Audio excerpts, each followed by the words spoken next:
Welcome back, people, to another occult lecture by Revival of Wisdom. Today, we're going to be talking about magic and how it's being used on us for the New World Order. Magic has the word mag within it, which is magnetism. Magnetism is the force. Magic is influencing forces, natural or supernatural forces, and using it for a certain agenda to gain something out of it. Now, magic is not what everyone's being thought. It's not some sort of fantasy thing. It's actually very common, and we all do it, whether you believe it or not. Magic is all to do with the mind. As I said, always say in my lectures, your mind is what creates matter. Your mind is what creates your external world. So it's all about manipulating and planting seeds within the mind, because your mind is a garden, and thoughts and words are seeds which are being planted in that garden. Your life, your physical life, the people you have in your life, your friends, your car you own, the job you have, is all a reflection of the thoughts that you've been thinking in the past. You are where you are in life because of the thoughts that you've been thinking. Therefore, your life is a direct reflection and manifestation of your mind, the the Garden of Eden. Okay? The mind is what they are targeting. What you see, say, and hear has a direct effect on your mind. Me talking to you is influencing you. The words I'm saying is planting seeds within your mind. Now, it's up to you to consciously act on these thoughts or these words, or to maintain these words. As above, so below, as within, so without. What's inside of me is outside of me. What comes into the storehouse comes out of the storehouse. You have the left, you have the right, you have the up, and you have the down. As above, so below. Whatever is in your mind will be expressed in some sort of way, consciously or subconsciously, spiritually or physically. The mind is what manifests everything. And this is what we need to understand. We need to understand is that the mind is not physical. All things spiritual manifest physical. All things seen come from the unseen. The words you're thinking, that everything you have is coming from the unseen. The actions that you do come from the unseen mind. Another expression for as above, so below is you are the universe itself. You are a universe, a mini universe. But just because you are mini does not mean you are the whole thing. If I take a little piece of infinite, let's say there's an infinite light source. Let's say I take a little chunk of that infinite light source. That little chunk I took is still infinite because it's been taken from infinite. You are the universe. Your awareness, your mind is the universe. It's information. You are the universe experiencing itself. This is why we say we are all God. As above, so below. What is in me is outside of me. The sun, the physical manifestation of the sun, is your soul. The 12 constellations are manifested in the physical body. The 5 elements are manifested in the physical body. They're manifested in the 5 fingers you have. As above, so below. This is manifested, well, this is a symbolized in Freemasonry and secret societies as the 2 pillars. The mirroring reflection, the reflection of reality, the mirror, as above, so below. What happens in the mind, what happens in the astral, happens in the physical. This is Aleister Crowley. This is all symbolism. This is the two pillars with the all-seeing eye and the triangle at the top. Aleister Crowley was a master magician, very powerful dark magician, black magician. There's two types of magic. You have white and black, just like the checkered board, the Masonic checkered board. You have white and black, you have good and evil. White magic is influencing natural forces to gain something that will help the collective consciousness, help the collective, help the earth, help other people. Black magic is something you manipulate something so you can get something personal out of it. Doesn't matter if it's good or bad. It's still considered as black magic because you're being selfish. Everything you do should be contributing towards the collective consciousness and helping others. And this is why the ancients lived in a system where everything was in unity. We understood that I am you and you are me. What I do to you happens to me because I am you and you are me. We are the same mind substance on the inside. We're all the same mind substance being expressed in different bodies. So what I do to your mind will have a ripple effect on my mind because all of our minds are connected within the mental plane. So this is why they know all this knowledge. They know all this knowledge. So yeah, this is the mirroring effect of reality, the two pillars, or symbolizes the number 11. The number 11. We'll go deeper into that. The technology we're using is magic. It's a form of magic. Television is tell a vision. They're telling a vision into your subconscious mind, into your memory. And when you turn on the television, you get a program because they're telling a vision to create a program within your subconscious mind. You see, the conscious mind is only 10% of your mind, which is to do with your, what you're aware of, your five senses. What are you consciously aware of? Well, I'm aware I'm here, I'm talking. I'm aware of what I'm wearing, the five senses, what I can hear, taste, smell, hear. What I'm wearing, I'm aware of what I think of. But the subconscious mind is the 90% of your mind. It's the hidden part of the mind, which is telling your heart to beat, telling your body to breathe. It's storing all of your emotions. It's storing everything you see, storing all the belief systems that you have. It has everything. It stores all of the habits you have, the values. It stores everyone's name that you know. All the words that I'm speaking right now is all coming out of the subconscious. Everything is subconscious. And it literally manipulates 90% of your daily basis behavior. Most people don't know this. What you did yesterday is what you will do today because of these beliefs and mental programs within the subconscious, stored within the subconscious. So the subconscious is what they're aiming at. They're trying to create programs within the subconscious because the subconscious manifests 90% of your thought patterns, 90% of your actions and words. They know all this stuff. So the subconscious mind is the most powerful part of the mind.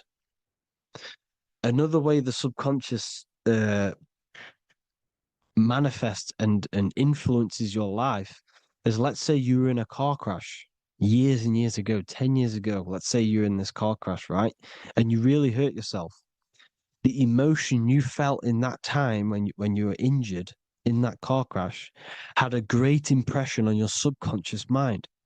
You see, the stronger you feel something emotionally, the stronger impact it has on the subconscious. You can remember and recall that moment and very vividly because of the impact it had on the subconscious. For example, you become that terrified of cars that it manifests into your life today, that you are wary to go in certain cars. You don't want to go in cars at all, maybe, because of that moment that is stored within the subconscious. And it will manifest into anxiety. It will manifest into not going into cars. It will manifest into depression, maybe. These things, these emotional, very emotional, traumatic events have a great impression on our subconscious and they control your life. This is why you need to meditate and let go deep within yourself and let go of these internal, deep emotions that you may have repressed and keep pressing down and ignoring. But you need to address it and let go of these subconscious impressions you have, which are controlling your life, like anxiety, depression. All of these things are stemming from things that are stored within your subconscious years and years ago, more than likely. Broadcasting. They're casting spells to a broad audience, to news, north, east, west, and south. They're casting spells. No, if you watch the news, everything's red. Breaking news in red writing or the red background, everything's red. Why? Because red's the root chakra, which is all to do with survival. They want to stimulate this root chakra because they want you down there in survival mode. They want you in survival mode because you're easier to control. They control out of fear. And not only they're casting these spells as if, because most of the things they cast in the news hasn't already happened. They're constantly bombarding you with there might be a war breaking out, war this, war that, kill here, kill there, murders. It's impressing, it's casting spells on your subconscious mind. So when the event does turn up in real reality, in physical reality, you're less emotional, you're less surprised. You're not as surprised because you've already heard it before. Your subconscious has already heard it all before. If you never heard of a war and then a war broke out, you'd be going crazy. So they subtly program your subconscious mind through the words, because the words they say is impressing your mind. It has an effect on your mind, which will have an effect on your behavior, your words, your conversations you have with people. They're casting spells to north, east, west, and south on the tell a vision. They're telling a vision by broadcasting, by saying spells. This is why we call it spelling. Even the word, listen, the words we say cast spells. Bless. Oh, bless you. That's be less. The subconscious mind only picks up literal things. You see, when I say bless you, your conscious mind picks that up as, oh, thank you, you're blessing me. But your subconscious picks up as be less. You see? Because the subconscious it has no filter. It's just, it is what it is. Everything is factual in the subconscious. Therefore, if I call you an idiot, your subconscious, my subconscious will think I'm talking to myself and calling myself an idiot, and it will take that as true. That is truth. Everything is truth within the subconscious. And the subconscious manifests your behavior. The devices this is the biggest one. Black scrying mirrors. Device, the devil's vice. The device. Okay? Black scrying mirrors, black screen. Screen is scrying. Black scrying mirrors were used to communicate with spirits within the astral plane in the medieval times. They're still being used now by black obsidian mirrors. And look at your phone, it's a black mirror. And there's some sort of, I'm not saying this is facts, but personally, I believe these are portals for spirits and ethereal entities to come into your life, to come into your surroundings. So this is the next big thing: the TVs, your iPhone, your iPod, all black mirrors, and mirrors are very, very powerful. Even just a normal mirror. Mirrors have an effect. Whatever you say into a mirror, what you say is energy. And when you say something into a mirror, you're saying it into yourself. It's an infinite cycle of words of energy because it's being reflected infinite times. When you say something into a mirror, it has a massive effect. You're saying it directly into your eyes, into your mind. So what you say in a mirror should be said with precaution. Never say anything negative into a mirror because mirrors are very, very powerful ways for you to reprogram your subconscious mind for the good. You can say very positive things into mirrors and it will reprogram your subconscious mind. Okay? Manifesting is all magic. It's all magic. Everything is magic. But consciously doing it is what they're doing. They hid this knowledge. Your phone is magic. It manipulates your mind. The iPhone, I. Okay. See, magic isn't all of this with wands. See, Harry Potter, okay, that was created to give you this perception of a mystical and amazing form of magic with magic wands and all sorts of stuff like that. Yes, that stuff was true when the collective conscious minds were on a higher level and our belief systems believed in these things because the universal mind, all of our minds contribute to reality. If the masses don't believe in magic, in if the masses don't believe in a certain thing, it's going to have an effect on physical reality.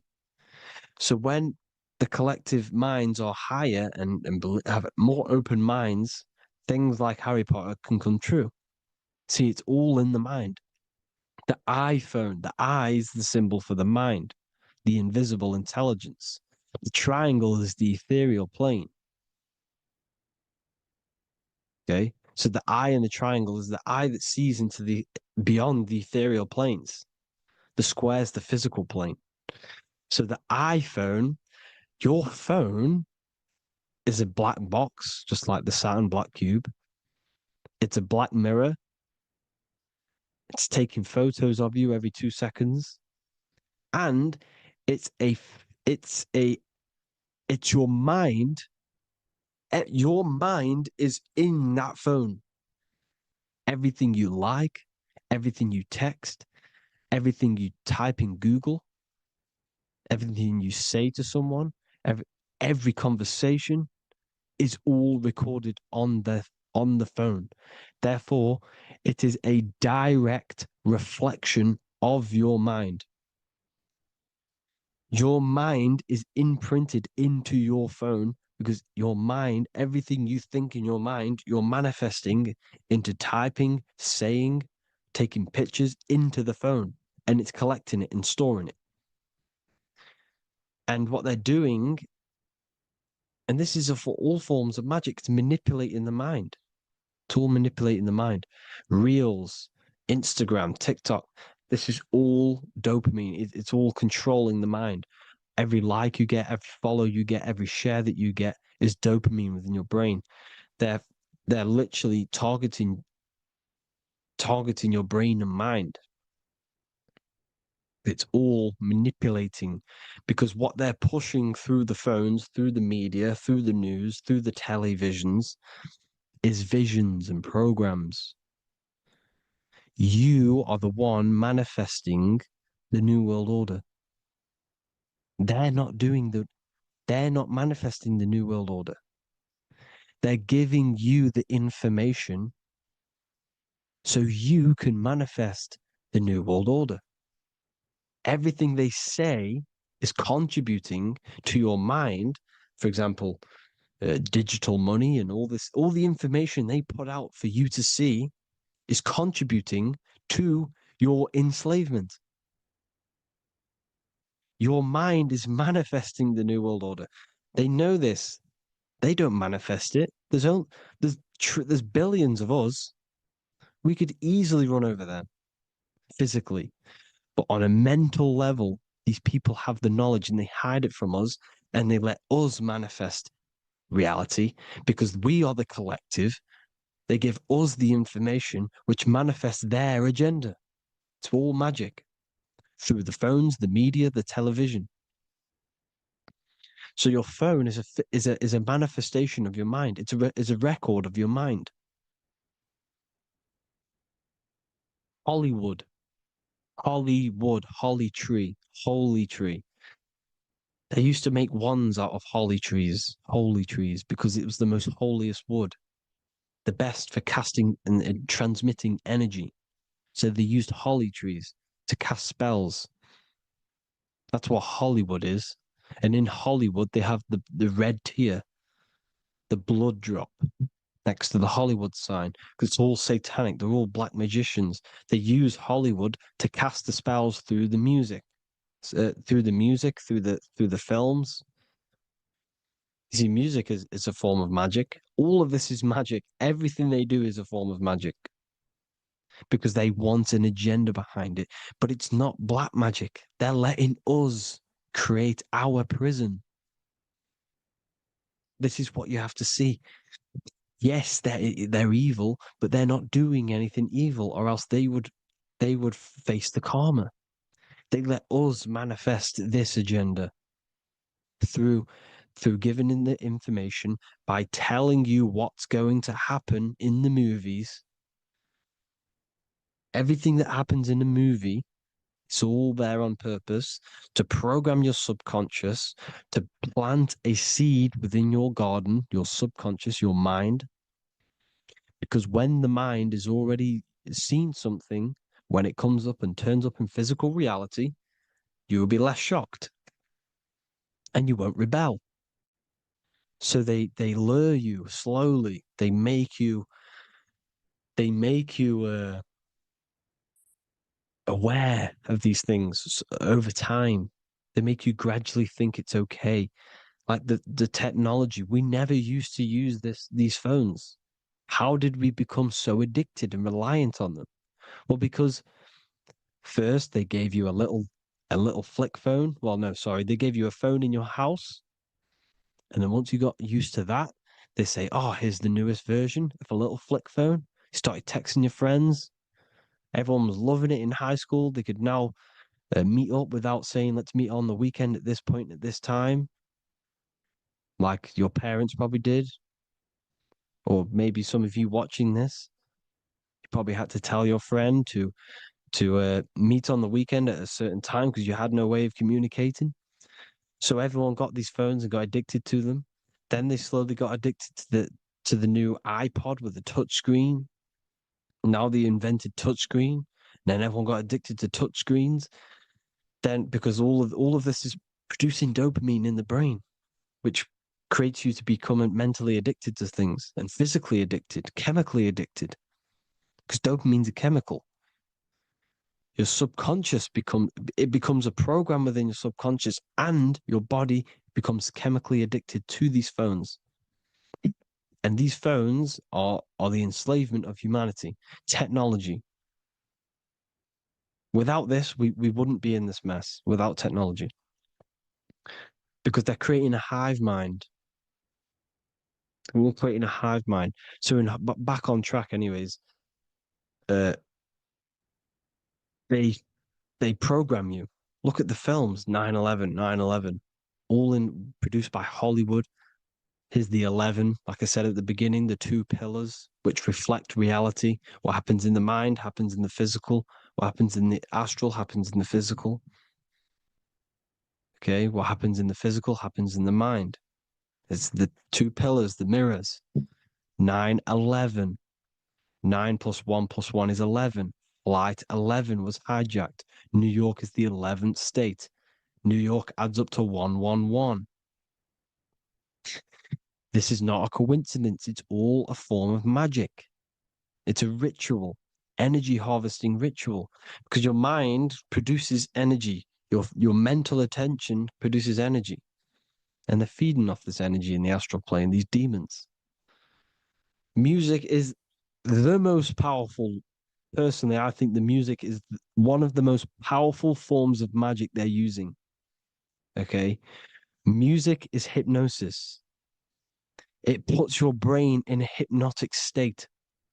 It influences your electromagnetic field through vibrational energy. It reprograms your subconscious mind. Why do you think you remember the lyrics? You see, your subconscious stores all of the memories. Remember, the subconscious manifests 90% of your behavior. So, therefore, the music you're listening to is manifesting your behavior. You wondered why some people wonder why they have drug addictions and they can't get out of violence and they can't get out of all this negative mind space. It's because the music they're listening to is creating a negative mind space. The words you listen to have plant seeds within your mind. So the reason you remember the lyrics is because that song created a program within your subconscious. Yes, that is what happens. You can use magic to reprogram your mind, but you can use music to reprogram your mind because it's all forms of magic. It's using natural mental energy forces to manipulate the physical reality. You manipulate your mind, you manipulate reality, physical reality. Okay. So the music, another very, very big one. When you turn on the radio, it's just all talks about alcohol, drugs, and sex because they want you down in the lower three chakras. They want your mind attached to matter when it's mind over matter. Your mind's not physical. You see, the word spirituality is the new trend. It's not about your spirit. It's not about your spirit. It's about your mind. It's not about, you know, uh, spirituality and looking after your spirit. And they've got you focused on your spirit. Why? Because they hide your mind from you. You see, a lot of people think their mind is their brain, but the mind is everything. There is no physical reality without mind. You can have a brain. Imagine if you had no mind but a brain. It wouldn't work. The mind is everything. The mind controls your avatar. It begins in the mind before it happens in the brain. Then the brain manifests through the body. The brain's just an electrical computer. So that they've got people scared. Or do I have a soul or not? And all this stuff. Listen, if you have a mind, you have a soul, because you are not the mind. This is why everything is sort of an illusion, because beyond the mind is your soul. But what is the soul without a mind? You can't have a soul without the mind. But if the mind didn't exist, the soul doesn't exist. You are the person listening to your mind. I shouldn't say person because you're not the body. You're the entity behind the mind. But if you didn't have that mind, you couldn't understand what you even were. You would just be an observer who couldn't think. So yes, we all have a soul. If you have a mind, you have a soul. Everything is mind. Everything has mind. Mind creates everything. God is mind. And then manipulating your mind through TV, your phone, uh, every little thing. The school, it's all about the mind, people. Control your mind, you control your reality. Just the last thing, here you go. Aleister Crowley, the dark magician, Kanye West doing the exact same thing because they're implementing magic in the music. Here's the Beatles with Aleister Crowley in the background. Bet you never noticed that. Aleister Crowley was influencing music and placing magic within the music to influence the subconscious. This is what Baal worship was. This is why they kill children. They sacrifice these children. Why? Well, because in order to ascend, in order to raise your consciousness internally, godly, by being good, God, or being in order to be good and raise your consciousness and to get something in the physical world, you have to sacrifice yourself. And what do I mean by that? In order to raise your consciousness and ascend, you have to sacrifice the lower nature of yourself. You know, you got to abstain from having sex to retain your sexual energy, to transmute it, or staying away from negative, some poisonous foods like meat. So, staying away from blood. We shouldn't be consuming other animals' blood. We should be keeping our blood pure. We are humans. We shouldn't consume chicken blood, chicken germs. We are the most divine creatures on this creation. We are the most intellectual creatures in this creation. Therefore, we should keep our temples pure. We are not animals. If you want to associate yourself with an animal, go out in the wild, go and find a wild boar and go and try rip its guts out with your bare teeth, because you can't do it. You're not a carnivore. Okay?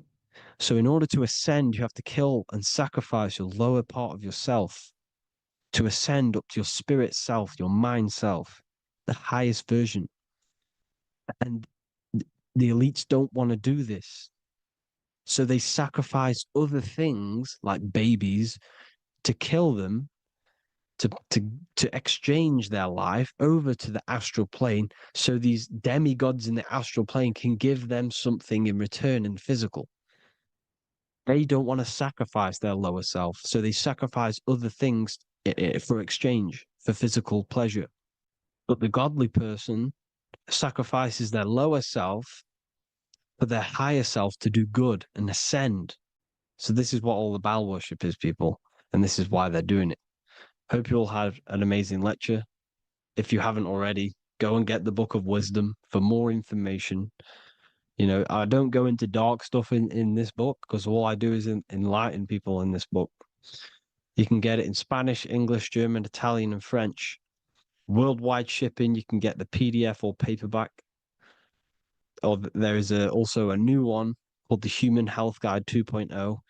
It gives you a list of all the foods, grains, oils, nuts, you know, everything that's alkaline and positive for the body and not man-made and hybrid.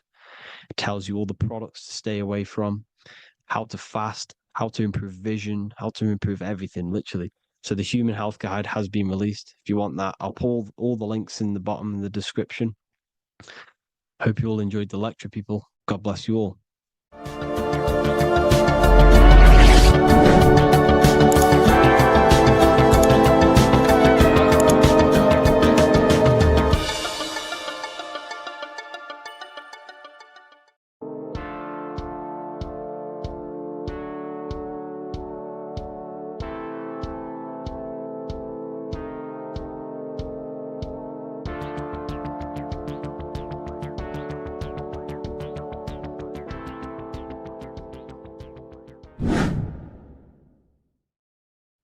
What is up, people? How are we all doing? Today, we're talking about the flat earth cosmology. So let's jump straight into this. Please drop a follow and leave a like to help the algorithm. So we live in a torus field. Everything's made out of torus fields. And every torus field has motion. It's what it is. It's the motion of energy. And every torus field has a center, which is the black hole. It's a womb of creation. It's counter space. Now, this is why the North Pole is magnetic, because the center of this torus field is the most magnetic part, the strongest part of the field. So this is why all compasses will point you to the center. And the Earth's magnetic field is spread across the whole of the Earth. and it's spinning, as you can see here. It's like a tornado at the center, and this tornado is the force which is spinning the sun and the moon around us. You got the sun, the moon, Polaris, just like in the Masonic cosmos here. The sun, the moon, Polaris, the all-seeing eye. Now we'll get into Polaris a bit later, but the sun is the magnetic force. Sorry, is the electric force, because every field is electromagnetic. Now, the sun is electric. It's positively charged. It's gonna give you energy. It's feeding energy. The moon is more magnetic energy, which is taking your energy away from you. And this is why you become sleepy when the moon comes out. Because it's taking away your energy. So these two forces is the balance. It's the yin and yang. It's the balance. Everything in this creation is balanced. Because the torus field is the earth is the plane of inertia, the 0 point within the field.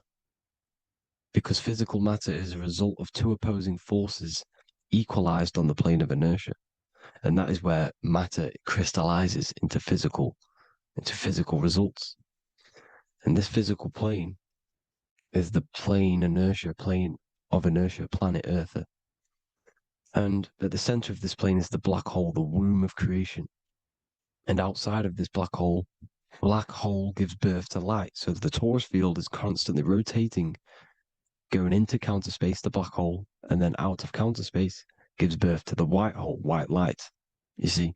So it's going around, black hole, birth again, black hole, birth again. And it just keeps going around. It's an infinite cycle of energy. And this is where the infinity sign comes from. This is the motion, this is the force which is creating everything to spin inside of this circle. Okay? And it's making the stars spin. It's making the sun and moon spin around us, around this center point. Now here you see Horus and Set. Horus and Set putting their feet inside of this dome. This is the royal arch, the arch of the dome above us. It's like you see in the Masonic cosmos, the royal arch of Freemasonry. This is the dome above us, the firmament that the Bible talks about. You see, they're putting their feet in because Set symbolizes the moon and Horus is the sun. Horizon, Horus. Horus is rising, the sun. So they're both putting their feet around this center magnetic pole, which is the pole, North Pole. And above the North Pole, you have Polaris, the pole of electromagnetic energy. You see? And this is how we get the sun and the seasons. Because the sun, for us, when it becomes summer, it's on the Tropic of Cancer. Then it spirals outwards, going out and out and out, then goes to the Tropic of Capricorn. That's winter for us. Then it comes back in and creates summer again. So it's constantly spiraling around this center magnetic North Pole. You see? So this roof above our heads is the firmament, and this is what they've taken off of us. They haven't physically taken it, but mentally they have taken this away from you. It's a female energy, and this is what the Egyptians called Nut, the sky god Nut. And this is the womb. We are inside God's creation, God's womb, and the woman's womb when she has a baby is a microcosm of this, because everything inside of this creation is macro. It's a reflection of the bigger things, as above, so below. So the dome above our heads is the dome we are in when we are a baby. And you can see the sacred geometry of it is the exact same. It's the dome. And when we are inside of the womb, the woman, the sacred maker, which is the M, the Masonic M, this is the Gmail symbol. The Masonic M is maker, mason, matter, male. She delivers the male, you see? She delivers the male because it's the maker, the female, the magnetic. The woman is magnetic in nature, the male is electric in nature. So when we are in this womb, the female, we are being fed by the center umbilical cord, by the center of the mother's stomach. We're connected to the center of the woman's stomach, just like we are when we are in the earth. The center is where the aurora borealis is being emitted from, the electromagnetic aurora borealis, the northern lights. This is our spiritual umbilical cord, connecting us to counter space, connecting us to the realms beyond this world. Because at the center of every torus field is counter space. And at the center of the earth is our spiritual umbilical cord. And this is the earth's belly button, as you see. As above, so below. We had a physical umbilical cord. We have a spiritual umbilical cord. And this gets cut when we die, when we're cut away from the physical reality. You see, here's the ancient Egyptian tablet showing this female. You can see the hair, it's a female above us, because the female energy is nurturing, helping, looking after. And that's exactly what the dome is. It's protecting us. It's the Ark of the Covenant, the Ark covering us. You see? And this is what they've taken away from us. By you believing in space, it completely destroys the idea of this being a sacred creation. They've taken the roof off your head, whether if you believe in space, you believe that there's chaos, there's planets, there's asteroids that could kill us at any moment. But this isn't true. They've made you fear your own creation that you're inside of. They've made you fear what's above you. You see, and it's to hide the power of astrology, the power of the lights in the firmament, which are constantly flowing through the ether. These powers which are above us are sending rays down to the earth, which are influencing our psychology and how we behave. And this is what astrology is. It affects human consciousness. It interacts with our consciousness. And there's a different energy every day because the planets are in different houses, different alignments. And this is, we'll go into this a bit deeper later on. So the world tree, this magnetic north pole, the pole of electromagnetic energy, was symbolized as a tree, the great tree at the center of the earth. You see? And this tree is symbolized everywhere. You can see here how the center person, this Egyptian person, is holding up the sky. This is the North Pole, the hyperboloid, at the center of every torus field. And this tree was in the Mayan cosmology. This is an ancient depiction. This is the torus field. There's the plane of inertia. Here's the center tree. Here's the tree in the center, the magnetic North Pole, the woman holding the stars. Here's the Hindu with the two birds symbolizing the sun and the moon revolving around this center tree. The Mayan tree, his Horus and Set around the North Pole. They all knew this flat earth cosmology. They knew these secrets. It's so sacred you understand the creation that you're inside of. Because if you don't, you'll be led astray. You don't know where you are. You're lost. You see? And here's the Masonic art with the rays of the stars coming down with the tree in the center. So it was personified as a tree. And we are in Asgard, Midgard, the middle garden, where there's good and evil. So the 7 layers of heaven, which is talked about in the Quran. Each planet has a different layer of the firmament, and this is the 7 layers of heaven, and these are our 7 layers of the energy centers in our body. So we start in the stars, so we are stars in a physical body. And this is why we say Mr., sister, fraudster, sinister. Stir is star, and we are in the stars, and our star descends into the soul system, not solar system. And as we descend into the soul system, we enter Satan's kingdom, Satan's world. As it says in the Bible, Satan is the god of this world. Well, if you've been into my research for a while, you know Satan is Saturn. Saturn's world, because Saturn's the outermost ring. He's the Lord of the Rings. And you enter his kingdom, the kingdom of time. And this is why Saturn's the time god. As soon as you go past the rings of Saturn, you're now in the soul system. You're now in time. You're now bound by space and time. And you're bound to the earth plane, the heart. Earth is heart. It's a rearrangement, it's an anagram for heart. And the heart of the electromagnetic color spectrum is green, and that's why the earth is green. And above green is blue, and this is why the sky is blue. In order to go to heaven on the macro scale, you have to go through the blue sky, through the 7 layers of heaven. In order to reach heaven in your body whilst you're here, you have to go through the blue chakra to your head, which is heaven. It's micro, macro. Everything is micro, macro inside of this creation. Is an ancient. I think this is a French image, piece of art from the ancient French, with obviously the 7 layers of heaven, which they all depict. And notice how it's like a dome. We'll go into this dome symbolization, the Royal Arch of Masonry, which is next.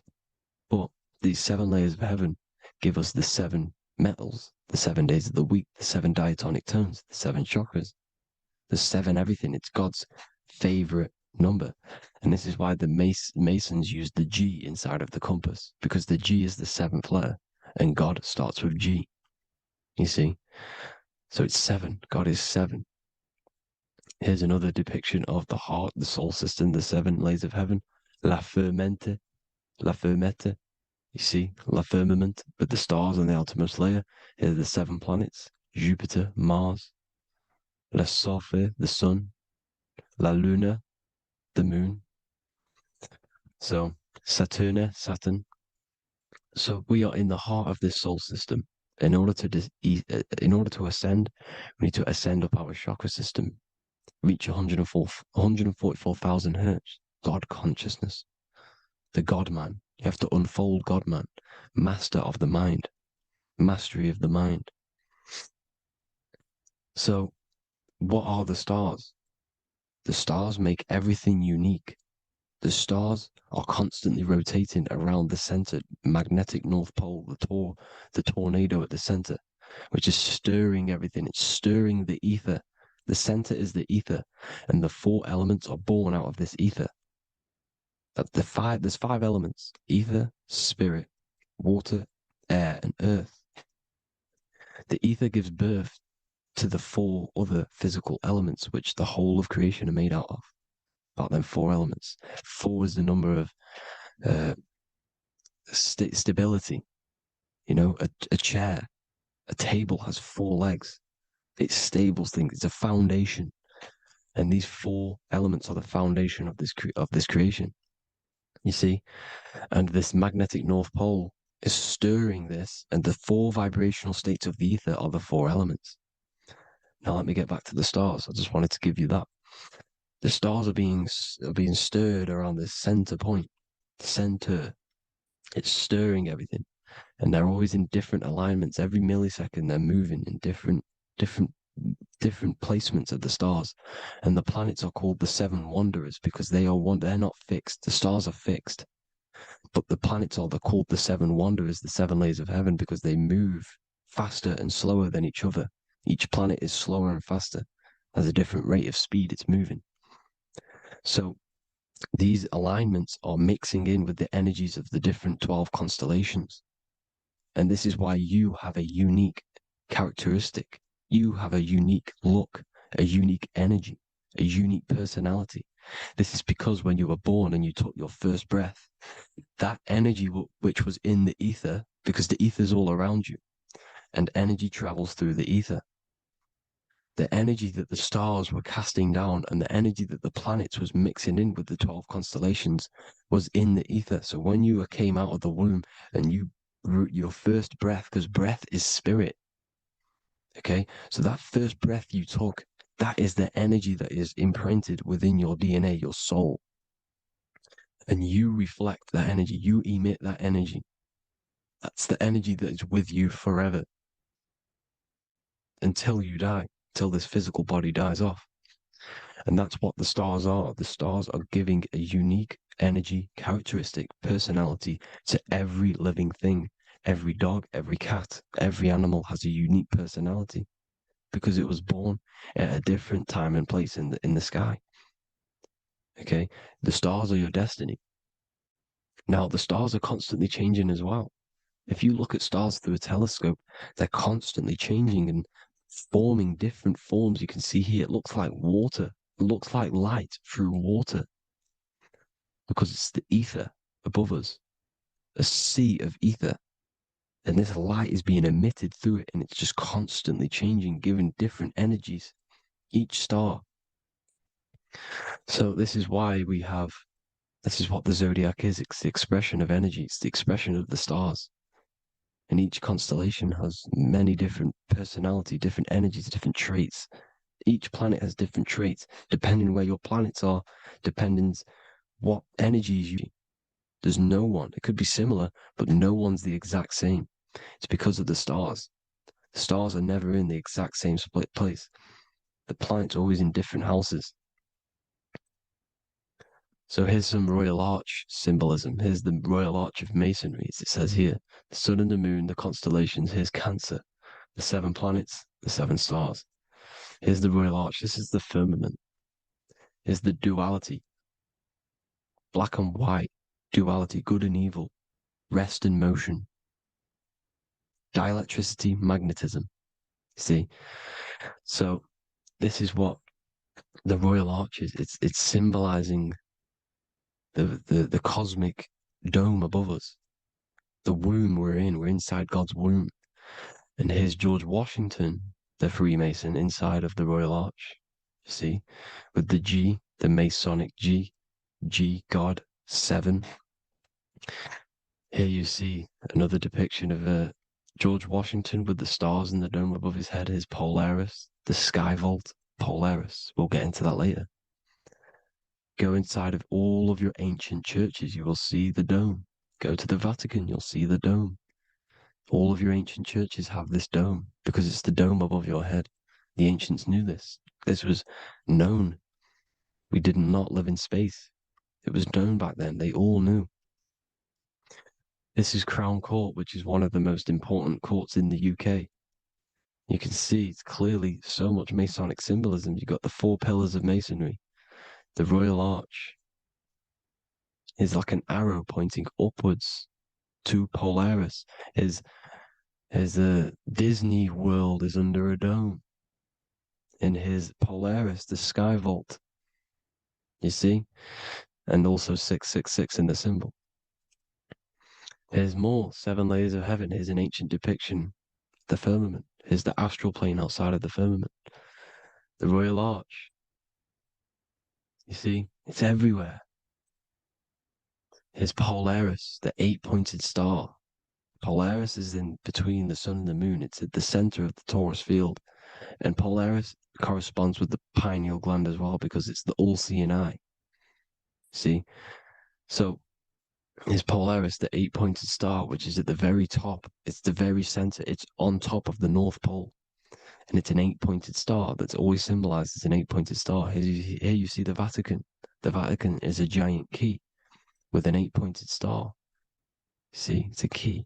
Here's the dome. Here's the Space Delta, the USA Space Delta logos. Here you see the Egyptian god looking from the center of the North Pole, looking upward to an 8-pointed star, Polaris. An arrow pointing up to Polaris. Here's another, the bear holding a key with an arrow up to Polaris. 7 holds the key to Polaris. Here's an eagle holding a key above the North Pole to Polaris. Polaris, and here's another one. There's another bird, like a dragon, holding a key to Polaris. Because Polaris is definitely something to do with leaving this creation. Okay, maybe, I can't say for sure, but maybe it's to do with ascension, and this is why the Vatican hold the key to the 8-pointed star. And this is why the space, well, we all know space is a lie, but they're showing Polaris and its sacred symbology. Maybe it's to do with something leaving this creation, going to another. Here's some North Pole symbolism. As above, so below. See the four seasons of the Big Dipper constellation going around Polaris.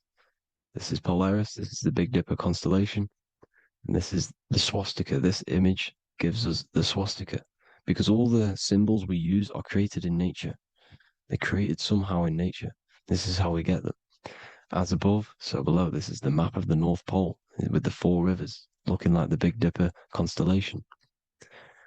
It's the Masonic, there's the ancient cosmology with the 4, you see the 4 islands, Mayan cosmology, 4 islands. This is the alchemical symbol for Earth, 4 sections the windows, because the center at the North Pole is a window to another dimension. The lucky four-leaf clover, which is supposed to be lucky. It's truth in plain sight. And here's Hitler looking at 2 flat Earth maps. So this swastika has been used for thousands of years, thousands and thousands of years.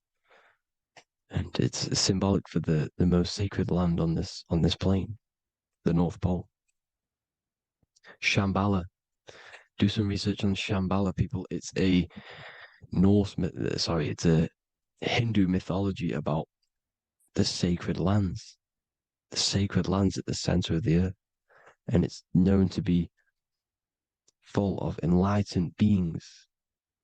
And it's all symbolized at the center. You can see their paintings of Shambhala. It's all at the center, the North Pole. And it's known to be the most godly place ever, because it takes you to a portal to the higher places. And maybe this is something to do with Polaris, connecting you to this sacred land at the very center. But anyways, people, thank you all for tapping in. Hope you all learned something. Have an amazing day. Please follow, subscribe, like, all the links in the description for the courses, the PDF. Please have an amazing day. God bless.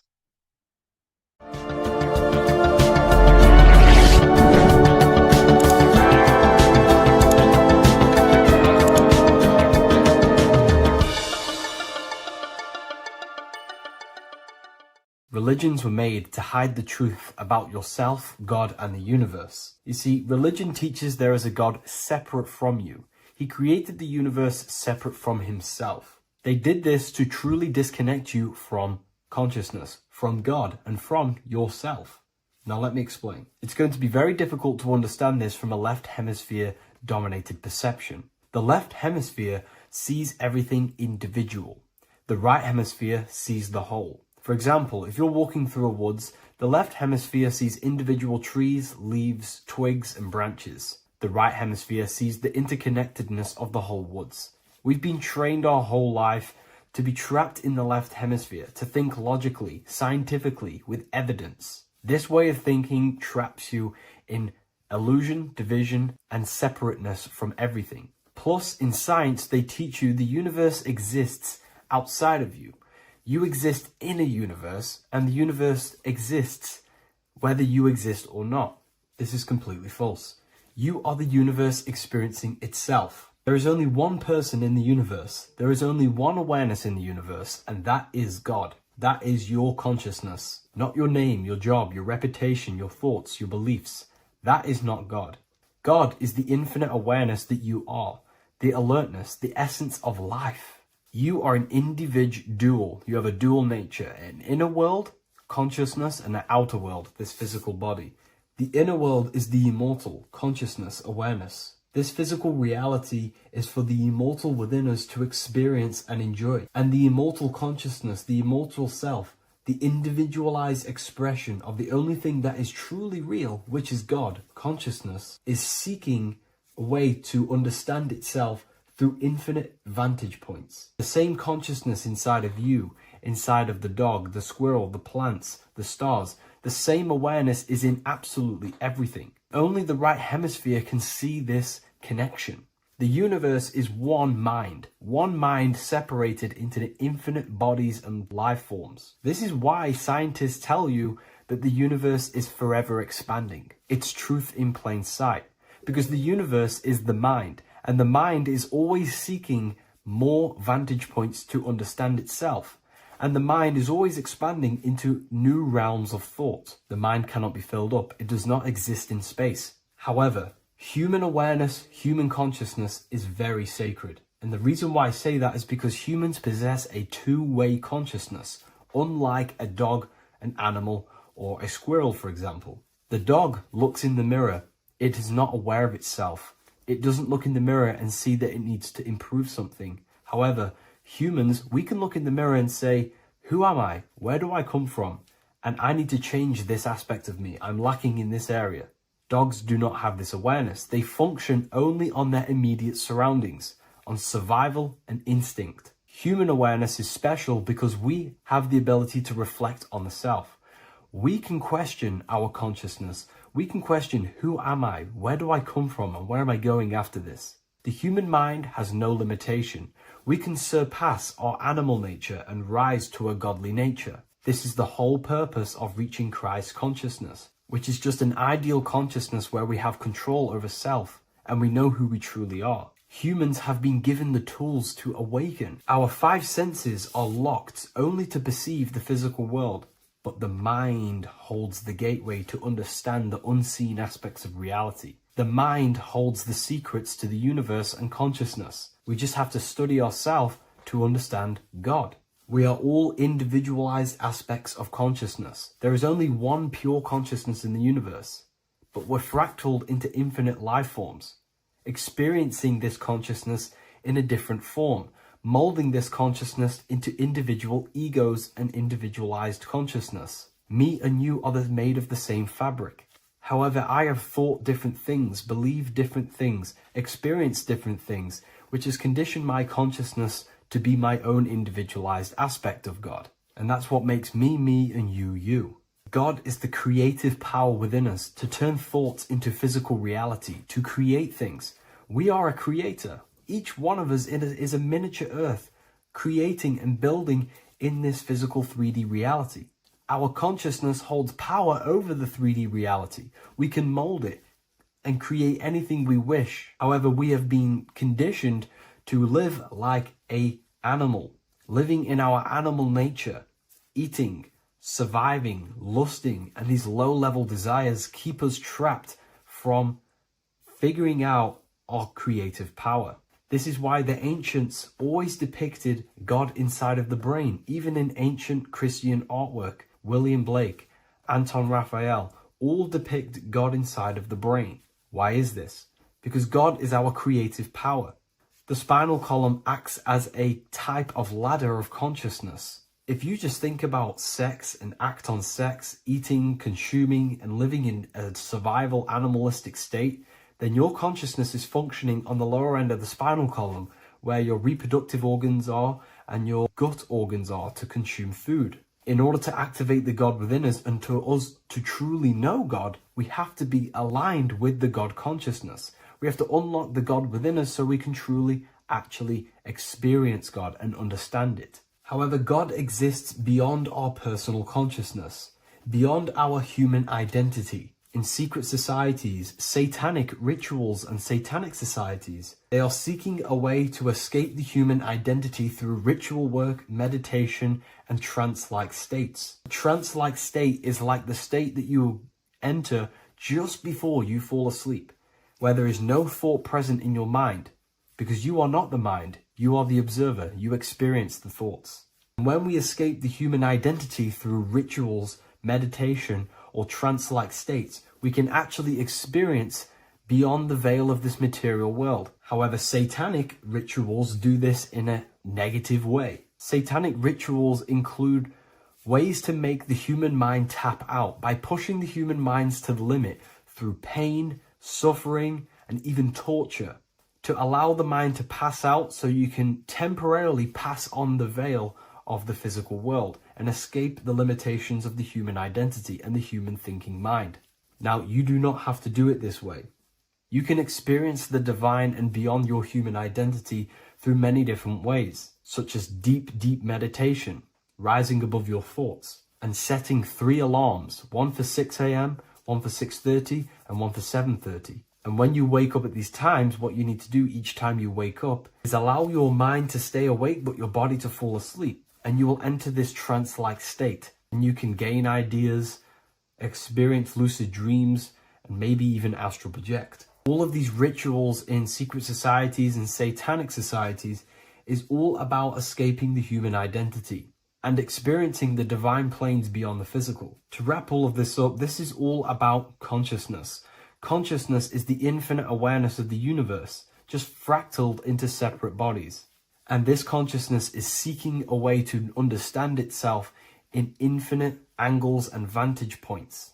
And religion was made to cut off your connection to the divine planes beyond this world and beyond your self-identity. Therefore, if you want to know God, you have to study the attributes and qualities of God such as geometry, numbers, consciousness, the mind, the subconscious, human anatomy. All of these things are aspects of God. We have to study ourselves and study nature so we can see God. God is the infinite awareness of the universe. If you love this video, please leave a like and share it with a friend. I'll leave a link in the description for the Book of Wisdom, Volume 2. You're living in 4 planes of existence right now, but most people are only aware of one. And that's why they feel lost, disconnected, and stuck in cycles they can't explain. If you don't understand the blueprint of reality, you'll keep trying to fix the physical, while the real causes lie in the unseen dimensions that you have direct access to. You must understand is that the universe only exists in the mind. Everything is a projection of consciousness. Therefore, consciousness produces everything. Our internal world is consciousness. Our external world is this physical body, physical world.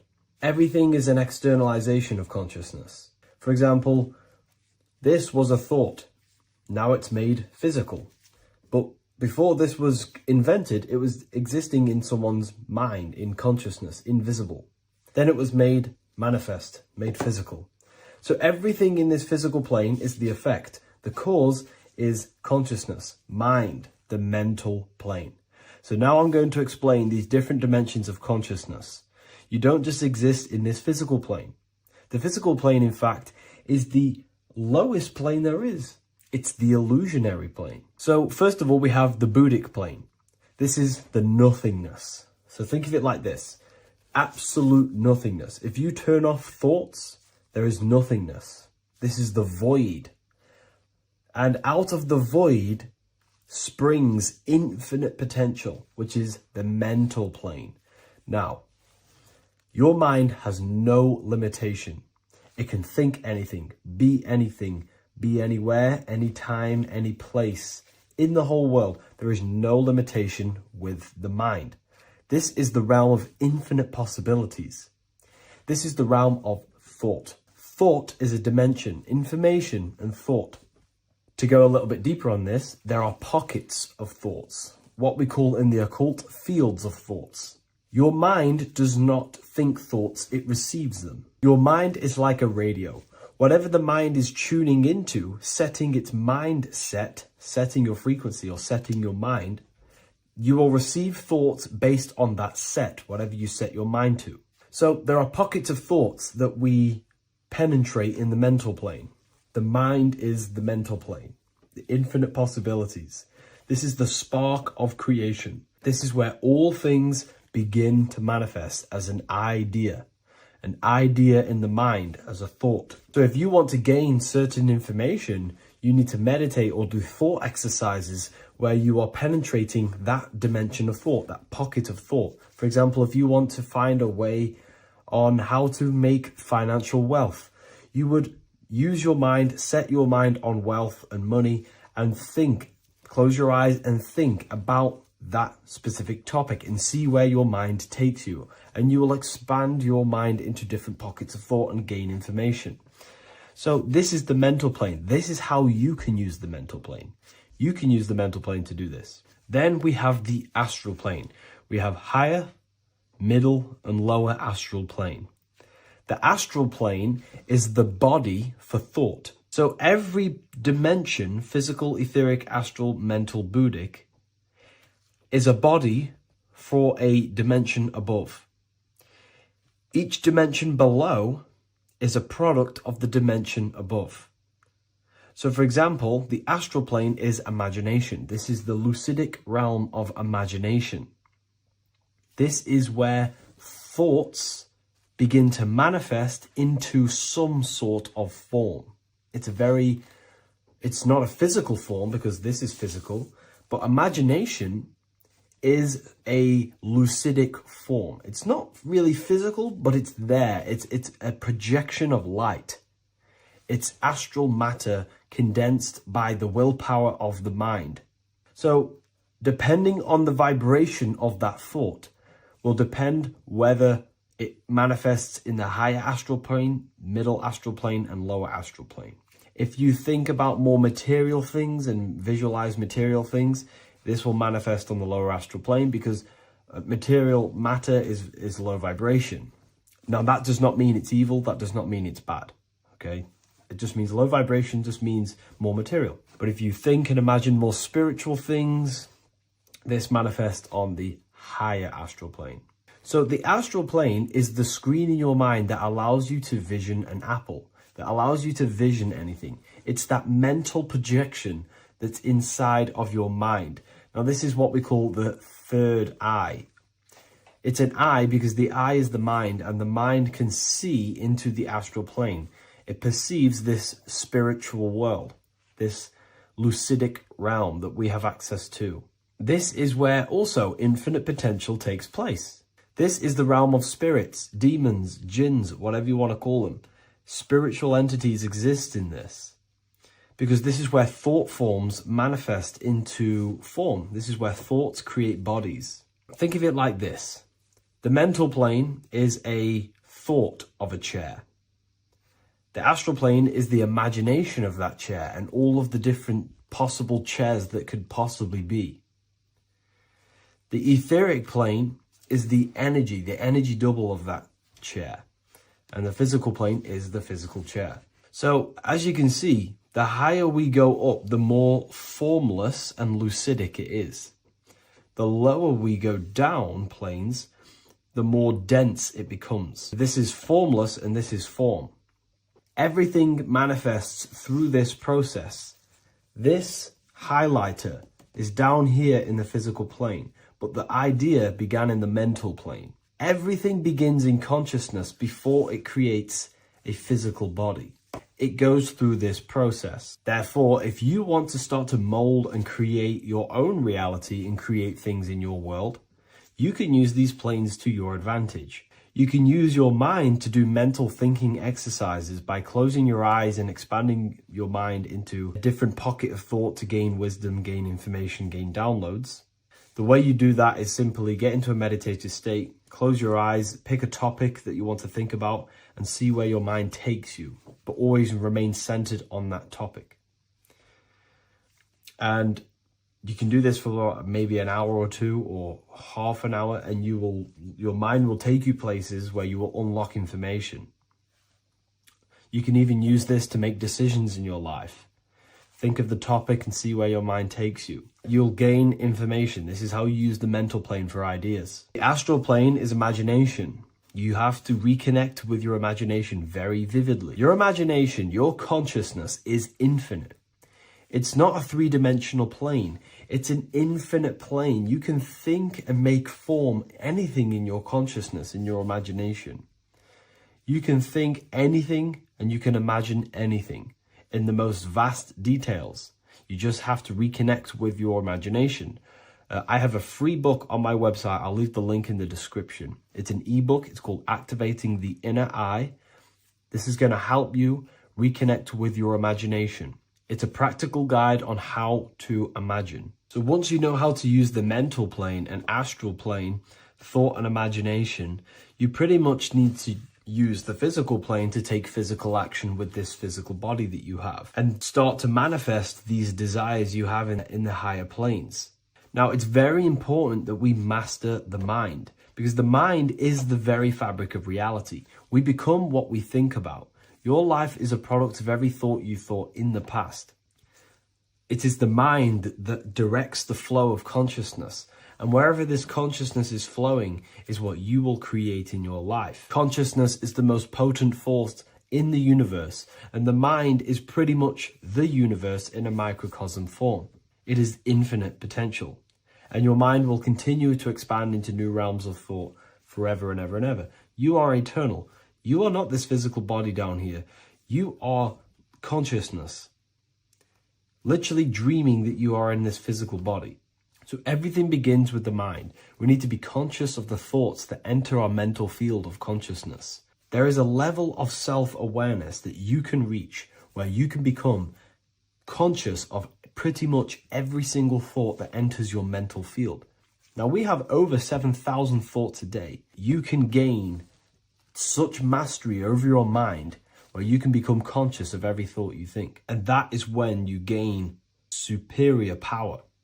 Because when the mind is fully under control of self, you can direct the mind's potent force into a specific goal. Most people's minds are dualistic. They want something, but their mind is thinking something else. They have limiting belief systems. They have the little voice that comes in and says, you can't do this, you're a failure. That is a fractaled mind. The mind needs to be singular. It needs to be on your team and not an enemy. Do not let your own mind take away your power.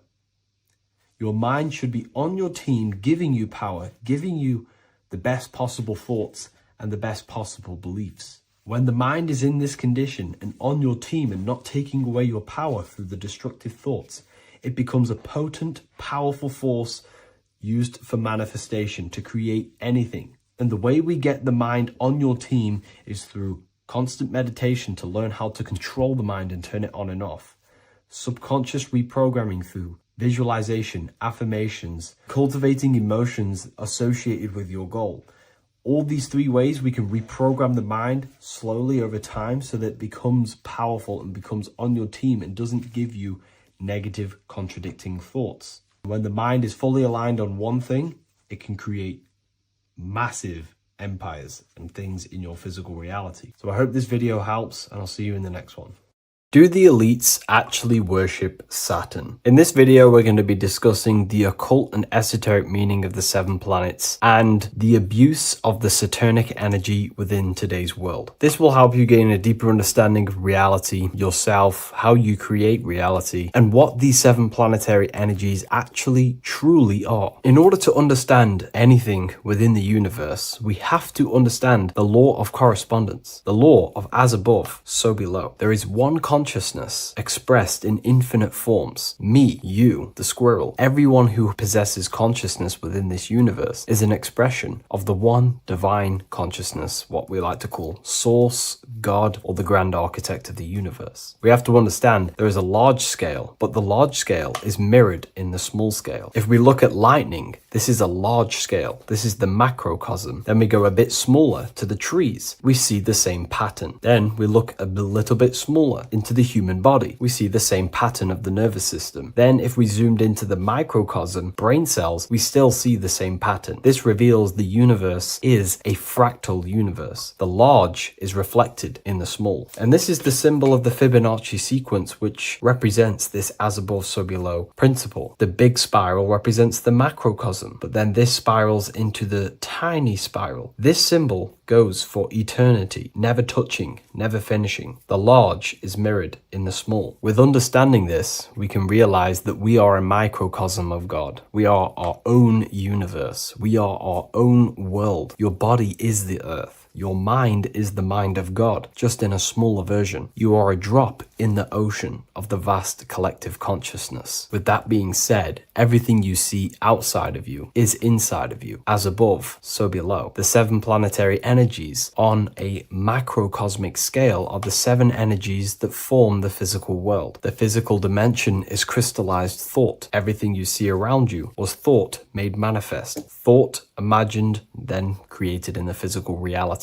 Therefore, these 7 planetary energies are 7 astral forces that create and weave the material existence. For example, if we look at a tree has 7 categories of consciousness, 7 creational forces that create the tree. This is the reason why we have 7 days of creation in the Bible. This is the reason why we have 7 days of the week for the 7 planetary energies. Monday is for the moon, Mars is for Tuesday, Mercury for Wednesday, Jupiter for Thursday, which is Thor. Thor is Jupiter. Venus for Friday, Saturn day for Saturn, Sunday for the sun. This is also the reason why we have 7 major energy centers within the body. The 7 life forces that flow through the body to give physical existence to the physical form. Man is a microcosm of the universe. With that being said, if we look at a tree is nature, and nature is the macrocosm, the creation of God's mind. And if we look at the tree, we can see 7 creational categories that go into create the tree. For example, the stem of the tree, the trunk, represents the sun. The root system, the base of the tree, where the tree grows out of, is Saturn. If we look at the fruit of the tree, that represents Jupiter. The smell, the look, the colors of the tree, that's Venus. How the tree communicates with other trees through the root system is Mercury, the intellect, the intelligence, the communication. The leaves of the tree is the moon. The defense mechanism of the tree, how it defends itself from infections and other territories, is Mars. So we can see all physical matter, all physical creation demands these 7 categories of consciousness, these 7 planetary forces. But again, that is the macrocosmic scale. The macrocosm is reflected in the microcosm, which means you have access to these forces, these 7 planetary energies, and you use them to create anything in reality. You've been using them maybe unconsciously your whole life. For example, this book that I've created, the Book of Wisdom Volume 2, you can find it in the bio if you're interested in reading it. It has the 7 planetary forces that go into this tree, into this book. I used the sun, which is my passion and my drive to take actions. I used Mercury, which is my intellect, my thinking, my communication. I used Venus, the layout, the look of the book. I use Mars, my defense of my work, my trademark, my copyright. I use Saturn. Saturn is my time, my discipline, my attention. I use Jupiter, which is the why, the reason why I created it. I used the moon, which is my care. My care is the generative force. Whatever you create in your reality is because you care. You care about keeping a house above your head. Therefore, you go to work and earn money. Care is the driving force to create anything in reality. What you see right now watching this video is because you care about watching this video. If you lose care about watching the video, you will turn it off and continue to do something else. All creation demands these 7 forces, hence why we have here a midsection. Sometimes we see the symbol of the earth, which is a circle and a cross in the middle, because these 7 forces create earth. But again, this video is specifically aimed to Saturn. We're going to be discussing Saturn's Saturnic energy because there is a lot of misunderstanding in today's world. And I'm going to give my perspective and my research on the energy of Saturn and how we use it and how it's being abused in today's world. Saturn externally, because remember, we have an external world, an internal world, a macro and a micro. Saturn externally in the material plane governs the foundational and enduring aspects of existence, such as the roots of plants, the bones of our body, even the insects that dwell beneath the ground. It represents the dull, hard, unyielding forces of life, symbolizing structure, limitation, and conditioning. Under Saturn's influence, things become rigid, bound by the god of time, bound by restriction and boundaries. In Roman mythology, Saturn is revered as the god of time, ruling over the cycles, beginnings, and endings. This connection with this emphasizes Saturn's role in marking the passages of life, aging,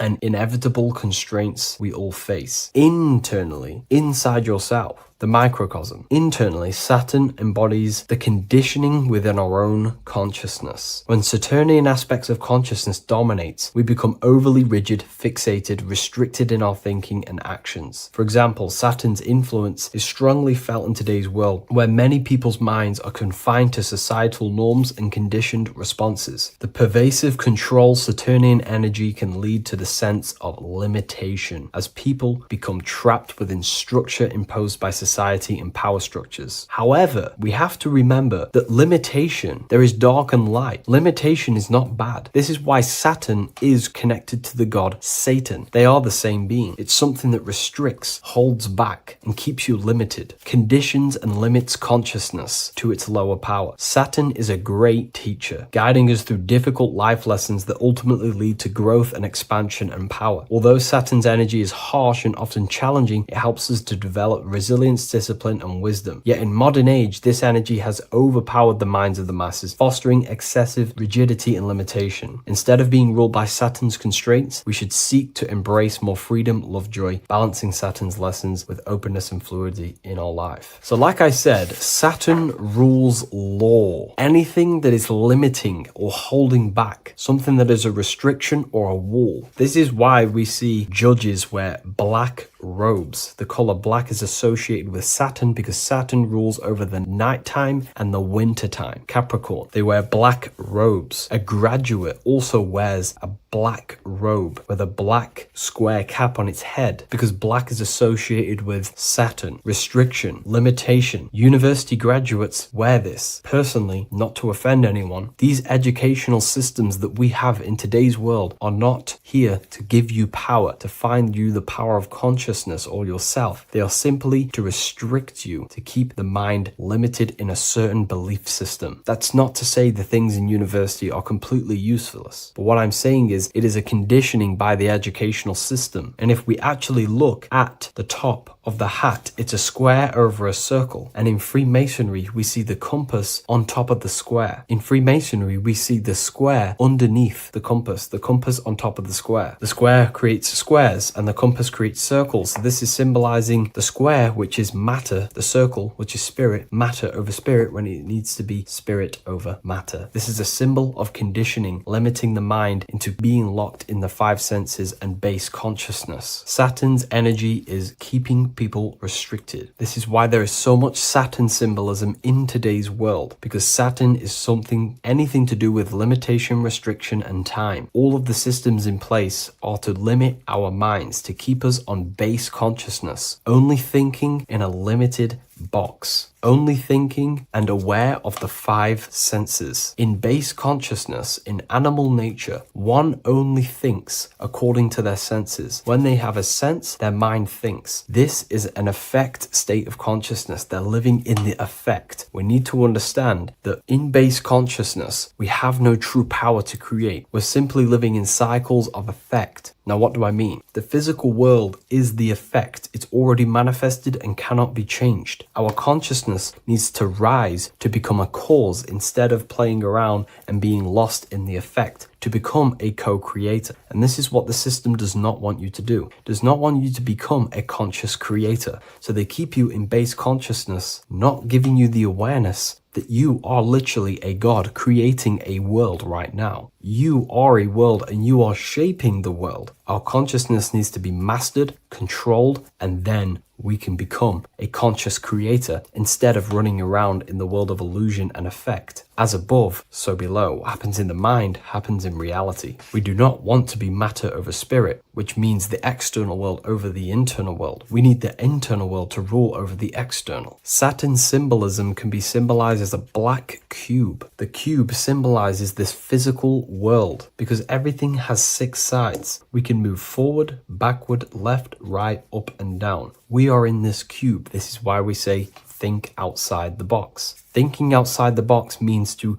become a cause and not an effect. The mind needs to be a cause, an instruction center, and not just thoughts that are reinforcing the effect and lost in the effects of the material world. Instead of reacting, we need to become a commander. This is a symbol of conditioning and the physical plane. Black is dull, lifeless. The physical world is lifeless. It has no power to create. It has no power to do anything. It is simply a projection and an effect. You, the mind, consciousness, are the cause. You can create the effect. In today's system, Saturn's energy is heavily relied on, which is just simply man-made laws, restrictions, time wasting, and keeping people in base consciousness, only aware of the physical 5 senses. Let's get something straight about the elites. They do not worship Saturn. There is nothing to worship. They simply use the energy of Saturn to keep people limited. They're not using the planet Saturn, but they're limiting people in their belief systems and physically where they can go, restricting boundaries, countries, restricting people's minds through mass media, which is all symbolism of limitation and restriction of Saturn. They're not worshipping it, they're using it and abusing it. Saturn could be anything in your mind that keeps you limited. If you have a limited thought that does not allow you to take action on something, that is a Saturnic energy within your own mind. Anything that is indoctrination, anything that is boundaries on you, that is a Saturnic energy. Some people say that the Saturn and the moon are working together to trap our soul. This is highly symbolic. Saturn and the moon are not forming a matrix to trap your soul and keep you reincarnated. Again, this is symbolic, and in the esoteric version and understanding of this, we can see that they do have a relationship. The moon is our subconscious mind, and Saturn is restriction. If we have restrictions and belief systems in our subconscious mind that keep the soul locked and trapped only in these 5 bases, these 5 senses, then we will think and condition ourselves that we are only the physical body and never actually free ourselves from the material world and ascend. Saturn and the moon are not working together, but these are highly linked. By limiting the subconscious, we keep people stuck in base awareness, keeping them locked in the world of effect, never becoming a conscious creator. We have 2 spiritual currencies, time and attention. These are the 2 currencies that we spend. We spend time or pay attention. These are the 2 spiritual currencies that pretty much create our reality. And the system aims to hijack these 2 currencies from you, to limit you, to dominate you, so you do not become a conscious creator. So again, no one worships Saturn. It's simply just a symbol of limitation and restriction. Limitation has good and bad. Limitation can make us learn, overcome, become strong, disciplined, but when it's abused, it can keep people locked in base consciousness and stuck in their lower nature, never figuring out how powerful they are. You hold the power to shape a world. That's how powerful you are, to turn thoughts into physical existence. I'll see you in the next video. Please leave a like, comment, and a subscribe. Hello and welcome to another lecture from Harry B. Joseph, also known as Revival of Wisdom, the author of the Book of Wisdom series from revivalofwisdom.com. In this lecture, you will learn how to decode Freemasonic symbolism, gain a deeper understanding of yourself, expand your awareness of consciousness and reality, and receive guidance to navigate life with greater clarity.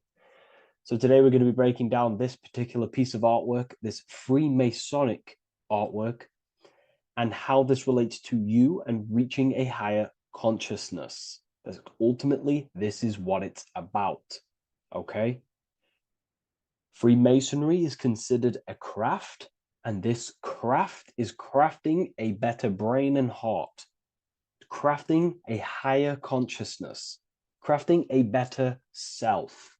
Why? So we can operate in the world at a higher degree, operate in the world more efficiently, live a better experience in the world, and getting to know thyself, okay? So we're going to start from bottom to top, because this is important. Every placement of this symbolism is on purpose, has meaning, especially the placements of the symbols, okay? So we're going to start from the very bottom of the artwork, which represents lower down. When we're looking at symbolism, especially occult symbolism, that's what the word occult means.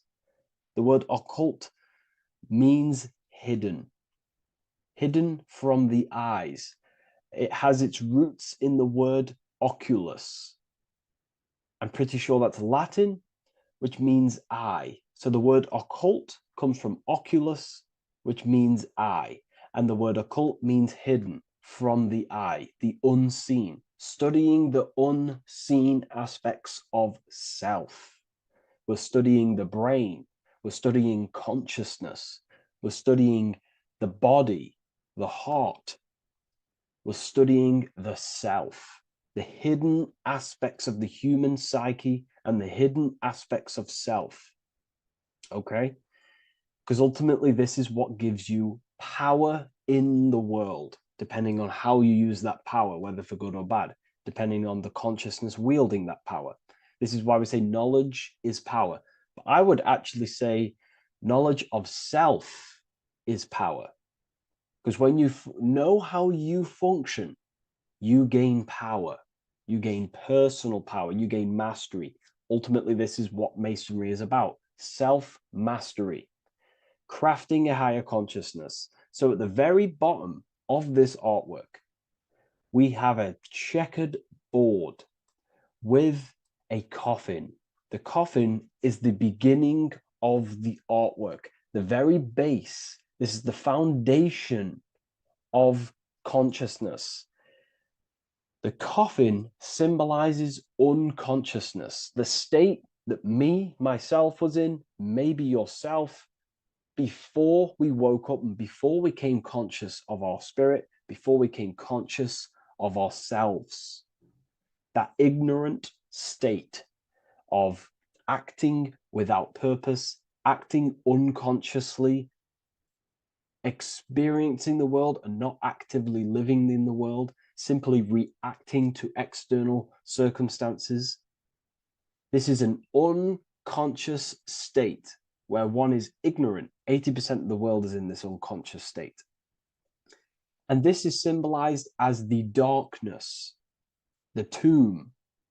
Look at how the tomb is fully blacked out, representing dull, no emotion, it's dark. This represents the darkness of self. The spirit is buried. The spirit is in the tomb. They're not even aware that they possess consciousness. They think they're the material body flying on a ball millions of miles per hour through space, and the sun is, they think they're a monkey evoluted. They've never questioned themselves. They stay in ignorance. They're in the spiritual darkness, okay? And they're furthest away from the light. Look at the top. This is the light sources. They're in the darkness, okay? They're in spiritual darkness. They're in ignorance. And they're in division. Their mind has no power. Their thoughts contradict themselves. They say they're going to do something, but then their mind tells them, oh, I'm going to fail. Or I want to do this, but my mind says this, and I believe this about myself. They want to, I don't know, they want to write a book, but their actions are scrolling on TikTok, and their emotions about, feeling about their past person in their life. That's division between the self, that's divided consciousness. They also have a divided brain hemisphere. They do not see reality through a true lens, because the brain acts as like a lens on how we perceive things. And if the brain hemispheres are not aligned, then we cannot see reality the way it actually is and truly presents itself, neutral. If we're left hemisphere dominated, we see everything as divided. Nothing's interconnected, nothing's a whole. But if they're, right hemisphere dominated, they see everything as a whole. We need to look in the middle of that, okay? So we'll go into that a bit later. But ultimately, they're in a divided state of consciousness. They're in ignorance. But the tomb is symbolic of that. The tomb is, you're not even aware they are divided. They think everything's right in that state. I was like that. My family is like that. They're not even aware of themselves, and you try and say something to them, and they don't even know they're in division. They don't even recognize that they're in a bad, low earth base consciousness. Okay? So when we get out of the tomb, which is representing by a spiritual awakening, we get out of the tomb, we realize, wow, I possess consciousness. I've woken up. You're waking up to the things in the world, and you wake up and start to see the world for what it truly is. When you become aware and you rise out the tomb, you're born again. You start looking within. You start to become conscious of your thoughts. You start to become conscious of your actions. You start to become conscious of the evil in the world. You start to become conscious of the things. You rise out the tomb. You start to become conscious of your intuition. You then step on the checkered board. The checkered board is now you realizing you're in a divided state. Okay, so you're now putting down the ego, because remember, when you're in the tomb, the ego is fully in domination over consciousness, over your consciousness. It doesn't allow you to say that you are wrong. It doesn't allow you to think that there's evil in the world. It doesn't allow you to believe you have a spirit. It doesn't allow you to see that there is maniacs running the world and trying to control you. The ego is so stuck. But when we start to realize this is part of our awakening, we start to realize that the ego is trying to keep us safe at all times and keep us locked in that state of thinking and believing that we were in before. It's always seeking safety. Okay. So when we come out the tomb, we start to put down the ego and start to, how do I say this? We start to acknowledge that we were wrong about the world. And that is a lot about awakening. You have to acknowledge that you do not know everything. There are people with such higher knowledge. Okay. So when we come out the tomb, we put down the ego. We start to actually say, I was wrong about the world. I was a victim of mind control. I was in ignorance. I was in darkness. Spiritual, I'm divided. My thoughts, emotions, and actions are not aligned. My intuition and my action are not aligned. I'm not taking action on what I know is good. I'm taking actions against what I know is good. That's a sin. That's a sin against the spirit. Okay. So when you acknowledge this, you acknowledge you're in division, you then take the first 3 steps, which is the Freemasonic Blue Lodge degrees, these 3 steps. Okay. Ultimately, this checkerboard represents illusions as well. You're in an illusion. Okay. This is why we see it heavily used in the music industry. It represents base consciousness, base level awareness, 5 sense thinking. Represents you versus me thinking, walking down the street and thinking everyone's trying to hurt you, and it's always you versus me, judging people in your own mind. That's low thinking, lower thought. And not to notice squares. Squares are an unnatural state. They're an unnatural shape. We do not see squares or 90-degree angles in nature. It's the lower mind. So it represents base consciousness, base level awareness, only aware of the physical body, only aware of the 5 senses, never looked within. That is the base. And this is the foundation we have to rise up to the light from, up to higher consciousness. So this gives us a strong foundation when we realize this about ourselves, that we were in division. Our thoughts, emotions, actions were not aligned. Our brain hemisphere was not aligned. I'm not thinking with love of the heart. Okay. So that is the state we're in. Now, hopefully that's cleared things up about the chessboard. Before we move on, please leave a like, maybe a comment if you wish for me to discuss anything in the further lectures. Please smash the like button, and it would really help me out. And share this with a friend who is interested in the occult. Okay, so the steps are the first steps of the Freemasonic degree, the 3 Blue Lodge degrees. Now, this can be represented as the number 3, a very powerful number, a very symbolic number. Number 3 is the 3 expressions of consciousness. How do we express consciousness? How does consciousness express itself? Well, there are 3 ways. We think, consciousness thinks, consciousness feels, and consciousness acts. They are the 3 expressions that we express our awareness and consciousness. So we're looking at thought, emotion, action. We're also looking at the 3 brains: the reptilian brainstem, the mammal limbic brain, and the neocortex. The reptilian brain governs basic functions of the human body: breathing, surviving, scanning the environment for threats, automatic responses, eating, scanning for food. Base consciousness, that's the reptilian brain. That's what most people operate their lives in, including myself before I woke up. I'm not trying to sound big-headed, but this is the truth. Ignore my tone of voice, ignore my voice, focus on the words I'm saying. If you're judging, that means you have divided thinking. It's always you versus me. So we need to get out of that thinking of you versus me all the time. That's lower consciousness. That's animal thinking. That's earth thinking. We're unified. We need to reach a higher consciousness and do not waste our mind's potential on low-level earth divided thinking. Okay, so we're looking at the reptilian brain, the mammal brain, and the neocortex. Now, the neocortex is ultimately what makes us human. It allows consciousness to operate on a higher degree.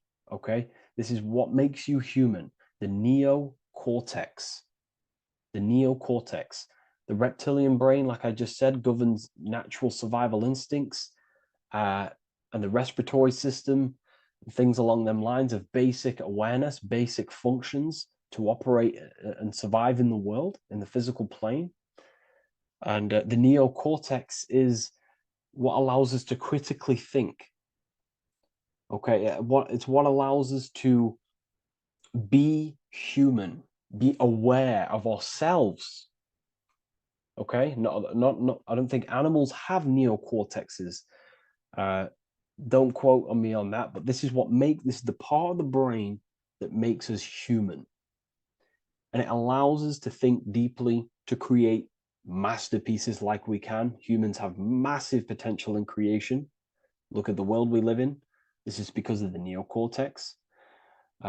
It allows us to critically think and self-reflect. Now, when we start to operate from higher thought, we start to think with higher thoughts, the higher parts of the mental dimension, we ultimately start using this brain more. We start functioning from the higher brain. Now, this is why Neo from the Matrix is called Neo, because he uses he was in the reptilian brain. If you watch the film The Matrix, if you notice, he gets plugged out of the Matrix and he's plugged in on the back of his neck into the brainstem. And when he's plugged out, his name's Neo, which is neocortex, using the higher brain. It's what awakens the self. It allows consciousness to function on a higher degree compared to animals. Okay, so we're looking at thought, emotion, action.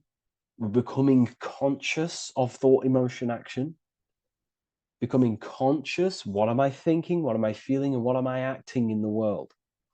And what can I do to master these, to operate more efficiently in the world?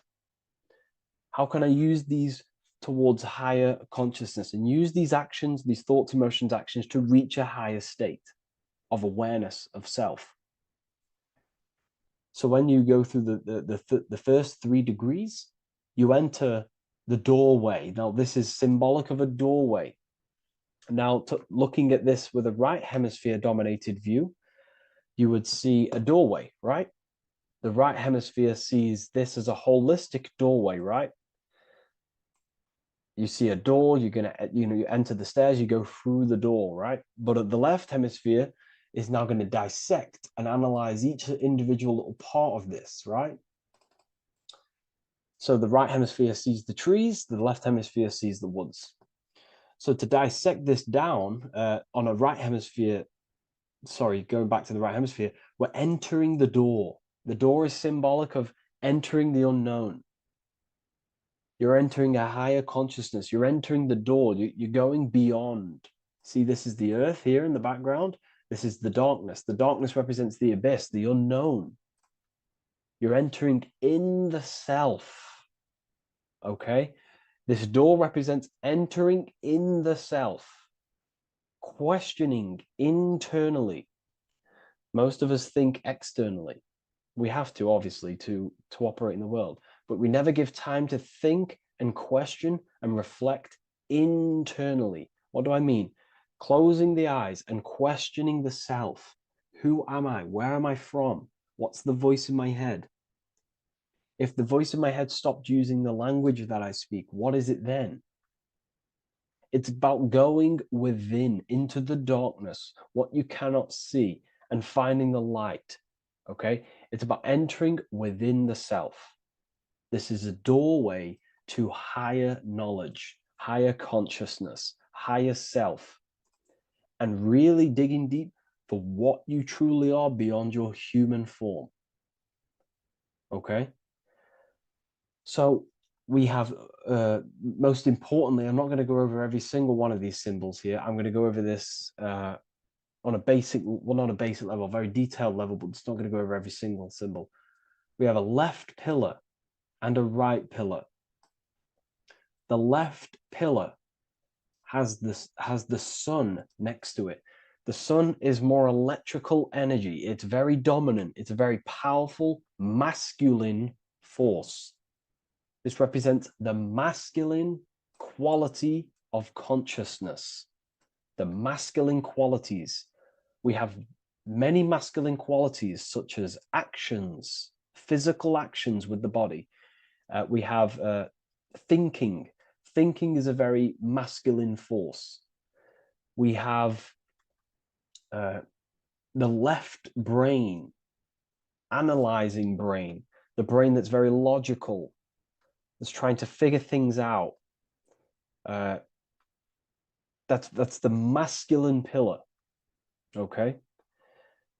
So this is the masculine qualities of consciousness. It also represents what we can see, the sun. The sun allows us to see, to visually see in the world. So the sun represents the external world, the world outside the self.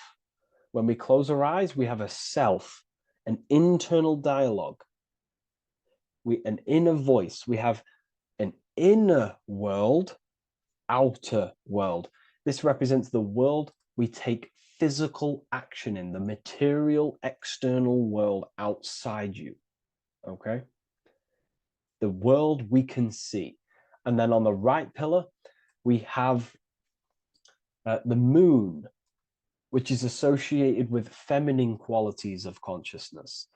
Now, the moon is in the night, what we cannot see. The moon is the nighttime. The darkness symbolizes what we can't see. So it's representing the internal world, the world of the self, the immortal world. Okay. The self in the mind is immortal. When you close your mind, you go in the mind, that self inside you is immortal. In the mind, you are immortal. Outside the mind, you are mortal. You will die. This body will die. Okay. So this is representing the internal world on a holistic understanding. It's also representing the right brain, the feminine brain. It's also representing intuition, emotion. They're linked. Intuition and emotion. They're a feminine force. Also, we're looking at the heart, the right pillar. So everything that is feminine falls under this right pillar. Now, don't get confused. I know a lot of people can get confused about what I've just said. So this represents the inner world, the outer world. It also represents everything masculine and feminine. So thought is, although it's an internal quality, it would fall under the left pillar, because thought is a masculine force. It's a penetrating force. So try not to get misunderstood with that. On a holistic scale, it's also represented inner world, outer world, and how they are reflections of each other. Now, these pillars, they're the same height, they're the same structure, but just different in sun and moon, which represents their reflections of each other. Their reflections, the inner world reflects in my outer world. My external world, what I see outside of me, is a reflection of my thoughts and my internal world. So the inner reflects the outer. The inner reflects the outer. As within, so without. So we're also looking at the right and left brain. I've already gone over that. So what we need to do is build the bridge between the two to reach higher awareness of self. Because ultimately, remember, we're still divided. We came from the checkered board, we entered up here, we've just entered within the self, we started questioning the self. We're still divided. We need to build the bridge. And this is what they're crafting in Freemasonry. The bridge, the arc, the agreement, the great work. This is the crafting of aligning the left and right brain. We're also aligning intuition, feminine, with the actions. Because ultimately, the higher self is always guiding us. That's our true spirit guide. Our true spirit guide is our higher self. And the higher self ultimately exists in a higher dimension. This is going to sound crazy to some people, okay? But who you are is not your human body. And your higher self does not communicate through the language of the human material world. It doesn't communicate through English, doesn't communicate through thoughts. It communicates through intuition and communicates through dreams and symbolism. So it's all associated with the right pillar. This is the things we can't see. The higher self is always guiding us to awakening and to our purpose on the earth. Okay, so this left pillar also can symbolize what we're born into the world with, our circumstances, our external world. What are we born into? You know, our family, our current financial situation, where you're located in the world. So it's also symbolizing this. It's also symbolizing the qualities you bring here, the natural abilities you have when you're born, and what we need to do with our environment to ultimately reach a higher consciousness and reach our and transmute our environment we're born into to realize who we were and why we came here. Okay, so we need to build the bridge between intuition and action, and always take action on what we know and feeling is right at all times. That's unity consciousness. And when we do this, we gain the light. We gain more light, symbolic of more information of the self. Because the higher self is always guiding. It's always watching over. And it's always trying to give us knowledge of awakening, of why we came here. And when we take action on what we know and feel is right at all times, it's like a domino effect and a stepping stone that pushes you closer and closer towards your life purpose. Okay? We're also aligning the right and left brain to perceive the world in truth, to see the world in its true form, to see the world in what it actually is, instead of any distorted left or right hemisphere dominated beliefs or thoughts.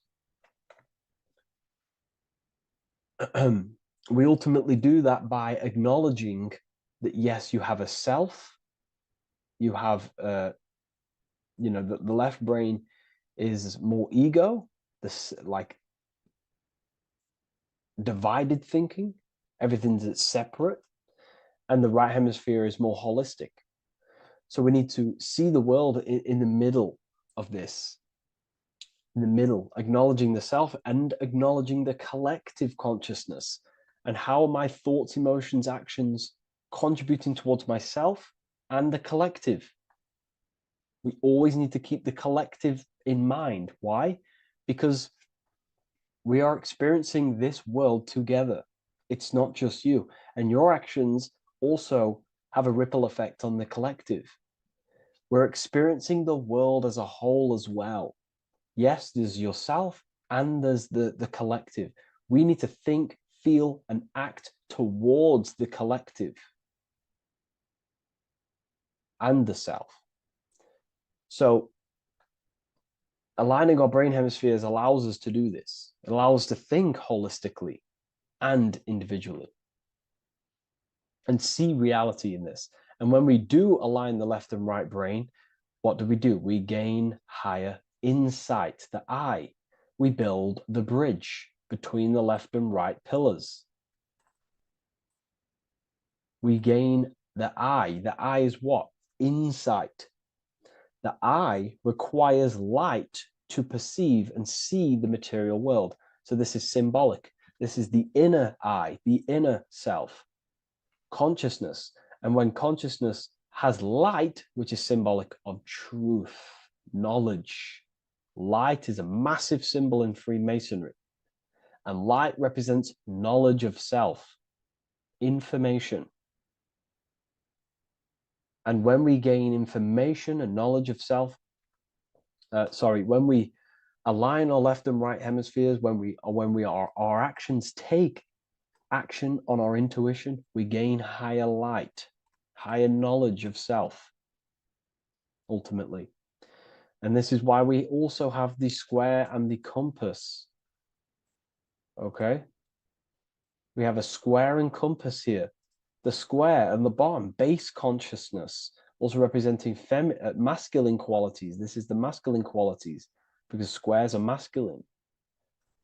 And the compass creates circles. So we have the circle on top of a square. Circles are divine. This is oneness. The circle is one line. The square is 4 lines. It's divided. So we need oneness over division. We need to unify the masculine and feminine qualities. Masculine and feminine qualities, okay? This is in the middle because the compass would fall on the right pillar and the square would fall on the left pillar. And it's unifying. It's representing unification of these 2 pillars of masculine and feminine qualities of self to ultimately rise towards this light, out of the darkness and into the light. Okay. Let's go back. The G. This is very important. This is one of the most important teachings I could possibly give you about the G. The G is the generative principle, is what generates things. And the force within you that generates things is care and the heart energy. The heart ultimately expresses our actions. We think, if we care, we act. Everything in your external world is in front of you because your heart cares. You care about the video and gaining knowledge. You're now here watching this video. That's the care energy expressing actions. So in order for us to truly get out of this divided consciousness, we have to go through the G. We have to go from base consciousness, the square, divided, we go through the G because we have to care. And if we care, we'll reach the higher mind and gain higher self-knowledge and master the self. You cannot do this if you do not care. And if you do care, you will take action towards it. If you're watching this and you don't actually truly deeply care, you won't take the action. You'll just gain the knowledge, which is ultimately useless. You have to take action on this knowledge. And if you do not, there's no point watching the video. It's difficult. It's difficult. It's not easy. And things, throw us off our path sometimes. I understand. I'm not saying I'm perfect, but we ultimately have to give care towards reaching higher knowledge. Seek and you shall find. If you have the care about reaching higher knowledge of self, you will seek it and you will take actions towards it. Okay. We see this everywhere, and I mean everywhere. The Temple of Solomon has the 2 pillars, Jachin and Boaz pillars, feminine and masculine qualities. Sol, O, Mon. Sol is sun, Mon is moon. It's building the temple, which is the temple is the inner self, ultimately. It's symbolic. The temple's not a real place. The temple of self, building the Temple of Solomon and reconstructing the Temple of Solomon, is about reconstructing the self through masculine and feminine qualities. We see it everywhere. And this is very symbolic, very symbolic. We have the 2 pillars, we have building the bridge, and we have a stairway that goes to what you can't see because it's going to the unknown. You have to have faith. Okay?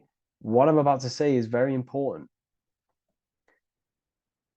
you don't know what higher consciousness is, okay, until you get a little bit higher. This is hard to explain, but I didn't know what everyone talks about, what higher consciousness is. I can't give you my higher consciousness. It doesn't work like that. You have to enter in and go within and have faith, going into the unknown, because you're ultimately going into something you do not understand. Higher consciousness, I cannot give it you. You have to enter the door and take action and think, feel, and act towards it, and you will go to the place, and then you will understand what higher consciousness is. Ultimately, what higher consciousness is higher knowledge and understanding of self, what you actually are. Okay, that is what's being symbolized here. It's again in the Masonic art. We have the darkness. We have to have faith to leap into the darkness, into the unknown. We see this everywhere. Like, you'll see, when I say this everywhere, and I mean everywhere, you'll see this. Every doorway has this symbolism in the ancient world, because ultimately this is what it's about, people. The door represents going within into a new light, a new room, a new level of understanding of self. Okay. Here we have Astro World. Now, this is obviously a darker aspect of this, but again, we have the two pillars. See you on the other side. That's the doorway. The other side. And I'm not going to break down, this ritual, but you can guess what I'm on about here. That's for the university, of course. I can't break that down on YouTube. It's way too deep. But there's knowledge out there that is so deep you couldn't even comprehend it with the current mind, even for myself. And this is the power of symbolism. The more you learn about yourself, the more these symbols reveal to you. It is a journey of self. And I can't give you these understandings. You have to go within and question and meditate on these symbols yourself, and have thinking exercises of meditating on a symbol and seeing what your mind does with the symbol, what it lets you think about that symbol, and you'll unlock deeper meanings. I'm going to go over one more symbol before we end this. This is the hourglass, which represents time,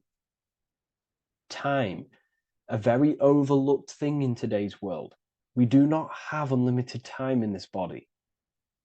You have limited time. You will die.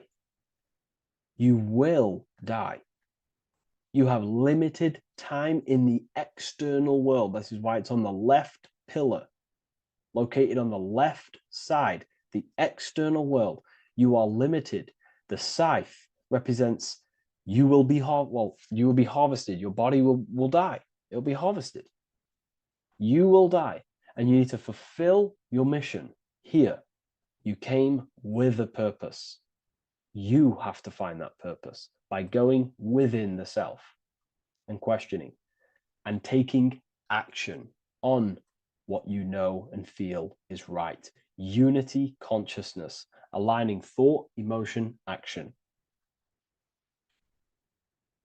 So if you wish to learn deeper insights, gain exclusive lectures, astral projection, self-mastery, I've just started a new section on mind control methods and how people are using this in society and becoming conscious of it. I've now opened 5 spots at a limited special price for Ethereal University.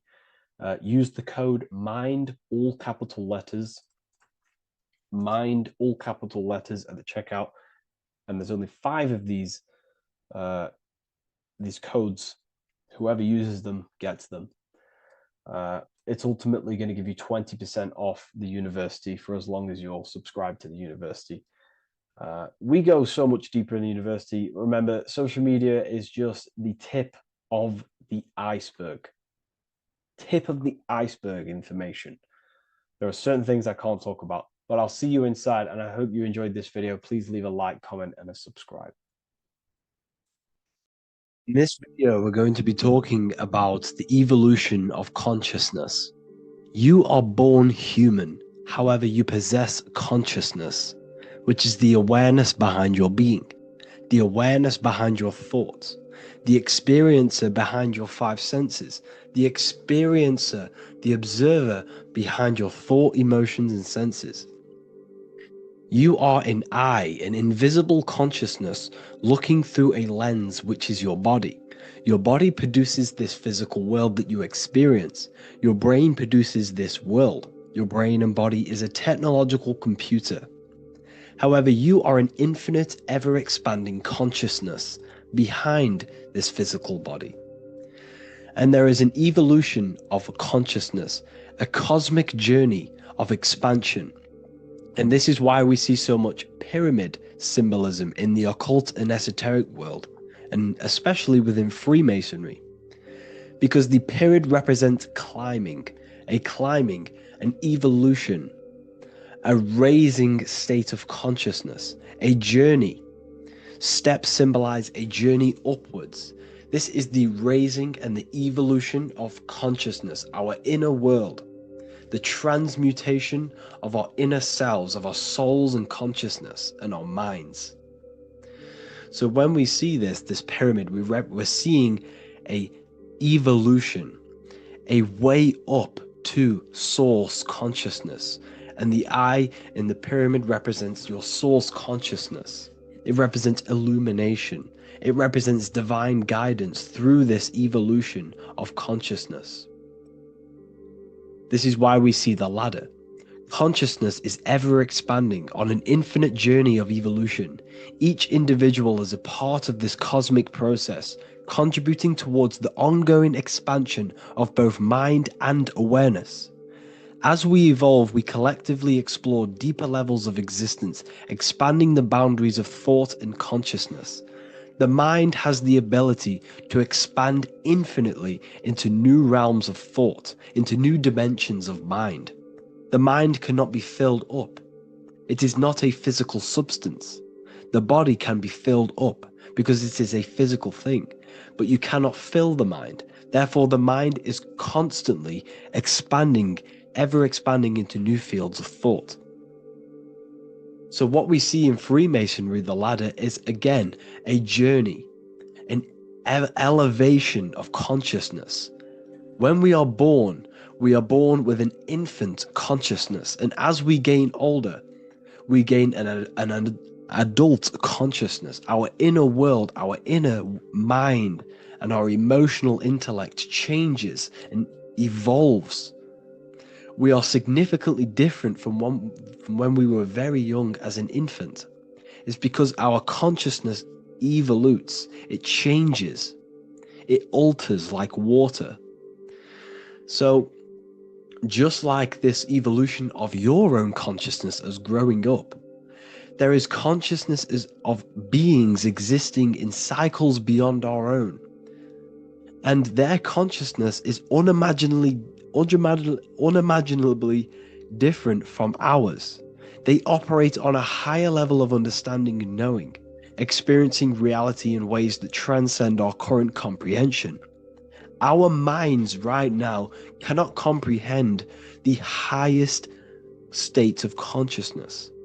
There are entities, there are beings beyond our own, existing in higher dimensions of consciousness that we cannot comprehend because they have expanded. They are on a further way up the ladder of consciousness.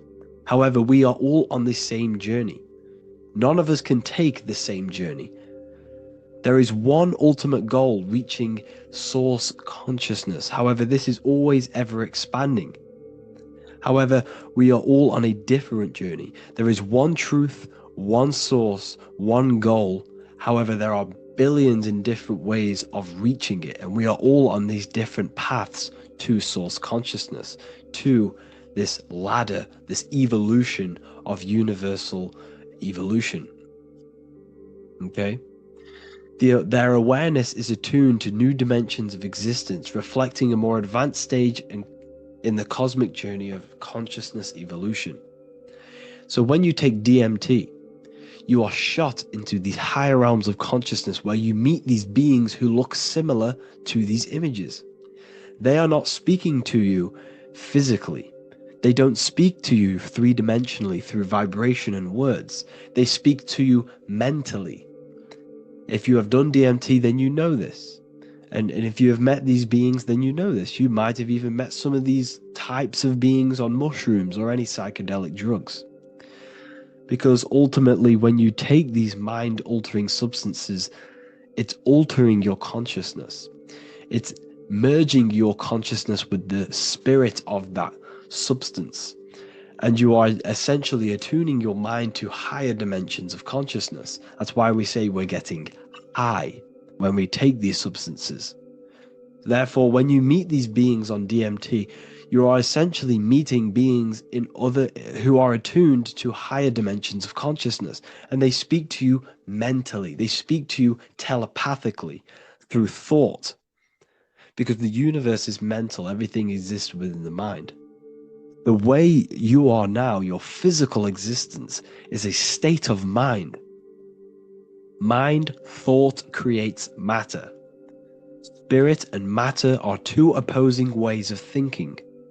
If we have a very spiritual mind, we have an expanded mind, we are a spiritual person through the mind. However, if we have a very low state of consciousness where we think about food, sex, lust, and all physical things, then we have a physical consciousness.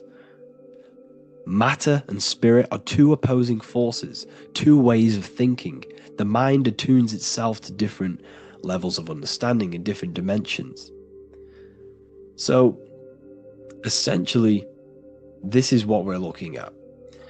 The body is a vessel for the fluidic, formless consciousness, a temple that houses the essence of our awareness. While the five senses are limited to perceiving only the physical plane, the mind transcends these limitations, capable of perceiving the full scope of reality. It is through the mind that we access deeper truths beyond the material, tapping into boundless nature of existence.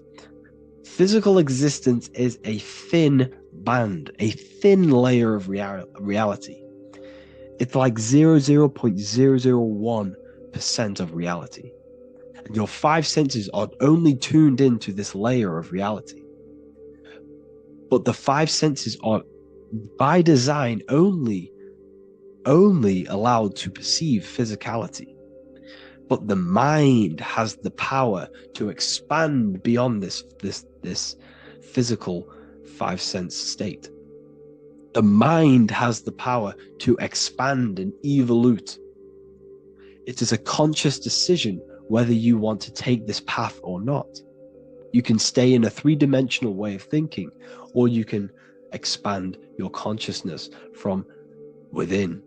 It's not an external journey. There is no God going to save you. You must save yourself. Therefore, behind every single one of these eyes is the same source consciousness. However, we are all different cells in a different journey. The organs in your body, the cells in your body are all alive. They all possess same consciousness, universal consciousness. However, we are all on a different journey of evolution. As above, so below. As the baby is in the mother's womb, when the baby becomes conscious, there is a world outside of its mother. What does it do? It presses and seeks a way out to be born in the other world outside of its mother. It is the same with your consciousness, your mind. When your mind becomes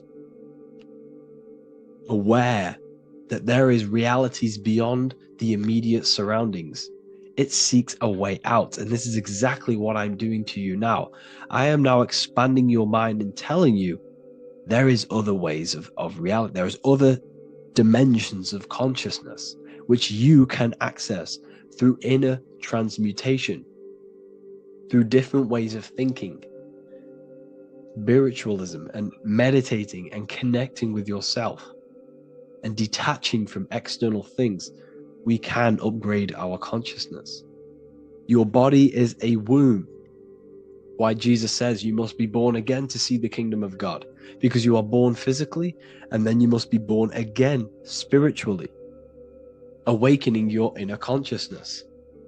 So like I said, as the baby is in the womb, it's the same principle, as above, so below. You were a baby, you were in your mother's womb, and you figured out there is a world outside of your mother, so you seek to weigh out your mother to be born in another world. It's the same now. You must do this now. This is your spiritual evolution. This is the evolution of consciousness. It's ever expanding. When you die, this is a transition. You must learn to not fear death. This is another part of your spiritual journey. You must master death. Therefore, like I said before, the mind has limitless capacity to expand into new realms of thought, continuously exploring uncharted ideas and concepts without boundaries. The mind can ever expand. It can never be filled. It can never ever know everything. There is infinite fields of knowledge, infinite fields of thought. Your current state is just one stage on an infinite pathway. You won't remain human forever. The human experience is a crucial phase where we learn to balance polarities, master the fundamental laws of the cosmos. It is a period of growth and transformation, preparing us for the next stages in our cosmic evolution. The goal is to strive for perfection, yet the true perfection is unattainable. It's like a tunnel, and there is a light at the end of the tunnel. And as you walk through this tunnel, the light is ever moving backwards. You should forever seek to meet that light, but you will never meet that light because consciousness is ever expanding. You should strive for perfection, yet knowing that perfection is forever unattainable. The journey is endless, with each step revealing deeper layers of understanding and experience. The pursuit of growth and expansion is itself the essence of our evolution. You can find all of this knowledge in the amazing book that I have read for years. I have read this book, The Emerald Tablets of Thoth, the Atlantean, by M. Dorial, translated by M. Dorial. I'm telling you now, this book, now that I've told you this, you have some context on the book. The whole book is about evolution of consciousness. He's talking about higher dimensions beings. He's talking about how you can transcend this physical plane. It is truly the most amazing book you will probably read. One of the best spiritual texts you'll see. It's hard to understand, so you must read it over and over again. And the more your mind progresses, like for me, I read this every couple months. And the more I learn about consciousness, the more I expand my own consciousness. And every time I read this book, I pick out something new that just completely blows my mind, because you can only understand this book to your level of consciousness, to your level of understanding. So now that I've told you all this information, go and read this book and it will absolutely blow your mind. And so will the Book of Wisdom Volume 2, which is now available. I released it the other day. I'm just going to read a page out now. This page is called Spirit and Matter. The Earth is not merely a dense, lifeless rock drifting through space. It possesses spirit, a living essence that animates its form.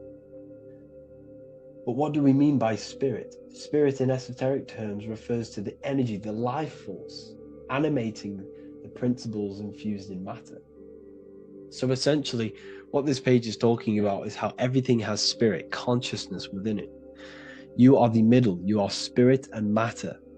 You have the ability to expand your mind to the God self and raise above our animal instinct, our material self, and know the divine and expand. Animals cannot do this. Animals are not self-aware. Humans possess self-awareness. We can observe our consciousness. We can say, why do I exist? We can look in the mirror and know that we need growth. And this is what Anunnaki means. Anu means above. Anu was the supreme god of the sky, which is a metaphor. He represents spirit above, heaven. Anu came down to earth and married Ki, the goddess of the earth, which represents matter. It's a myth, it's an allegory. Anu married Ki and gave birth to the Anunnaki. Spirit came down and infused with matter and gave birth to the human, which is you. You are spirit infused in matter, Anu and Ki, Anunnaki. You are the Anunnaki. And this is just one of the teachings in my book. Honestly, this book is absolutely amazing. If you truly, truly want to expand your consciousness, give this book a read. And obviously, if you're inside the university, I give you this book for free, a paperback version. If you join the university, follow the steps inside of the general chat, you'll be able to download this book. Sorry, not download it. Order a paperback for free. All you have to do is pay for the shipping. You'll also gain amazing knowledge inside of my library, where your mind will just be overblown with the amount of esoteric books. There's over 45 rare occult books, plus you get a PDF of the Volume 1 and Human Health Guide. You get reoccurring updates where I expand on symbolism, occultism, where you will just feel absolutely amazing once you understand esotericism in yourself. You'll also learn how to create the dream reality that you want with the Manifestation Mastery course, where I teach you how your consciousness creates reality. You'll have a real lectures where I post lectures on symbolism, occultism, esotericism. There's a conscious community and live calls and Q&A where you can ask me questions and I'll answer your questions. I just want to say thank you to everyone who has joined the university. Thank you for even liking and watching this video. Any support I just appreciate every single one of you. Please, if you can, leave a comment and a like on this video and let me know any videos you want me to make in the future. And I will start uploading a lot more to the YouTube. So yeah, thank you all for tuning in today. Have an amazing day.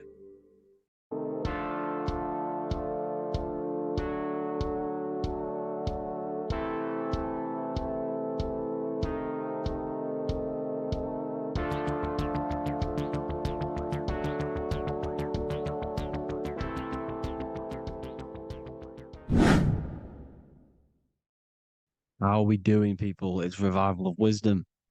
We're back today talking about sun worship. Okay? And please enjoy, sit back and enjoy the video. First thing we need to understand is that the sun is the risen savior. It's the light of the world. Without the sun, we have nothing. Now, the sun is the Son of God. We didn't make the sun. No one owns the sun. But who created the sun? Obviously, the Creator created the sun.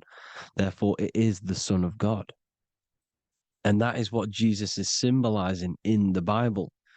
The Bible is a metaphorical story. That's why it's called the greatest story ever told, because it is a story about the sun, the zodiac. It's about you, the systems in the body. It's about everything that is sacred in this creation. Now you can see the suns behind Jesus' head in all of the ancient portraits, even the ones that are more modern. You still see a sun on the back of his head because he is the sun. He's the light of the world, our risen savior. And this is what Christians are lost because they don't realize it's a symbolic story and they think Jesus was a historical person. He's not a historical person. Okay, this is what we need to get out of our mind. This wasn't a historical person. It's the Son, our risen Savior. The Son is the soul. It's the soul of this creation. Because what is a soul? A soul is pure life force, pure energy. Whatever a soul inhabits, it gives life to. Like our soul feeds our body. The sun feeds the earth because the sun is a soul, and that's why the ancients called it Sol. Because it's the soul and it's in you and it's the light of the world. It's the light of everything. It gives life to all things. Here's Jesus and his 12 disciples. The 12 disciples symbolize the 12 zodiac signs. Aries, it rules the head region because the 12 zodiac constellations rule specific regions of your body. Aries, the ram, you have a cerebram in your head. This is Aries on the head of the table. His Gemini rules the arms and the lungs. The two twins, Gemini. He's holding up two hands for the two hands and arms, the twins. Cancer has a knife in his hand. It's not so clear, but he has a knife in his hand. Cancer is the crab. Crabs have claws. And he's pointing at Virgo's Adam's apple, saying there's no Adam's apple there. It's a woman. Who's the sixth sign? The sixth sign is Virgo, the Virgin, the only woman in the painting. Now, notice how there are 3 people in 4 groups for the 4 seasons and for the 3 months and 3 zodiac signs in each season: spring, summer, fall, winter. Matthew, Mark, Luke, and John with the suns on the back of their heads, because it's the 4 states of the sun. The 4 states of the sun. Now, 6th sign, Virgo, the Virgin, the only woman in the painting with no Adam's apple. Then we have the sun, Jesus, red and blue, red shift, blue shift, electromagnetism. The ancients knew this.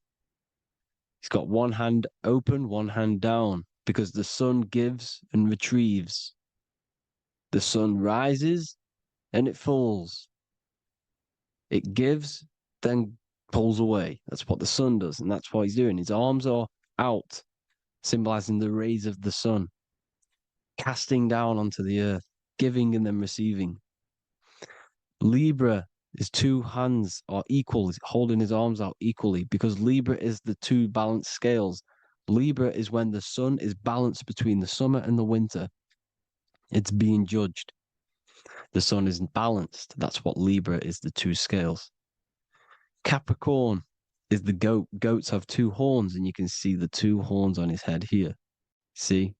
So this is astrology. This is what Leonardo da Vinci is depicting here. It's astrology. He knew the story of the Bible is all astrology. It's all based on astrology. The Son of God, the real sun. Now here are some Bible verses. I am the light of the world. Obviously, that's the sun. What other light is there that lights up the world? The moon can't do it. It's the sun, the one and only sun, our risen Savior. Because if the sun didn't rise, we'd all be dead. So it's our risen Savior. And it dies for our sins every night and then gets reborn every day. Now, Jesus calms the storm. Mark 4:35-41. The disciples are all on a boat and there's a heavy storm. But Jesus is asleep. The disciple says, Jesus is asleep. We need to awake him. They wake up Jesus, and Jesus got up and rebuked the wind and said to the waves, quiet, be still. Then the wind died down and it was completely calm. Well, when Jesus was asleep, this is the sun not being risen. It's not risen yet. Because in the night times, that's when the storms happen on the sea, in the ocean. And when they awake Jesus, Jesus rises because he's the sun. He rises and everything calms. Because when the sun comes, the storms go. You see? So it's the sun. It's all about the sun. Here's another, Luke 22:10. A disciple asked Jesus, when will we know it's the end times? And Jesus says, as you enter the city, a man carrying a jar of water will meet you. Follow him to the house that he enters.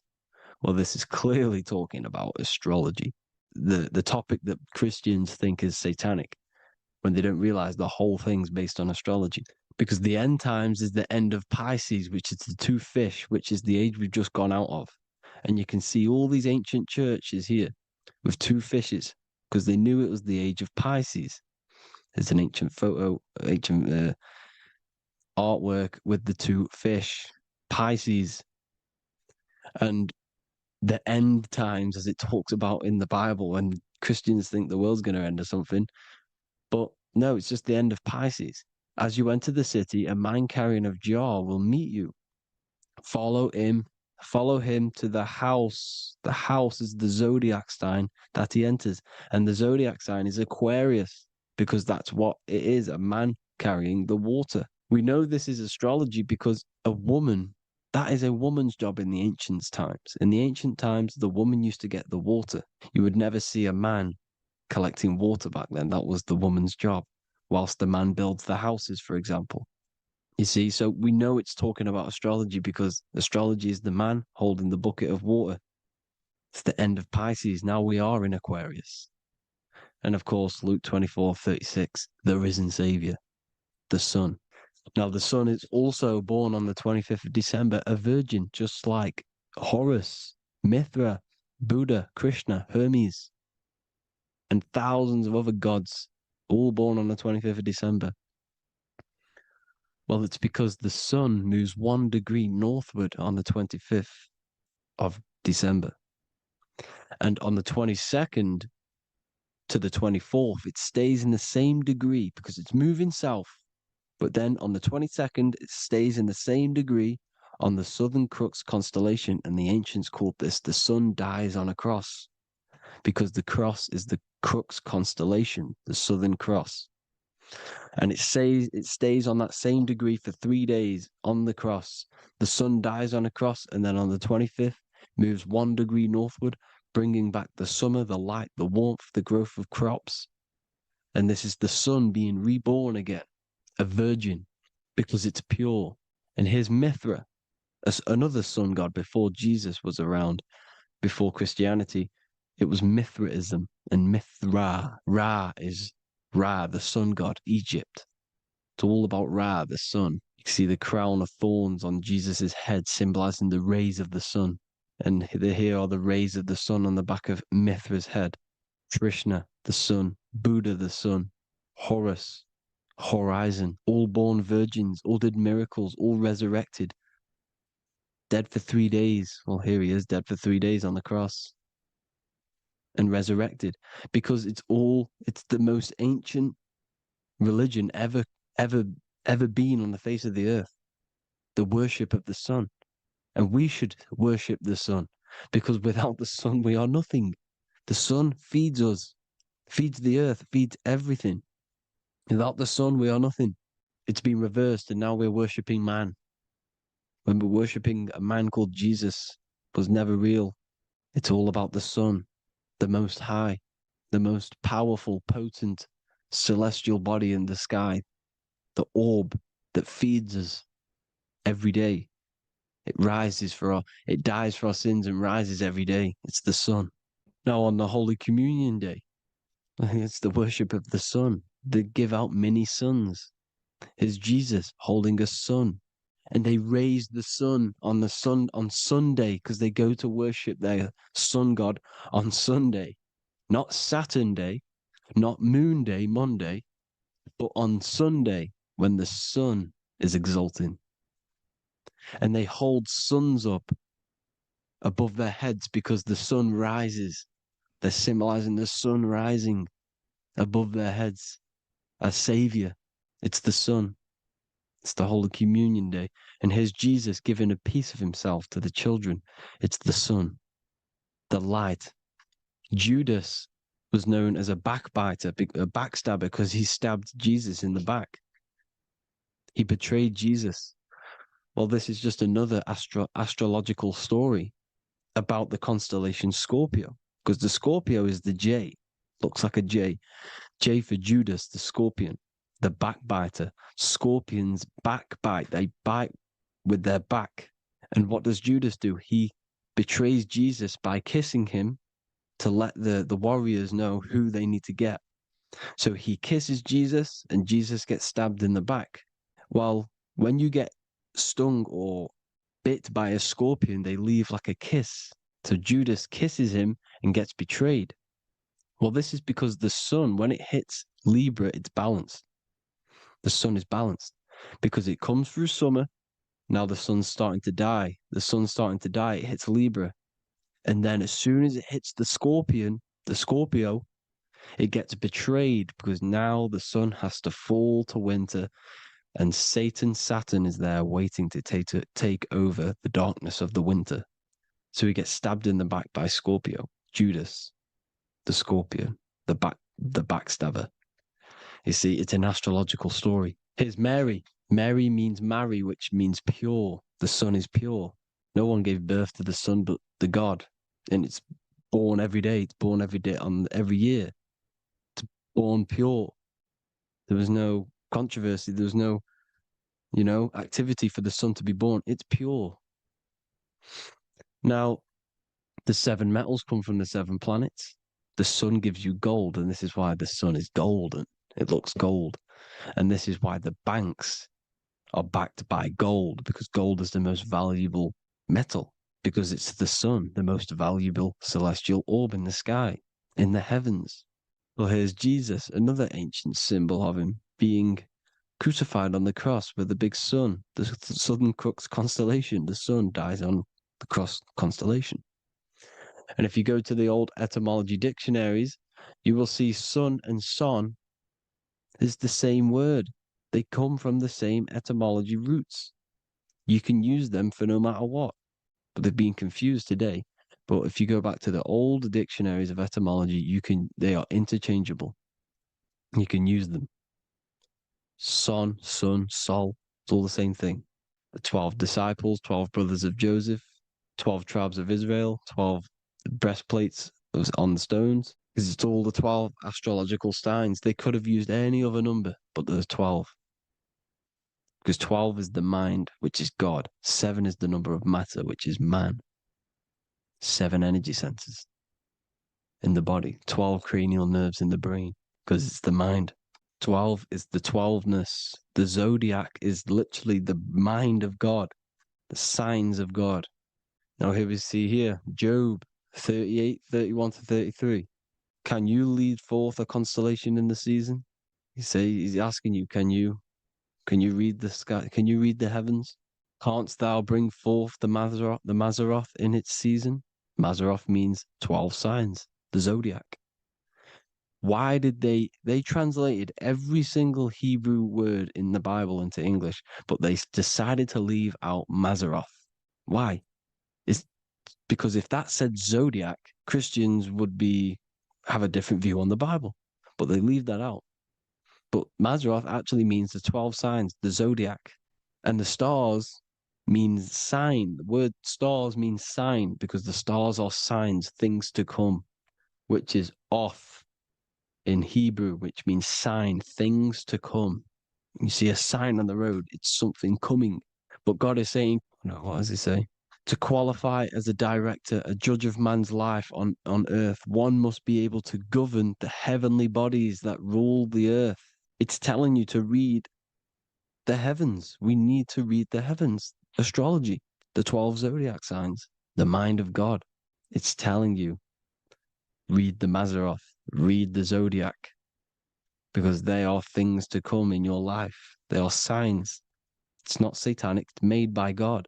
God said, let there be lights in the firmament of the heavens to divide the day from the night, and let them be for signs. Signs are things to come. The 12 zodiac signs. It's all about astrology. Here's Mary holding the sun. His son, her son. It's the sun in the sky. The one and only, the most high. The soul, the solo because it's on its own. The most powerful, Ra, radiance. Here's the Pope holding the sun. All three popes holding the sun because they're sun worshippers and they know the true meaning and origins behind Christianity. Sun worship. Here's the Vatican is a sundial. Yes, this is literally a clock. Your clock, your watch is a sundial. It's got 12 sections on it for the 12 zodiac signs.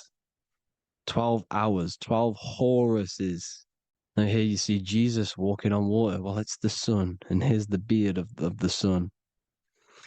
Here's the pyramid of the sun, the illuminated one, the all-seeing eye, the sun. Here's the Ankh. The sun creates these symbols. The ancients knew this. Now, when you see these headdresses, these are actually the days of procession of the sun. Aries, Cancer, Libra. It's all about the sun.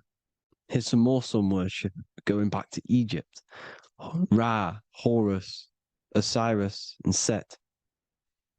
Jesus and Satan is Horus and Set. The sun and Saturn. Saturn rules the winter, Satan. Jesus, the sun, the light of the world, rules the summer, rules the day. Satan's the night. Saturn's the night. The sun is the day. The evil brother, Satan.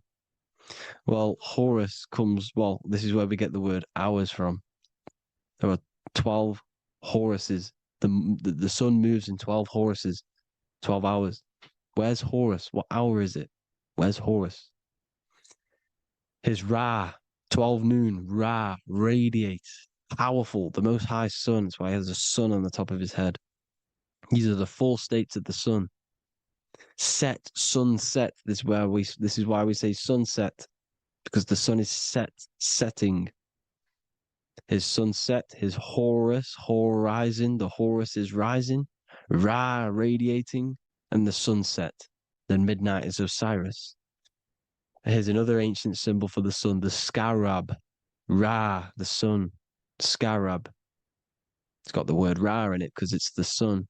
Here's the sun on top of the scarab with the wings. Because scarabs roll dung up hills, and then they'll let it fall down the hill to gain more matter.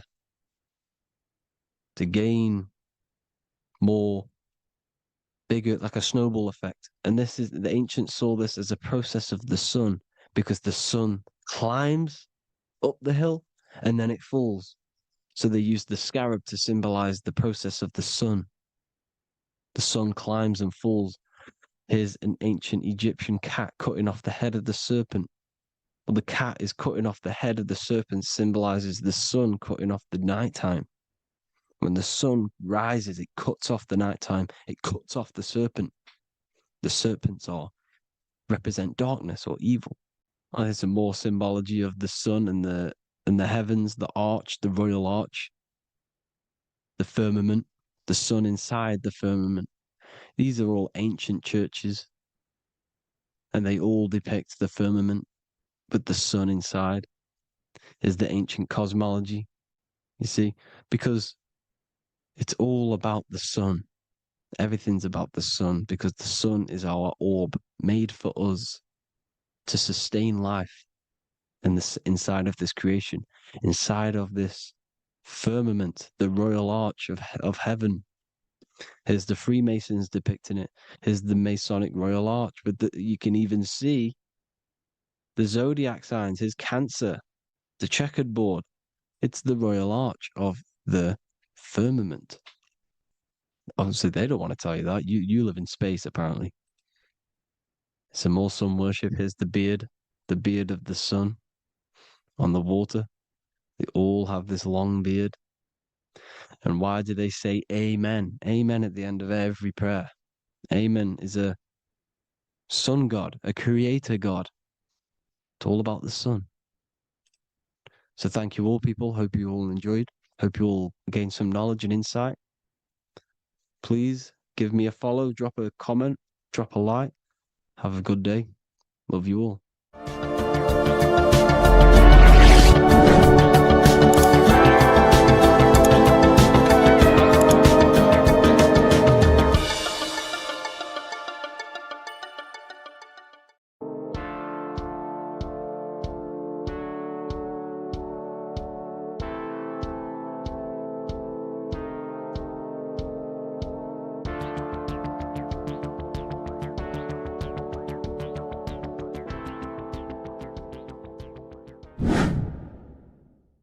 The earth has become a realm in order to trap souls within so that they can harness our electricity, our energy.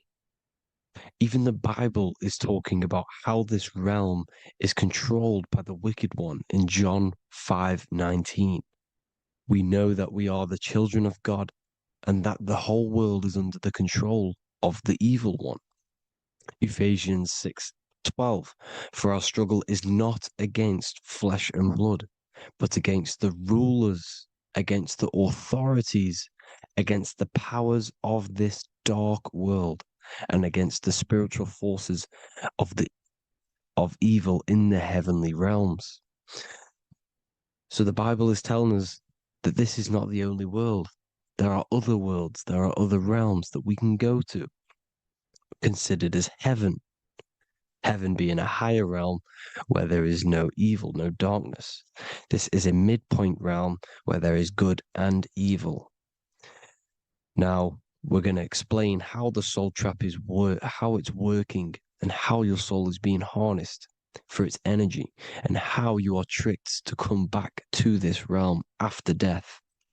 What you need to understand is first is that you are the invisible intelligence behind the physical body. You are the mind and soul. The soul is the true you, the good you. It is pure love, pure bliss, eternal, never dies. The mind can be corrupted, though. The mind is the intelligence of the soul. It is invisible. It has no true form. The intelligence inhabits the brain. The brain is the computer to control the electrical machine called the nervous system, which is choice, program, and action. You are the invisible intelligence behind the body, and this will prove it even more.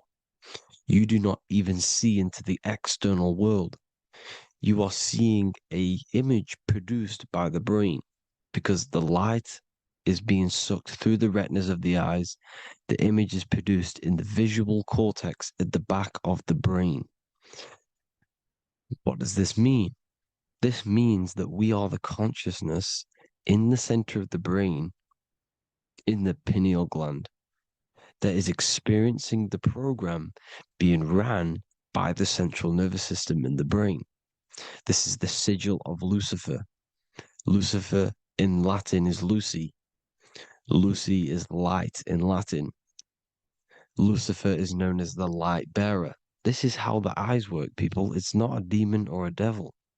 The sigil for Lucifer is how the eyes work and how the left eye is controlled by the right brain. The right eye is controlled by the left brain. There is a crossover. It's the same with the body. The left side of the body is controlled by the right brain. The right side of the body is controlled by the left brain. There's a crossover with our hemispheres in the brain.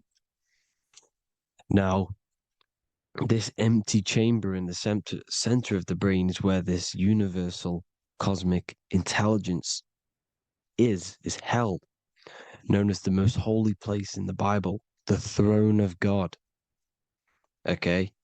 This is above the 33 vertebrae on the spine.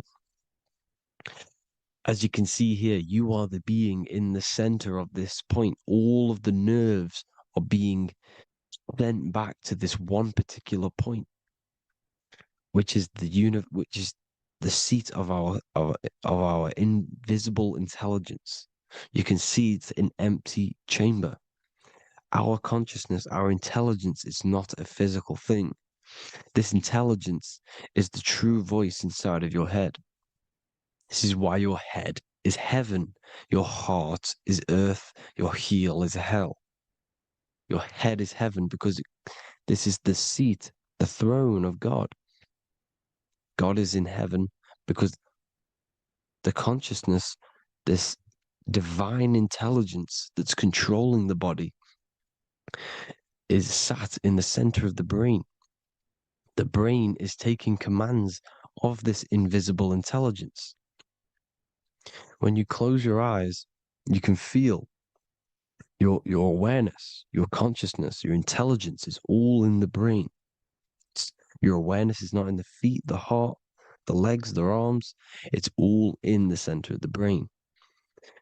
Now, if you meditate deeply, you will find that you are beyond the mind. You are the being observing the thoughts. You are the soul observing the thoughts. Now, with this being said, you are the consciousness experiencing the program being ran by the central nervous system in the brain, because you're not seeing into the external world. It's an image, it's a simulated image produced by the brain and the central nervous system. You do not experience the external world. You do not feel the external world. You feel electrical impulses on your nervous system. Your nervous system is decoding what you are feeling. So the only thing that you truly feel is the electrical impulses on your nervous system. This is why the nervous system is the tree of knowledge of good and evil, because it gives your invisible intelligence, your mind, the knowledge of good and evil. It can detect good things, it can detect bad things. If it's hot, if it's warm, if I need to go, the nervous system is doing this. It is the tree of knowledge of good and evil. Okay? Now this universal intelligence is symbolized as the single eye. Okay? Matthew 18:9. It is better for you to enter life with one eye than to have two eyes and to be thrown into the fire of hell. What does this mean? It's symbolic, it's metaphorical, people. It is metaphoric. Your universal intelligence is the single eye, the one eye. It's the balance between the two poles, between the left and the right, the good and the evil. It knows the right thing to do all the time. This is our inner guide. The inner self is the inner guide. And when you are operating your life off duality, using your two eyes, you'll be thrown into the fire of hell, lower states of consciousness. Because you're split. You need to live in oneness, even, balance. Matthew 6:22, the light of the body is the eye. The light of the whole body is the eye. You are a light being. Human. Hue means an attribute of a color. Man is the word manifested. We are light manifested into physical form. Depending on your vibration is depending on what color that you are vibrating on, which is a hue, a human. If therefore thine eye be single, thy whole body should be full of light. Again, it's talking about the single eye, oneness, completeness. When you balance the hemispheres of the brain, we'll go over that later. But anyways, the body is the earth. This is what we need to understand, people. The body is running the simulation, the program that our consciousness is experiencing. So when we leave the body during death and astral projection, we leave the earth. This is how it works. The body is the vehicle for the earth, for this realm. Everything exists within our mind. You have the soul, mind, and body. The soul is the observer, the watcher, the true being. This is why she has many different heads, because the soul inhabits different bodies. This is the serpent, which means knowledge, which is the mind, wisdom. And this is the body, soul, mind, and body, Brahma, Vishnu, Shiva. The mind is the bridge between the soul and the body. So what do I mean? When you astral project, you are using your mind to project your awareness, your observing consciousness outside of the physical body. The mind is the projector, projecting consciousness.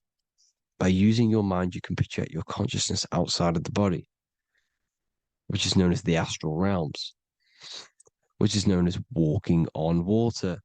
Jesus was never walking on physical water, people. It's metaphorical. Believing the physical body. The water is the ether, which is the veil between the physical and the astral realm. It's a fluid substance. It's on either side. It's physical and astral. The ether is the fifth element that they hide from us. Why? Because they're trapping you in the physical. They are hiding all of these realms. Etheric, astral, and mental. People think their mind is their brain. It's two separate dimensions. These are completely different dimensions. The mind is way more intelligent. The mind is formless. There is no form to the mind. You can think anything you want. You can manifest anything you want within your mind. It is not a physical object. The physical realm is being controlled by the mind. Everything's being controlled by the mind. Everything exists within the mind. This is why the Egyptian says the universe is mental. So when we project our consciousness outside of the physical, we go to the astral. The ether's the water that Jesus is walking on. This is the veil between the physical and the astral world. The word together has ether within it because it joins the two worlds together, together, the astral and the physical. The word either is ether because the ether is on either side, physical and astral, physical and spiritual, physical and non-physical. In the astral realm, the mind can manifest anything we want.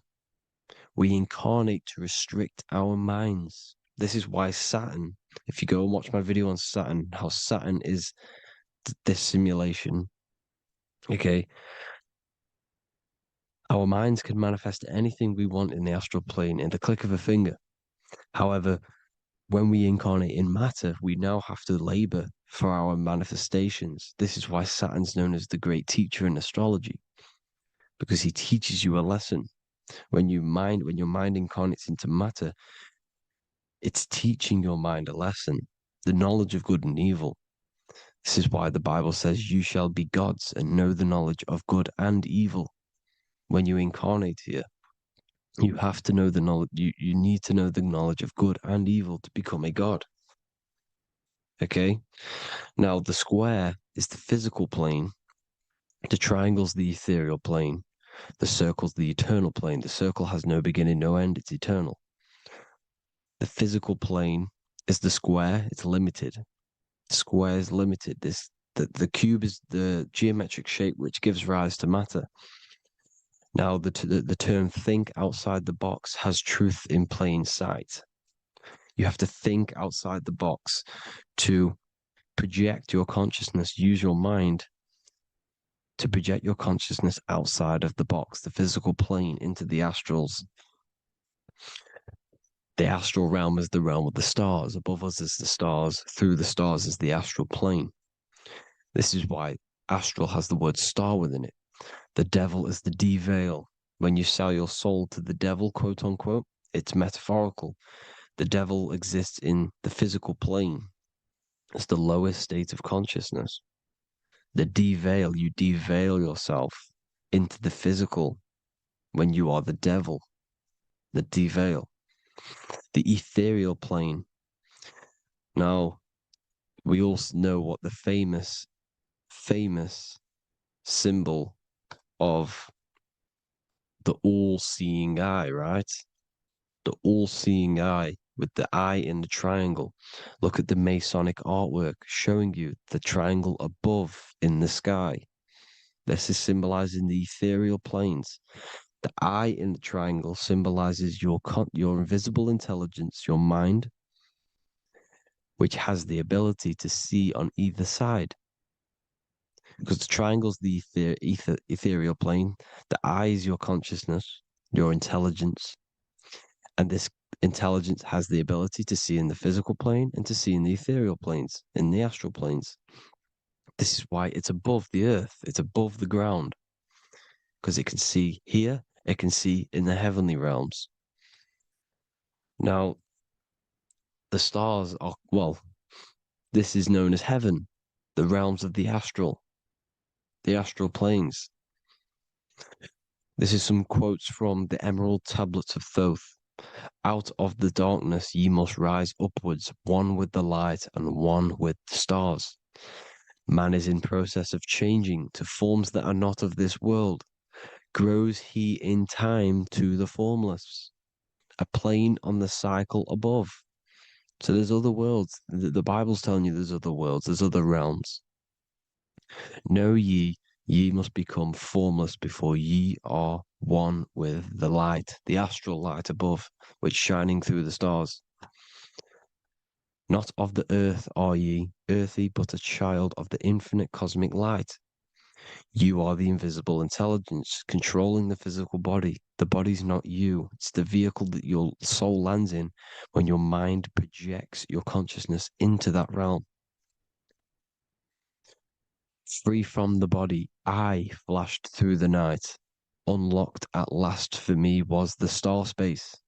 Wow, that's powerful. The star space, the astral planes. This is what it's talking about. We are all a star. We descended from the astrals, which is the star. We are all a star. Look at the ancient paintings of Jesus' birth. It's the star beaming his consciousness down into the physical plane. Here's another one. Here's some Freemasonic artwork showing you, again, the ether, that invisible intelligence, the I, manifesting itself inside of here, in the physical realm, where the people are. You see? It's the same here. This is Jesus. Here's the bird symbolizes the Holy Spirit, your invisible intelligence, descending into the waters, the ether, the ethereal, everything. The ether is the base of all physical matter. Here's Truth in Plain Sight. Mr. Bean, the famous TV program in England, in the UK. He begins the program like we all begin the program from falling from the stars. He falls down with a beam of light. And this is truth in plain sight. This is false. The aliens don't exist. They're a lie, alien. But this symbolizes the star beaming our consciousness. And when we die, this star will suck us back up. Just like this UFO is doing. It's truth in plain sight. So, this is some more Freemasonic artwork going from duality to singularity. Sun, moon, masculine, feminine. Right hemisphere, feminine, left hemisphere, masculine. The consciousness in the center, the balance point. Here's another more Freemasonic artwork. The two pillars, left and right hemispheres, and the invisible intelligence between the left and right hemispheres, the light of the body. This is why light's coming off it. Because it's light, it's pure light. The blazing star. The stairs go from the checkered board, the duality, up to oneness, in between the sun and the moon, the masculine and the feminine. This is symbolizing going into oneness. What did the Emerald Tablet say? You've got to become one with the stars, one with the one with the self. Balancing the two hemispheres so that you can gain, because when the two hemispheres are balanced, you can gain a more deeper connection with your invisible intelligence. Same with the chakras. When the chakras, the seven seals in the Bible, these are seven seals because when you conquer the seven chakras, when you balance the seven chakras, you then gain a more deeper connection with your internal self because your mind is not filled, it's not being ran, it's not being dominated by these seven deadly sins, the seven seals, the seven chakras. These are seven energy centers which are concealing our true form. Balance makes us have a stronger connection with our true cosmic intelligence. Heaven is even. This is why Jesus is pointing at the heart. The even point is the heart. You got to balance the chakras and live from the heart because the heart is the earth. You're in good and evil. The body manifests the lower and the higher self. The higher self is in the higher parts of the body. Wisdom, intuition, expression. The lower self is in the lower parts of the body. Sex, food, and power. This is how they are trapping your soul, people. Like I said, the mind is the bridge between the soul and the body. So by tricking the mind, not giving it the right knowledge, and keeping the mind stuck in the lower three centers, thinking about power, food, and sex, this is low vibrating energy. It's going to keep your mind addicted to the physical realms. Okay, this is why you need to go even, balance, heaven. Okay, I will explain the soul trap in a second, how it fully works. But I'm telling you all the science behind it so you can understand. When you are doomed, you are domed. This is the dome, the firmament, the firmament, the mind. Ment is mind, firm is firm. A firmament is doomed under the firmament. You must have a loose mind, an open mind to expand your consciousness beyond the stars, beyond the ethereal barrier. You have to vibrate higher than this world. Your consciousness must be expanded more than the physical plane. You need to learn how to astral project. You need to learn how to leave the body, how to operate outside of the body, so that you, when you do leave the body, you will have recognition, you'll have knowledge, you'll have practice. But this is as above, so below. The woman's belly is the earth. It's as above, so below. It's a microcosm of the macrocosm. We are the children in the womb. We are the people in the earth being ready to be born into the heavenly realms. As above, so below. It's a microcosm, macrocosm. Everything is in everything on a bigger and a smaller and a larger scale. Now, when the baby figures out that there is a world beyond its mother, what happens? The baby starts to move around and tries to get out of the mother. Because once it starts to hear the external world, starts to hear people, it's going to wonder, what's outside of why am I in here? What's outside? So the baby will force its way out of the mother. It's the same with our minds, as above, so below. When our minds figure out that there are other realms beyond this world, we will seek a way out. This is the womb, the mother earth, mother nature. It's the mother. We're in the womb. We can be born out of this world, which is being born again in the Bible. When you are doomed, you are domed under the dome, under the firmament, the firm mind. The firm mind will keep you under the firmament. Due to the law of polarity, there has to be other realms. There has to be. Because the law of polarity works in this world, and it will work on every scale possible. It's universal laws. These are universal laws. The law of polarity means that there are other realms polarizing this realm. There is a hell, there is a heaven. There is a midpoint, which is Midgard, which is the one we are in now. Earth, heart. Earth is the heart. Heart is the center, good and bad. The balance between good and bad. Your reality is your level of realization. Your mind realizes other worlds, you will seek a way to them worlds. It's that simple. The soul trap is to keep you stuck in this physical body, which is the earth. This body is the earth. It's running the program, like I said at the beginning. It's running the simulation that your consciousness is experiencing. You are an electromagnetic being, and you're hidden in a cage, your rib cage, and you're stuck in cells, a prison cells. Look, you're in cells. We produce electromagnetic energy. Your soul produces this energy. And by trapping your consciousness inside of this physical realm, they harness this energy within the astral realms.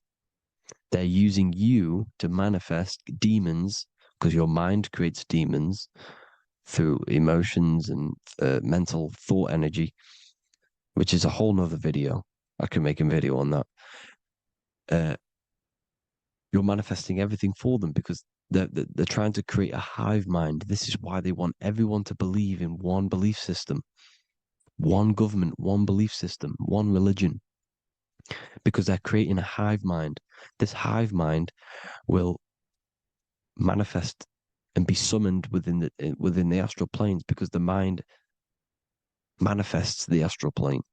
The astral plane is the realm of imagination. The mental plane is the realm of just thought alone. The etheric plane is the energy.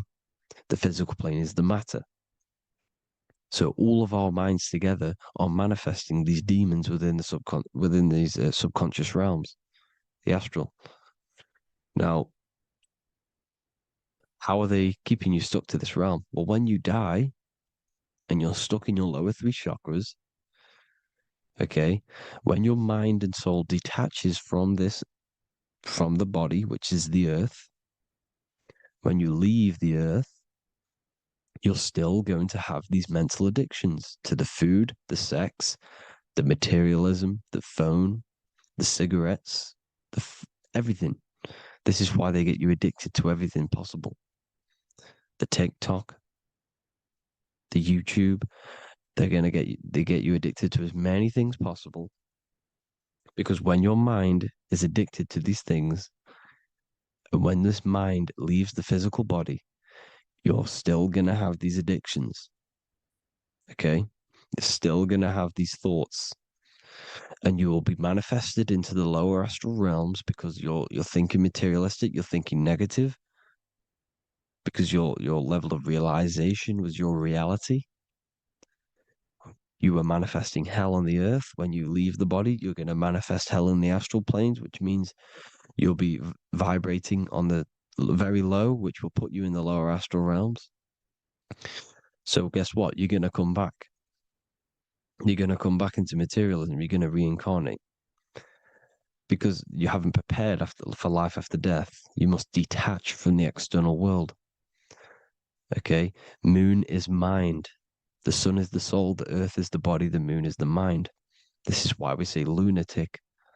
In your mind, you have a specific mood. Moon. Money, M-O-N, is the moon. Money exists in the mind. They get you addicted to the money. The Bible's telling you this.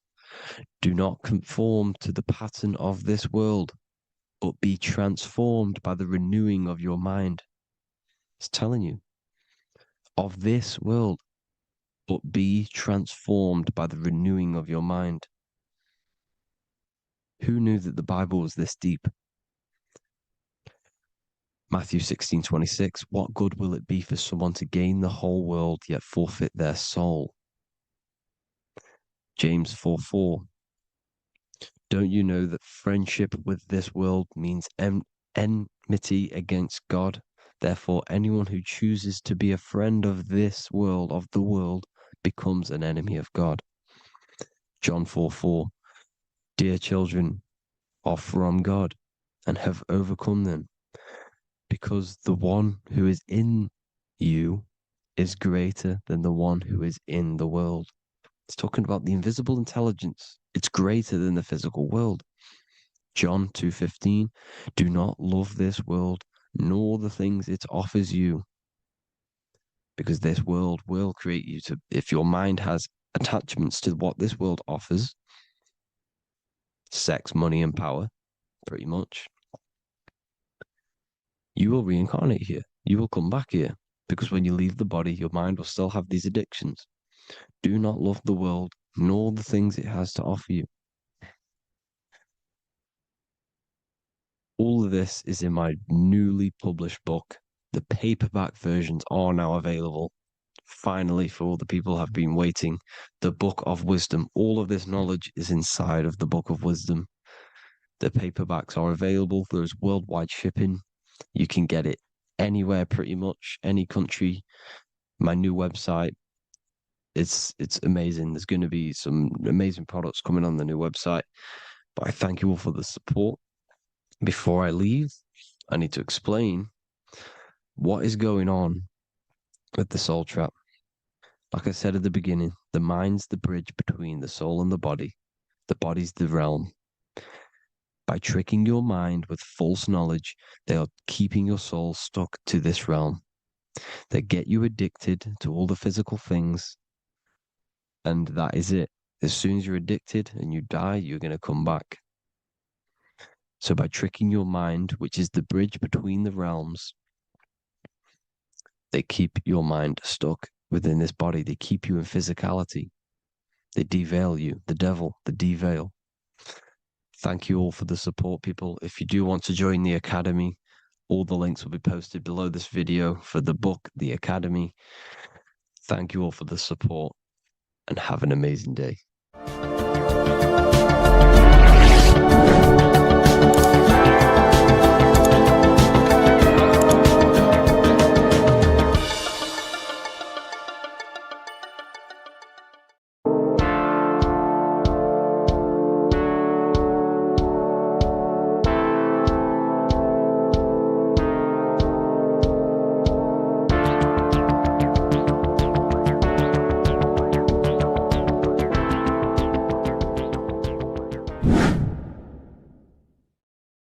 What's good, people? We're back with another video. This is going to just be a quick video. Manifestation, magic, bending reality. So let's jump straight into this. So you have a conscious and a subconscious part of your mind. The conscious is what you're conscious of, what you're actually doing, where you can choose or not. However, the subconscious is the part of your brain which is automatic. So all of the systems in your body, like the digestive system, your heartbeat, these are automatically being ran, and you do not have to tell these systems to do anything. You do not have to consciously tell your heart to beat. It's automatically doing it, and this is what the subconscious mind is controlling.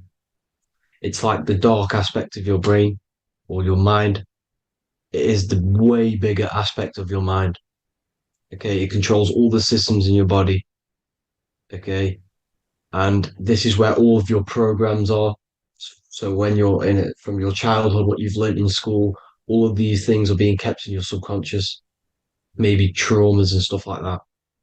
So the subconscious is the female aspect, and the conscious is the male aspect, because the male is all about action and doing, and the female is more about creation, creativity, intuition.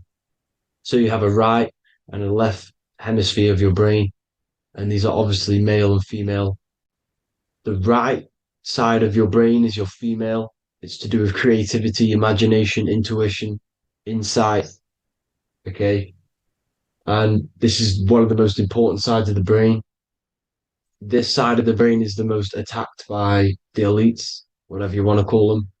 This side is one of the most important, because obviously your intuition is a massive part of reality. And if you don't have intuition, then you lose track of the things around you. You can't consciously feel if things are wrong or right. They don't want you to have intuition or creativity or imagination. They want you in the right, they want you in the left side of your brain, which is just reasoning, logic, and basic things. So they just want you to tell you what you want, tell you what to learn, and then that's it. They don't want you thinking for yourself, which is the right side of the brain. So whatever the conscious side of your mind impresses the subconscious side of your mind. So if you do affirmations, for example, if you consciously do affirmations every day, you're reprogramming your subconscious mind. You're impressing a vibration and a word into your subconscious mind, and therefore it will reprogram it. So the male and female aspect are symbolized by the Star of David as well. The male being the upside triangle, the female being the downside, connected all in one, because we both have male and female energy. So every thoughts are electric, which is the male aspect. Emotions are magnetic, which is the female. Each thought creates a wave of vibration in all directions. So think of it like a water drop in a pool, but it going out in every single direction. It's not just flat. And these thoughts have a certain frequency, well, has a certain vibration. That vibration has a certain frequency. And this affects your aura. Every thought, every emotion directly impacts your aura and the strength of your aura. So if you're angry all the time, your aura in the astral plane will look red. However, if you're happy, it'll be more like blue and green. So it's very important. Your electromagnetic field is created out of your emotions and thoughts, and that affects reality, because you're 60% water, and frequency and vibration create certain patterns and has a certain effect on water. We'll get into that after this slide. So each thought that people are thinking around you, you are actually subconsciously picking up these thoughts, because it's emitting this vibration in all directions. So this is why you can pick up thoughts of other people on the odd occasion. However, when you're more in tune with your intuition, your right side of your brain, You can start to pick up on vibrations, thoughts, and other people's auras. You can pick up on the energy once your third eye is open, and you know whether you should be in that environment or not. This is what we call an atmosphere when we go into a room and you can feel the tension if someone's been arguing, for example. This is the atmosphere, this is the vibrations, these are people's auras emitting these certain frequencies and vibrations. Okay. So our aura is contained of multiple layers. Obviously, we have the physical body. This is the electromagnetic layer. However, you have the different planes of existence, the spirit, mental, astral, etheric, and then physical. The physical is the lowest plane of existence. And the physical plane is a product of all of the planes above.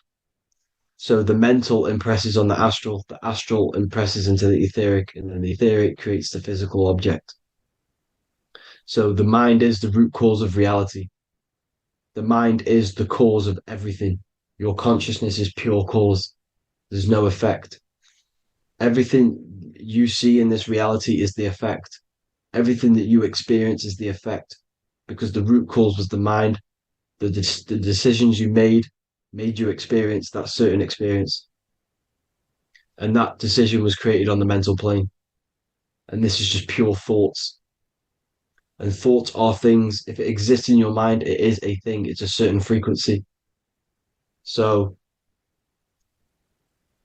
if you have a certain level of thoughts, if you're thinking positive, for example, you're going to have a strong aura, you're going to have a higher vibration. And that attracts like. Like attracts like when it comes to thoughts and vibrations and electromagnetism. So if you're thinking positive all the time, speaking positive, doing positive, you're then creating a higher vibration, and that's going to attract people on that similar frequency to you. Everything is electromagnetism, frequency, and vibration. Everything. You see, so this is why, for example, if I put my hand to a TV screen, if my finger was the same vibration as the TV screen, it would go straight through it. However, the particles in my hand and the particles on the TV screen are two separate vibrations, and this is what causes the friction to stop and not my finger to go straight through it. So, like I said, when you don't feel the vibe of someone, when you don't feel right, you don't really get along with someone, this is a vibration. Your vibrations are not matching, they're not similar, they're two complete different vibrations, and they're not aligning properly. So music has a massive part on this. Music is a massive, massive tool for the elites because music is frequency. And in 1975, the musical instrument are all tuned to 440 hertz. So Spotify, Apple Music, most of the music on YouTube is all set to 440 hertz. And 440 hertz is not divisible by 3, 6, or 9. And when you can't divide a frequency by 3, 6, or 9, it's not a natural frequency. As you can see here, this is 432 hertz. This makes a nice geometric pattern. However, 440 hertz is a distorted pattern. So when you listen to this, this actually shuts off the whole right side of your brain. Like I said at the start, this is the most attacked side of your brain. It's to do with creativity, imagination, intuition. When you listen to 440 hertz, it shuts off the whole right side of your brain. And obviously shutting off all of these forms of your brain. Music is very, very powerful tool for the elites because it's the only thing which can enter your soul or your ears without consent, your body without consent. Everything else has to be through consent. You choose whether to eat something, you choose whether to drink something, but frequency, you're going to hear it no matter what. This is why it's so powerful. And music influences the body in many different ways. It's the most powerful imitator of everything. It directly affects all listeners. It directly affects intentions, gestures, movements, and actions. It stimulates your mind, and certain songs, certain catchy songs, can reprogram your subconscious mind. invoking certain emotions. This is why when you listen to slow beat songs, it makes you feel more sad. When you listen to upbeat songs, you feel more energetic. This is because these frequencies have a profound influence on reality and on how you feel. Because, like I said, you are 60% water. And as you can see here, each frequency creates a different geometric pattern. And inside of you is 60% water. So, like I said, 440 hertz is going to make a distorted pattern in your water. And this is going to have a profound effect on your emotions and your reality. So, like I said, health is not just the body. It's you are made of body, mind, and spirit. You need to look after what you put in your body. You need to look after your spirit and look after your mind. It's very important to keep all these in balance because once one of these are unbalanced, it affects the other two. So if you're eating wrong, it's going to affect your spirit and mind. If you're thinking wrong, it's going to affect your body and spirit. These are all interlocked. Uh, you have to look after them all. So it's very important you understand music. Stop listening to low vibrational music. To be honest, you want to listen to music without any sort of speaking inside of it. You just want pure uh, frequencies, which are the solfeggio scale, like one of these, for example, 432, 528 hertz. These are all good frequencies. It's called the solfeggio scale. And these frequencies make you more in tune with nature. 528 hertz is what the earth vibrates at. So it's very important. And the Rockefellers are the one who changed this to 440 hertz. The Rockefellers, one of the elite families. So if you want to manipulate reality, it's very important to have your chakras aligned and having a high vibration because the higher your vibration, the more powerful your words and your intentions are on reality. So the lower your vibration, the harder it is to affect reality because you're in a lower state of consciousness. Like I said, you have the mental, astral, etheric, and physical. Everything is a product of the one above. As above, so below. This is what Hermes Trismegistus was saying in the Egyptian days. This is where it comes from. As above, so below. If you affect above, it directly affects below. So, like I said, meditation helps on this, helps align your chakras. Think positive, feel positive. Like I said, your feelings are magnetic, your thoughts are electric. So once you combine these two together, you're then creating an electromagnetic frequency, and that will have profound effect on reality. So the law of cause and effect. Every law, so the law of cause and effect. Every effect has the root cause. Like I said, your mind is the root cause of everything. Every decision you make is having a different effect on reality. Everything happens for a reason due to the root cause, which is your mind. You choose everything that happens in your life. Okay. So it's very important you understand this and you constantly make the right decisions, the good decisions to have good effects on your reality. You have to be very conscious of this law because nothing escapes this law. This is the law of all consciousness. So think about it. Imagine a massive ball of consciousness. However, off this ball are different sparks, and each one of these sparks are in each and everyone's body. This spark is governed by these laws, the law of cause and effect, the law of correspondence, the seven hermetic principles.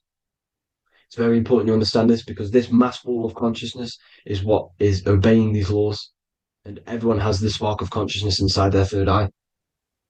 And like I said, everyone is the same consciousness. This is why if you do bad onto someone else, that will directly affect your reality.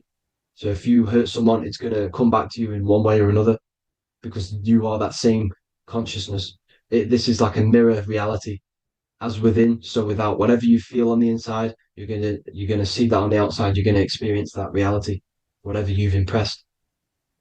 So there's different ways to bend reality to your will. This is kind of a sort of magic. So obviously you have black magic, which is manipulating reality to harm and influence others, or to be very selfish.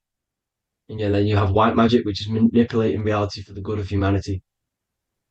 So you do have to be very careful with your intentions, people, when you're trying to manipulate reality, because this is nothing to be played with. If you are manipulating reality for the wrong reason, it's going to come and bite you in the ass in some way or another. because everything is balanced. Everything balances out in this reality. Nothing escapes the laws. Not one thing escapes the laws. So if you're stealing from yourself because it's just going to come back in a one way or another. Inside of everyone's heart, you know whether you're doing good or wrong. You know, you can feel it when you do something wrong. You can feel it when you do something good. The heart is the center of the torus field. It's balance. And this is why you say follow your heart, because it's the center of the torus field. It's very important to listen to this inner voice inside of you because that is telling you the right things to do, the good decisions to make. And when you keep following that voice, that good voice inside of you, it takes you to your life path. Very important to follow that voice. However, don't let the ego get in the way of it. Don't care what your friends are going to say. It's very important to understand this. So you have different ways of manipulating reality. You have sigil magic. This is where you create your own sigil or symbol. You create your own sigil and symbol, and then you charge it. You behind that symbol you have an intention. So, for example, if you want to manifest wealth, you create a sigil which represents what you want. You create that sigil, you draw it out, you charge it because wherever your attention goes, energy flows. So whatever your attention is, you're sending energy that way. So what you do with your eyes and your hands, you place attention on the sigil. Imagine that it's glowing. Imagine that you're sending energy to the sigil, and then you burn the piece of paper once you've done this. And then after this, you meditate on that symbol. You constantly think about that symbol because that symbol is the frequency, is the thing that you want to manifest. So that's one way. Or you can just meditate on your reality. So imagine yourself having already what you have. This is what they call a mindset. You must set your mind to the frequency what you want to manifest. Okay. So if you want to manifest wealth, for example, imagine yourself being wealthy. What would it feel like? What would you be doing? Imagine a scene in your mind. Constantly do this, and you're putting out that frequency. Like I said, you must think because the thoughts are electric, and then you must feel, which is magnetic. Together, this creates an electromagnetic frequency, and this is how you attract things to you. You will attract the certain people to come in your life to bend reality to your will. Okay. Or you've got mirror magic. Stare yourself in the mirror because a mirror reflects light. It also reflects energy. So you've got to be very careful with what you say to a mirror. You've got to be very, very, very careful because whatever you send into that mirror is directly sent straight back to you. So if you're thinking negative, you're sending negative energy back straight to you, and that's going to have an effect on your reality. Affirmations are very important because your words are frequency, your words are vibrations, and each word you say has a certain frequency. If if it's positively charged, it's going to affect you positively. If it's negatively charged, because like I say, your brain and your mind is like the director of energy. That's what your brain is, and it directs energy into certain things. You can either positively charge it or negatively charge it, and this brain is creating your reality constantly. It's manifesting your reality constantly in the present moment. So this is what the government knows. The government know your mind is the root cause of reality. This is why they call themselves a government. Government. The New World Order is not being manifested by them. They are controlling the information. They are controlling your perception of this reality. And they know the mind is the root cause of reality. Therefore, if they control your perception of reality and your information, what you believe, you're going to manifest that information, that perception. So we, the people as a collective consciousness, are the ones manifesting this new world order. You see, so this isn't black magic. They're actually tricking us into manifesting their own their plans, this new world order. You see, this is how smart these people are. They know how to get around the laws of reality. They know how to bend reality to their will without facing the consequences. They're getting humanity to do it. You see, there is a collective consciousness. As like I said, we all have that same spark of consciousness, right? So as a collective consciousness, we are on a very low vibration at the moment. However, we are waking up rapidly. There are more and more people waking up at the moment, and light always chases away the shadow.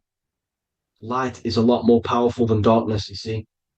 So one person waking up has a massive effect than one person being asleep. It has a profound effect. Because, like I say, the light always chases away the darkness. It's more powerful. The light is always more powerful. High vibrations are more powerful than lower. So that's it for this, people. I hope you all enjoyed. This is a short, quick video. God bless you all.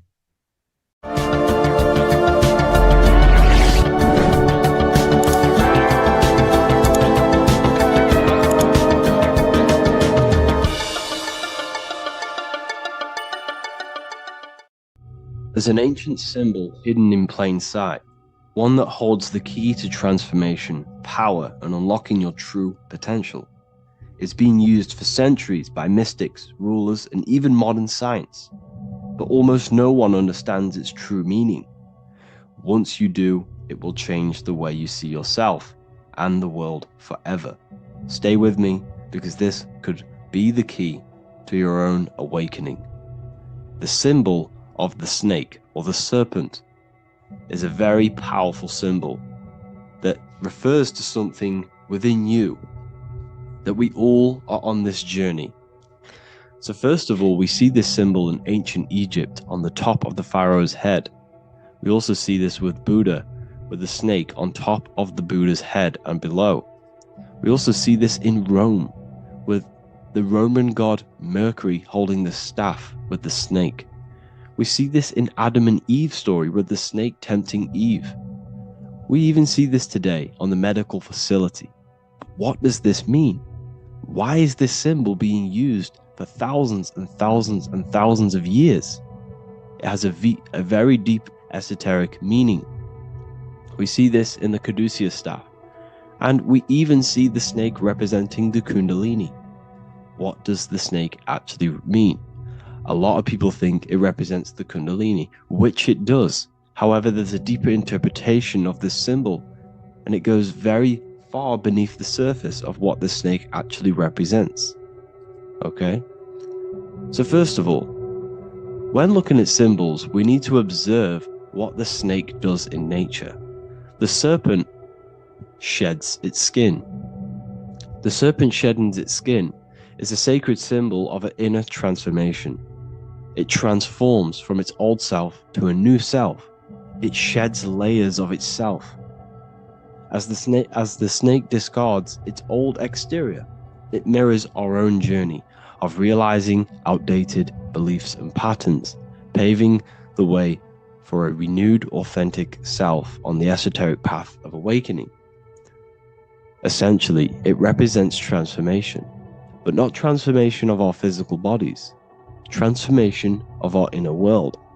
Now, this is where things get a little bit tricky and you may become a little bit confused, but I'm going to make this very clear for you. The snake symbol, or any symbol, can be used for different contexts. For example, the Kundalini. We see the snake representing the Kundalini. We all know that energy can't be destroyed, only transferred. Like I said, this is a transferring of energy. It's a changing, a transforming, shedding its skin. It represents transformation. Sexual energy is energy, and we can transform the sexual energy into a Kundalini awakening to activate dormant brain cells in our brain, and to activate the human light body, which is the spirit.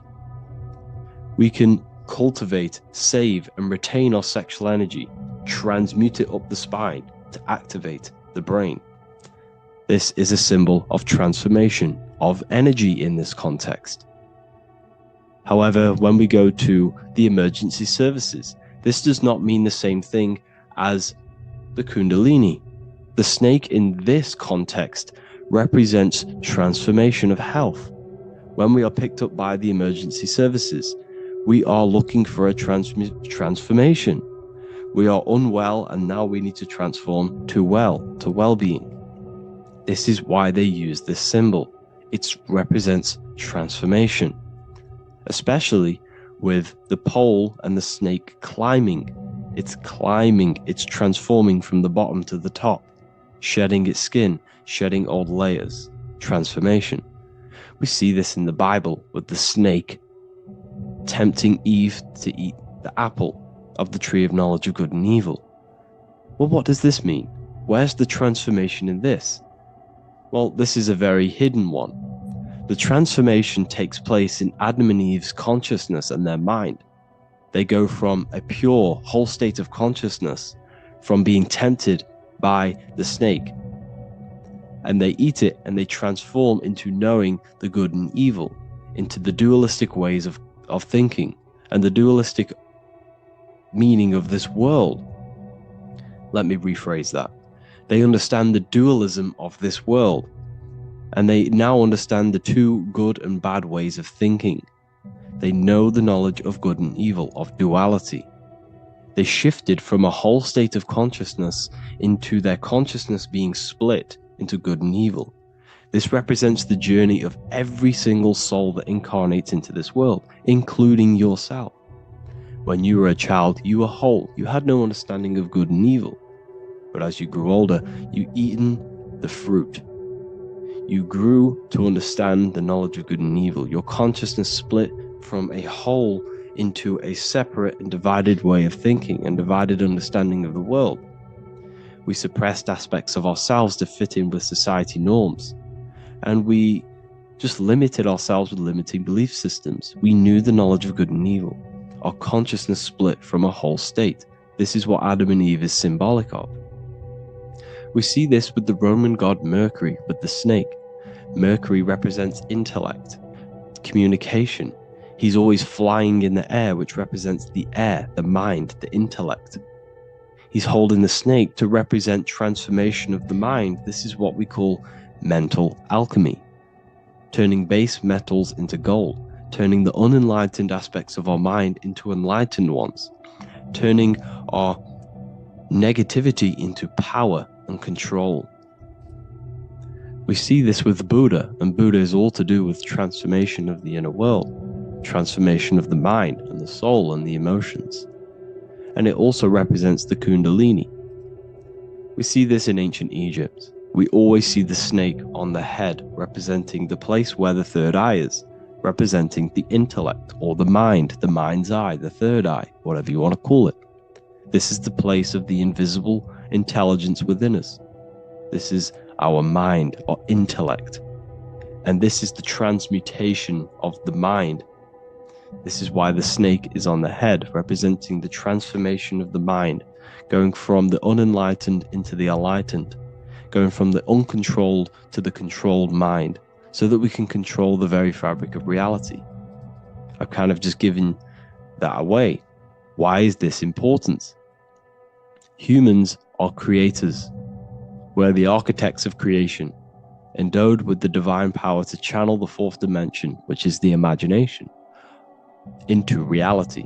Each thought and intention is a seed. When nurtured with focus and clarity, transforms the unseen into the tangible experience. This creative process bridges the gap between the ethereal and the material. Humans are creators. It's impossible for you not to create. Whether you're doing this consciously or subconsciously, you've been creating your whole life, turning non-physical thought into physical reality. We are creators. However, the mind cannot create in a state of chaos. The mind cannot create with limiting beliefs. The mind cannot create with thoughts that come and destruct our minds. The mind cannot create consciously and effectively if there are impulses within our mind and we have no control over the mind. So this is where self-transformation comes from within. This is where the snake comes in. The snake represents the transmutation of our mind from the uncontrolled to the controlled. In this context of the Egyptians with the snake on their head, it's all to do with mental alchemy. In the occult tradition, the mind is seen as a delicate instrument that demands constant vigilance. Left unchecked, it reverts to archaic and destructive thinking patterns. Like a finely honed blade, it must be continually sharpened through discipline and self-refinement.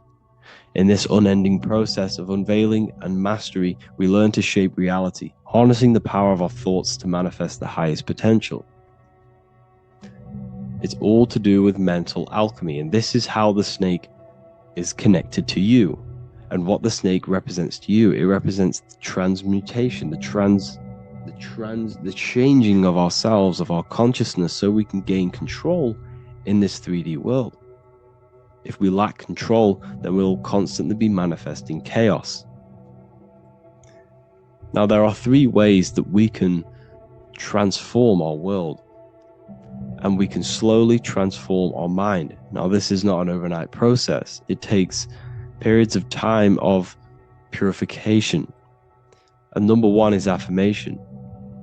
Let's say we have this dirty cup of water and we have a tap of water. And in this tap, it's pouring in more water, clear water. Over time, if I keep pouring clear water into this cup, it's going to slowly purify this cup. And then in the end, it will look like the cup on the right. It's the same with your mind. The cup represents the limiting beliefs, the negative thoughts, the negative mind, the uncontrolled mind.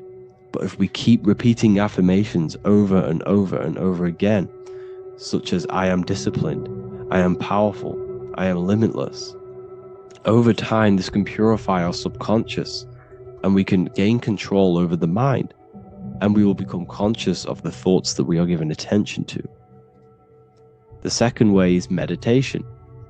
Meditation allows one to develop an off switch for the mind, providing a sense of control over it. Over time, we gain the ability to filter our thoughts and become more conscious of the ones we choose to engage with.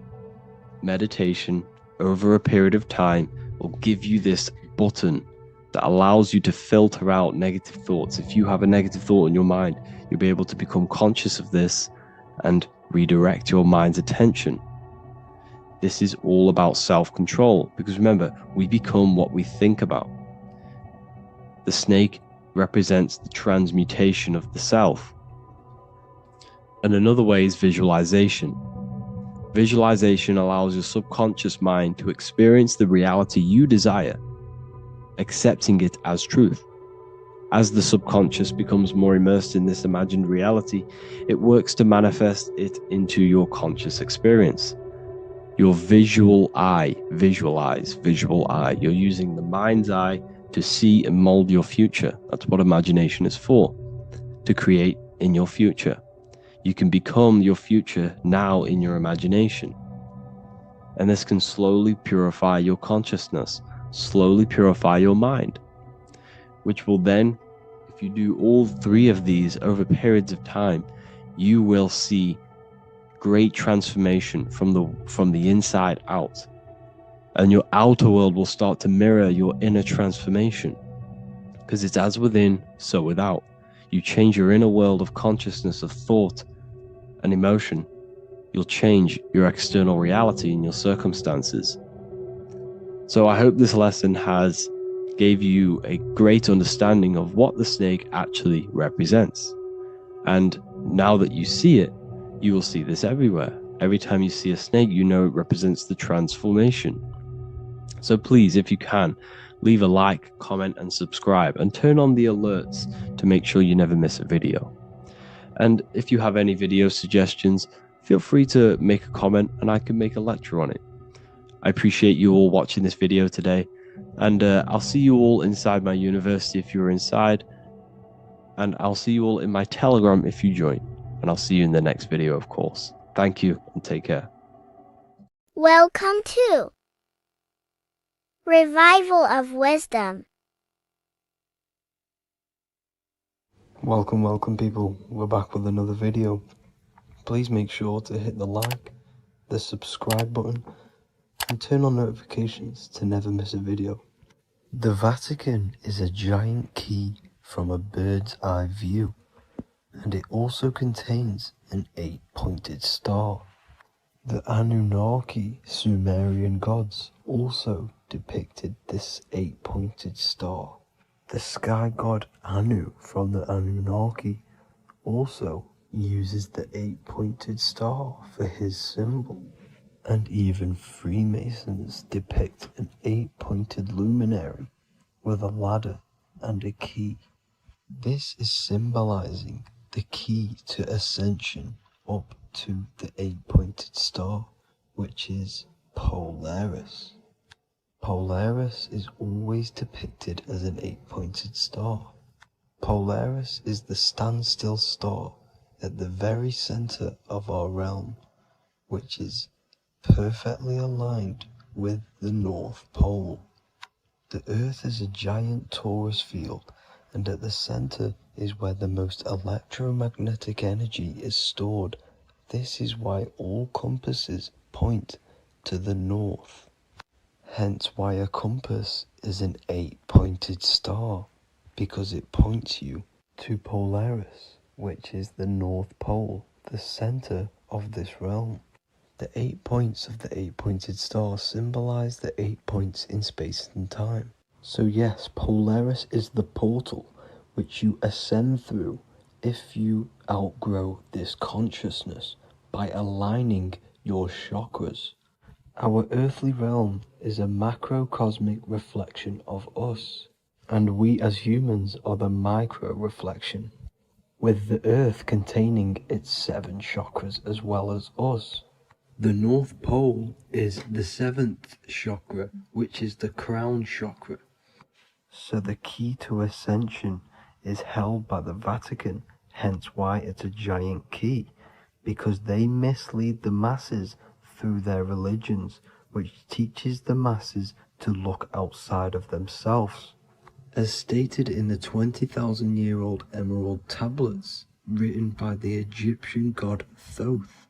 On Earth, man is in bondage, bound by space and time to the Earth plane. Encircling each planet, a wave of vibration binds him to his plane of unfoldment. Yet within man is the key to releasement. Within man may freedom be found. So the 7 planets are associated with each 7 chakras. The lowest chakra being the root chakra, which is associated with Saturn. This is why the elites love Saturn and reflect it in all of their symbols, because the chakras are an ascension of spiritual principles, starting from the material and ascending up to the spiritual, the crown chakra. However, evil love bondage, and they are trapping souls in the physical realm by stopping and provoking the ascension process. They do this by abusing the energy of Saturn, and Saturn is associated with the lowest chakra. The lower 3 chakras are associated with survival mode, which keeps the consciousness in a constant state of fear and only aware of its surroundings. Once you start to ascend up your chakras, you become more consciously aware of spiritual deeds. And this is the process of returning back to your true spiritual form. Going back to Polaris and its connection to ascension, Kanye West symbolizes this on his music video 24. As you see him rise up into the sky, you see an 8-pointed shape around him, which symbolizes the 8-pointed star, as you see the beam of light. And even NASA symbolize this in their Space Delta logos, a bear holding a key with an arrow up to Polaris, the 8-pointed star. Here's another NASA logo of an arrow from the Earth to Polaris. The series Lock and Key on Netflix is all about portals and doorways, and they have the Kundalini energy as one of their keys. Kundalini energy is the energy which rises up the spine, the 33 vertebrae, and activates the third eye, The third eye is the spiritual gland, which connects humans to other spiritual realms. We are not the body. Our spirit, our soul inhabits the body. We exist physically, spiritually, and mentally. Therefore, we are multidimensional. The intellectual and spiritual inhabit the body. Therefore, this is just an avatar within this timeline. However, within each and every one of us, we all have the key to releasement, as says in the Emerald tablets. This releasement is ascension up until higher states of consciousness. As stated in the Emerald tablets, man is in process of changing to forms that are not of this world. Grows he in time to the formless, a plane on a cycle above, and another one saying, man is a flame bound to a mountain, but we in our cycle shall ever be free. Know ye, O man, that when ye have progressed into the cycle that lengthen above, life itself will pass to the darkness, and only the essence of the soul shall remain. That's it for this video. I hope you all enjoyed. Please feel free to leave a like, subscribe, and comment any subjects you want me to talk about. God bless you all.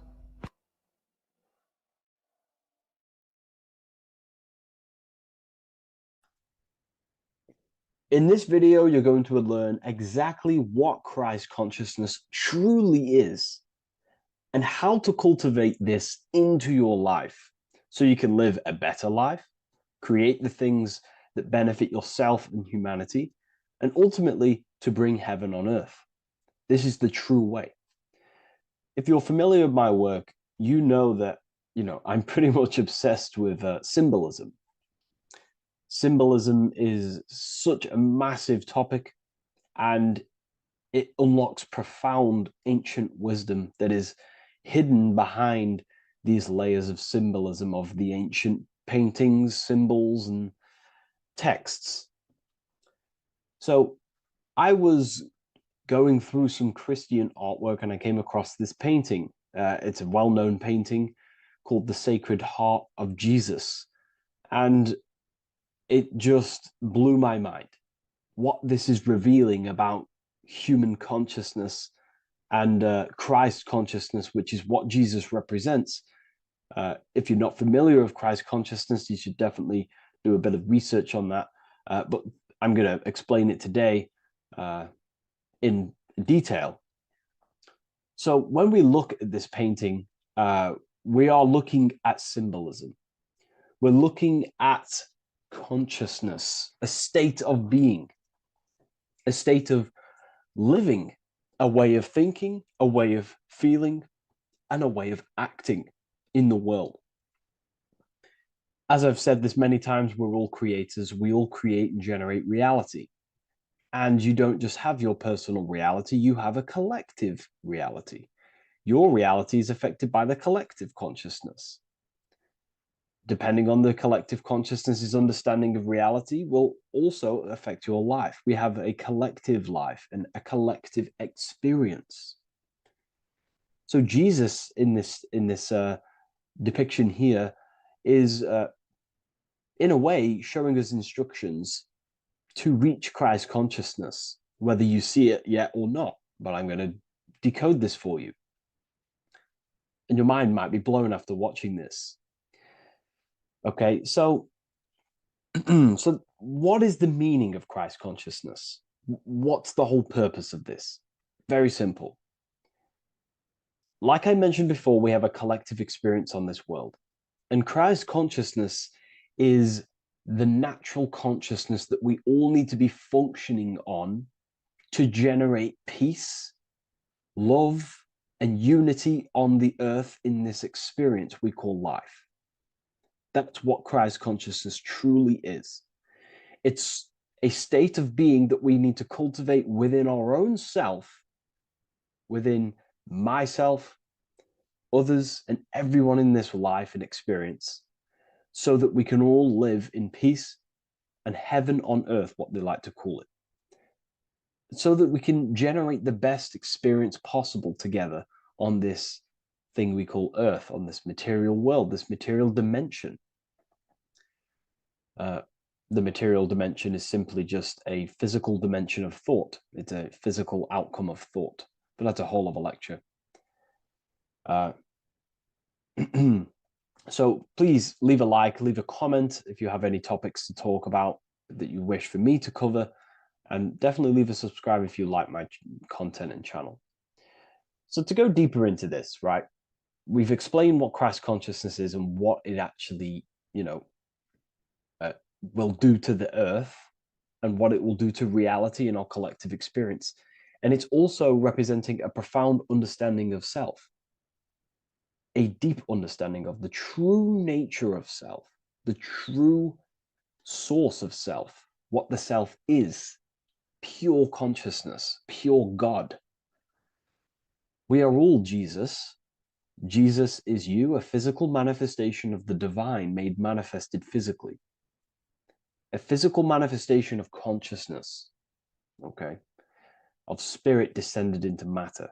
However, Jesus is a symbol that should not be worshipped, but something that we need to cultivate, maybe look up to, and cultivate within our own mind and hearts and actions. So he is someone that we should embody into our own very own being. We need to reach a level of intellect, the mind, a level of emotional understanding, and ultimately this creates Christ consciousness. Okay, and now I know that was very, very vague what I just said, but I'm going to explain a bit more. I don't want to give it fully away yet because you need some more information, more keys. So let's observe the top end of this painting. Jesus with this circular light emanating around his head is symbolic of the mind, of the our thinking aspects of consciousness, the way we generate thoughts, ideas. The mind is also good at also ruling communication. It also rules what we give attention to. Okay, so this is symbolizing the mind of every human being. The mind is a very powerful center of consciousness located in the head, of course. This is why Jesus is the head at the top with the circle around it, representing the mind. Now, to reach Christ consciousness, we need to purify our minds. Purification of the subconscious mind. The subconscious mind is the hidden aspect of our mind with all of our memories, belief systems, and everything we've ever experienced is stored within there. We have traumas there. We have bad belief systems that hold us back. So it's about reprogramming the subconscious and aligning the subconscious with higher consciousness, with higher understanding of self, removing any mental blockages from the mind. Because in today's world, most people's minds, including myself, before I, purified myself, and I'm still continually purifying myself. That's not to say I'm perfect, because I'm definitely not. But what I was saying was purifying the mind so we can have a powerful mind. Because like I was saying, most people's minds are not their own friend. They let their mind control them. They let their thoughts create negative influence on them, negative emotions. They let their mind destroy their confidence, destroy themselves. We do not want a mind like this. We need a mind that is our best friend, that receives powerful thoughts, that gives someone power. We do not want our mind taking away our power. Okay, so in this specific image here of Jesus, this represents a light mind, a powerful mind, enlightenment. The word enlightenment means light and ment coming from mental or mind, light in the ment. This means a powerful mind. Light is also symbolic of knowledge, information. When someone's very intelligent, you call them a bright person. It's a bright mind. It's knowledge of self. So the mind is conscious of self. That's another thing. We need to be conscious. A lot of people are not conscious, including myself before I did this, before I woke up. Most people are not conscious of their actions. They're not conscious when they're actually awake in the day. They do things unknowingly. Are we conscious of our thoughts, emotions, and actions, what we're giving attention to in our mind? Because ultimately this shapes our experience. There's a great quote, I think it's Julius Caesar or one of the Roman emperors, who says the quality of your life is dependent on the quality of your thoughts. Something along them lines. I don't know if I'm 100% correct there, but it's very true. Our thoughts dictate our happiness. So to cultivate Christ consciousness, we need to be conscious of our actions, conscious of our thoughts that we're giving attention to. There is a level of mastery that we can achieve within ourselves where we become conscious of every single thought that enters our mind. That sounds easy, but it's definitely not. But that's a high level of mastery that we can achieve and cultivate within ourselves. So we're looking at a powerful mind here from Jesus, a powerful mind, a purified mind. And we purify the mind through, affirmations, meditations, ritual work. Rituals are things we do every single day with an intent in our mind and an emotion in our heart to impress that state of consciousness into our subconscious, so we can slowly rewrite our consciousness and align our consciousness and sync it with higher thoughts and higher emotions with love. We can sync our consciousness with love, which is ultimately what Christ consciousness truly is. Well, now we're going to go on to that now. So we've gone over the mind. Now we go over the heart. Now notice, before we go into the heart, Jesus is revealing. He's pulling back the robe, symbolizing opening the heart, revealing the heart, revealing the soul, the light of the heart. Our authentic self lies in the heart. Our pure intentions, our love, our soul needs to be shining through our heart. And our soul is unconditional love. Now, that's not to say that we can get corrupted hearts. We surely can have corrupted hearts, for sure. We can love sick and twisted things, and that's evident in today's world. People love killing people. People love hurting people, manipulating people. People love power. Now, that's obviously an inversion of the natural state of consciousness for humans. When we're born with a natural state of love, of unconditional love for the self, for everyone else, for animals, insects, the earth. We love everything as a child.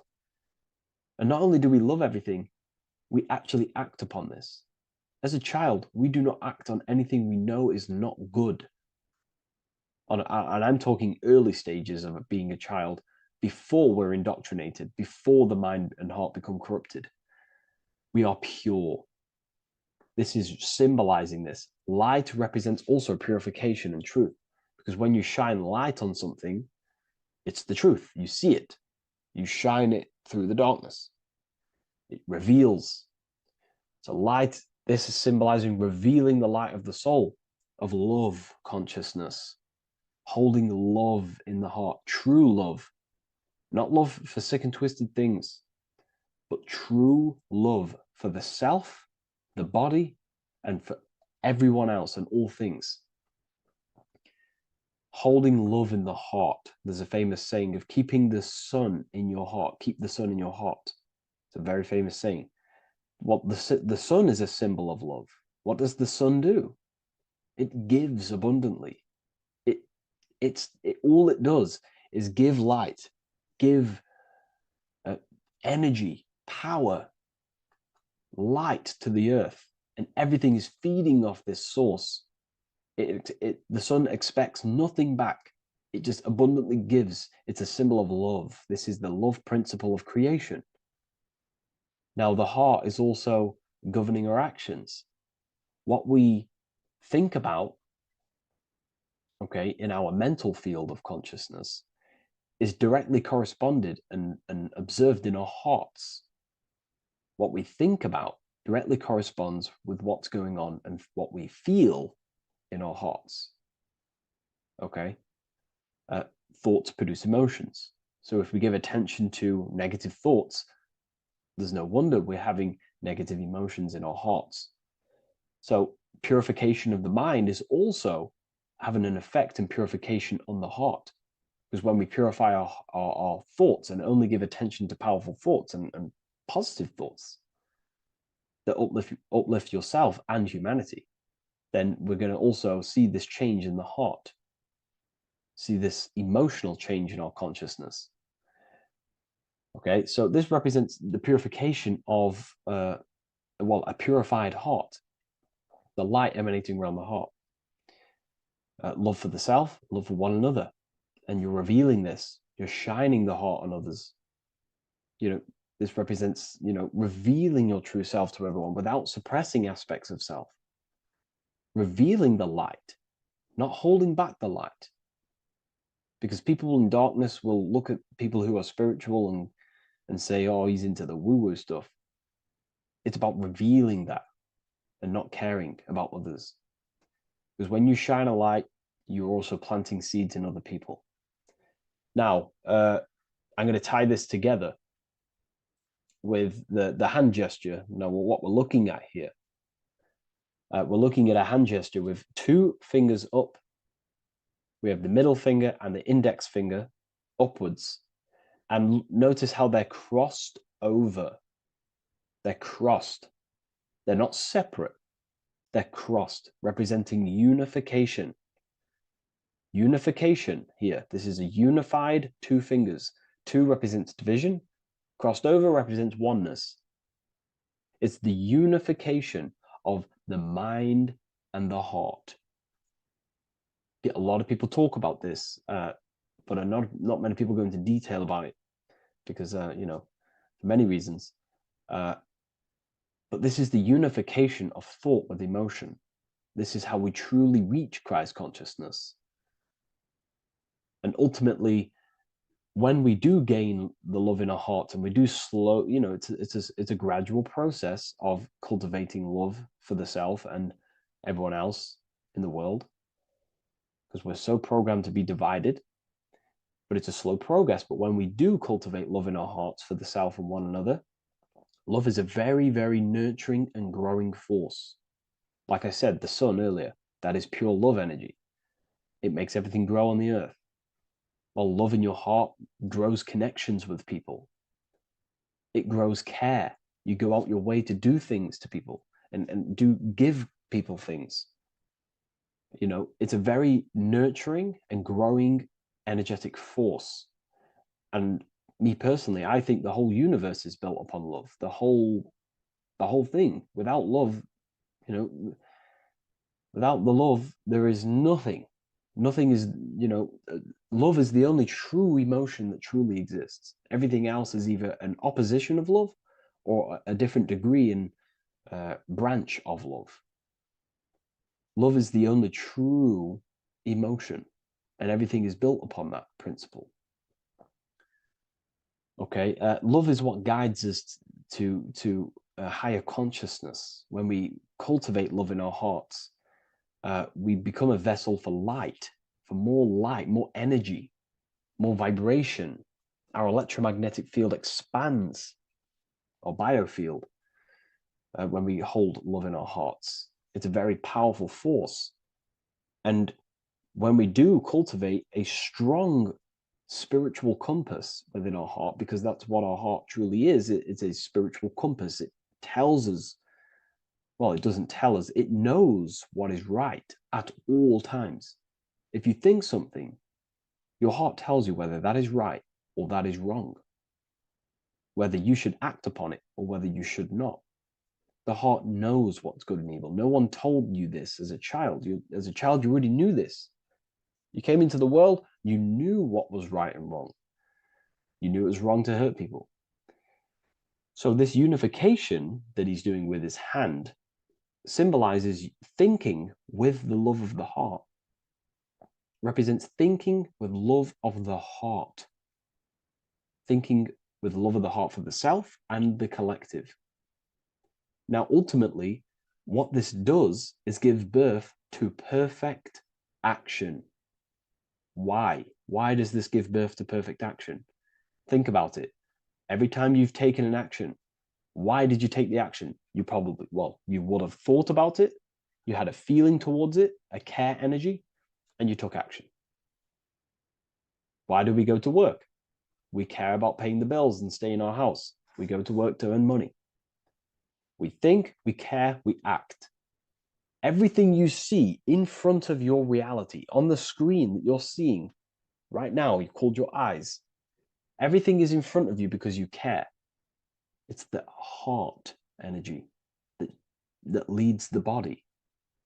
Okay? And that's even present in the body. Have a look at the body. We have the head, thought, then emotion, then our feet is at the bottom, and our feet take action. Thought, emotion, action. Thought, emotion, action. So even the body is basically a blueprint of how creation is manifested. So we receive thoughts from the divine planes, from the higher planes of consciousness. We receive them. That's another thing that I missed. If we purify our minds, we're basically attuning our mind to a higher part of the mental plane, and we will receive higher thoughts. We will receive thoughts that are more genius, what we like to call today, or better quality thoughts. We receive good ideas when we attune our mind to a higher consciousness.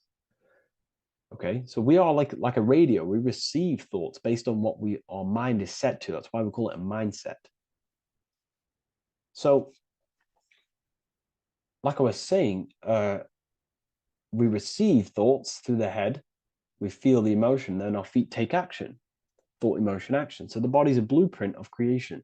It's beautiful when you really notice this. So this unification is about thinking with the love of the heart, which gives birth to perfect action in the world. And this is the state that we need to cultivate within myself and everyone in the world so we can give birth to heaven on earth through action. Because ultimately the world is molded through action, physical action. And them actions are molded from thoughts and emotions. Now,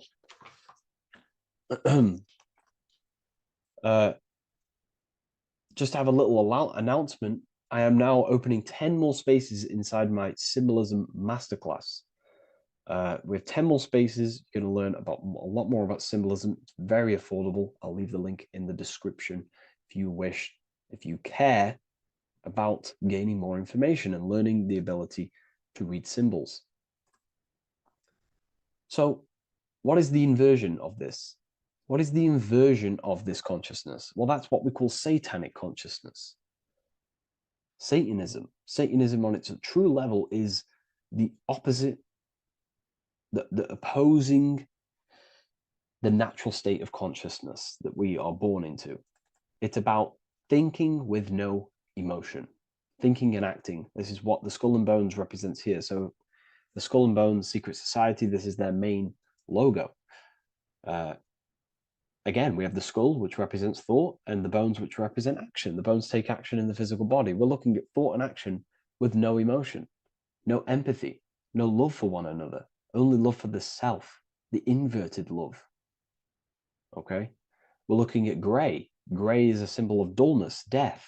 There's no emotion in gray because colors provoke emotion. When we look at a color, it invokes an emotion. Gray has no emotion. So we're looking at dullness of the emotions. I'm not going to go too deep on this subject. I'm going to create a whole new lecture for that. In fact, I think we have a great lecture inside Ethereal University on Satanism. We're going very into depth of what Satanism is and what Satanism consciousness truly is. And again, it's just the cross inverted. Satanism is just it's the invertation of, I don't know if that's a word, but it's the inverse of natural law, natural consciousness, of love consciousness that we are born into. Okay, so ultimately the message in this video was to create love in our minds, love in our hearts, think with the love of the heart, think with the care for one another, and that gives birth to perfect action. And when we align, when we do truly act out what our heart is telling us, And I know this from first-hand experience. This is what happened to me. I woke up. I started to follow my inner guidance. I always took action on it. I was saying yes to it every single time. And it led me, this is, I'm getting goosebumps actually saying this. It led me to where I am. Like that action, me saying yes to my heart, to that knowingness of goodness within me, was like a domino effect. And that domino effect, every time I did it, it was just opening more and more doors, not physically, but mentally. I was receiving more information. I was receiving more opportunity physically. My work started to explode on social media. Like, when you follow your heart and truly take action on what you know is good, it's like a domino effect that leads you step by step to where you're meant to be. And it's so profound and it's so, beautiful. And I'm telling you this from firsthand experience. This is ultimately how you kind of unlock your purpose in this physical world as well. So not only is it going to create a better world, it's also unlocking your true soul form and soul purpose while you're here. It's very beautiful. So I thank you, everyone. Please leave a like, comment, and share, and subscribe to the channel. And I'll see you all inside Ethereal University if you decide to take your studies to the next level. Take care. Welcome to Revival of Wisdom.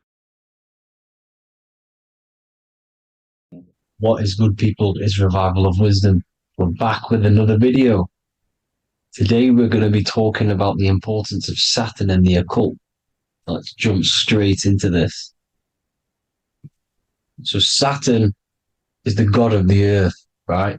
It's the time of God, change, destruction, physical matter. He creates and destroys, because the energy of Saturn is the key to crystallization.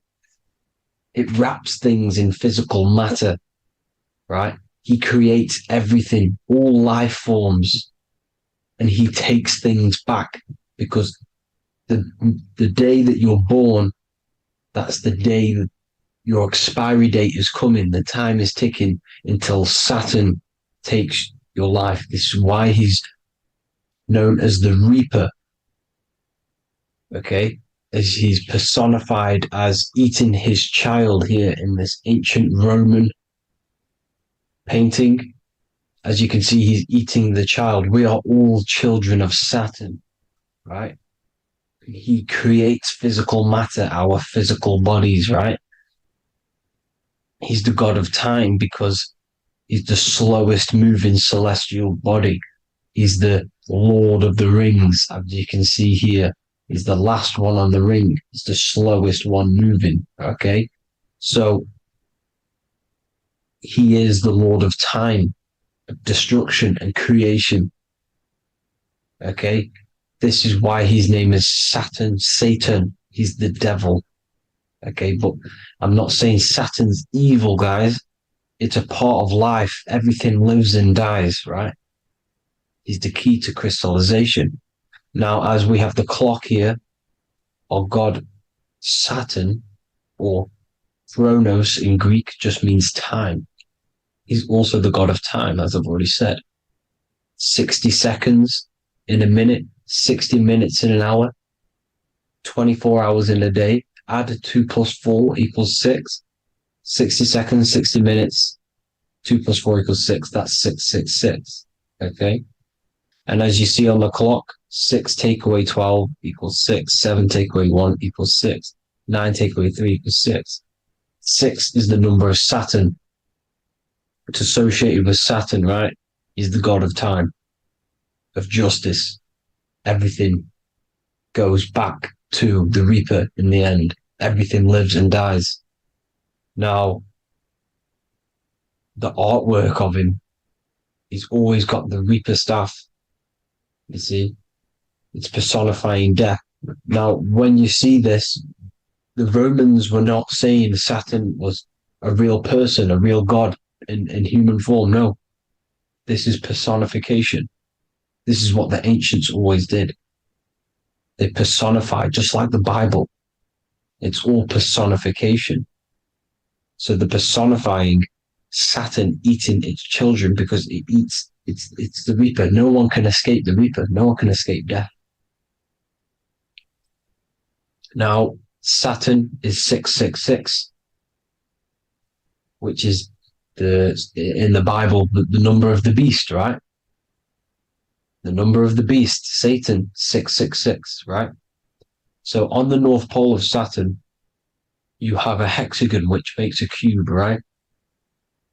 Now this hexagon, when you join up all the corners, creates the six-pointed star known as the Star of David, right? In the Jewish religion. Now, as you can see, the six-pointed star has 6 points, 6 mini triangles, and a six-sided hexagon. That makes 666. And also, your Saturday is named after Saturn, the 6th planet, the 6th day of the week, and has a six-sided polygon in its north pole. That's also 666. Now, this Star of David, this symbol goes back thousands of years, and it originates from Saturn. It's not the Star of David, right? It originates from Saturn. It symbolizes the physical and spiritual aspect combined into one, which makes us humans, right? Also symbolizes the male and female combined into one. These two sacred energies create the human. We consist of both male and female energy, also known as the Seal of Solomon. And we all know if Solomon was a real person, he talks about communicating with 72 demons. He could apparently, in the text, he could communicate with 72 demons, and this is sorcery. This is black magic. Now, this symbol is associated with hexing people. When you place a hex on someone, that is a form of witchcraft, which a hex is just a curse. When you're cursing someone, this is black magic. Now, the black magician would stand in the middle of the symbol and cast his spells onto other people. Now, this symbol is obviously on the $1 bill, twice on the $1 bill. And it's very, very ancient symbol. And it originates from Saturn. And let's keep going. So the cube. So I've just said how you see the cube on the North Pole of Saturn, right? The cube is limited. It's a 3D shape. It symbolizes limitations to the physical 3D dimension, the third dimension, the physical realm which we are in. Now, as you can see, the color associated with Saturn is black, right? Black is infinite potential. Black is the creation of all things before there was light. Light is born out of blackness, darkness, okay? Now, black is physical matter. And as you can see, the black cube, black symbolizing physical matter, the cube being limited, as the physical realm that we are in is limited. It's not like the fourth dimension where everything can exist in a thought. The third dimension is limited, right? And this is what Saturn is. It limits you to the 3D 666. Your body limits you to your physical body. Now, these black cubes are placed everywhere. As you can see, Australia, Denmark, Manhattan. There's one in New York. As you can see, the Apple have a cube. The Nintendo GameCube. Trump Tower is a black cube. This is worshipping the energy of Saturn, the god Saturn. Okay, it's not a god, it's a celestial energy. However, it rules over Earth because it pretty much created the physical realm. Now, as you see, when you go to a funeral, you wear black, a black suit symbolizing Saturn, which is the color associated black. And as you see in Mecca, they walk around the black cube in rings. As you can see here, they're stood around in rings, like the Saturn, the rings of Saturn. The Mercedes symbol. You probably wouldn't notice that, but yes, it's Saturn. And when you graduate from university, you wear a black cube on your head. This is all symbolizing Saturn. Okay. Now, as you can see, the Jews here have a black cube on their third eye whilst they pray. Notice how he's shutting his eyes into blackness, darkness, and he's wrapped around a black strap around his arm. This is symbolizing the wrapping of physical matter, of how physical matter wraps things into existence. And as we all know, the Star of David is a Jewish symbol. So he has the black cube and the Star of David, right? So all of these religions are secretly worshipping Saturn. Okay, this is all Saturn worship, Kronos, the god of time and destruction, the physical reality. Now, as you can see, it's symbolized everywhere in all major corporations. Pepsi, internet, that's obvious. NASA, of course, NASA. NASA means to deceive in Hebrew. Universal, Walkers, that one's so obvious. Nike, Toyota. So many different ways they symbolize it. You either see the rings of Saturn or the black cube, as I just showed you here, the Nintendo and the Mercedes, right? It's absolutely everywhere. Now, they also use 666 to symbolize it, as I've just broken it down to you. 666, the World Economic Forum. We all know how they're trying to enslave us into this new world agenda. Google Chrome, CERN, Disney, Coca-Cola, Cadbury's, all of these have 666. Now, every UPS barcode has 666. And even www. Is Hebrew for 666, as you can see here. Monster. It's the same Hebrew letter that means 666. Drake, 6 God. That's his God, Saturn. Why? Because they love physical realm. They love the physical dimension, the third dimension. Because they can rule here through riches. They can build an empire here. It's not like the fourth dimension. They don't want to ascend. They want to stay down here in the physical realm. Okay? Now, this is why they're cloning. They can move their consciousness into other clones to live forever. This technology exists. This is why they love the third dimension. As you can see, all of these sellouts here, Drake, Leonardo DiCaprio, you know, all of these people doing 666 because this is their God. This is their God. They love the physical realm. They sold their souls for wealth and fame in this physical realm. So why would they leave? You see? Now, this isn't all just evil, okay? So you have 7 chakras, right? You have 7 days of the week, 7 solfeggio scale notes. These are frequencies, the solfeggio scale. Now, it's called the Saturn Moon Matrix because the moon symbolizes your mind because you're created out of the Holy Trinity, which is body, mind, and spirit, right? That's the triangle, the equal triangle, body, mind, and spirit. Now, the 3 main celestial bodies are Earth, Moon, and Sun. The Earth being your physical body, the Moon being your mind, and the Sun is your soul, hence why it's called solar. It's a soul. Now, these symbols are alchemical symbols. So when you're doing alchemy, you use these symbols to obviously symbolize what we're talking about. Now, as you can see, these are all the symbols of the planets. Of Saturn is created out of the moon on top, the moon on the bottom and the earth on top, as you can see here. You see? And this creates the number 5.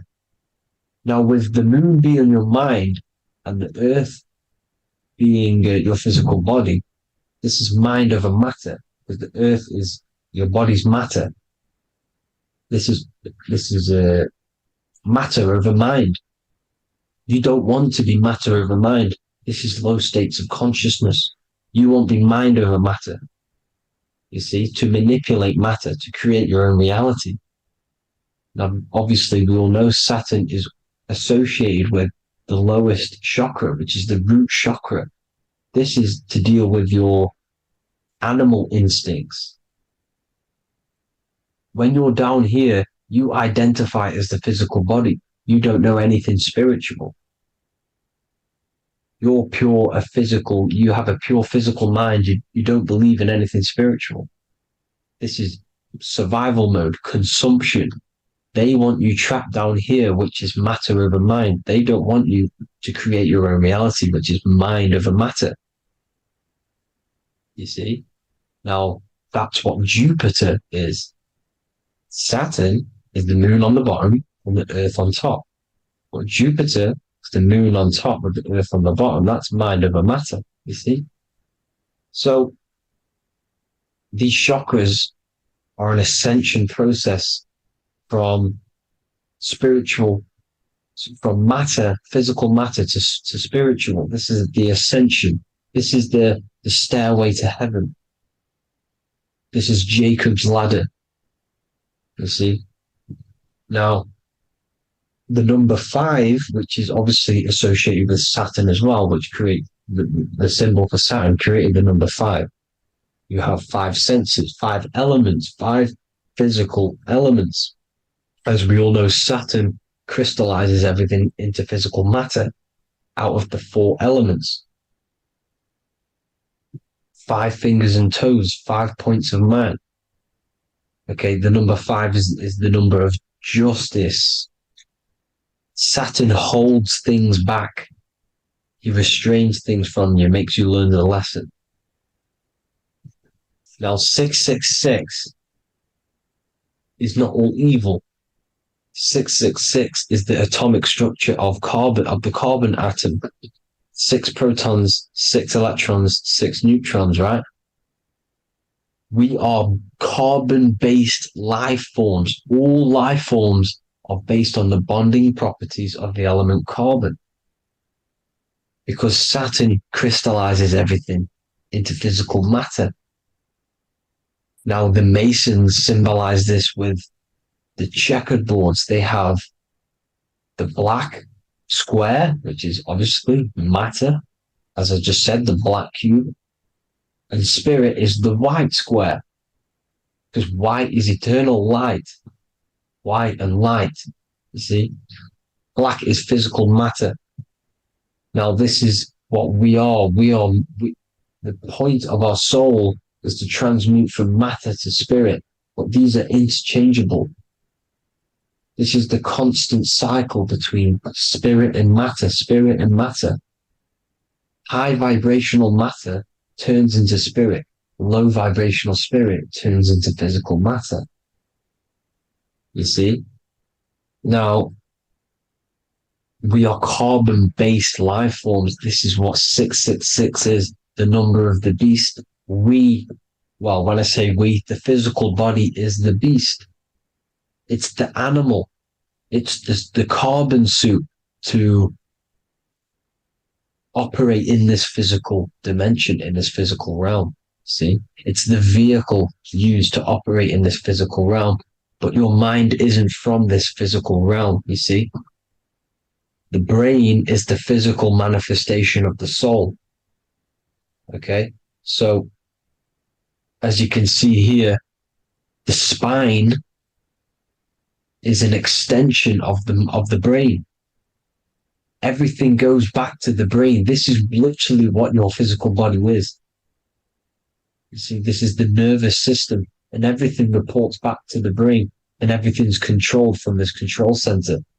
And this spinal column, at the top of the spinal column, is your third eye, which is known as the pineal gland. And this is the seat of consciousness. It's the center of consciousness. That is your true self, pure consciousness. This body is just a physical body. This body is mortal. This body runs out, but your consciousness lives forever. They don't want you knowing this. This is why they keep you down here in your lower chakra. They want you to believe everything is just physical. They don't want you to believe in the spiritual side of reality. Because this way they can manipulate you, right? They want you matter over mind because they know your mind creates reality. They know your mind is the root cause of reality. You manifest your own reality from the inside out.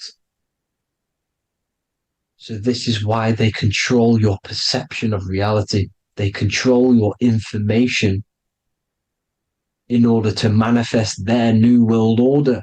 You, who are ignorant to knowledge and wisdom, you who are ignorant are manifesting their agenda because you accept their information and their perception of this reality.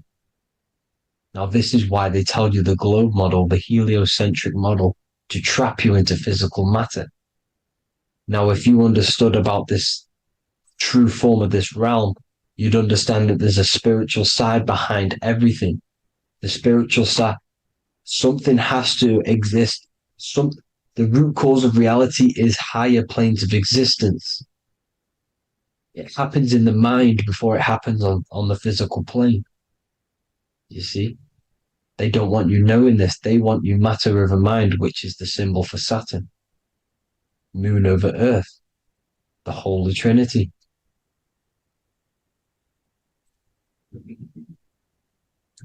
Now, as you can see, the cube also makes IXXI.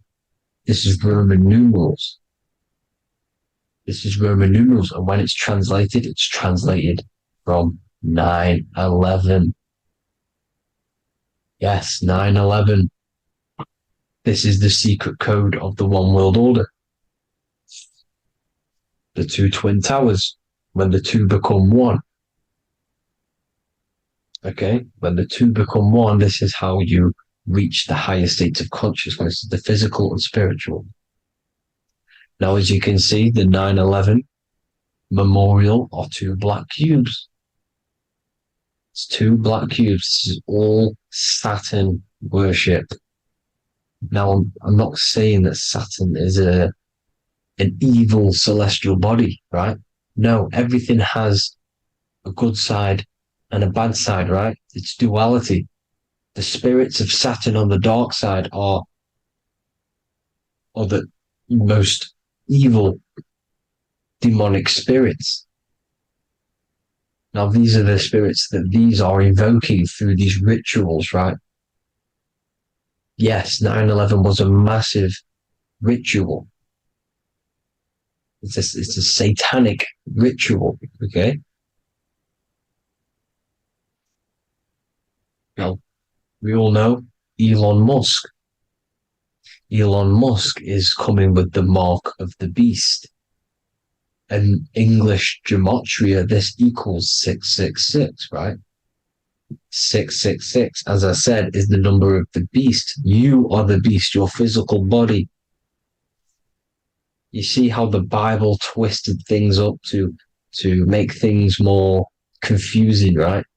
But it's there. You just have to have the knowledge to be able to read the Bible properly. As we all know, we had this virus. I'm not going to say the name because I'll get flagged. This virus adds up to 666 because this is all part of the New World Order. It's all part of keeping you in this physical dimension. Okay, now as you can see here, Novus Ordo Seclorum on the back of his shirt, on Elon Musk's shirt. This is also on the $1 bill. Novus Ordo Seclorum. This means New World Order. Yes, New World Order. This is on the back of Elon Musk's shirt. And as you can see here, he owns Neuralink, which is the brain chip, which they're going to be putting into implanting this onto your brain. This is the New World Order to connect you and merge your consciousness with AI. Neuralink and Meta, he owns Meta as well, which is the metaverse. These are going to be linked in, hence why they have the same symbol, but just in a different format. It's the infinity symbol. And the infinity symbol comes from the torus field, as you can see here, your electromagnetic field from around your body. Now, the end goal is for this New World Order is to trap your consciousness inside of an alternative reality being projected from the metaverse. Because the metaverse will be the reality, Neuralink will be the brain chip inside of your brain, projecting your consciousness into an alternative reality while they harness your energy of your physical 666 body. Now, this stuff gets real deep, people. Now, this is the end goal of the New World Order, is to connect you with AI. This is why they're trapping you and keeping you in these lower states of consciousness in the Saturn-associated root chakra, so you don't find out about the spiritual side of reality. Because if you knew the truth of this reality, you wouldn't connect to AI. You see, you have the power within you to travel to other worlds, the astral plane, for example. You travel to different worlds when you are sleeping. Okay? They want you to know it's just a dream. However, their end goal is to trap your consciousness and feed off your energy, spiritually and physically. Okay? I don't know why these people are just pure evil. As I said, evil love bondage. They love the physical dimension. They don't want to ascend to other realms. These evil love the third dimension. This is why evil spirits will inhabit bodies, exorcisms, because they miss being in the physical realm. They miss it. Evil love bondage. So this is why they're cloning and putting their consciousness in clones to stay in this third dimension, to stay as further away from the source as possible.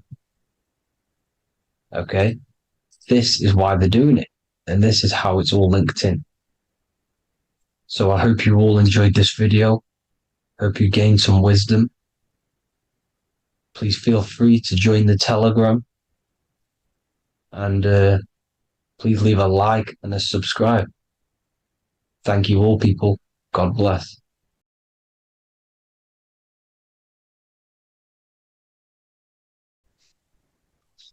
Matthew 21:1, Jesus went into the temple of God. Corinthians 3:16, do you not know that you are the temple of God? Now, what is this telling you? That God is within you. Hence why in Luke 21:12 it tells you the kingdom of God is within you. And the side of your head region is called a temple for a reason. Because the brain encapsulates the mind. The brain is a physical manifestation of the mind. The heart is a physical manifestation of emotion. So we have these different layers of our consciousness. We have an intellectual, communicative aspect of our consciousness, which we would call the mind. We have an emotional aspect of our consciousness, which is the heart. And to communicate with the divine, it's all to do with the mind. Hence why the ancients always symbolize the mind being God. This is why Michelangelo always placed God inside of the brain on top of Sistine Chapel in the middle of the Vatican. He understood that God is in the brain. God is within you, not outside of you. The church tells you that God is in the sky because they are creating a externalization of the truth to create a business and a distraction so that you don't find the divinity within you, so that you don't find your power.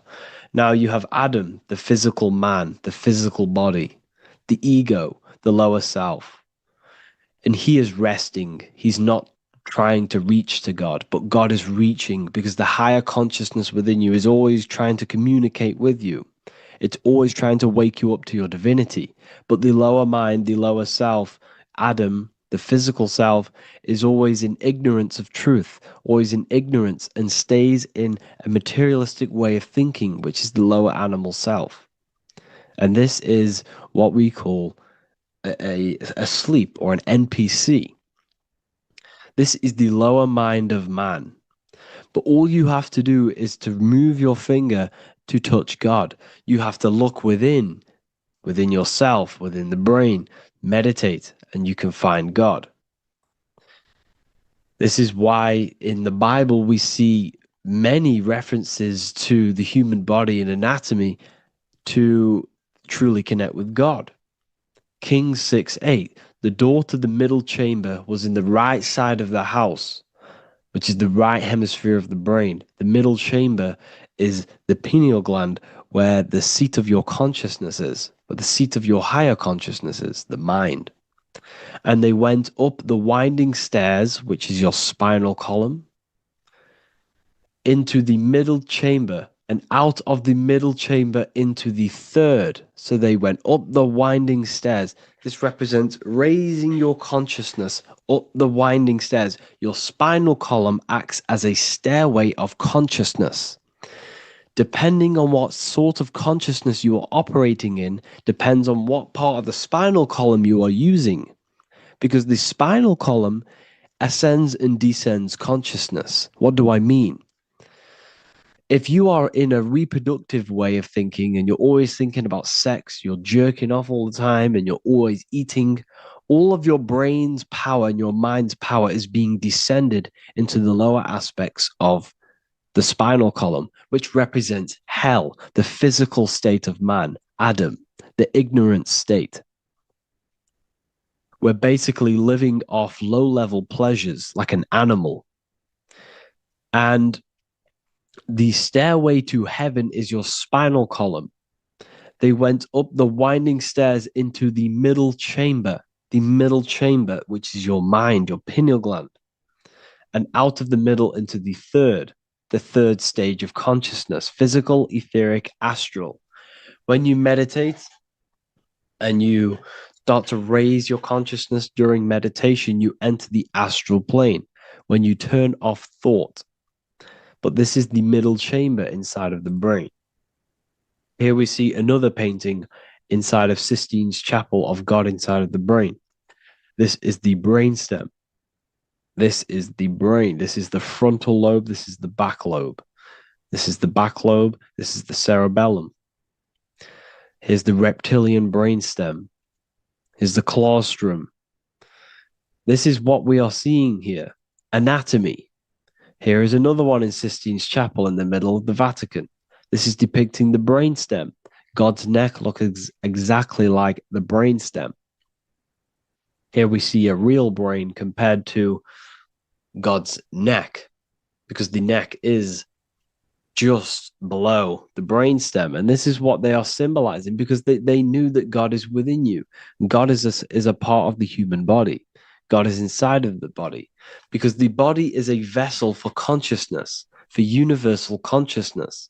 Inside of you, inside of me, is the same spark of consciousness. And this same consciousness is spread out into every living essence, because everything comes from the one source, the one God, the one consciousness. Matthew 6:22-23. The light of the body is the eye. If therefore thine eye be single, thy whole body shall be full of light. Practicing the single eye. What is this? This is meditation. This is entering within yourself. So the Bible's telling you to practice the single eye. But if thine eye be evil, thy whole body shall be full of darkness. What does this mean? If your consciousness is in an evil way of thinking, if your mind is filled with an evil, negative mind space, then your body shall be filled with darkness, with evil, with negativity. Because negative thoughts destruct the body. Positive thoughts heal and regenerate the body. So he tells you to be, the light of the body is the eye, your consciousness, the inner eye of consciousness, the eye that lets you see. And what do I mean? You look with your two physical eyes, but you see with the inner eye. What you see is perception. You look with the two eyes, and what you see is perception. You are seeing, you are understanding, and that's what consciousness, the mind, gives you. Consciousness, or the mind, is the force that allows you to be a human being, that allows you to understand things and interact with things and make decisions. It's an infinite intelligence. See, the mind is not the brain. This is a big confusion with people. Hence why the eye on top of the pyramid is separate from the bottom half of the pyramid, because the consciousness is separate from the body, the eye, the all-seeing eye. It represents the observer, the eye that sees into this body, into this world, into this. You are the perceiver. You are the invisible spirit within the body. Theologians 4:17. After that, we are still alive, and our left will be caught up together with them in the clouds to meet the Lord in the air. You don't meet the Lord in the physical air. Okay? This symbolism of the ancient Christian artwork is showing you this is symbolic. These things never happened. There's no man in the sky. Moses didn't go on a mountain to meet with God. The air represents the mind. This is why you say you're an airhead when someone's very stupid. Earth is your body. Water is your emotions. Fire is your spirit. Air is your mind, the invisible mind. So Anton Mengs, an ancient Christian art worker, is showing you anatomy of God in the clouds. But this is the anatomy of the human body, raising yourself to the mind and turning the mind inwards on itself during meditation. And that's how you meet the Lord in the air. You meet the Lord in an elevated state of consciousness. The air represents an elevated state of consciousness because the air is up. You have to raise your consciousness to meet the Lord in the air. This is why Moses went on a mountain to meet with God. The mountain represents elevation of consciousness, raising the mind up the spinal column, taking all of the mind's attention away from the reproduction and the physical aspects of self and raising it to the brain and turning off the brain and going inward into the air. It's talking about raising consciousness. It's allegorical. It's a spiritual, metaphorical text. The side of your head's called a temple because inside that where that temple is, right in the middle of where you call the temple, is the inner chamber, the open room, the holies of holies in the Bible, or the land flowing with milk and honey, or Mount Zion. There's so many different names for the brain, or the upper room where Jesus meets his 12 disciples, the 12 cranial nerves in your brain. This is the temple of God. Your body is a temple of consciousness. It encapsulates the consciousness. It encapsulates the mind and soul. John 10:30, Jesus states, I and the Father are one. Psalms 46:10, be still and know that I am God. He's talking about the I am within you, not within Jesus. Everyone refers to ourselves as I. I am God. When you say I, you're referring to the highest aspect of yourself.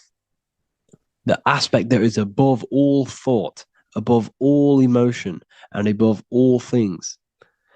When you say I, you're referring to your pure awareness, your pure consciousness, the highest aspect of yourself. And anything after I is egotistical. I is God. The letter I is the Roman numerals for one, because there is one God, one consciousness. The letter I is one line, just like the number one. Matthew 6:3-4, take no thought. Therefore, take no thought. Take no thought. He says this 5 times because you must turn off the 5 senses and take no thought to connect with God. Be still. This is telling you to meditate and know that I am God. The I am within you. I and the Father are one. I and God are one. You, who you think you are, is a completely wrong. The body is matter. Your name isn't you. Your job isn't you. Your reputation, your trauma, your memories, your friends, family, worries, bills, interests, dislikes, goals, passions. Anything to do with the thinking mind is not you. Who you think you are is a part of your thinking aspect of consciousness. But once you remove thought, you are no longer your name. You are no longer your body. You're no longer your reputation. You are the I. You are pure awareness, pure consciousness. Pure consciousness. And this pure consciousness has latched on to this name, this job, the body, and your traumas. Your pure consciousness has attached itself to this character who you're playing in the physical world. And this is essentially who you think you are, but you are not. You are the I, you are the self, you are pure awareness. So, in order for you to detach from these things, you must learn how to detach from your name, your job, your reputation. And you do this through meditation by turning off the thinking mind. Turning off the thinking mind allows other aspects of your consciousness to open up. What do I mean? Your whole life you've been thinking, and all of these thoughts has attached you to this physical body. You haven't allowed your consciousness to open up. And you can only do this by taking no thought. That's why Jesus tells you, take no thought. When you turn off the thinking mind, other aspects of your consciousness starts to open up. Other aspects of your being can open up. And this is how you have astral project. This is how you do all these mystical things and things to do with consciousness.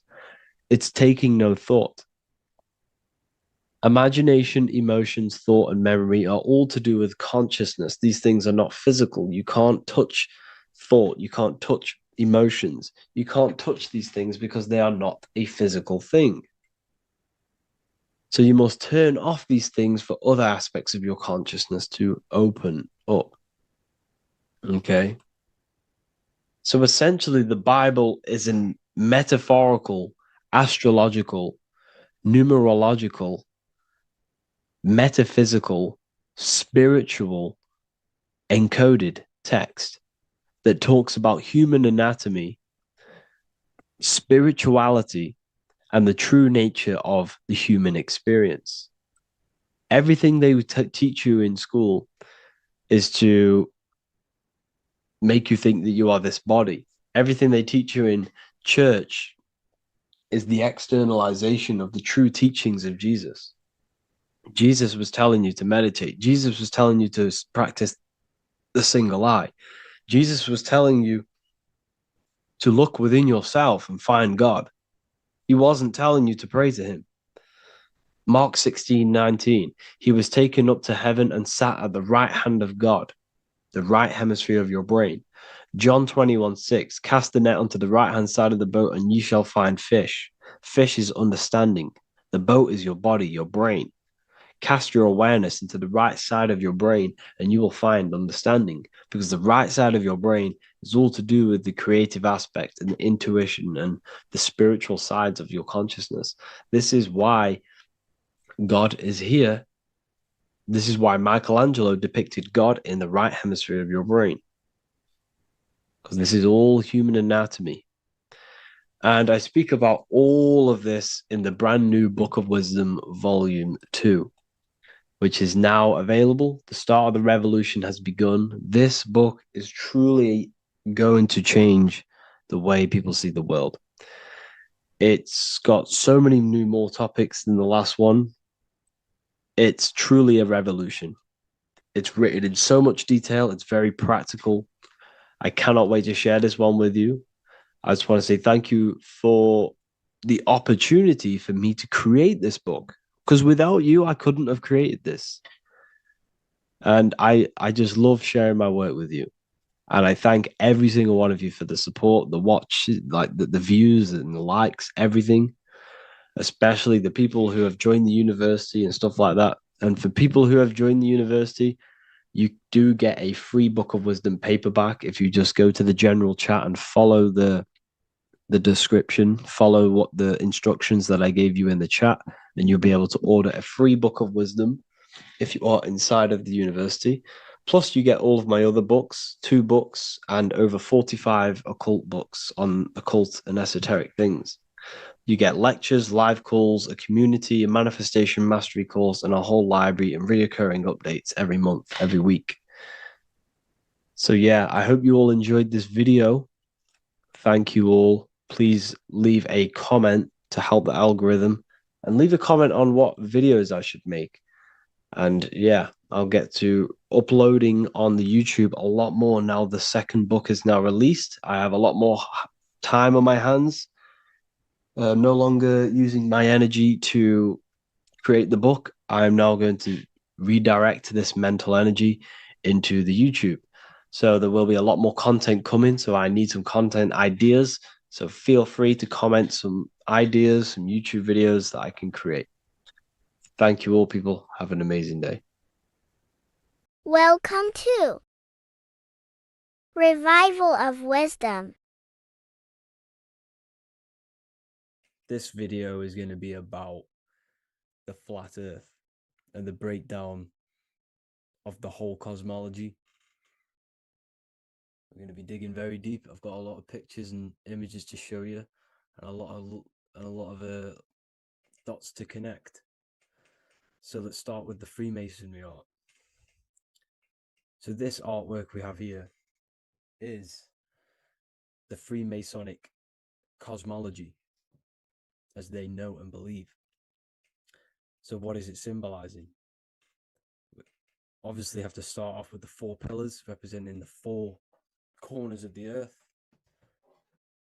The 4 corners with duality. You see, there's everything on earth. There's good and evil. Good, evil, positive, negative.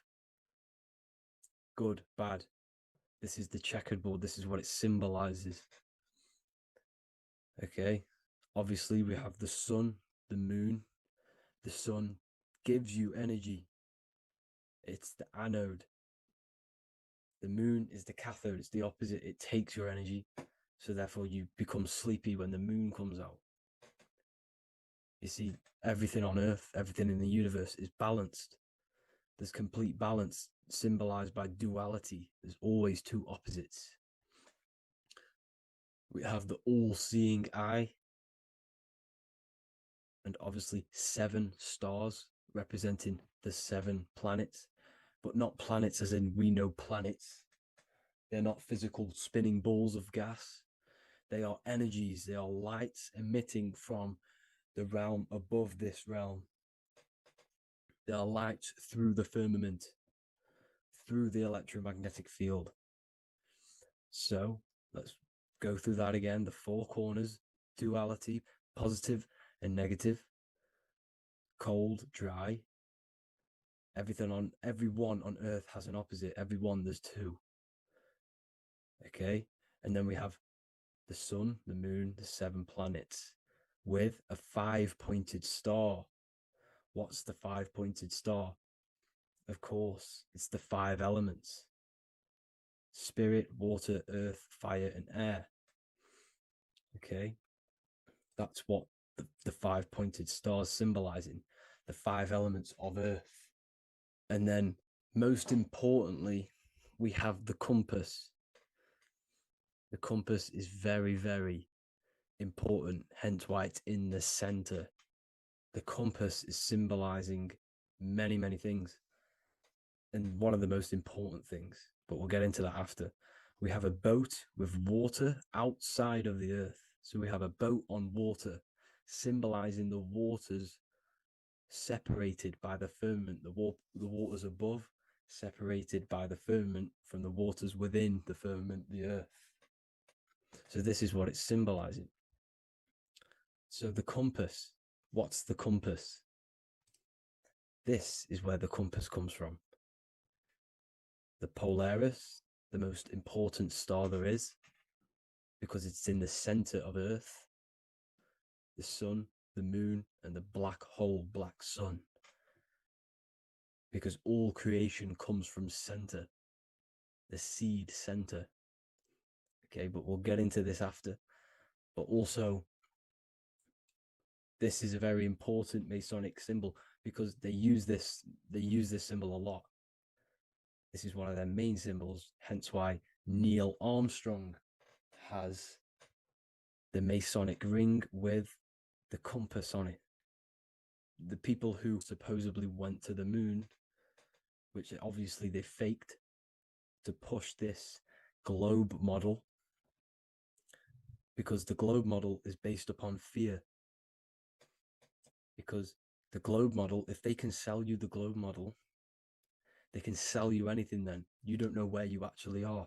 The globe model is to push fear upon the masses, because the globe model means there's not enough resources. There's also risks of asteroids hitting the planet. There's also risks of space extraterrestrial invasions, global warming, asteroids. You see, this is all the fear that they can gain off selling you the globe model. Okay, because they don't want you to know that this is an intelligent design. And also, they're hiding God, the creator, the source.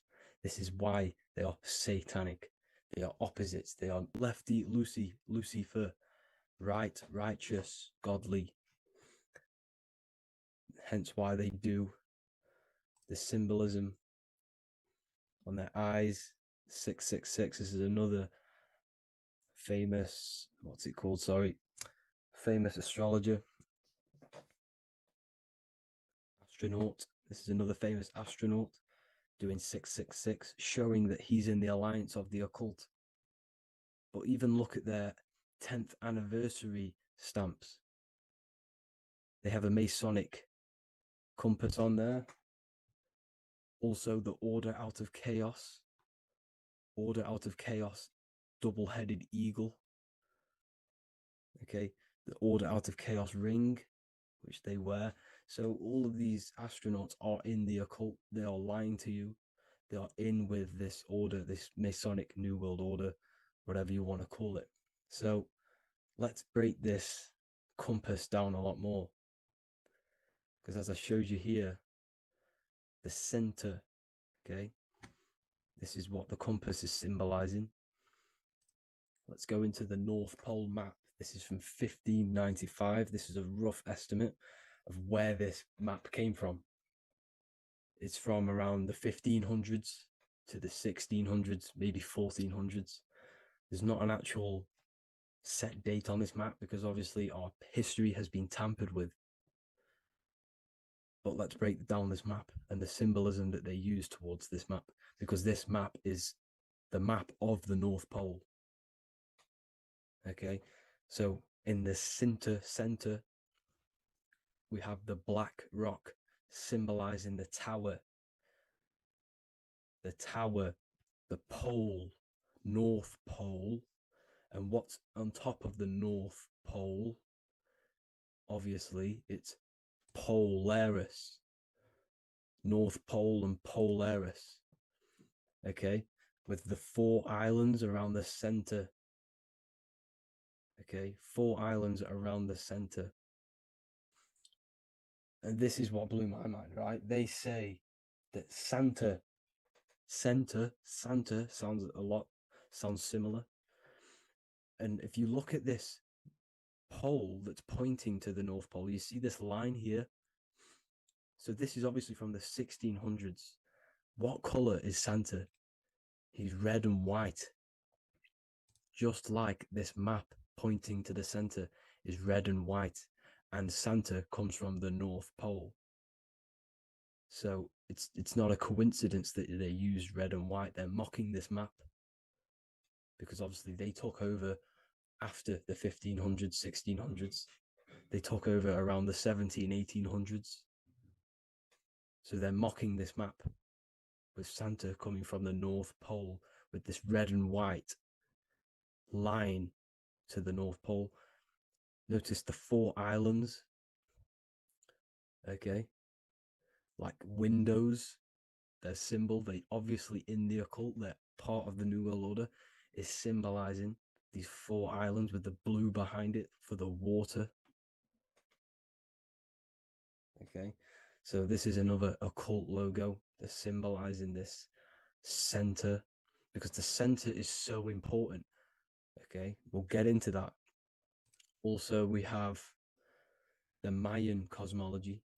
This is the Mayan cosmology. This is what they created. This is their artwork, with also 4 major lands around the center. You see this 4 with green in between them all. 4 major lands with the underworld. You see this underworld is also symbolized by the Masons with the coffin of the skull and bones, the deceased, the dead. Okay, so this is also mentioned in the Book of Enoch. Okay, and it's called Sheol. Sheol, the underworld. Okay, and in the Book of Enoch, it says all spirits of the dead go to these hollow places, that they are wait until their appointed time of judgment. And it also says in the Book of Enoch, there are 4 hollow places underneath. 4 as above, so below, representing the 4 islands. As above, so below. That's where that could link in. Okay. The Book of Enoch is very important because it was found in a cave thousands of years ago and has a lot of truths about this realm and about this world we live in. So let's go back to the Mayan cosmology. So the ancient cosmology, they all must have had some sort of communication. They must all be at peace with each other, because all of their cosmologies linked together. See, the Greek, Babylonian, Indian, Celtic. Okay, they're all linked in together. They all knew that they were in an enclosed system with an underworld and obviously a firmament. Okay, so this is what they all knew. They all must have had some sort of communication. They were a lot more advanced than us. They knew the center of the realm. Okay, and obviously the United Nations flag also symbolizes their center. You see how it has like a grid with a circle around the center. It's symbolizing that center of the realm, because that center of Earth is so important. The United Nations flag, they all have it. See, some different ones will have that circle around the center. Because the center is the seed. All things come from a center. So the torus field is so important because it is the spark of life. It's the building blocks of the universe, this creation. Because all things have a torus field. Just like an apple with what's in the center of an apple, a seed. Because the center is where the energies hold, is where the energies meet. And it creates that spark of life. Just like your heart is the center of your body. and it has an electromagnetic field. Because the center, all things come from the center. So this is why the North Pole is so important, because this is why it's so important, because this is where the creation sparked from, the center. This is where the most electromagnetic energy is stored. So this is why the northern lights come from the center. It's electromagnetic energy. This is what the northern lights are. It's being emitted from this black hole in the center. Okay? And obviously, what else is on the center? Polaris. Polaris is the center star. Okay? So the center star is what sits on top of this North Pole, Polaris, because it's a pole of electromagnetic energy, symbolized as a black rock, a black hole, pole. You see, because all creation comes from void. Light is born from darkness. Without light, darkness can't be born from light. You see, but light can be born from darkness. This is why darkness is so important. And this is why there's a black hole in the center of our realm, like the black sun. The black sun, the Polaris star, the North Star. You see, so this is this North Pole, Polaris.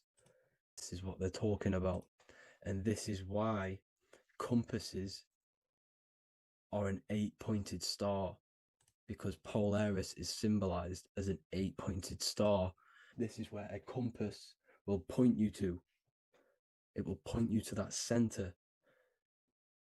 So notice how a compass has this black hole in the middle, you see, and it will point you to this meeting point, the north, because in the center is the center of the torus field of the earth.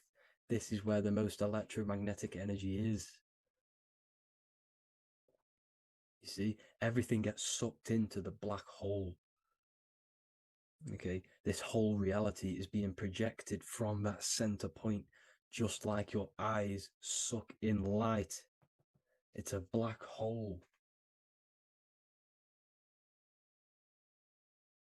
Your eyes suck in the light of this light being emitted from this center place, this electromagnetic energy at the center, which is the seed of everything, of everyone. You see, just like an apple has the seed in the center in darkness, because in the center of the apple, it's dark. It's black. It's pitch black. But that's where the seeds are. That's where the life is. But Polaris is so important because it's that center star which lines up. It is the pole. It's the top of the pole of the torus field. So Polaris would be here at the very, very top. And this is where the compasses point you to. And this is why the star of Ishtar, the 8-pointed star of the Sumerians, also talked about this 8-pointed star, and it's called the star of Ishtar. Okay, and who is Ishtar? Ishtar is the goddess. Okay, so she's not a male, she's a female, because every creation is brought through a female, a womb. Every single human on earth is brought through the womb, the sacred feminine energy. And the womb is pure darkness. There's no light in a womb, just like the center of our realm. It's a black hole. Okay, and guess what? She's the god of fertility and sexuality. She is responsible for all life. Okay, so the star of Ishtar is the star of Polaris, which is symbolizing the responsibility for all life, the center of our realm, the black sun, the black hole. Okay, so this is what that god of Ishtar of the Sumerians is talking about, the goddess, the womb, the seed of creation. So this would be the portal, more than likely the portal in and out of our realm, because it's the top of the torus field. And what's above this realm is the heavens. So this is where you get sucked in from the heavens. Your soul gets sucked in and brought onto this plane of existence called Earth. These are some space NASA symbols. Look how much Polaris symbolism there is. And notice how it's at the center. You see this circle? This is like a half circle. And at the center is an 8-pointed star of Ishtar. It's the same thing. It's Polaris. It's at the center. And notice on some of these, look, this one is a bear holding the key and an arrow pointing to the Polaris star, so that they hold the key to Polaris. Another one with like a demon holding a key to the what? Polaris on top of him. Also an eagle, which is a Masonic symbol, the eagle holding a key on top of the center, you see. And notice how there's an arrow going up to the Polaris and an arrow down, as above, so below, to Earth. So you can go out to Earth, out of Earth, and into Earth through Polaris. And the eagle holds the key. You see? The eagle holds the key, just like this. This demon dragon holds the key to Polaris. And look at this one, Earth, with an arrow up to Polaris, an 8-pointed star. So Polaris is more than likely that portal which the Anunnaki used, the Sumerian gods used, because the Anunnaki symbol is also an 8-pointed star. Okay, and like I said, that center is the seed of creation. The center is the black hole. Okay, just like your pineal gland is at the center of your brain. The pineal gland is at the center of your brain, and that's what connects you to that spirit realm, to the source. That's it for this video, guys. Thank you all for tuning in. I hope you all learned something today. Please leave a like, a comment, and please subscribe to the channel for more content. God bless you all.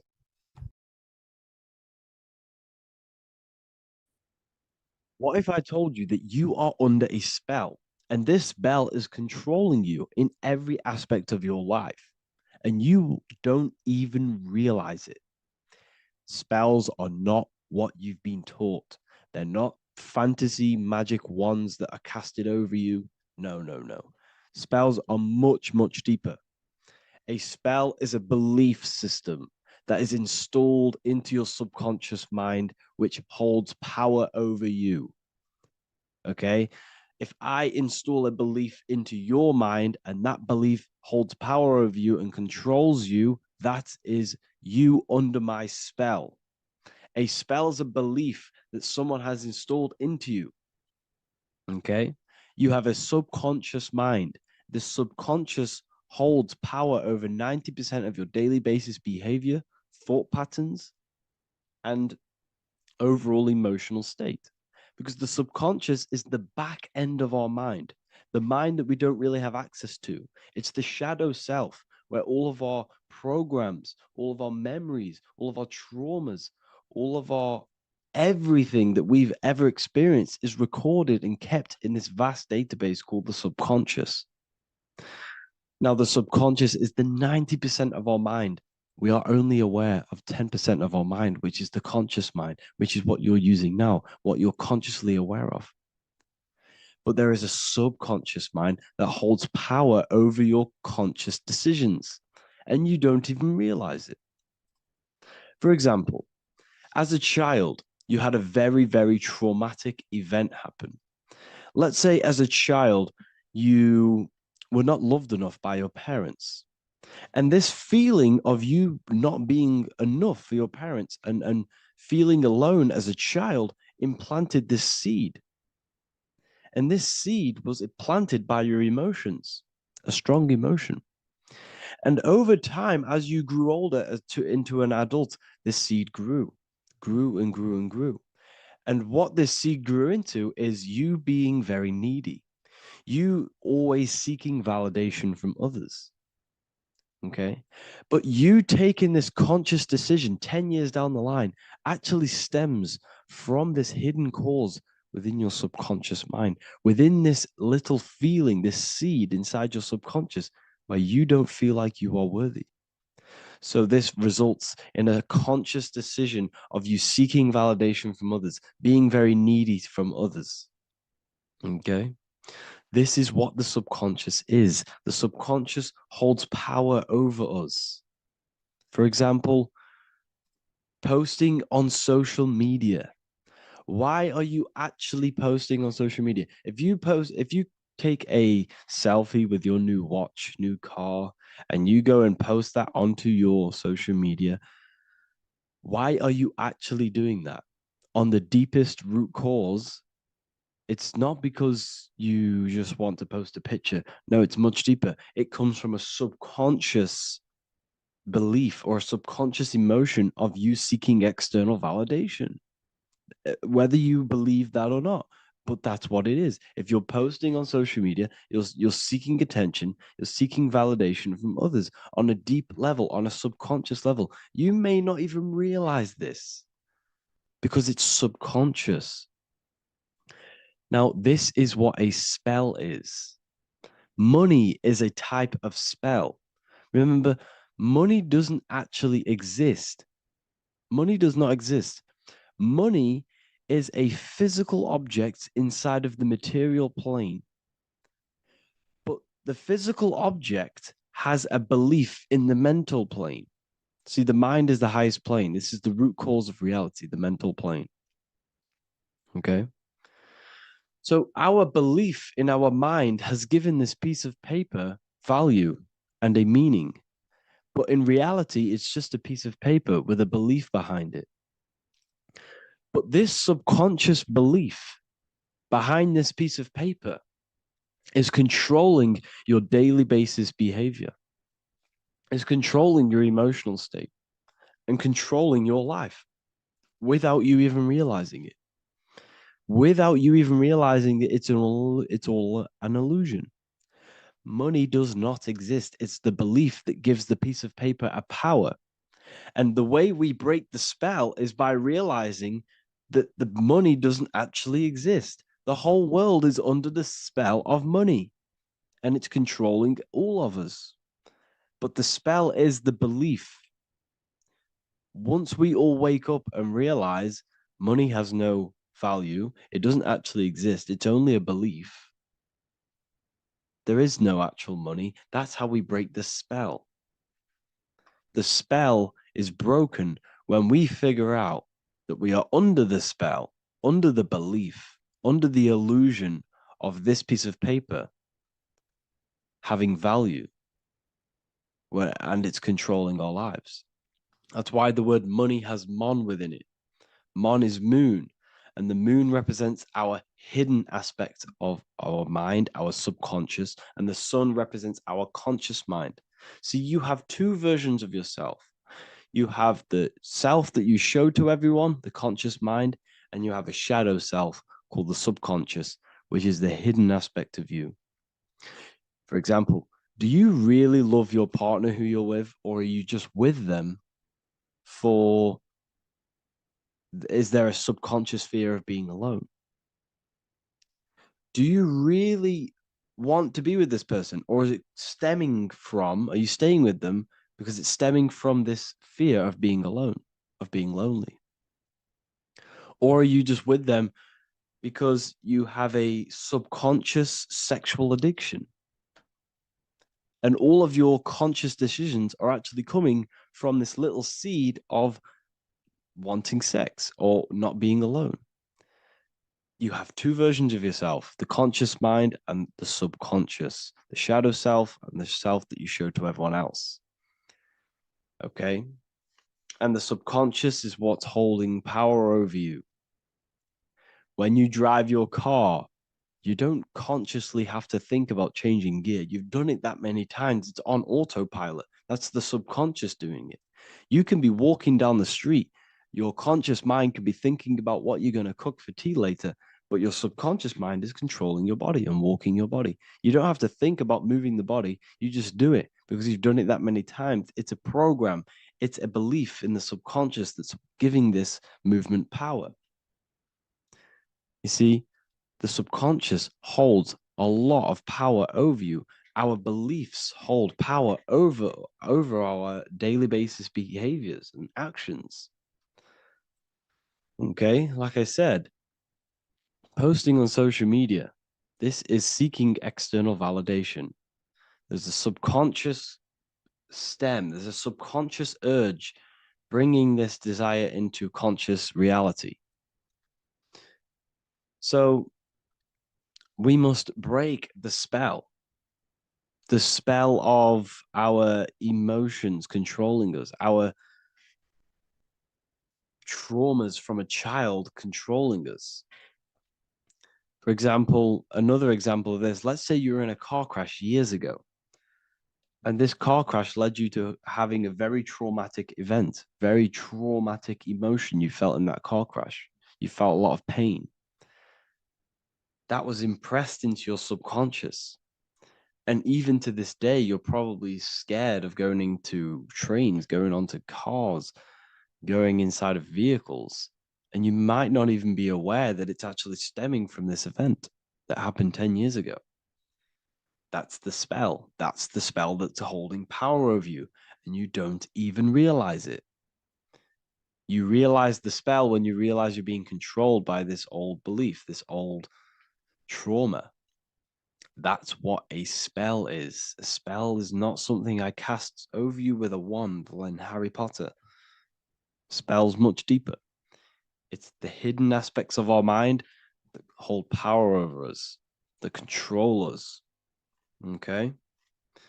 So how do we get rid of the spell? How do we break the spell? By installing new belief systems, by installing new programs into our subconscious. The subconscious is impressed by repetition and emotion.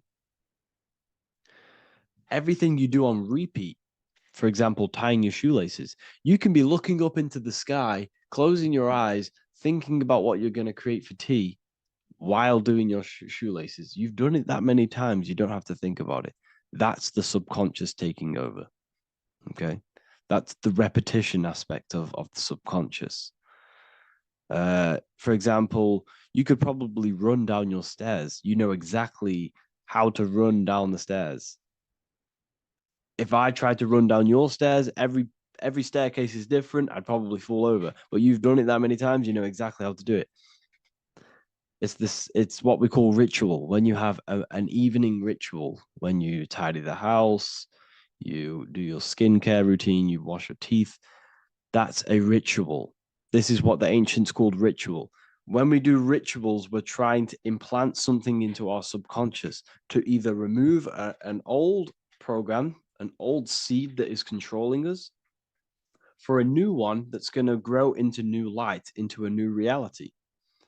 So you can implant messages, implant new programs into our subconscious, which will then grow into a new reality. Okay? Because if I tell you something over and over and over again every single day, for example, if I say, you do what I say every single day I repeat this statement into your ears, about a month or 2 months in, you're going to start to believe in that statement and you're going to start to be under my spell. You're going to start to do everything that I say. So this is what spells are. Spells are subconscious beliefs that hold power over you, and you don't even realize it. So we need to remove these old programs we have that are controlling us for new programs. And we do that through ritual, affirmation, and imagination. Repetition and emotion is key to impressing the subconscious. They are the two ways that spells are created, that programs are created. The subconscious only knows the now, and it only knows you. So every word you say is a spell. So when you call someone else a name, you're calling yourself a name, because your subconscious takes everything you say as truth, because it only knows you. It doesn't know anyone else. So every night we can do affirmation. We affirm the reality we want. This is what we call a ritual. We sit down or we stand up, whatever it is, you affirm the reality you are, I am statements. And then you imagine that reality. And you do this over and over again, every day, twice a day, 3 times a day, however many times. And this will cause repetition. This will install a new belief system into your subconscious, which will then start to show in your external reality. It will start to put you under a spell of the new program. For example, if I install into my subconscious that I believe that I am rich, every single night I affirmate that I am rich, I am wealthy, I am free. And then I do a ritual. I start to imagine this reality. Every single night, I do these two things on repetition, and I start to feel the reality and imagine the reality. Over time, I'm going to start to believe that I am rich, that I am free, and I am wealthy without having the physical reality. And what this will do is that it'll implant a message deep within your subconscious mind. It will plant the seed of this belief. And this belief over time will grow into 90% of my thoughts, 90% of my actions, 90% of my words. My words, my thinking will change due to this new belief. I may not even realize it, but I'm looking for more opportunities to make money. I'm speaking to more people because of this belief that I've installed. This belief has triggered new ways of thinking. My mind, my conscious mind, is now only operating to fulfill this belief. And my conscious mind might not even be aware of it. You won't even realize that you're manifesting this belief of being rich. And that's how it happens. You implant the belief within your subconscious. You implant the spell into your subconscious, which will then gain control over you. So we need to make sure we're removing the negative spells, the negative programs that are controlling us, for new regenerated ones, for new ones that are going to create new realities, a better life. Okay? You don't want negative traumas, negative seeds controlling you and growing into your life. If you don't cut them off, they will continue to grow and grow and grow. Your anxiety will get bigger and bigger and bigger. Your depression will get bigger and bigger and bigger. But it's all actually stemming from one belief system or one trauma. Okay? So this is important. Everything in this physical plane is an effect of the higher planes. It's a shadow of the mind. Everything we think, all physical objects, began as a thought, then an imagination, then energy, then a physical reality. So we must change the mental plane. We must plant seeds into our mind to change down into our physical material life. It's about manipulating this higher plane so we can create change and effect in the physical external material plane.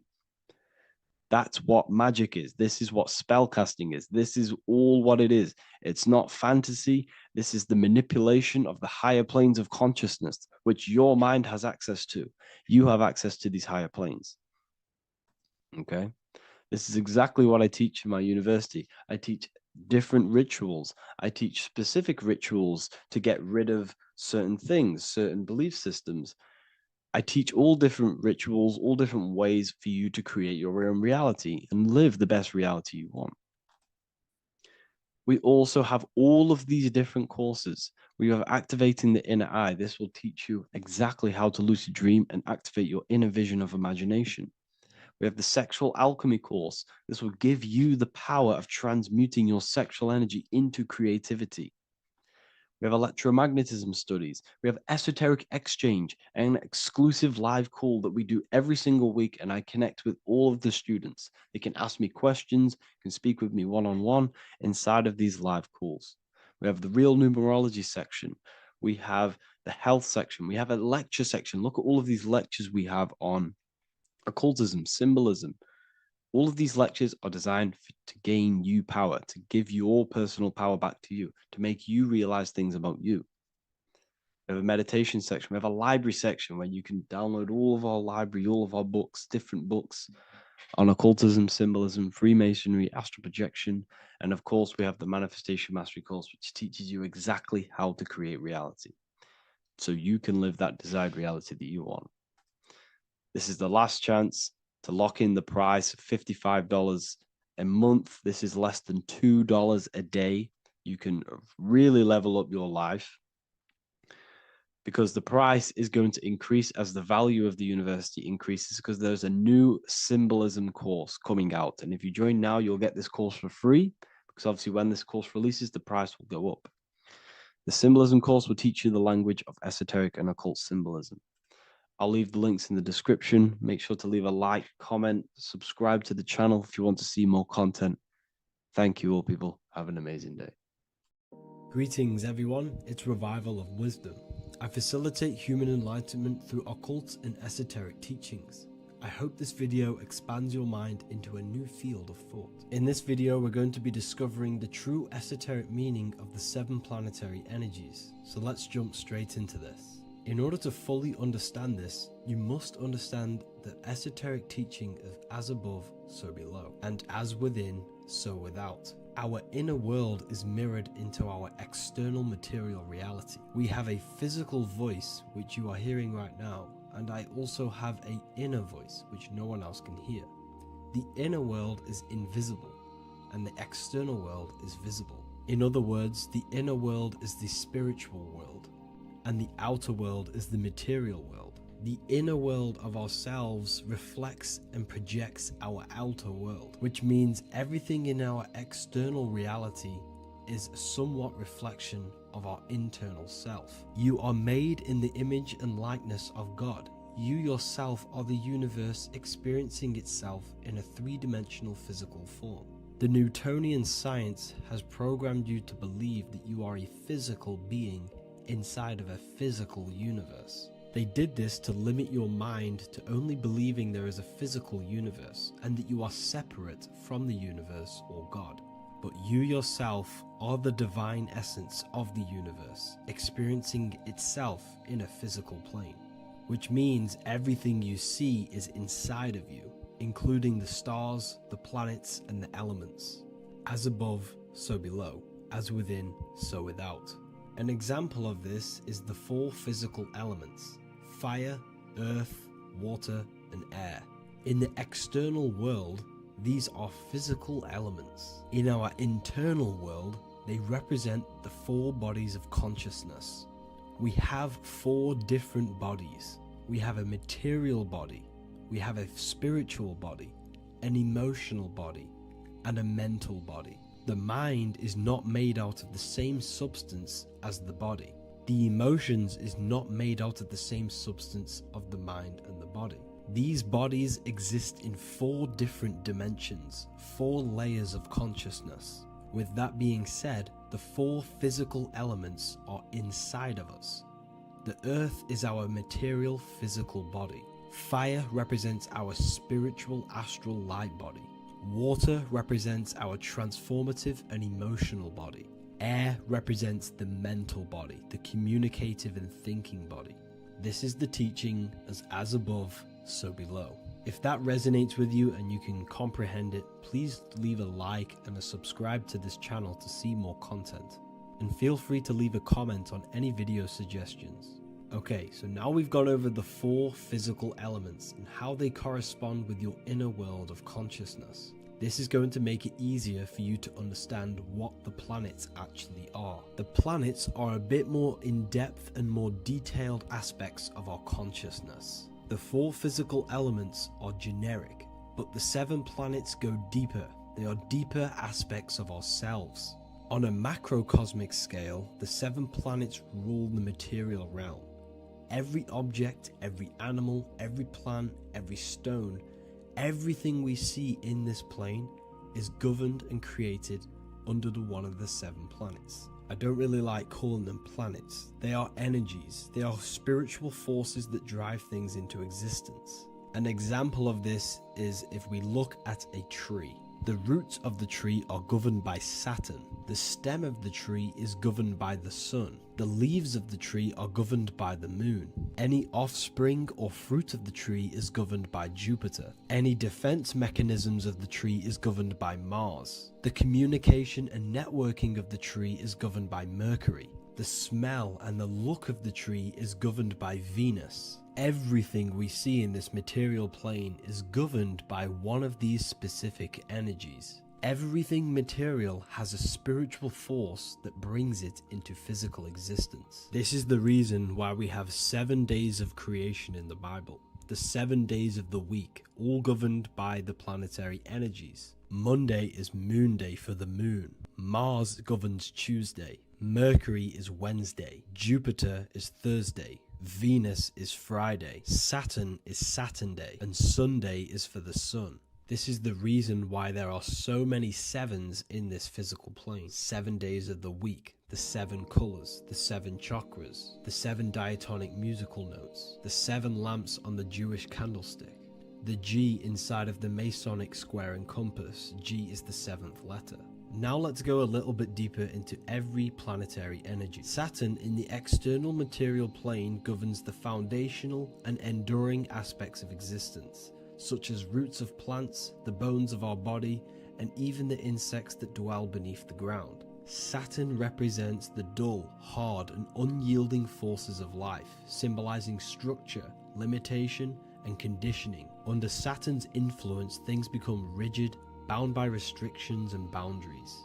This is the reason why Saturn is known as Father Time, because Saturn rules anything that is a restriction and a limitation, which is time. The whole of this material plane is governed by time.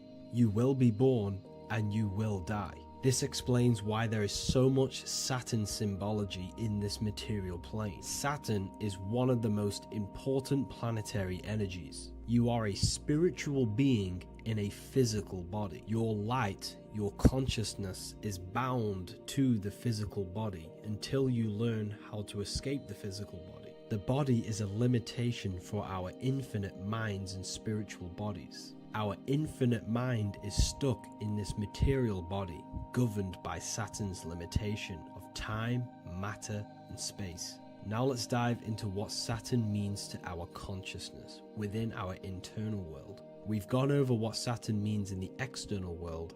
What does it mean to our consciousness? Internally, Saturn embodies the conditioning within our consciousness.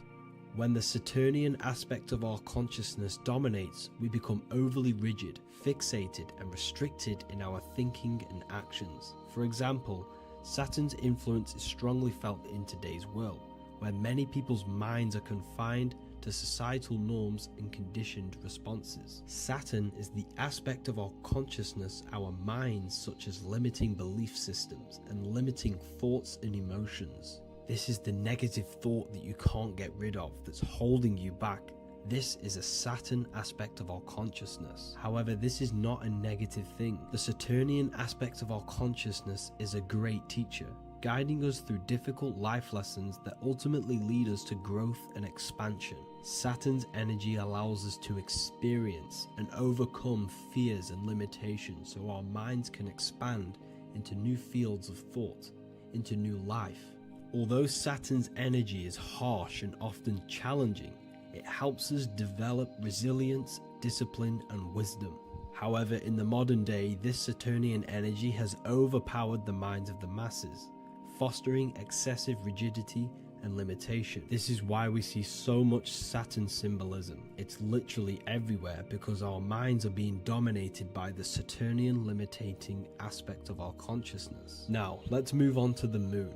The moon, or lunar energy in the external material macrocosm plane, governs the elements of water, influencing the natural cycles such as the ocean tides, which rise and fall in harmony with the moon's phases. Beyond water, the moon also guides instinctual behaviors such as animal migrations.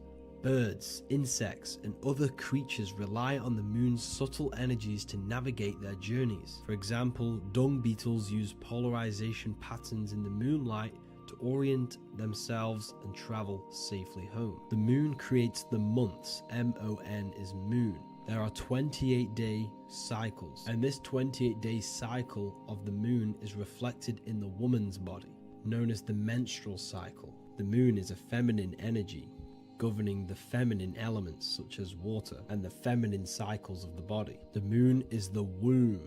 This is why eggs have the same color as the moon, because eggs are ruled by the moon's energy. Now that's the external world. The internal world, the moon symbolizes the emotion aspect of our consciousness. It represents the subconscious mind, the seat of intuition and psychic abilities. Just like in the external world, things are born out of the moon, such as eggs and the womb. The subconscious mind acts as a womb for our conscious mind. Our deep subconscious emotions and programs are born into light into the conscious mind and controls the conscious mind. The moon represents our hidden psyche, our shadow self. Now let's go on to the sun. The sun represents the life force. In the material external world, the sun is ruling over pretty much all life. The sun gives life to all things. Without the sun, animals could not exist, the human body could not work,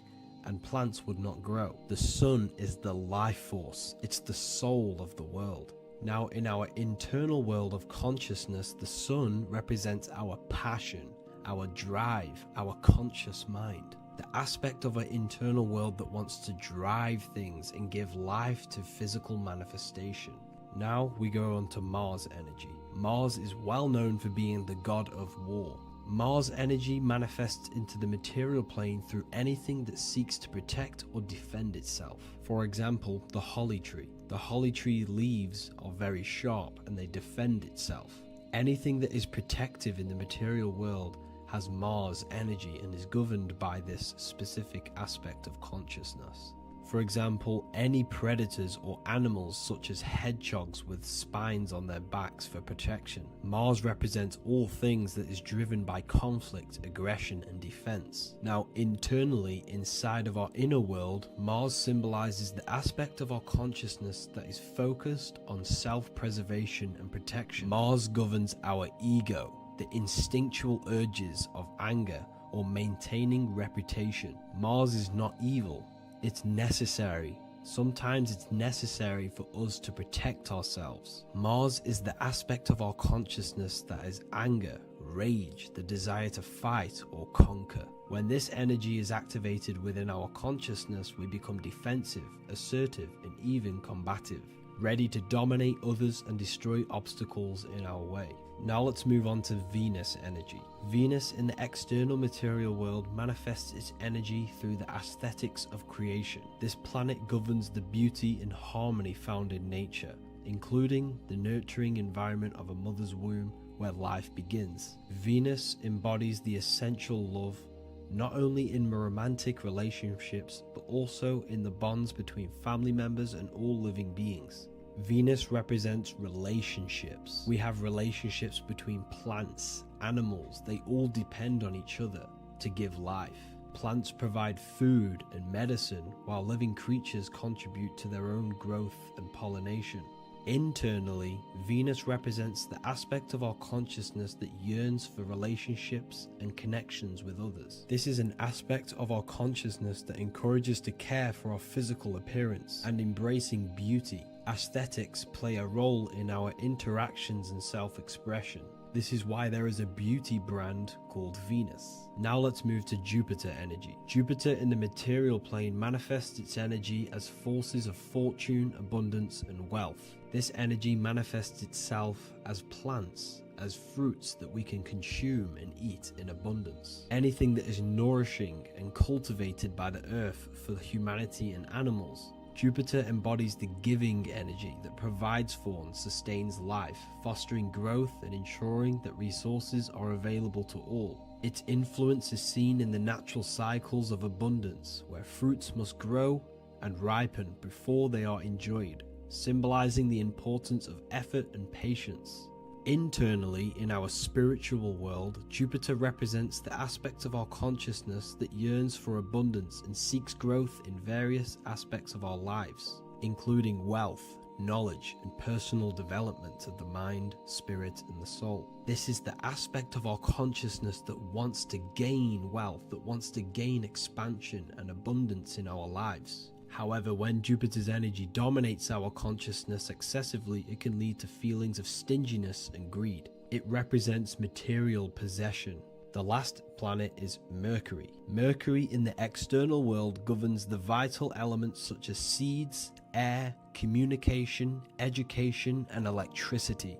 Known as the messenger of the gods, Mercury rules over intellect, communication, and the transmission of knowledge. Mercury's state of consciousness manifests itself in the material plane as the network between trees and plants, how they all communicate together. It represents the intelligence behind all physical things. It's the intelligence behind the seed that allows it to grow into a plant. Mercury's creative energy is manifested in the nervous system of the human body and all living animals. The intricate messenger that transmits signals from the body to the brain and then to the mind.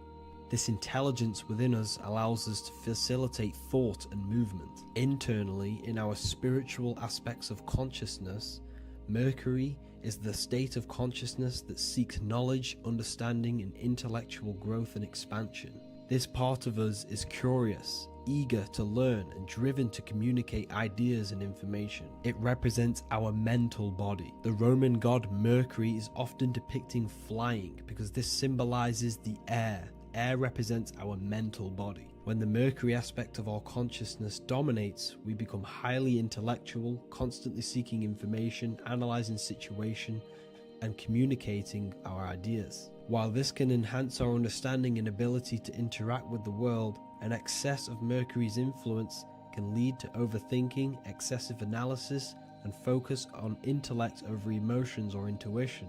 Okay, so they are the 7 planetary energies in the external world and your internal world of consciousness. These energies are manifested in the Roman mythology as human beings. They are depicted as human beings, but this is nothing but symbolism. These gods never existed physically. They represent aspects of our consciousness and spiritual forces that govern the material plane. Every material object, every intelligence, every piece of life in this universe is governed and brought into existence by one of these spiritual forces. Now, I hope this video has expanded your mind into a new realm of thought. Make sure to leave a like, a comment, and subscribe to the channel for more occult and esoteric information. You can read more about this topic and many more occult and esoteric teachings inside of my books, the Book of Wisdom Volume 1 and the Book of Wisdom Volume 2. I honestly advise that not everyone reads these books. These are books which will completely transform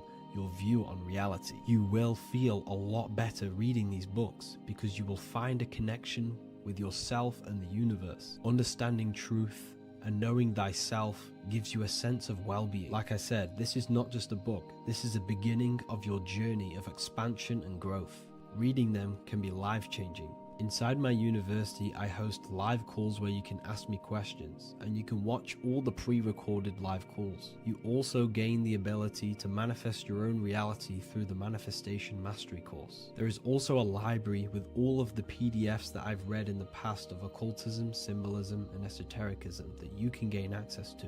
There is a whole lecture section where you can watch all of my occult lectures. This is a place of transformation. The price of the university will be going up very soon. If you join now, you will gain a free sexual alchemy course which will teach you how to transmute sexual energy into creativity. I'll leave all the links in the description for the university and also my website where you can get my books. I hope you enjoyed this video. Take care. By the end of this video, you will understand the 3 expressions of consciousness, how to use them to create the life you truly want. You'll discover the hidden meaning of the word God, the secret power of the number 3, and how consciousness itself is the key to your reality. We have 3 main expressions of consciousness. We think, we feel, and we act. God is 3-fold. It stands for generator, operator, destroyer. The generator is the mind. This is what thinks, generates ideas. This is the beginning of all creation. This is the first expression of consciousness. It is the first form of consciousness, not a physical form, but a spiritual form. Then we have the operator, which is emotion. When we think something, if we have care or any emotion towards it, then we take physical action. The body, the destroyer. We think, we care, we act. Thoughts and emotions are the 2 spiritual forces which merge together and give birth to actions. Think about it. Why are you watching this video? Because you had a care to watch the video. Therefore, the reality in front of you is because you had a thought, you had a care, you took action to express that reality.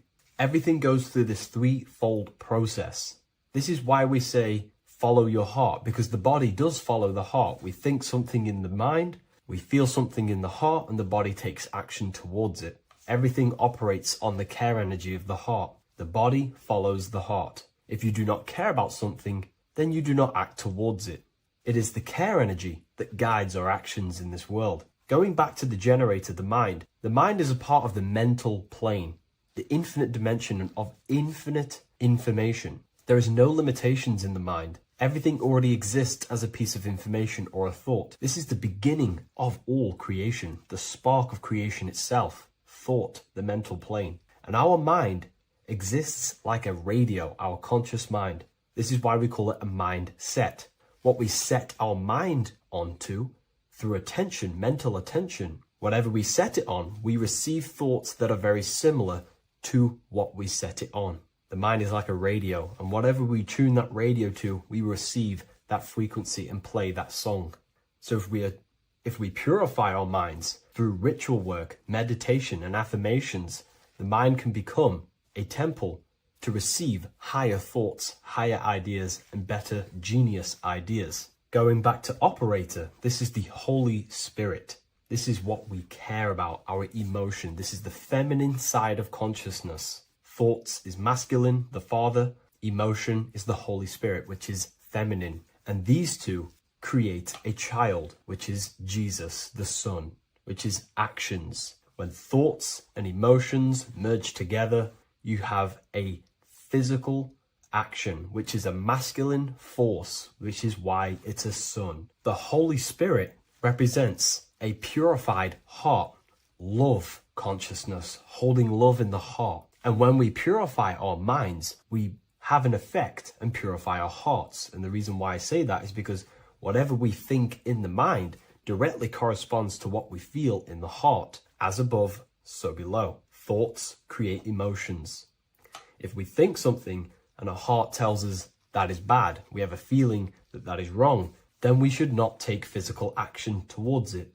And if we do take physical action against the feeling of knowing it's bad, then you are going against the spirit. That's what the word Satan means, or Satan. The Hebrew word for Satan is Satan. It means adversary or opposer. You're opposing the Holy Spirit. You're opposing what you know is good. You're taking a sin against the Spirit, against the guidance from your soul, the knowingness of good. So when we do purify our mind, we purify our hearts. And when we cultivate love for the self and one another's in our hearts, we gain the Holy Spirit, which is love consciousness. And when we think in our mind with the love of the heart and we merge our thoughts with love, it gives birth to perfect actions. This is what the true Christ consciousness is. We think with the love of the heart and it gives birth to perfect actions. And if everyone did this in the world, we would live heaven on earth. Everyone would be balanced within themselves and the world as a whole would be balanced. So we need to gain full mastery over these three aspects of our consciousness, over our what we give mental attention to, gaining love for ourself and the collective in our hearts, and gaining a strong disciplined willpower for our physical actions. And if you can gain full control over these three-step process, you can gain full control over your reality. The number 3 represents this 3 aspects of creation or transformation. This is a transformative process from going invisible to the visible. This is also why Jesus dies in a cave for 3 days. It's all about transforming the self. Transformation is the number 3. Me personally, I think the Holy Spirit has been replaced for the sacred feminine aspect of consciousness. They do not want us connecting to our feminine side of consciousness, because then we will cultivate love in our hearts for the self and one another. And love is the most potent force there is in the whole universe. It is what unifies everything. It nurtures everything. It allows things to grow. Think about it. When you hold love or care for someone, you grow relationships. The sun is the perfect symbol and representation of love energy. The sun gives abundantly, expecting nothing back, and allows everything on the earth to grow. It's a caring, nurturing, feminine force that allows things to grow and unify and come together. In today's world, we mainly have thinking and acting without emotion, without care, without the judge of our hearts. It's all about gaining unity consciousness. We think, we care, true care for one another and the self, and we act. And if you align these 3 forces towards something, your business, whatever you're trying to create, you will fully create that reality, because these are the 3 forces that you can use to generate a reality. You can do ritual work to create care in your heart about something, and then you will take more action towards it. The book I'm using here is the Book of Wisdom, Volume 1. You can get this paperback or PDF on my website. So I hope this video has helped you. Please leave a like, comment, and a subscribe on the channel if you like the content. Let me know what you think about the Holy Spirit and if it is covering up the feminine side of consciousness in the comments section. What is the difference between higher consciousness and lower consciousness? In this video, I'm going to be breaking this down in great detail so you can understand what higher consciousness actually is, because this word is thrown around a lot in the spiritual community. So I'd love to break this down and make this clear to you. My name is Harry B. Joseph, also known as Revival of Wisdom. I am the author of the Book of Wisdom, Volume 1 and 2. I've been studying the occult for the past 4 to 5 years and have personally been using the occult esoteric knowledge on myself and implementing it in my life. When I say the word occult simply means hidden. It comes from the Latin word oculus, which means eye. It simply means hidden from the visible eye, what you cannot see. So we're studying things of the human psyche, the things that we cannot see, such as thought, emotion, desire, the astral forces, imagination. We're studying the things that cannot be visibly seen, but they affect what can be seen in the material world. The most important thing that helped me understand life is that life is a mental game. It's a mental universe. Every object you see was first thought in the mind before it came a physical reality, which means mind and matter are not separate, they are one. Matter is the crystallization and the expression of mind. Therefore, higher consciousness corresponds to the mind of the individual. First, let's start off with lower consciousness. The external world is the effect, the cause is the mind. The internal world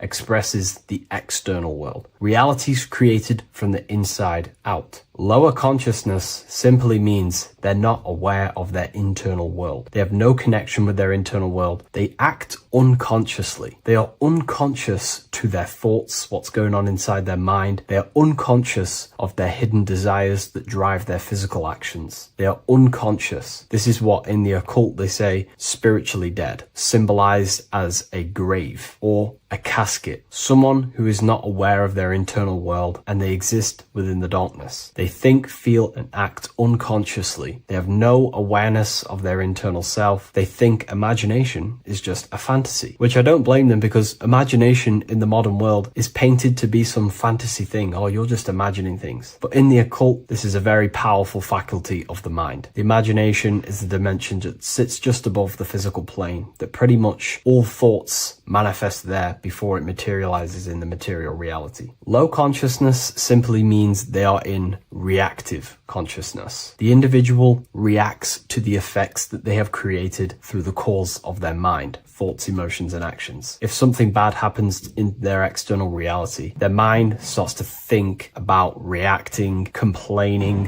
which ultimately creates a negative cycle of manifestation. They're simply blaming the effects outside of them that are the causes of the individual's mind. They are in reactive consciousness, which pretty much has no personal power. A low consciousness also means you are emotional, reactive. You are easily triggered by situations or people. Anger, fear, defensiveness arises quickly, often before conscious thought. This is associated with the reptilian brain. The reptilian brain does not think, and it is the modality of consciousness that keeps the individual not critically thinking, simply just reacting to the world. They make decisions based on instinct. They make decisions based on fear. This is a low consciousness. Another symptom of low consciousness is that the individual only thinks in reaction to their five senses. They only think in the terms of their five senses. They sense something in their five senses and they simply just react and they think around the five senses. They do not use their spiritual faculties such as imagination, willpower. Low consciousness people are mainly stuck in their ego. The ego inside of the occult and esoteric teachings needs to be overcome. We have to face our ego because the ego tells us we already know everything. I don't need to know anything else. I have my belief system. I'm happy with believing whatever. Everything else is just a fantasy. I believe everything that's already told me within school. And the ego stops them from expanding their mind into the esoteric teachings or more things about life. They're ignorant to gaining more knowledge because they think they already know everything that has been given to them within institutions such as schools. In the occult, we have to face our ego and submit to it and say, we do not know everything. There is so much more that we need to learn about ourselves to expand as an individual. A low consciousness person or individual is reactive. Their thinking dwells in the past or worries about the future. The now is rarely accepted as it is. They're never in the now. They're either thinking about the past or the future. A low consciousness is also attachments to self-image, beliefs, opinions, roles, history, and is mentally rigid. Their mind doesn't want to expand. They're stuck on a certain belief, a certain thing, and they're not open to accept anything else inside their mind. And a challenge to them feels like a personal threat. And instead of being self-aware and responsible, they see others as the cause of their unhappiness and the negative things that they are manifesting in their reality. A low consciousness also seeks for validation outside of themselves. They try to cover things up with materialism or whatever it is. But now let's move on to a higher consciousness. This is what we call causal consciousness. Causal consciousness is a state where the mind of the individual is mastered. Their mind does not dwell on the effects of the external world because the individual who has a higher consciousness understands that the world outside of them is the effect. It is the world of form. Force and form are two dualities within the occult that are very important. Everything outside of you is form. Everything inside of you is force. The forces inside of you create the form outside of you. The person with a low consciousness simply just reacts to the external world, creating a constant cycle of negativity. But the person with a higher consciousness understands that whatever happens outside of them cannot be changed. It is already manifested. Therefore, there is no point in complaining. If the person with a higher consciousness understands if they don't like something, they can change it internally. If they can't change it, then they change their mental attitude towards it. This is the law of polarity. Light and darkness are the same thing, but just different degrees of light, which means we have the ability to shift our mindset and perception towards things to make sure it's positive. The person with a higher consciousness, even though something bad may happen to them in the world of effect, they can change their mindset towards it and ultimately change their actions to change that reality. There's no point reacting. It's simply what we do to create the change. A higher consciousness means their mind is ordered and disciplined. They do not think random thoughts. The person with a higher consciousness and a trained mind in the occult has a mind of a powerhouse of control. They understand that the mind is the cause of all things, therefore we have to gain mastery and control over the mind, or else it will produce constant chaos. Their mind is ordered and disciplined. The person with a higher consciousness is always self-aware. This is very important. The person with a lower consciousness never is self-aware. They give attention to random thoughts. They give attention to negative thoughts. They give attention to negative imaginations. They start daydreaming about worrying about the future or the things that happened to them in the past. This is all useless. You're using the creative powers of consciousness for the negative. The person who is trained in the occult and has a trained mind with a higher consciousness understands that their mind is the cause, and they are always aware of the thoughts that they are entertaining inside their mind. There is a level of mastery where one can achieve the conscious awareness of every single thought in their mind every single day. Now, this is very difficult to achieve, but this is one of my goals personally. It is the thought that it is the seed of creation. And if we give random thoughts attention, these seeds can be planted in our subconscious and ultimately drive that effect into our reality. The trained mind, thought and intention manifest more effectively because they arise from unity, not fragmentation. You become the conscious creator rather than the unconscious reactor. Higher consciousness also means that you know what to do to produce a change in your reality. If there's something bad happening in my reality, I know that there's some sort of change that needs to happen within me. For example, if I start a cycle of negative thoughts, I know that there needs to be some mental work constructed on my mind. This will happen. On your path of self-mastery, you will fall back into old thinking patterns or something that happened to you in the past. These little patterns will show up again. But when you have a higher consciousness, you know exactly what to do to execute on changing that part of yourself. For example, if I catch myself thinking negatively for the past 2 days, I know I need to do affirmations and to reprogram my mind to counteract them negative thoughts. Or if I start overthinking and I start to lose control over my mind, then I know I need to do a meditation of stillness where I think about nothingness and develop my willpower. A higher consciousness knows where these things are coming from because they understand themselves. Higher consciousness also means they have unity consciousness. This is what the triangle is. Unity consciousness. The I within the triangle. The I in the triangle is the number 1. The triangle is the number 3. These are the 3 expressions of consciousness: thinking, feeling, and acting. And they are one force. If they have a goal in mind that they want to create, a desire in their heart to manifest, they unify all 3 forces of consciousness towards that goal. They think, feel, and act. A person with low consciousness is divided within their own consciousness. They think about creating a business, they feel like they're hungry, and they act scrolling on TikTok. This is what you call divided consciousness. And this is what creates chaos in reality. Their 3 forces and 3 expressions of consciousness are not working together. When we align thinking, feeling, and acting all towards one thing, you can quickly start to generate realities and create worlds. So a person with a higher consciousness will be working, they may get the thought of playing video games, but then they remind themselves of think, feeling, and acting and get back focused on whatever they're trying to create. A person with a higher consciousness will pause before reacting. There is a stillness between stimulus and action where awareness chooses rather than reflex responds. A person with a higher consciousness has no fear inside their consciousness, inside their mind, because they understand that fear is the mind killer. It kills the creative powers and forces of the mind. Fear is an illusion, and again, going back to the law of polarity, the person with a higher consciousness understands the laws. That if there is fear, then there is ultimately an opposite of that, which they can transmute their mind from fear into the opposite, which would be strength. They start to fear something, they instantly shift their consciousness into the polar opposite of that, instead of dwelling on fear, which destroys the creative power of the mind. A person with higher consciousness understands they will never die, because they have truly access to mystical experiences, which proves to them that they will not die. The person with the higher consciousness does not identify with the ego, the name, the job, the reputation, because they understand these are constructs of the mind. When you turn off the mind, you are left with the observer. You are no longer the mind, you are the observer of the mind. The person with the higher consciousness seeks to be the observer of their life, looking over their thoughts, emotions, and never dwelling in them too much, because when you get caught up in your emotions, you will be moved by the wind of the emotions. They are the observer of them, and they are connected connected with their soul. They are connected with the observer. The person who has low consciousness is constantly in battle with their thoughts, emotions, and the things that are happening outside of them. Their emotions blow them away like the wind or the seas of the ocean. But the person with the higher consciousness understands they are the observer. They can watch over them. They're like a bird looking over the earth. Now, I'm not saying this is easy to gain this level of mastery,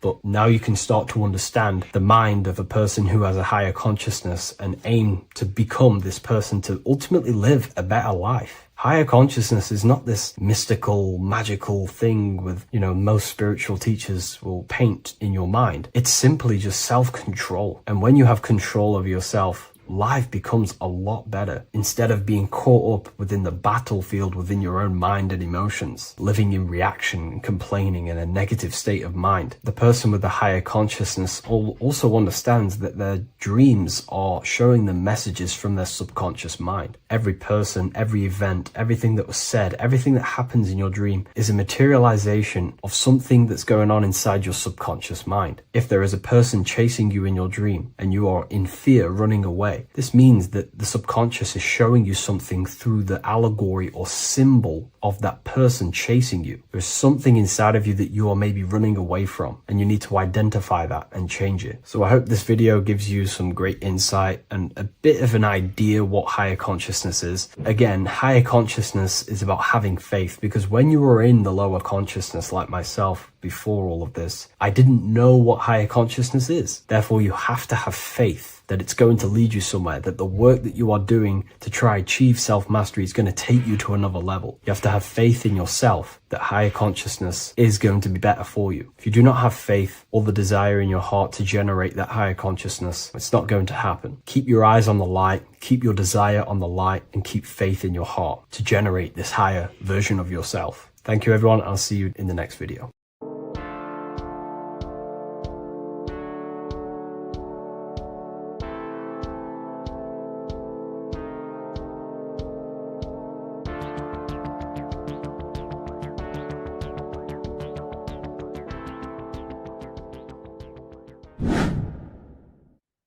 How are we all doing, people? It's Revival of Wisdom from the Wisdom Academy. Today we're going to be breaking down God, consciousness, and the higher and the lower self, and how to overcome the lower self. Now, the first thing you need to understand is that you are the invisible intelligence within the brain, within the body.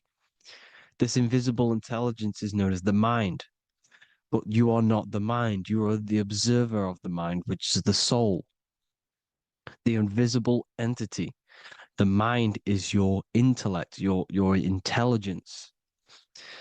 Now, the mind is, it's hard to put this in words, but the mind is something that gives you the ability to explore the universe. And this inner self is the I am. It's the quiet, the inner self, the voice you see in you hear in your head. This is why within spells high twin, inside, internal. The I is also the number one, which is one line. Because the one and only, is the inner self, which is the I am. This is why you say, my name is Harry. You are not Harry, you are the I, the inner self, the intelligence. Okay, this is why Jesus in French is I am. You look with the two eyes and you see with the inner eye. I and I, the same thing. Okay, because the I inside is what gives you the perception of what you're looking at. So when someone's trying to explain something and then you catch on saying, I see now, it's because you're seeing with your inner eye, the one that gives you perception, gives you intelligence, gives you the ability to understand things. This is the internal eye, the invisible self, which the physical body is nowhere near as complicated as this inner self. Is in infinite potential. God, God, generator, operator, destroyer, soul, mind, and body. Brahma, Vishnu, Shiva, the Father, the Holy Spirit, and the Son. They're all the reason why you see God is always a triad is because it represents yourself. Your invisible intelligence is God. Me and you are the same invisible intelligence. We are the invisible intelligence experiencing the program being run by the central nervous system and the brain. I always say this in my videos, but I have to, in order for you to understand the things that I'm going to say later on in the video, you need to understand this concept, is that you are the consciousness experiencing the nervous system, the tree of knowledge of good and evil, which is you here. You would be in this invisible intelligence right here in the center of the brain. Now, this is why the ancient Christians show God is in the brain. This is the brain stem. This is the brain. This is also the brain stem and the brain. The brain stem and the brain. It's all depictions of the brain because the brain's the computer, the electromagnetic computer, which decodes the demands created by the invisible intelligence, the I, the inner self, you, your true self. The person moving, if you observe what someone moving, this is going to sound, but if you observe someone walking, it's not the body. The body is moving, but the thing telling it to move is the invisible intelligence. Before you kick a football, a decision is made within your invisible intelligence, your mind. And this consciousness, this invisible intelligence, is either stuck between the lower self and the higher self. Okay? When the invisible intelligence, meaning the true self, identifies itself with the physical body, it will trap its mind within physicality. This consciousness that we have is either operating in the lower self or the higher self. It's either feeding the material body or it's feeding the spirit. Okay? But because we are physical and spiritual, we need to be even. We don't want to be meditating all day long because we do have a physical body as well whilst we are here. We are playing a game in physical matter. Okay? Now, the reason that you incarnated here is to learn a lesson because the mind can manifest anything it wants within the astral planes, within the world of imagination. It can manifest anything it likes, but it incarnates into matter, into this game, so we can understand labor, because anything in matter, you have to labor to manifest. But in the astral, you can manifest at the click of a finger. You come here to learn the knowledge of good and evil. And your consciousness, I came out a bit off topic there, but your consciousness is experiencing the lower or higher self. The lower self is manifested in the lower parts of the body. Sex, food, and power, the lower three energy centers. These centers are like mini brains. You are literally thinking with these centers. And when your mind is stuck within these lower centers, you'll think, have you ever heard the term of thinking with your penis or thinking with your, you know what, as a man? Even females maybe, but mainly this is a boy saying, you're thinking with your penis. This is a truth, it's truth in plain sight. You think with these energy centers. When you're living off the lower three centers, all you care about is sex, food, and power. Eating, sleeping, and greed.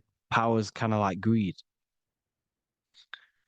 Now, when we move up to the higher parts of the body, when we live our life within the higher parts of the body, this is considered heaven, love, expression, intuition, and wisdom. This is what we need to be aiming to do, moving out of the lower half of the body and living our life within the higher self, the higher parts of the body, thinking with the higher energy centers, thinking with love, expression, intuition, and wisdom, spreading love, expression, intuition, and wisdom to others, Heaven is even. This is why Jesus is pointing at the heart chakra, always pointing at the heart. Earth rearranged his heart because in earth you're manifested as a physical being. You're in the heart, good and bad. You need to be balanced between the good and bad. Because love can be a demon too. That's a whole nother video, but love can be a demon. Now, the seven chakras are known as the seven seals in the Bible. When the Lamb opened the seventh seal, there was silence in the heaven for about half an hour. This is a verse from the Bible. The Lamb is Aries, which is the higher brain, the cerebrum, Ram, Aries. Because when the Ram opens the seven seals, you enter the kingdom of heaven.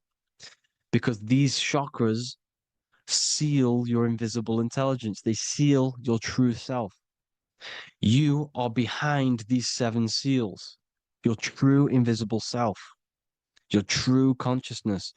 Because behind these seven seals, you do not think about anything materialistic. Your intelligence is not material. It's not physical. It's not from the physical world. It does not desire the physical world.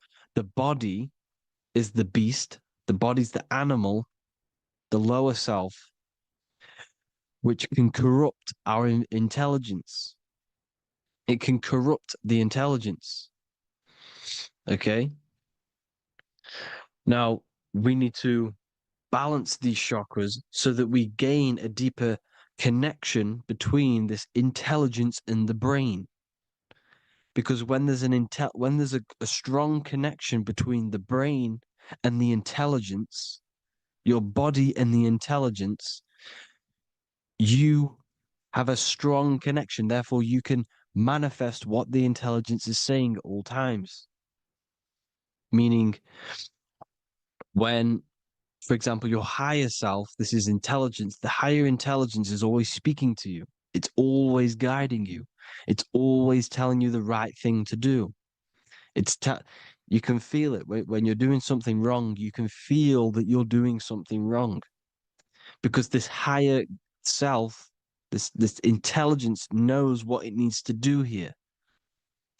And when there's no connection between the body and this our intelligence, our true self, when we strip away, when you close your eyes for long periods of time, you will figure out you are this invisible, infinite, creative being. There's no words that I can't describe what it is, but it's the voice inside of your head that you can feel when you close your eyes. You are this being inside of the heaven, because this is heaven, this intelligence. And when there's a strong connection between the body, you can manifest everything it's saying. When everything is balanced, when you're no longer thinking with the lower centers, when they're all balanced, you're not thinking in particular with every center, you balance them all, you can manifest everything it says. Your body will act out what the intelligence is always saying.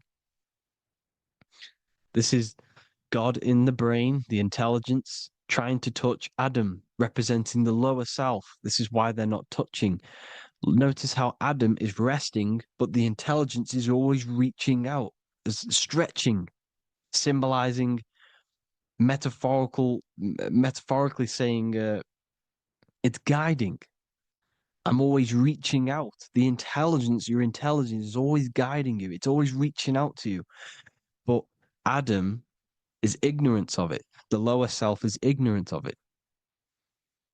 And that's why he's so relaxed and God is so stretching out. Because at our highest self, that when you think of when you want to better your life, that highest true version of yourself is God. When you're manifesting this, your highest self, this is God. Your truest form, your most perfect form, that is God. Your highest version of yourself, that is God. Emotions are not what you've been taught. Emotions are not something that should be reactive, okay? You should not let the emotion be you, except that you should Experience them instead of letting them become you. You need to understand there's a separation in our consciousness. You have the soul, which is the person who is observing your thoughts. When you think a thought, who's the one observing that thought? The soul, you, the I am, the I, the inner self, the one and only. And inside of every single body, inside of me, inside of you watching this video, there is this same intelligence that is inside of me, inside of you. And it's the exact same intelligence, experiencing a different body. And this is what we mean by the universe is mental. We all we are all sharing the same ball of consciousness in a different body. The animals, the fish, the cells, all expressing this one consciousness. Me and you are the same. This is why the golden rule is treat others like others should be treated, because I am you and you are me in a different body. Now, going back, you need to identify that there's different levels of consciousness: soul, mind, emotion, and body. Okay? Your emotions are on a separate layer than the body, the mind, and the soul. So when you identify there's a difference between all of these, you do not let them become you. You do not let your mind rule you, because your mind can be corrupted. Your soul is the one that is pure good, pure love, but your mind can be corrupted. Okay?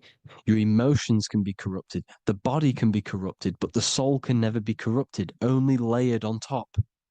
You can only throw piles of programs within the subconscious, layering the soul down, but deep down inside of every single one of you, there is a loving being. Because love comes from the heart. Love is the universal emotion, expression. Now, your thoughts can become bondage, your emotions can become bondage. Now, what do I mean by bondage? By conquering the lower self, we need to conquer our own mind, because the mind is what's manifesting the lower self. When you're thinking with the lower half of the body, when you're becoming your emotions, you need to experience the emotion, not become the emotion. Do not let the emotion become you. Do not let your thoughts become you, because your thoughts are tools that you can manifest. Your thoughts are the idea. Your emotion is the energy that you can use to manifest that thought. Your emotion is energy in motion, emotion. You use emotion to manifest, to feel as if you already have the thought. Therefore, you become that vibration.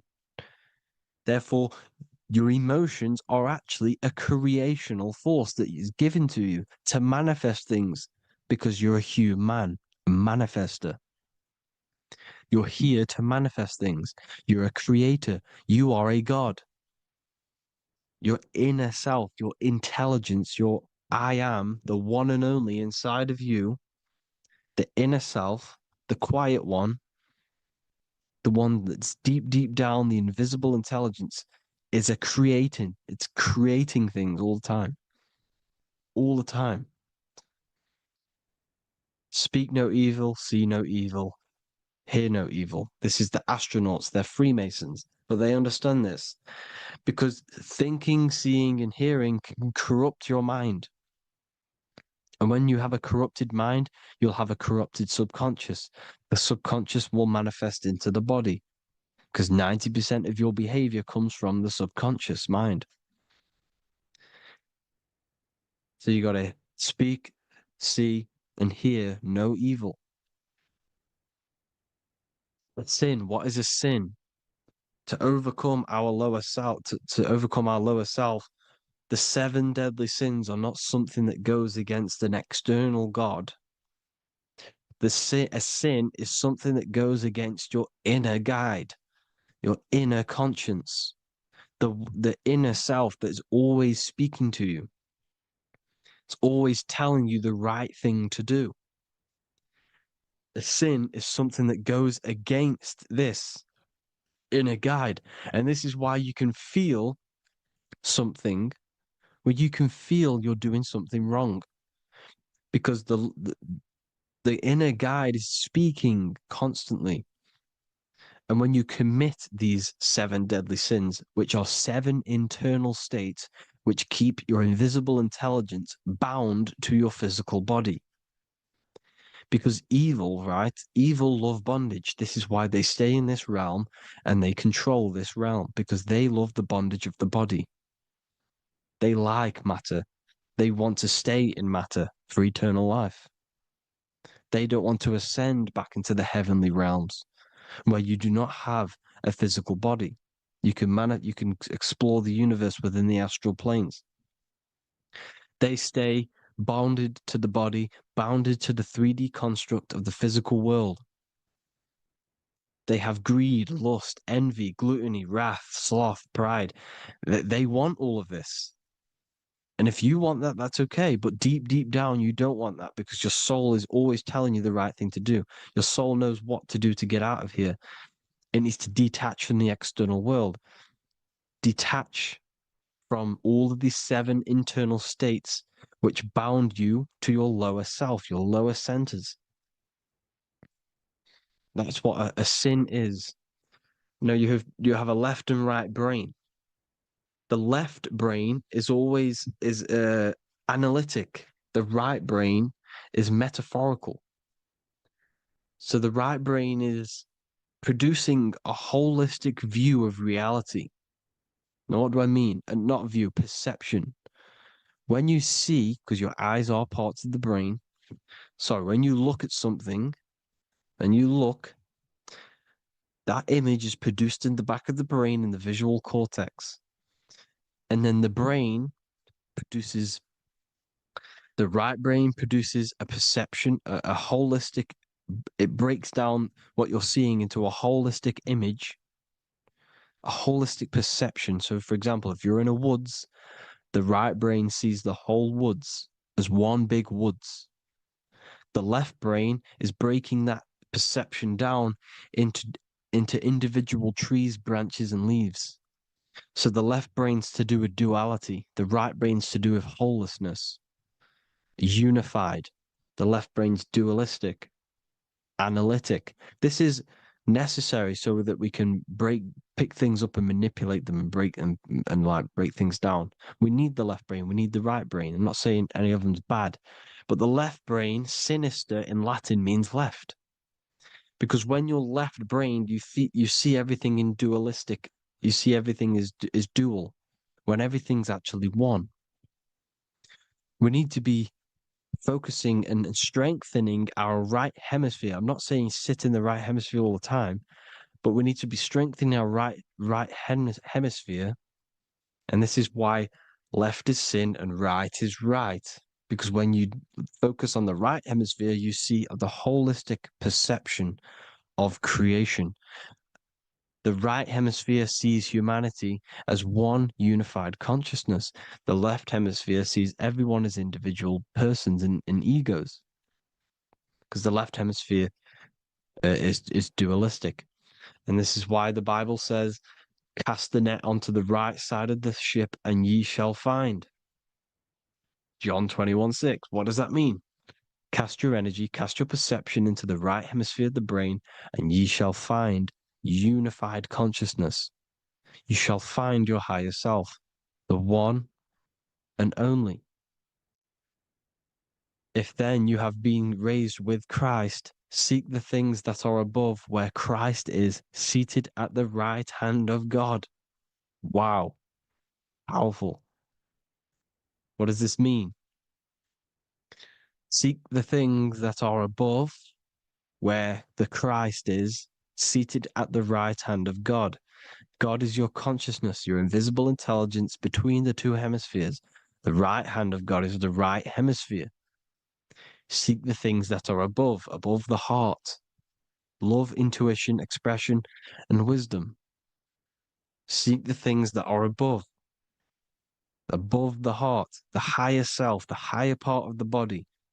Because when you seek the things of love, expression, intuition, and wisdom, you create a strong aura.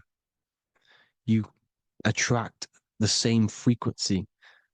And this frequency is heaven, God. This is the Sumerian artwork showing the lamb. This is a step symbolizing stepping upwards, raising up. He's stepping over the lamb up to the bird. His hand is going to the bird. The lamb symbolizes the lower self. Okay? The bird with the wings is in the sky. It represents the higher self. This is why angels always have wings, because it represents the higher self in the sky. The lamb is a ground animal, symbolizing the lower self. He's stepping over the lamb to the bird, his higher self, his invisible intelligence. Horus and Set, Jesus and Satan. Look, Horus has an evil brother, Set, just like Jesus and Satan. Horus is a bird, higher self. Set is a ground animal, lower self, which is the devil and the angel on your shoulder. You see? The right and the left hemisphere, the two wings. So the devil and angels always speaking to you. The higher and the lower self. It's the battle between the higher and the lower self, between the invisible intelligence and the physical body, because the body's the one that wants the sugar, it wants the pleasure, it wants the sex, it wants the porn, it wants all of the materialistic things, it wants the 7 deadly things. Okay, it wants this. There's a battle between the higher and the lower self, your intelligence and the body. This is why you need to become balanced, so that there's a deep connection between the body and the invisible intelligence, the I am. You need to master your mind with discipline, and you gain a connection between the brain, the body and the intelligence. Resurrection, transmuting sexual energy. Okay, this is important. Res is Resh, which is Hebrew. The early Hebrew Resh symbol is the head. This is the head. Resh, erection. Erection is a sexual stimulation. Resurrection is rise erection. You got to raise your sexual energy up the base from the spine to the head. This is the Christ, the Christos. There's a psychophysical psychophysical oil produced in the brain every month. Go and watch my other video on raising the chrism. Okay? And every month there's this fluid produced in the brain, which takes 2 trips, because one's produced by the pituitary, one's produced by the pineal, magnetic female, magnetic and electric charge. And it takes 2 trips down the spine to the solar plexus, the bread of life in the Bible, or Bethlehem in the Bible, because the River Jordan's your spine. Goes down to Bethlehem. It gets born in Bethlehem, just like Jesus. Because when this oil travels to the solar plexus, it creates the seed, the seed of life, and it feeds the body, all the central nervous system, all the cells. It regulates the blood, does all sorts of good things for the body, this oil. Now, when you save your sexual energy and you raise your resurrection, you awake the Christ, you raise it from the solar plexus or the sacrum bone up to the brain, you activate 100% of the brain, and this is the true resurrection of Christ. Instead of wasting the energy and giving away your sexual fluids, because behind the fluids is the energy. So when you release that fluid, the energy is out there. You've released the energy. Your sexual energy is the most potent emotional force a human could possibly feel. Same with any animal or anything. The sexual urge, the sexual emotion is the most powerful, potent emotion that you can feel. It takes over the whole body. When you feel sexually aroused, it takes over everything because it's so potent. And when you fight the serpent, when you fight the sexual energy, which is shown here in the Egyptians, the cat cutting off the head of the serpent, or Hercules fighting the serpent, or in the Greek mythology fighting the seven-headed dragon, the seven chakras. The serpent is your sexual energy because it symbolizes your kundalini. When you fight it and you transmute this energy instead of releasing it, instead of acting sexually on it, you can transmute the energy, transfer it from the solar plexus up to the brain. You can also you can do this with other tasks. Instead of releasing it, instead of raising it from the solar plexus to the brain, you can use it for other things. So, for example, you want to think critically. You can use it for critical thinking. You can use it for going to do exercise. You can transmute sexual energy into anything, but you can do this. You can raise the sexual energy, and you can use this energy to push the cerebrospinal fluid from the solar plexus up through the spine, up the 33 vertebrae to the brain, and it'll activate 100% of the brain. And this is the resurrection of Christ. Jesus was never dead. Jesus was never rose from the dead. It symbolizes the Christ, Jesus Christ. Christ is Christos, which means oil in Greek. The resurrection of the Christ, the Christos, the oil.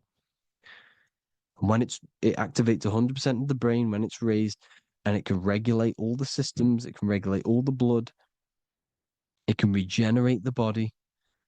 And this is the true Antichrist. They don't want us doing this process. The Antichrist is not against Jesus, it's against the fluid in our body that makes us live hundreds and hundreds of years and makes us live as gods.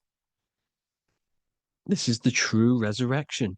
And when you fight the serpent, you fight your sexual urges, your sexual emotion, the most strong emotion that you could ever feel. You can do this process. And this is the true secret of transmuting sexual energy. Because when you transmute the sexual energy, you can become a god. And this is why Hercules is fighting the serpent. Notice how the serpent is low. He's reaching down to it. It represents the lower self.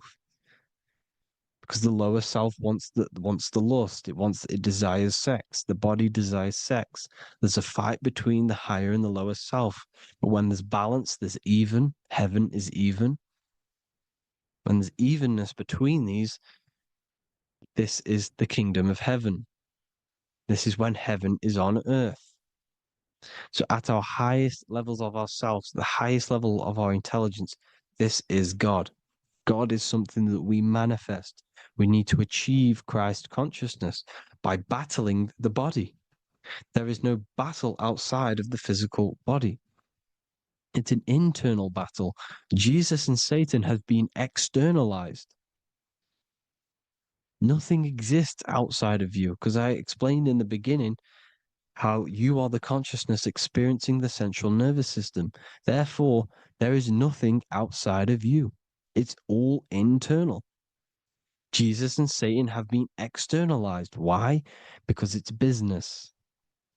The church is a business. It's all a business. They've created these figures to be historical when they're not historical. The Bible's not historical. It's all externalized. It's called exoteric, when the truth is esoteric, internal teachings. So, anyways, people, balance the chakras, balance the two hemispheres of the brain, balance the conscious and the subconscious. Balance is perfect, the yin and yang. You are spiritual and physical. You live in day and night. You need to be balanced. Oneness. Seek oneness. And this is the true kingdom of heaven. And when we all realize that we are all the same intelligence, the same consciousness expressed in different bodies, When we all realize this, we all realize we're all one. Doesn't matter what race you are. It doesn't matter what race you are, where you're from, your nationality, because none of you are actually from here. None of you are from the physical world. You're manipulating the physical world through the physical body. You are the I am. We all have a soul. Every single one of you has a soul. We all have souls. The reason why they say some people don't have souls is because they're trying to suppress your mind. They don't want you to know that you have a mind. That sounds crazy, I know. But a lot of people haven't realized that they have an infinite intelligence called a mind. And behind that mind, if you can observe your thoughts, the person who is observing the thoughts, you have a soul. Everyone has a soul.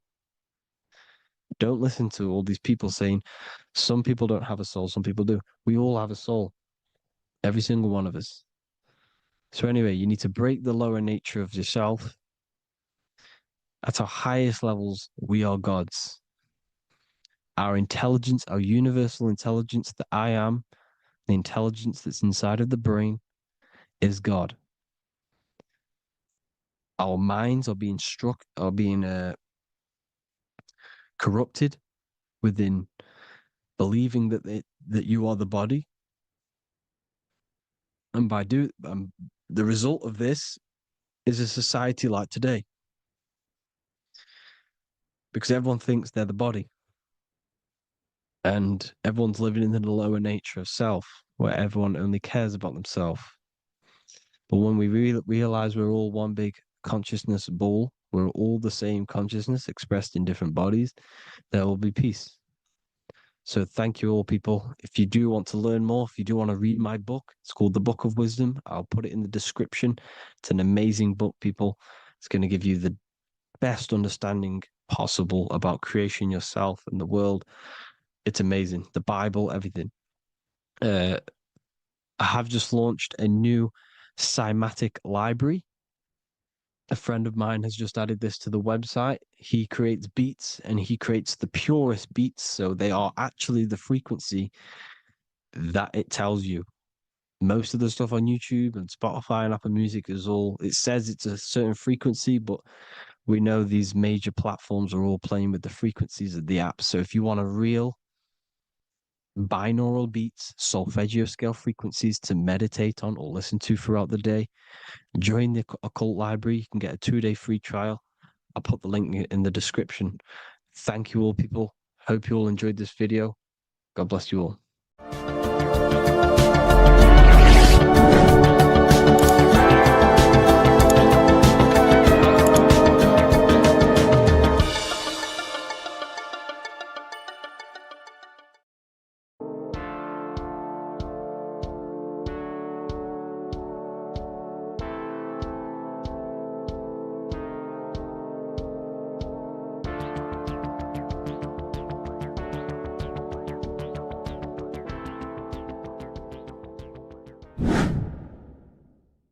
What is good, YouTube? Today we're going to be talking about the astral plane and how the cosmology fits into the astral plane. Okay, so first let's go over the astral plane and go over the different layers of reality so that you can understand reality more. You are a multi-dimensional being. You are not you are in all of these realities at the same time. They all interweave into one big reality. But there are different planes. They are different vibrational dimensions. There are different dimensions of reality. The mind is the root cause of reality. We're living in the mind of God. Everything is being thought into existence from the root cause, from the universal mind. This is why the ancient Egyptians said, all is mind. We're living in the mind of God. And we are a microcosm of this mind. This is why we all have the same mind. This mind is the world of thoughts. Now, this world of thoughts is just the thought alone. For example, it is the thought of a chair. But then when you start to imagine this chair and you start to mentally see the chair, you're now manifesting the thought, the singular thought, into some sort of form. So now you're imagining the chair. You're imagining the form of this chair, which is then manifesting into the astral plane. The astral plane is the world of thought forms manifesting. So when you are imagining something, you are seeing into the astral plane. Okay? Your third eye, it is an eye because it sees the astral plane. It is seeing the other side through imagination, through dreaming. Well, we'll go over dreaming later. So the thought of a chair is a singular thought. The imagination of the chair is the manifestation of the chair. And in the astral plane, it's basically the world of all the chairs that could ever exist. So you're thinking of the chair as a singular thought, which is the mental plane. The astral plane is the imagination of that chair, is the thought, the manifestation of it. Depending on the vibrational state of the thought will depend what level of the astral plane it will go to. For example, if you're thinking about a chair to torture someone on it, it's going to go on the lower astral plane. Or if you're thinking and imagining happy things, it's going to go to the higher astral plane. So wherever your mindset is, that we call it a mindset because your mind is setting frequencies to certain things. Thoughts are frequencies. And a mindset is setting your frequency, setting your mind to a certain frequency. So when you set your mind to a certain frequency and you imagine something in that frequency, you're going to match everything in the astral plane that are on that similar frequency, just like you would in the physical world. Because we're all in these worlds right now as we speak, but we can't see them with the two physical eyes. We can feel it though. When you're around someone and you've just met a new person, for example, you can feel their vibration, and if you're not on a similar vibrational match, you will not get along with that person, or you just won't not get along, but you won't connect with that person because you're on two opposing frequencies, not matching. And this is something you can't see, you can only feel because it's the astral plane. It exists within the astral plane. Everything in the astral plane is made out of vibrations. So if you do astral project, and if you already know how to astral project, you will see beings and people and things that are on the same frequency as you. This is why before you astral project, you need to sort your vibration out before you astral project, because you are projecting your consciousness into this. It's the mind. The mind is the bridge. It can move between realities. You are a observer. You are a observing soul which observes different realities. And the mind is the bridge between all of these different realities. The mind can choose. If you want to project into the astral, you set your mind to it, you can. Okay? So let's not get off track. The lower astral plane is where demons are. The higher astral plane is where heavenly beings are. Heaven and hell are kind of a real thing. The etheric plane is a powerful substance, the ether, the fifth element that they don't tell us about. If you type in on Google the 5 elements, they will try to remove it with wood or metal because they don't want you knowing about the ether. Ether is the energy double behind all physical objects. So the ether is very important. It is the 5th element. It is part of the physical world, but it's also part of the astral world. It is on either side. You see how they're showing you the truth in the language? Ether and either are the same word. The ether has 1 foot in the astral and 1 foot in the physical world. It's a substance that connects the physical to the astral world. It is the either. It's on either side of reality. It's on the other side. Other, either, same word. Ether is connecting the physical to the astral plane.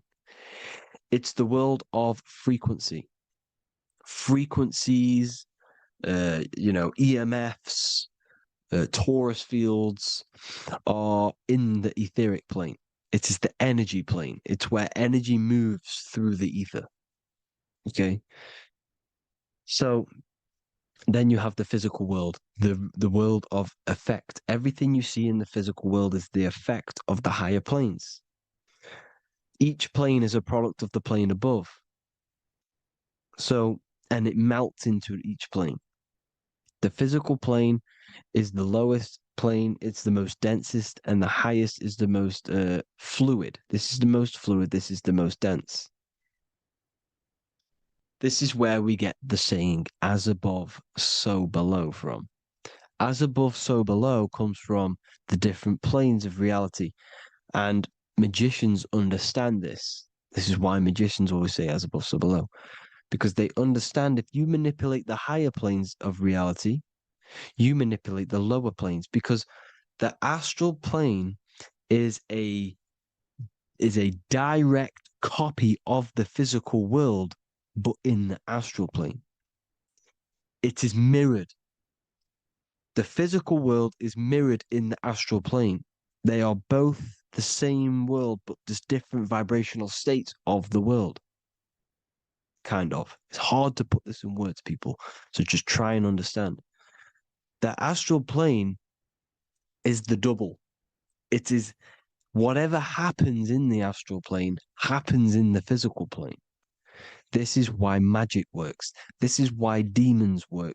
This is why spirit communication works. Because if you manipulate the higher planes, you manipulate the lower planes. As above in the astral, so below.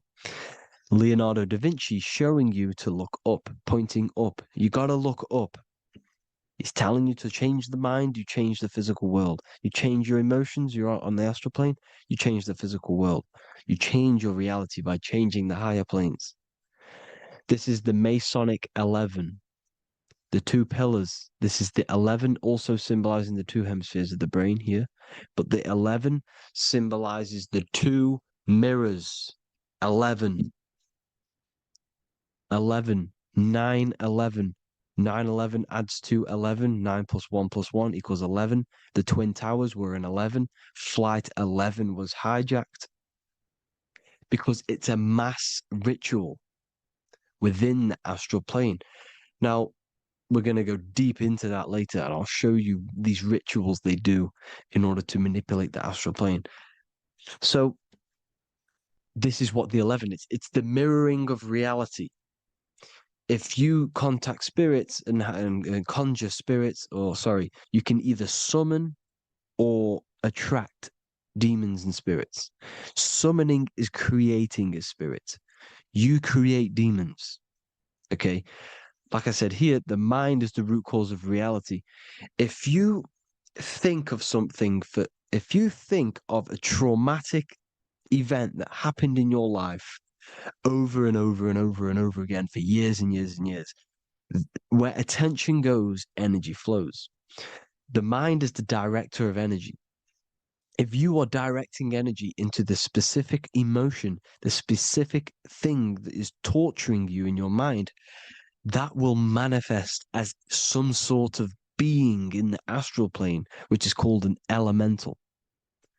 And this elemental being that you have created through your thought forms and emotions will latch onto you and feed off this energy. So it's important that you get your mind right, okay? It's important you sort that you file the mind and you discipline the mind. Make sure it's only entertaining positive things, because you are quite literally creating your own demons. The word demon has the word mon in it. And if you've watched my videos to know, mon means moon.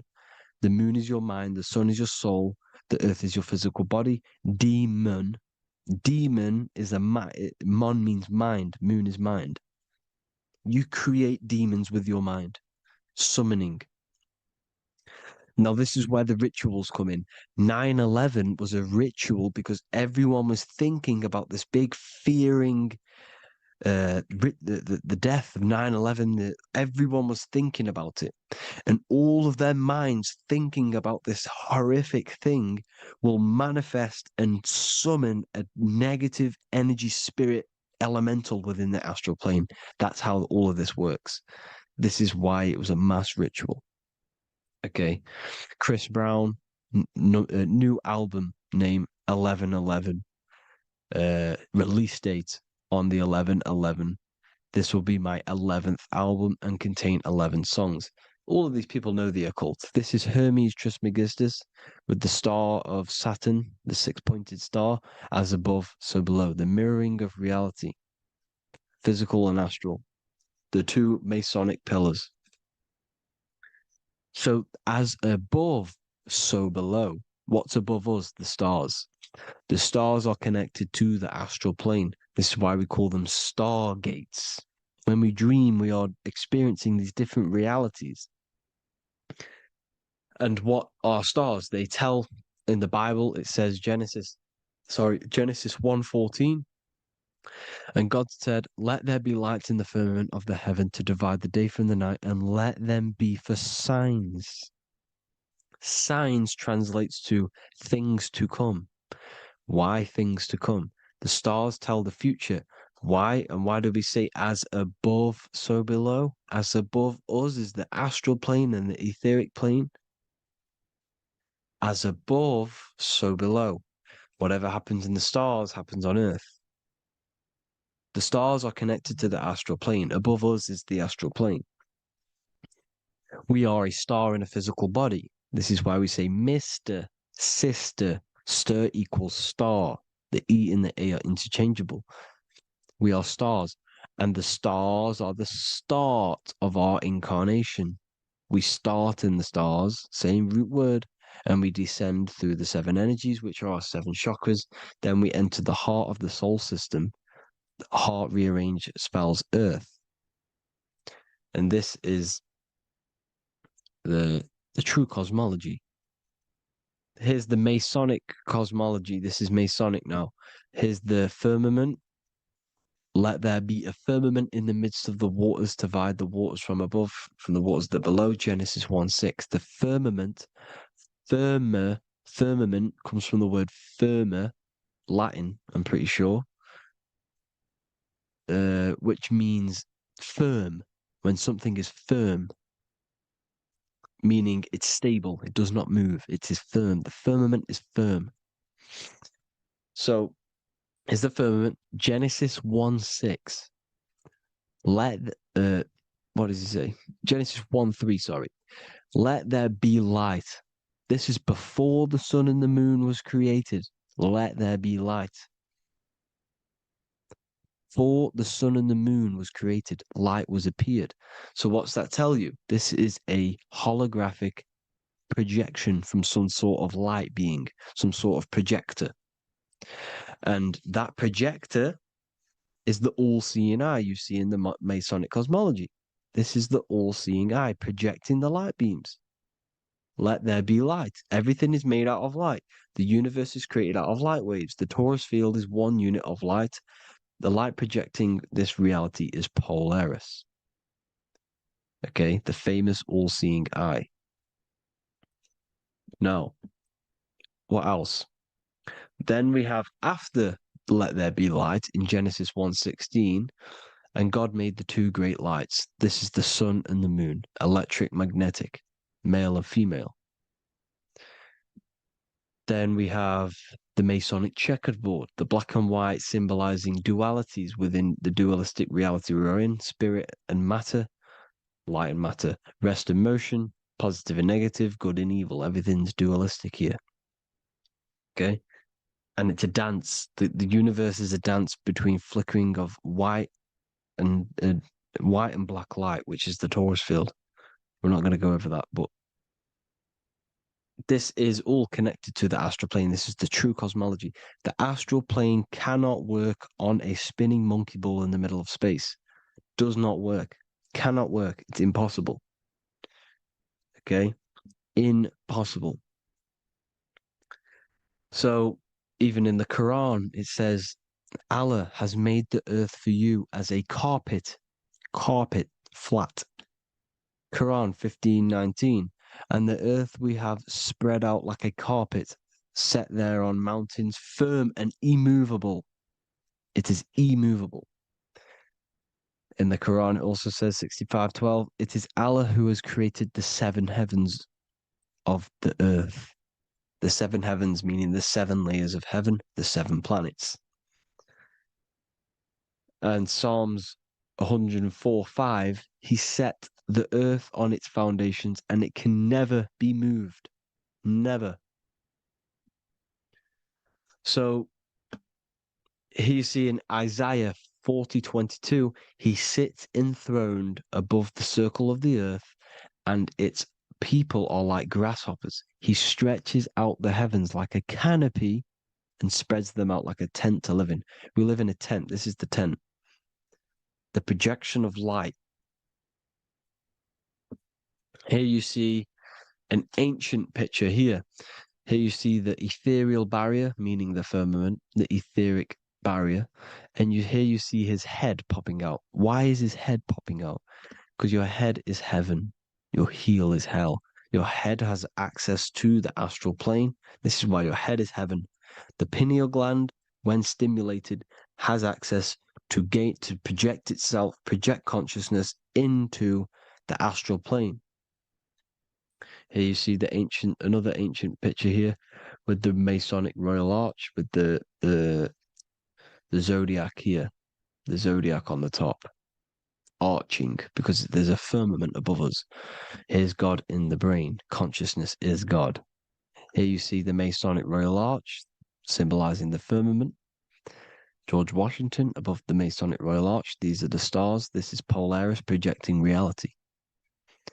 Here's ancient churches with the dome. Polaris projecting reality with Jesus. Disney World is under the dome. The seven layers of heaven, ancient paintings, all depict if you go and look at the ancient paintings, they'll all depict the firmament, the arch above us. This is where we get interesting. The Masonic Royal Arch has the 6-9, which is Cancer. The constellation Cancer, which is 6-9 is associated with portals because CERN is the 6-9. Okay, CERN is opening portals. They're trying to create a portal to the other side. Cancer has the word CERN within it, so there is a link between Cancer and the opening, the firmament opening above us to ascension. Here you see the Masonic art with the Royal Arch and the light and the opening. Here you see the light and the opening. This is the opening of the firmament. Here's the Hebrew cosmology with Sheol, the underworld, and the opening. So Cancer is definitely some sort of portal in and out of this reality. I'm just connecting dots here. Now, we're going to go change a bit now. These celebrities that you are seeing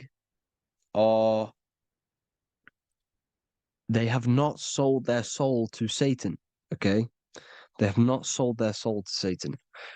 Satan is a demonic, low vibrational energy that has been summoned over the thousands and thousands and thousands of years of evil occult arts.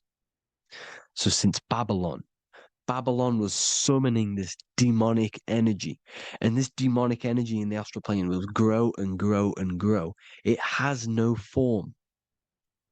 It has no physical form.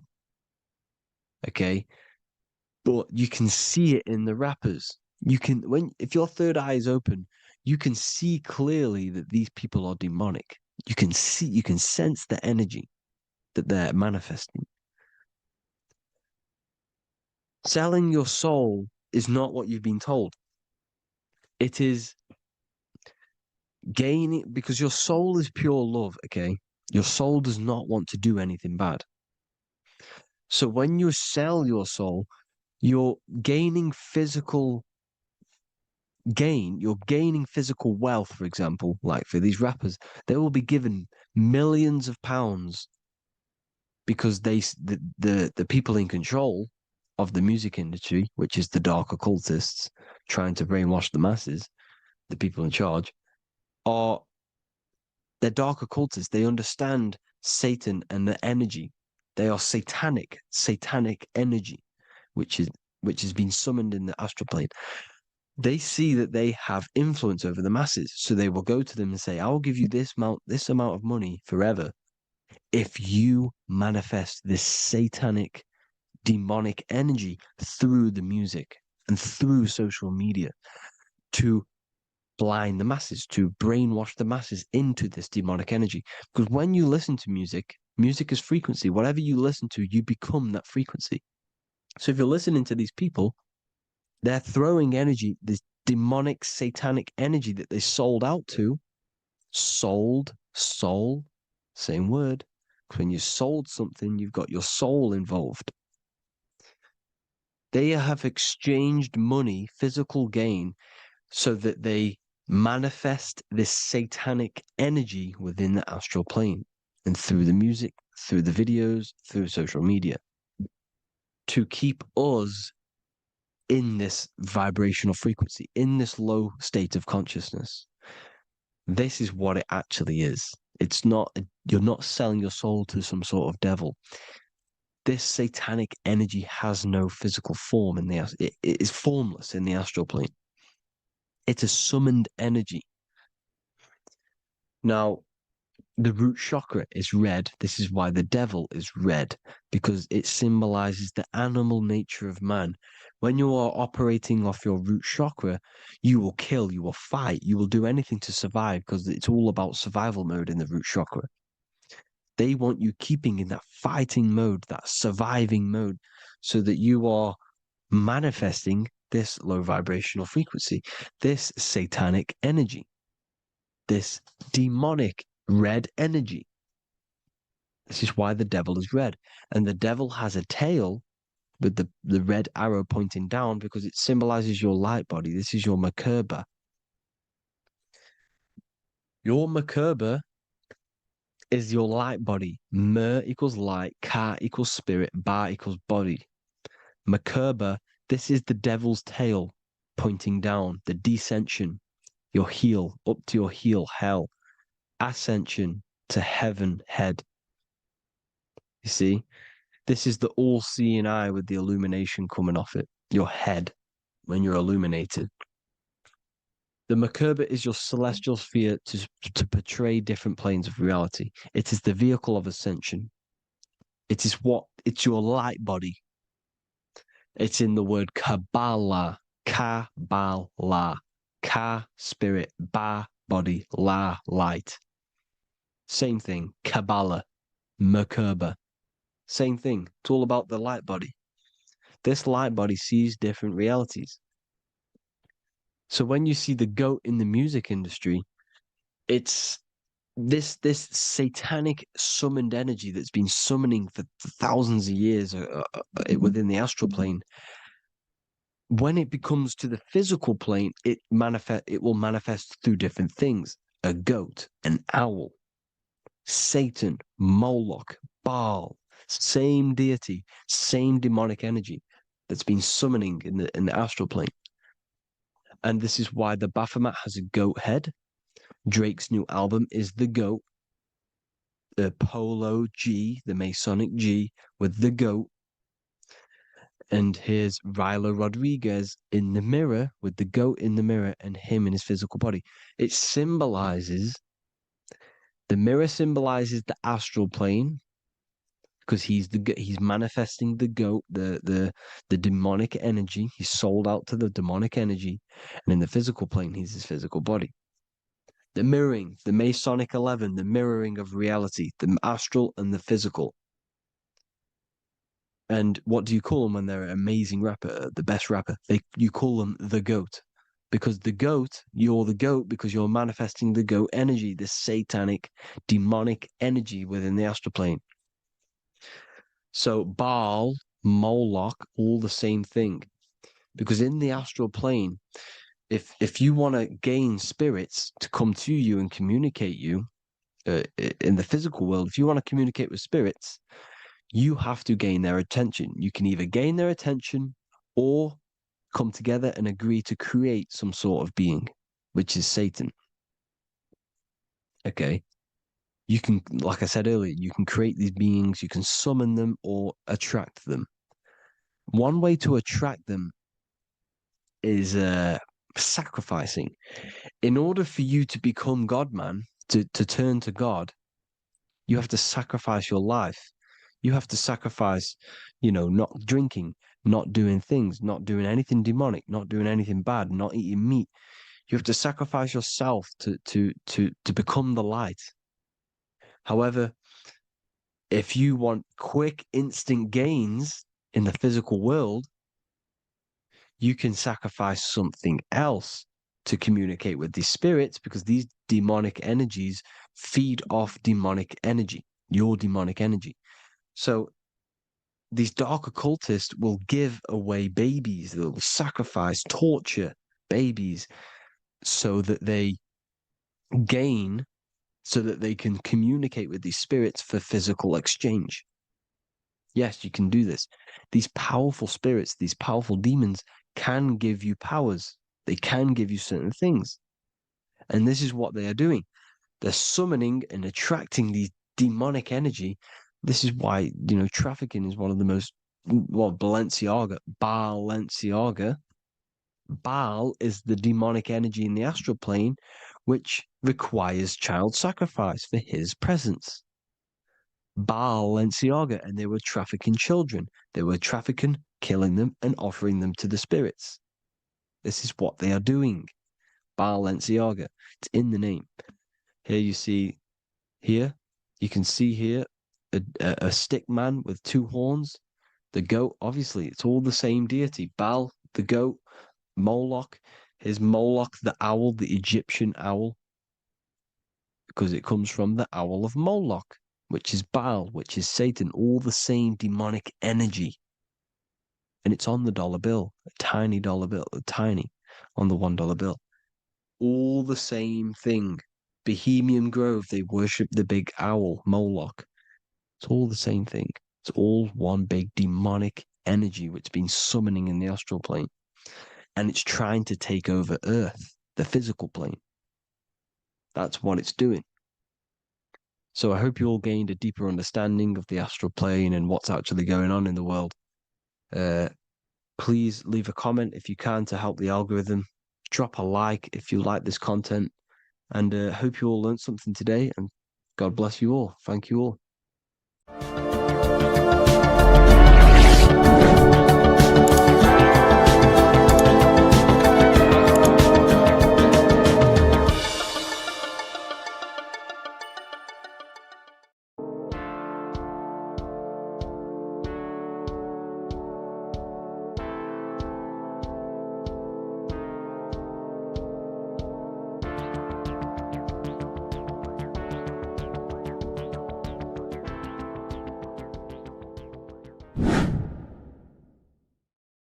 What are we all doing, people? Survival wisdom. Today we're going to be breaking down the Bible and its real, true metaphysical meaning. All of these slides within this video is taken from my book, The Book of Wisdom. So you can get all of these slides. So the Temple of Solomon, you are body, mind, and soul, which is the Holy Trinity. The moon, sun, and earth. The sun is your soul because the sun is its infinite source of energy. It is its own source of energy. And that is what your soul is. It's its own source of energy. The moon is mind. This is why you call people a lunatic. You're a lunatic. Luna means the moon. And inside of your mind, you have a specific mood. Mood is moon. And mind in German is Mond. And the word Mon means moon. And earth is your physical body because your body contains of the four elements, the four physical elements. Well, the Temple of Solomon is the temple of the soul and the Mon. the soul and the soul and the mind.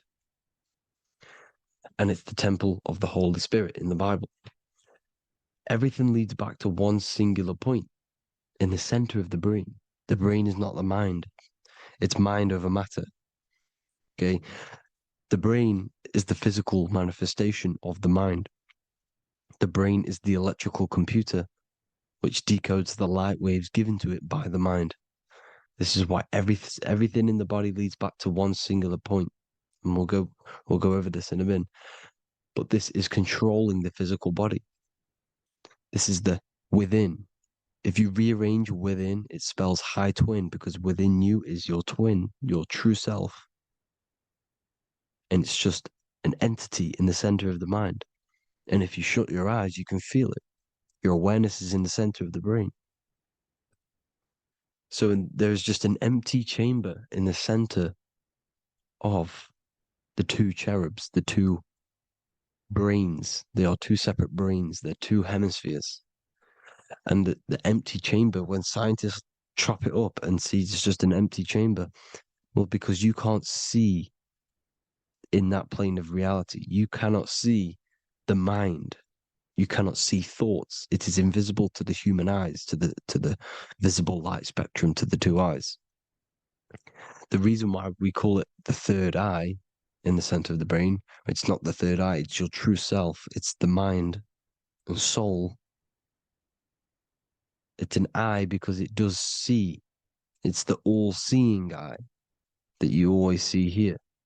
There's some Masonic artwork showing the two pillars, the two cherubs, the two hemispheres of the brain, and the inner eye. This is the eye that sees all things. What do I mean by seeing all things? Not physically. It sees the mind. It's what, because your soul is watching the mind. You can observe the mind. You are not the mind. And if you meditate deeply enough, you can go beyond the mind. It's the all-seeing eye. It sees the mind. It sees what emotions you're feeling. It sees what you're thinking. It sees what you're seeing with the two eyes. It's the all-seeing eye. It sees all things. It's omnipresent. It's everywhere. Because the mind can be anywhere. The mind can switch itself into any place it wants. There is no limitations with the mind. So there is two hemispheres in the brain. And in the Bible, there is a quote saying, the most holy place between the two cherubs. The two cherubs is the two hemispheres of the brain, and the most holy place is between them, which is what the Masonic artwork is showing. This is the all-seeing eye, the soul and the mind in the center of the brain. And you will not see this with the two eyes. So when scientists come to seeing the empty chamber in the center of the brain, they wonder, because they do not understand the occult side of the world. They do not understand the layers of reality. How the two eyes, everything physical comes from the unseen. Everything seen comes from the unseen. Now, the two hemispheres of the brain play a major role in our lives. The right hemisphere is the artist. The left hemisphere is the scientist. The right hemisphere controls the left side of the body. The left hemisphere controls the right side. So there's a crossover.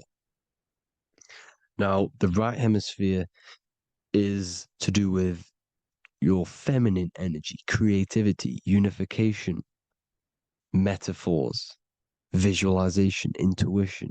The left hemisphere is to do with sequencing, facts, materialistic details, language, and logic. So they keep us normally trapped within the male aspect of our mind, which is the left hemisphere. You know, if you listen to Spotify, Apple Music, and radio, they're all tuned to 440 hertz, which shuts down the right side of the brain, makes you left brain dominant. And we learn, well, 90% of people learn to write with their right hand. They're taught to learn with their right hand, which is to do with the left brain.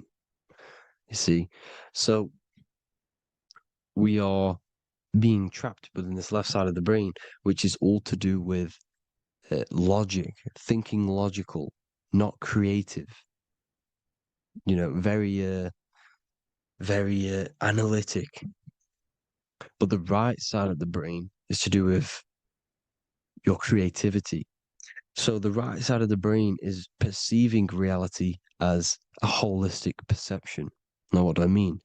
If you're riding through a woods, for example, if you're riding through a woods, your right hemisphere is seeing the whole woods as one unified woods. The left hemisphere's job is to break down the perception given to it by the right hemisphere and break it down into individual trees. So what am I saying? The right hemisphere is seeing humans and everything in creation as one unified consciousness. The left hemisphere is seeing individual egos. This is why the left hemisphere is the place of the ego, the right hemisphere is to do with the higher self. They're both needed, though. I'm not saying one's better than the other. It's balance. Now, they don't want you to see the unified picture, perception of creation. They want you to think everything is individual, everything doesn't come from the one, because all things come from the one. And we experience the two in this reality, dualism. In order to understand the one, we have to experience the two to advance. So, anyways, let's get away from the two hemispheres. The right hemisphere, like I said, is to do with the higher self. And this is why in John 21:6, it says, cast the net onto the right-hand side of the boat and you will find fish. Meaning, cast your energy, cast your perception into the right hemisphere of the brain, and you will find God, unification, and higher self. You will see things from a unified perspective. How we are all one, because we are all the same consciousness. The same spark that is in me is in you. This is why I am you and you are me. We are all the all-seeing eyes of God, just split up into individual bodies. We are all made up of the same essence, consciousness. And that consciousness, that mind and soul, is in the center of the brain. You are just in different avatars. And until we see this, we'll forever be divided and conquered. Until we figure this out as a collective consciousness, we will forever be divided and conquered and ruled over. This is why the Bible says, ye are gods. You are the sons of the Most High, because we are. We are the Word made flesh. We are God made flesh. Mark 16:19. So then after the Lord had spoken unto them, he was received up into heaven, head is heaven, H-E-A, and sat on the right hand of God. God is the consciousness in the center of the brain. Heaven is the head, and the right hand of God is the right hemisphere of the brain, meaning he sees things in unification, creativity, intuition, the higher mind, the higher brain. When Moses crosses the Red Sea is the corpus callosum, moving from the left to the right hemisphere of the brain to see unified perception of reality. Head, H-E-A, heaven, same root word. This is why the ancients always depict God in the center of the brain. Here you see ancient Christian artwork showing God in the center of the brain, the light. Here you see it here. Here you see Ganesh, an Indian god, which is the brain. Here you see the Father, the Son, and the Holy Spirit in the dome, the brain. This is the brain, because you are God made flesh. That's what consciousness is. The upper room where Jesus meets the 12 disciples. It's the upper brain on the upper room. The upper room is the chamber, the empty chamber in the center of the brain. That's the room. And the 12 disciples are the 12 cranial nerves in the brain, which pretty much rule the body, all the cranial nerves. The tree of life, the cardiovascular system. This is why in Genesis it says the tree of life was in the midst of the garden. Midst meaning middle, because the middle of the body is the cardiovascular system, which is controlling all of the systems in the body. The tree of knowledge of good and evil is the nervous system. It's the spine and brain. This is what's detecting good and evil. The brain is the electrical computer with the left and the right hemisphere, decoding the dualistic world, decoding the light waves given to it by the external world. It is an electromagnetic computer. It is artificial intelligence. It is very intelligent, the brain and the nervous system, the human body as a whole. But the tree of knowledge of good and evil is the nervous system, because it is the tree that detects good and evil, makes you learn good and evil in this dualistic reality. Here you see Adam and Eve around the tree of knowledge of good and evil.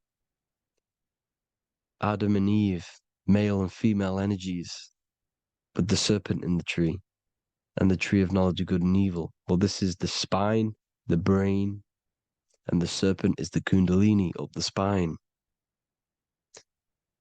The serpent is the S. That's why S, serpent, the letter S is the serpent. Sex and serpents make an S noise. You know, the Bible cursed the serpent. So we don't figure out the true religion. The true religion is raising the kundalini and becoming God-man and reaching our higher states, our true God self.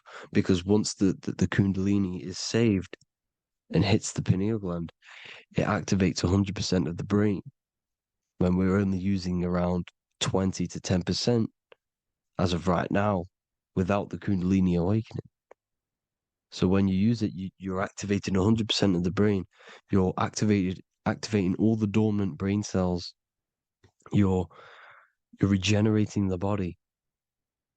And this is the serpent in the tree of knowledge of good and evil. This is the spine, brain. This is Adam, Eve, the male and female energies. The light of the body is the eye. Therefore, if thine eye be single, thy whole body should be full of light. Matthew 6:22. This is the single eye in the center of the brain. It is not the pineal gland. It is what's inside the pineal gland. You have to go beyond the physical world, and there are no words to describe things that are not physical, metaphysics. And the whole body should be full of light. Well, this light is the same pyramid that you see. You are the pyramid with the all-seeing eye on top. This is why the ancients built the pyramids with the stairs in the middle symbolizing the spine, because once you open all the chakras and balance them and raise the kundalini, you activate all of the brain, which gives enlightenment. The word enlight in ment means mind, light in the mind, enlighten the mind. And this is enlightenment. We are the temple. And Jacob called the name of the place Peniel, for I have seen God face to face. Within spells high twin.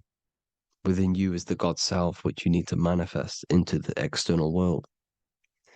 And he's seen God in Peniel, the consciousness. He's seen his true self, consciousness, in the pineal gland. Genesis 28:10, Jacob's ladder. Jacob, he took a rock there and laid his head on it to sleep. Jacob had a dream. He dreamed there was a ladder that was on the ground and reached up into heaven. Head is heaven. The rock he fell asleep on is the sacrum bone, because he's symbolizing the oil that comes down the spine, hits the sacrum bone and rests there, falls asleep, and it looks up and it sees the ladder to heaven. Because when you raise this oil, you become God-man. You become God in heaven. You can leave the body at will. Do you not know that your body is the temple, that your body is the temple of the Holy Spirit? Corinthians 16:19-20. Or do you not know that your body is the temple of the Holy Spirit within you? Your body is the temple of the Holy Spirit, the soul and the mind within the center of the brain, the temple of Solomon, temple of the soul and the mind. Romans 8:10. Christ is in you. It's not external. When you give where attention goes, energy flows. When you give your energy to external things, your attention, your worship to external things, you're giving energy, meaning it's draining you, and you're feeding something within the astral plane, a mental thought within the astral plane. So with you realizing that the Christ is in you, that you don't have to worship anything outside of you, this means that you're internalizing your energy. You're not giving your energy, because where attention goes, energy flows, which means you become more present. You become healthier because you're not giving off all of your special electromagnetic energy that's charging you. This is why the religions run by the Vatican is all external. They're exoteric. Exoteric means external teachings. The esoteric is the internal, the hidden teachings. In Psalms 82, I have said, ye are gods, and all of you are children of the Most High, because we are the Most High, split up into individual bodies. That's what consciousness is. Consciousness is the Most High, and we have to raise ourselves to the Most High. Brahma, Vishnu, Shiva, the Father, the Son, and the Holy Spirit. Why is it always a trio? It's a trio because it symbolizes us, the soul, mind, and body. The mind is the bridge for the soul to be in the body. What is the soul? It's the life force. It's the watcher. It's the all-seeing eye. The soul sees into different realities, and it gives life to the body of every reality it goes in. This is why you always see light around the all-seeing eye, because it is the energy, the life force, the light, life, L-I. Life is light. And it's the eye because it sees into the different realities. It sees into the dream world. When you're going to sleep at night and you dream, it's not a dream. It's another reality. You're a multi-dimensional creature. We live in a multiverse. There's infinite amount of yous. And there is a version of you which is the highest self in a reality somewhere. And this eye has the ability to switch realities, which is exactly what astral travel is. Astral travel is the ability to switch reality beyond the 3D construct of this world. The Father, the Son, and the Holy Spirit, Brahma, Vishnu, Shiva. The Brahma, the soul, inhabits different bodies. This is why they have different heads. Vishnu, the mind, symbolizing gnosis, meaning knowledge. This is the serpent. The serpent symbolized knowledge. Shiva, the body. Father, the Son, and the Holy Spirit. The bird, the soul, because the bird symbolizes the soul. This is why you have here the Egyptians showing you the soul leaving the body. Here you see here with the twin head, the same head, and it's a bird. This is the soul self. This is the ego self. The Egyptians knew this. They knew all of this. Of course they did. Now, the whole story of Jesus is all metaphorical for the process which goes on within your body. Your neck and head is the Holy Grail, which the sun and the moon creates. Sorry, the sun and the moon creates the fluid within the Holy Grail, the brain, the skull. And the moon creates the milk. Sorry, the moon makes the milk. The sun makes the honey, the land flowing with milk and honey in the Bible. The land flowing with milk and honey is the center of the brain in the Holy Grail. Here you see the Masonic artwork showing you the sun and the moon creating the fluid in the spine. Here's the serpent. Serpent symbolizing the two Kundalini channels, the Ida Pingala up the spine. Here's the furnace raising the Kundalini, raising the oil, heating it up, and rising it to the crown. You see? So Here you see more Masonic art, seeing the sun and the moon creating the holy fluid in the brain, in the cup, filling the cup. This is why it's a cup, because it's the Holy Grail. This is the holy oil in the center of the brain that gets released down the spine, which is Jesus coming down from heaven. It comes down the spine, down the River Jordan in the Bible. This is when Jesus goes from Nazareth to Jerusalem. He comes down the River Jordan, and Joseph and Mary are in Nazareth waiting for Jesus' return. Joseph and Mary symbolize the pineal and pituitary gland, which produce the two oils created by the sun and the moon. And he returns. When he returns, he gets crucified at 33, because there's 33 vertebrae at the back of the spine, and it crosses the vagus nerve. The crucifixion of the oil past 33 vertebrae creates God-man, and it creates your higher self, and it activates 100% of the brain. And you turn into spirit, you turn to your spirit self. This is why Jesus dies. He didn't physically die, it metaphorically dies and becomes his higher self. The ego self is left behind. It's the same with the whole story of Jesus. Jesus comes down from heaven, which is the oil. He dies in a cave for 3 days, which is the oil in the cave. Here's the cave, and resurrects after 3 days. If you resurrect the oil, comes up and gets crucified at 33 in Golgotha. Golgotha translates to a place in the skull. The three wise men from the east. Well, if you look at the Masonic artwork, they'll always show you a ladder up to the east. Okay? Here you see north, south, west. This would be east. Here you see east here. East here. The ladder up to the east. The east is the top, up. Three wise men from the east. The thalamus, pituitary, and pineal gland in the center of the brain. The most important glands in the body. Here you see the Egyptians with the spine, the sun, and the two hemispheres of the brain. What did I say at the beginning? The sun is the soul. The sun is its own source of energy. It's the life force, which gives life to anything it inhabits. The soul is the same thing. That's why sun and soul mean the same thing. So, what I'm saying is consciousness is God. And this is why when it refers to as God in the Bible, means your higher self, pretty much. And returning back to this higher self, because God is something that you need to manifest. Consciousness is God, and your body is a reflection of the creation by God. This is why everything in the body corresponds with the stars. The stars rule the body. We are an image of the stars. This body is an image of the whole of creation. Aries rules the head. This is the cerebrum, the ram in the brain. Here's the ram, Aries.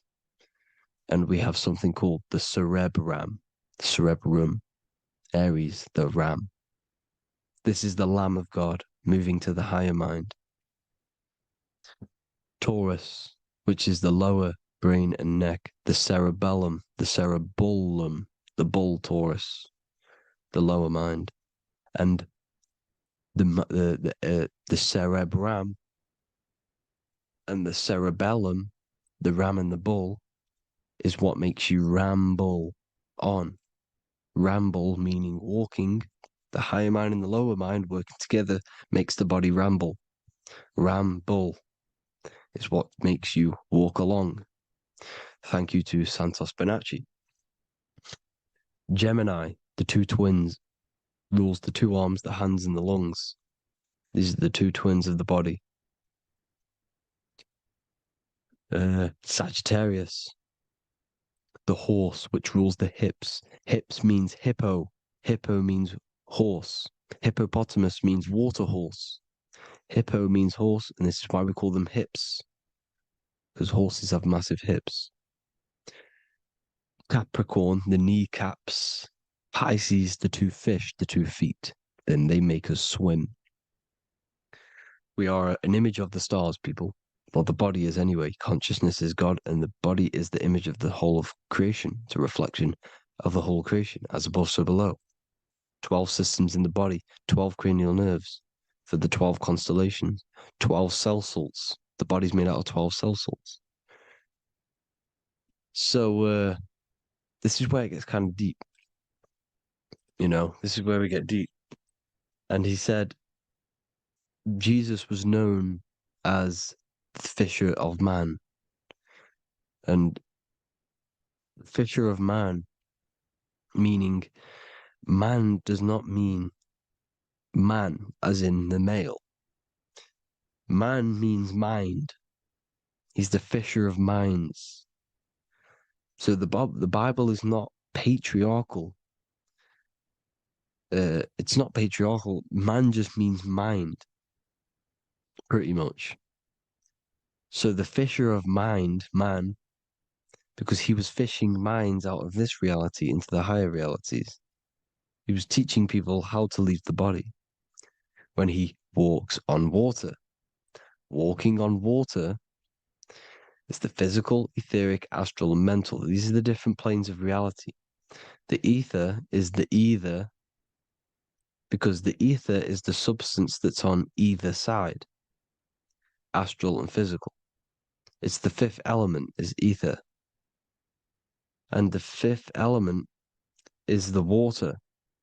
The same water at the beginning of the Bible when it says, let the firmament divide from the waters above from below. The water symbolizes the ether. It's the base of all physical matter. And the ether symbolized is known as the water. So when you're walking on water, you're walking on the ether, meaning you're leaving the physical body. So when Jesus walks on water and he's teaching Paul to walk on water, Paul becomes scared and falls back into the water. Well, when you astral travel and you become scared when you're projecting, you'll fall back into your body. So he's pretty much saying walking on water is leaving the body, and walking on the ether, because the ether is the veil between the astral, and that's what devil means. Devil has the word veil in it, because the devil is trapping you between one veil, which is this world. They're trapping you in this world, this thin layer of reality. Your dreams are different veils. The ether, the astral, the mental are different veils. Devil is deveil. Deveil.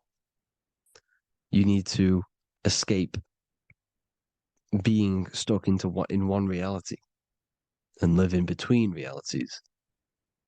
And this is when you truly become a multi-dimensional being, because your soul is just the eye. That's what you are. You're just an eye, and you see into different worlds. And it also, when Jesus means the fisher of man, the fisher of minds, he is. I truly believe, because of my research, that there is other worlds. It's not just this one. There's higher worlds. There's an infinite amount of you, and you've been in them dreams you call dreams. Them dreams are other realities that you are in. That's why when you're there, you don't feel like you're in a dream. You feel like it's 100% real, because it is real. So this is why the ancients always depicted the many different heads, because there's many different versions of you. And this I, the soul, the watcher, is switching itself into different bodies at all times. Well, when you sleep, when you astral project. And this is what the ancients were doing. They understood the multiverse, and they could switch bodies at will.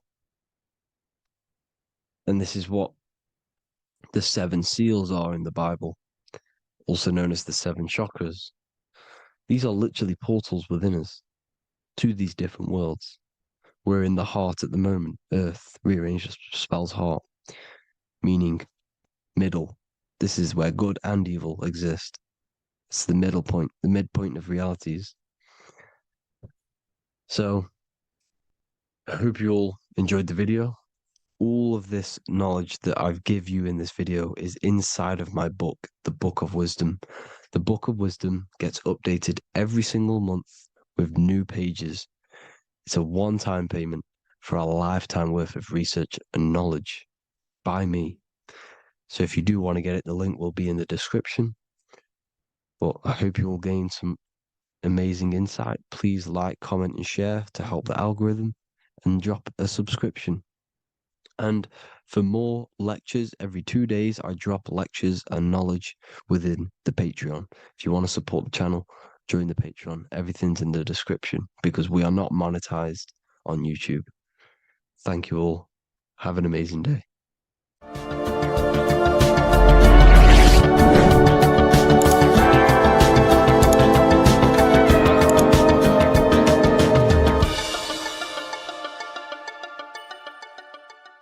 There is a secret meaning behind the number 666. 666 is 3 sixes. The number 3 in occult and esoteric numerology represents the 3 aspects of human consciousness. We see this symbolism in the all-seeing eye with the light and the triangle. The triangle is the number 3. The eye represents consciousness, observation, and the light represents the light of consciousness, because consciousness is pure light. The 3 aspects of our consciousness is thoughts, emotions, and actions. Every thought creates a feeling, and the feeling creates the action. All physical manifestation is driven from these 3 aspects of our consciousness. All physical manifestation comes from thought. Every object you see around you, this screen, the phone you're on, the laptop you're using, or the iPad, was a thought in the invisible realms of consciousness. Then it was brought into physicality through feeling and action. This is because man is made in the image and likeness of God. We are all mini creators. We are all extensions of God's creative consciousness. Therefore, the number 666 represents 3 sixes. 3 is thoughts, emotions, actions. The number 6 represents the cube, because cubes have 6 sides. This material world that we experience, everything has 6 sides. Everything's created by cubes. We can move forward, we can move backwards, we can move left, right, up and down. This is the cube that we are stuck in. Therefore, 666 represents our 3 aspects of our consciousness, thoughts, emotions, actions, all contributing towards our physical self, material world, material pleasures, completely cutting ourselves off from our spiritual, true, divine self, which means 666 is representing a state of consciousness. A state of consciousness where we only operate from a place of material needs and survival things.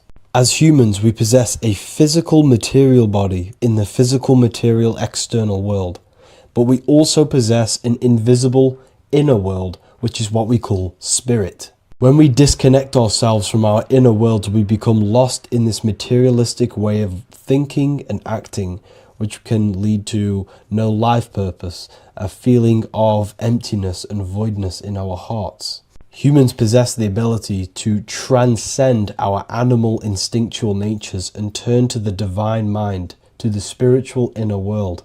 It is our inner world that is projecting our outer world. The outer world is just an effect of our inner state of consciousness. It's important as we go through this human life to not lose ourselves and look for our validations outside of ourselves. The external world is simply just a mirror, mirroring with mathematical precision what happens inside our consciousness. When we change our inner world, we produce effect in the outer world. To get back on track about this number, this represents when we are lost in our material self and we are completely cut off from our true divine self. The devil is always having goat horns, which represents a ground animal. This is the lower animal self of man. He's always red. The frequency of red is the lowest vibrational color, and it also represents the root chakra. This is all to do with survival mode and our physical needs and physical self. Red represents chaotic and intense emotions like hatred and anger. This is why the devil is always red, because it represents anger and an uncontrolled state of emotion and consciousness. You see, we've been taught in the church and all through religion indoctrinations that the devil is an external deity which influences humans. And in fact, this is nothing but a metaphorical story. The devil is a character which represents an aspect of the human mind, the lower aspect of the human mind, a facet of our own consciousness and psyche. The voice that we have in our head that tells us to do these negative things is not an external deity pushing us to do something bad. This is an aspect of our own mind. Jesus and Satan are just two characters which represent the two voices that we have in our own consciousness. In fact, the word devil was never present in the early Gospels. Instead, what was mentioned was a spirit of evil. A term spirit of evil was not meant to denote a specific deity or being, but rather any force of negativity, whether it manifests as a destructive thought, emotion, or action. The spirit of evil represents the darker sides of our mind, the part that leads us astray and brings forth negativity in our lives. The reason why they want you to believe in a devil is because they don't want you taking responsibility for your creations. They don't want you to realize that the external world is truly a mirror of your inner state of consciousness. Instead, when something bad happens in your life, you blame it on some external devil or Satan who tempted you. Everything is your creation in your life. When you realize this, you take full control and you begin to reshape your external world by changing your inner state of consciousness. As above, so below. This is one of the most crucial teachings within esotericism, occultism, or what we like to call it today, spirituality. I don't like calling it spirituality because it's not spirituality. I teach human consciousness. I teach the science of you and your consciousness alone and your being. And in order to fully understand you and this world around you, you must understand this number one principle of as above, so below. There is many misconceptions of this, and there is many simple teachings of this, but I'm going to break it down today from the most simplest to the most complex, and you will see the connections between all things. This is the most important lesson you could ever learn, and I'm going to teach it you today. So what you must understand is with the term as above, so below, it applies with everything you see in this world and about yourself. We have something called the macro, which means the bigger scale. On the bigger scale, we have the whole earth. If we look down from the sky on top of rivers, this is what we see. We see this tree pattern. Then on a smaller scale, we see trees have the same pattern. Then we look even closer. We're going smaller and smaller into the leaves of the tree. We see the same pattern. Then we go even more micro into the human brain and look at the human brain cells, and we see the same pattern. This is proof this is a fractal universe, and everything is in the micro is reflected in the macro. As above, so below. As within, so without. On the macro is a reflection of the micro. So now that you understand this, we can go a bit further.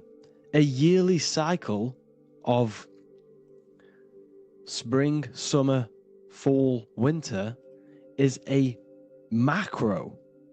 A micro is a daily cycle. So a day is a mini year. The summer is the midday. Autumn is the evening. Night is the winter. And spring is the morning. This is a macro, a reflection. We have a miniature cycle of the zodiac every single day.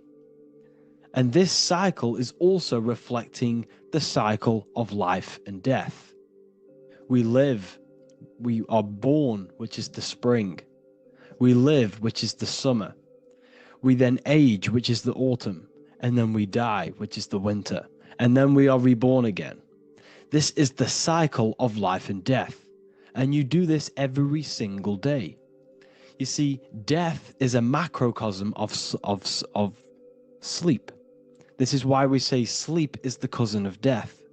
Because you die every single night. You do this process of life and death every single day. As above, so below. What's in the micro is in the macro. So when you go to sleep, you are essentially dying. And then in the morning when you wake up, you are then born again. This is a fractal cycle that we live in. Everything in this whole world is fractal. Everything applies to as above, so below. We have the sun, we have the moon, we have the day, we have the night. We have the life, we have the death. We have the conscious, we have sleep. As above, so below. We have the conscious mind, because now we're diving into as within, so without. As above, so below more refers to the external world. As within, so without is referring to your inner world and the outer world. What you must understand is about yourself. You exist in two realms. You're an individual. The dual nature of you exist in two realms at once. You have an inner world of your thought, emotion.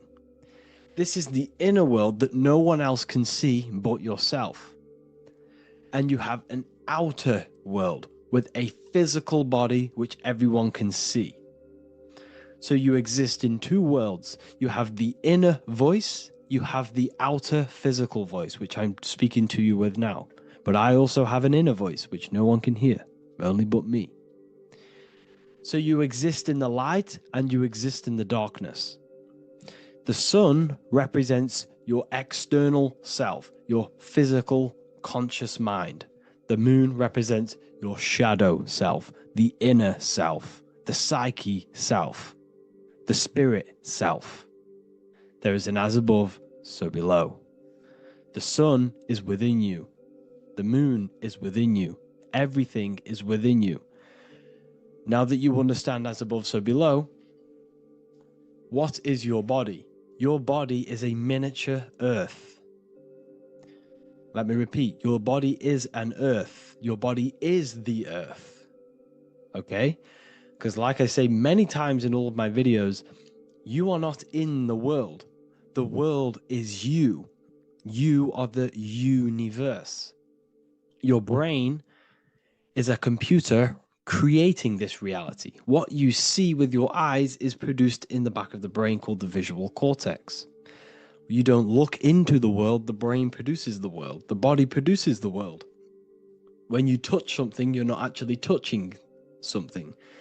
This is the electrical nervous system. When you touch something, what you feel is actually electrical signals on your nervous system reporting back to your brain.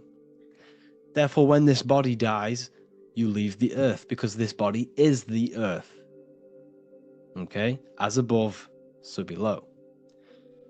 You have the mental plane, the astral plane, the etheric plane, and the physical plane.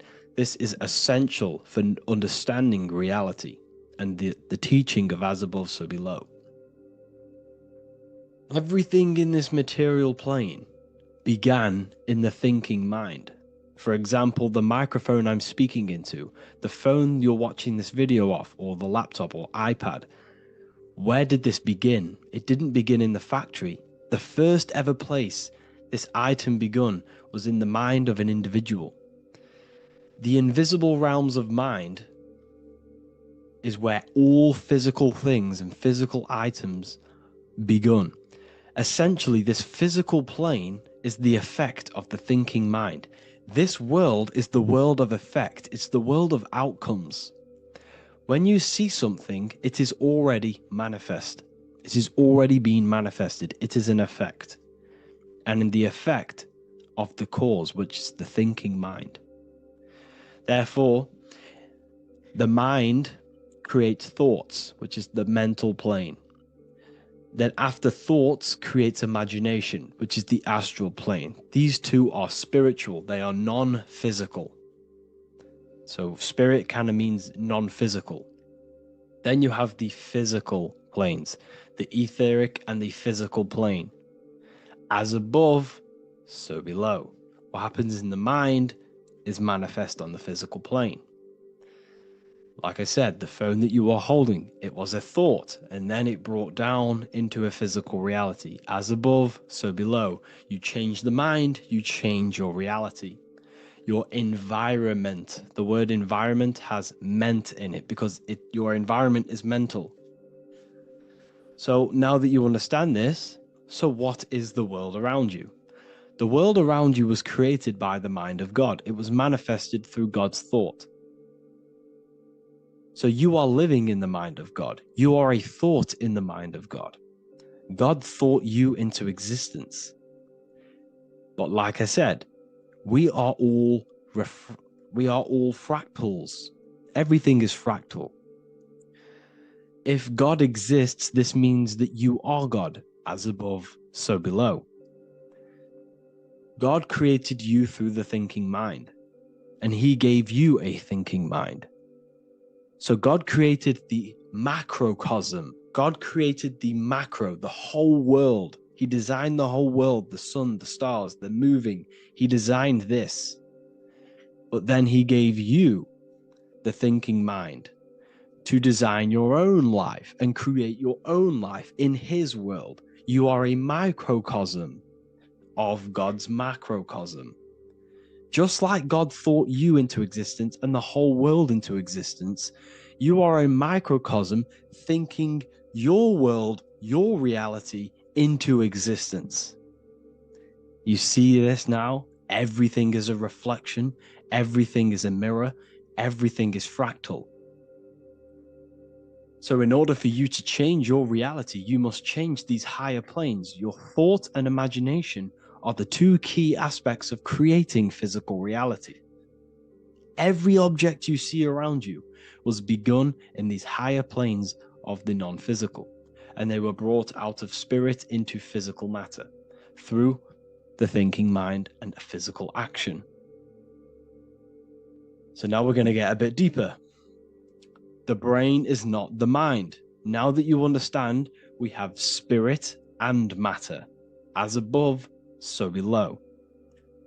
You have a non-physical side of reality and a physical side of reality. The mind is the spiritual brain. The brain is a physical manifestation, a physical effect of the mind. The mind uses the brain to operate in the physical world, and it's the same with the heart.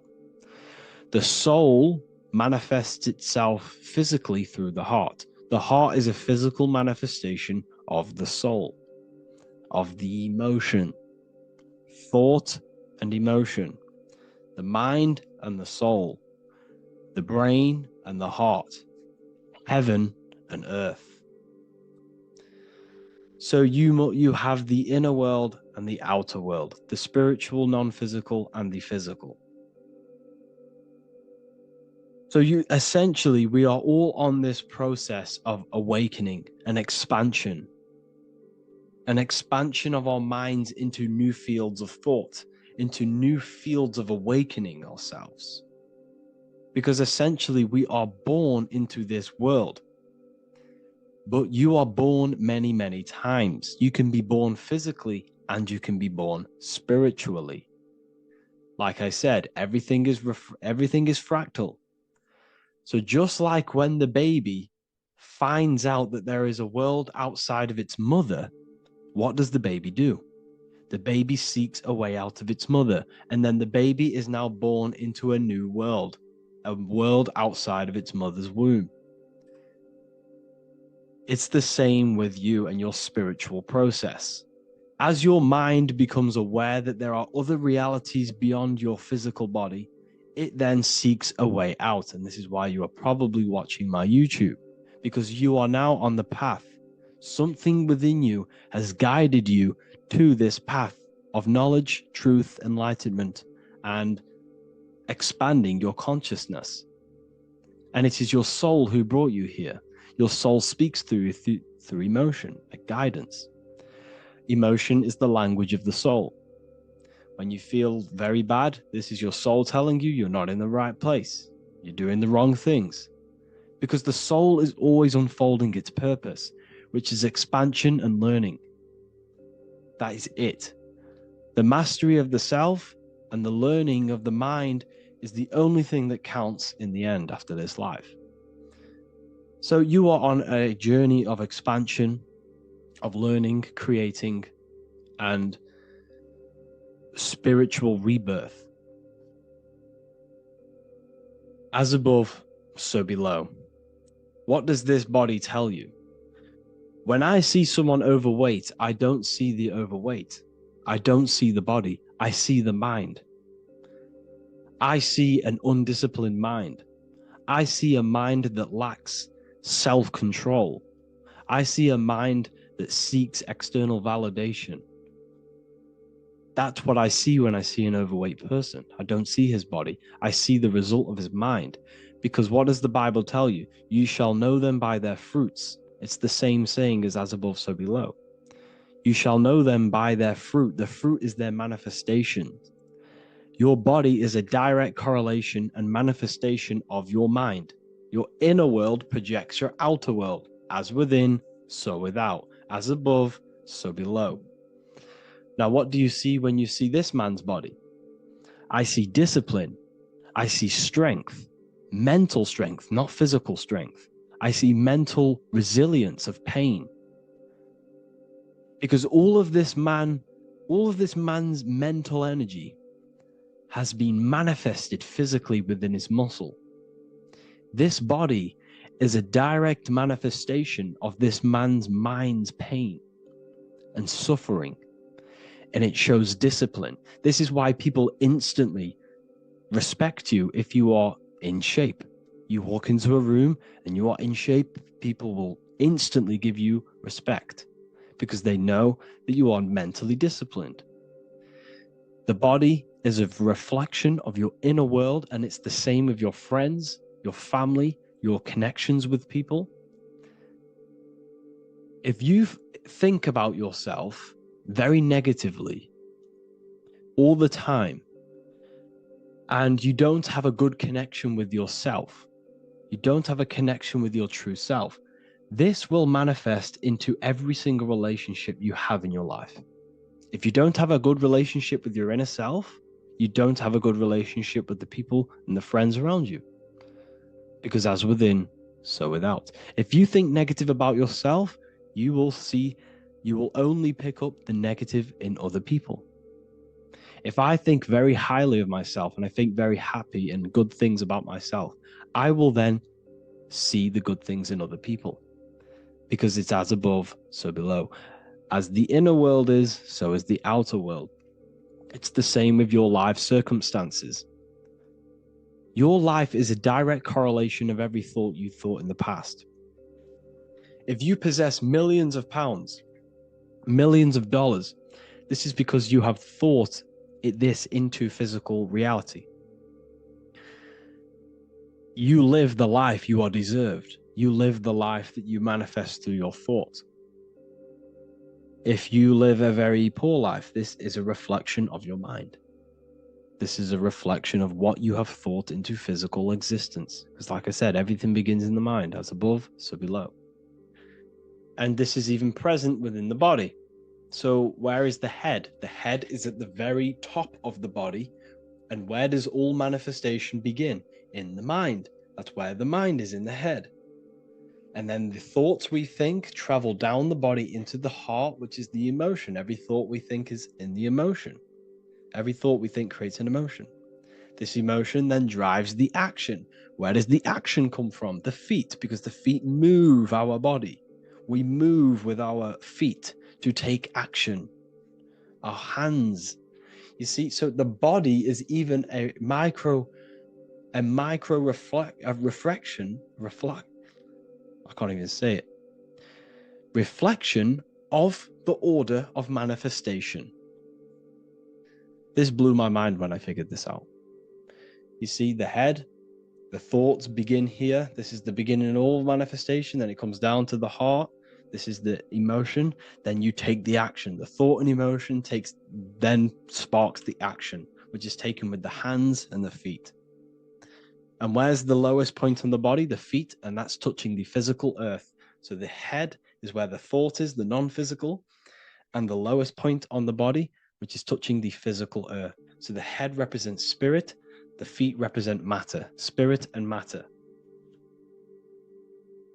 Your room, if I walk into your room and I see a messy room, I don't see the room. I see a messy mind.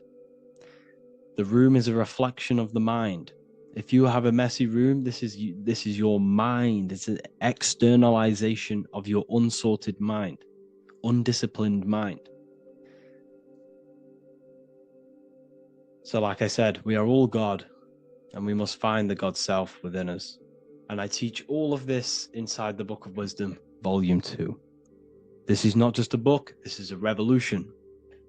This is the beginning of a new age with this book. If you have read it, I congratulate you.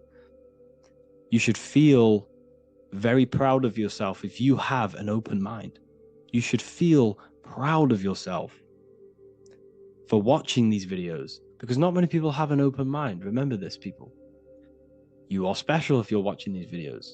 You have the mind. You have the ability to see through the illusion. And I take my hat off to you. You want to take this to the next step? Read the book. Or if you want to take it to the serious levels, join the university. The university, you gain access to every piece of my material that I've ever done, all of my books, all of my lectures that are hidden from YouTube, that are hidden from everywhere else, the lectures that give you real power. And if you feel alone on this journey, we have a conscious community where you can connect with like-minded individuals, because I've been there. I've been there when you feel lonely, because you feel like no one else is thinking the way you are feeling. You can't talk to people about these things because people just think you're crazy. That's why I put together this, so we can connect, so we can unite, so you can connect with people, so you don't feel crazy about thinking about this stuff, learning about this stuff. And if you truly want to level up your life, people, and take your studies serious, this is for you. We do live calls, we do lectures. There's a whole library filled with books you can read. It's the perfect place for the truth seeker. I thank you all for joining. Please leave a like, a comment, a subscribe. Let me know any future videos you want me to make in the comments. Thank you all. Have an amazing day.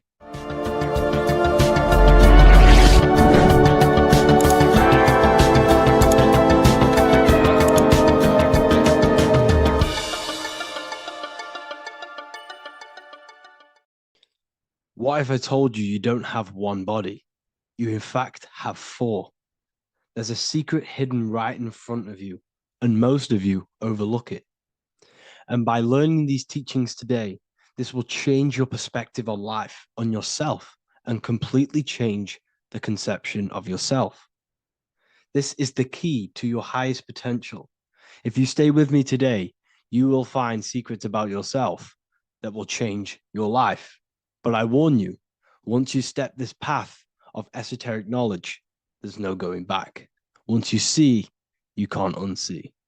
So stay with me, and we will discuss the four bodies of your soul and how you can master yourself to reach your highest potential.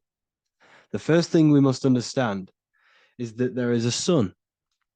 And just like the sun gives life to the earth, there is this life force within the sun that gives life to all matter.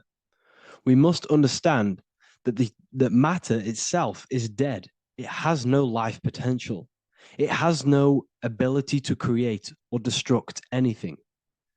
All of the life comes from above, from the sun, from the life-giving power of this infinite energy source we call the sun.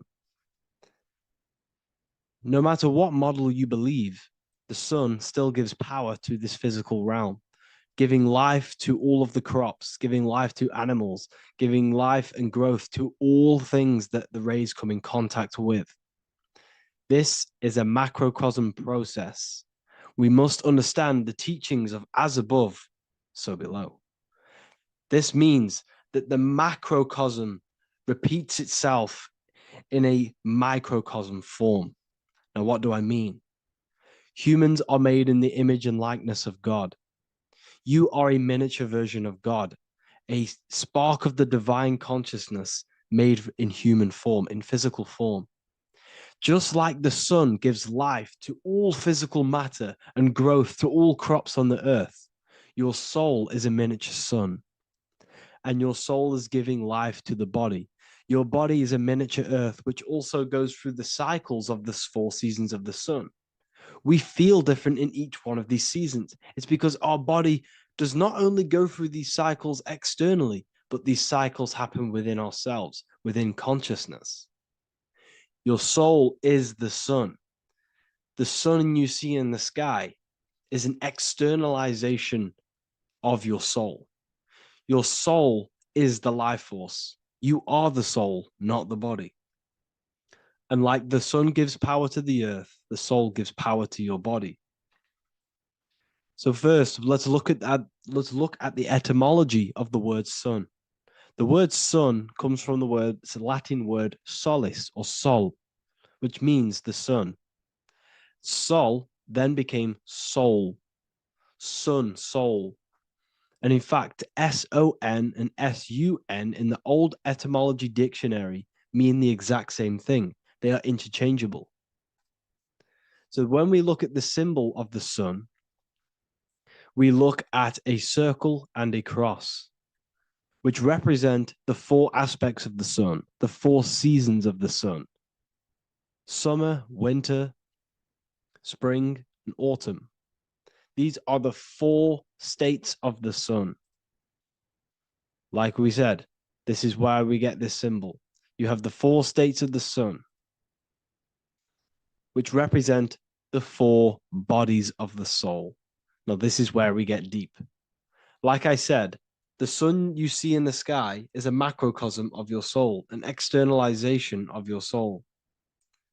Just like your sun has 4 seasons, the 4 seasons within us are the 4 bodies. Our soul is incarnated and split into 4 sections. We have a mind, we have a physical body, emotions, and spirit.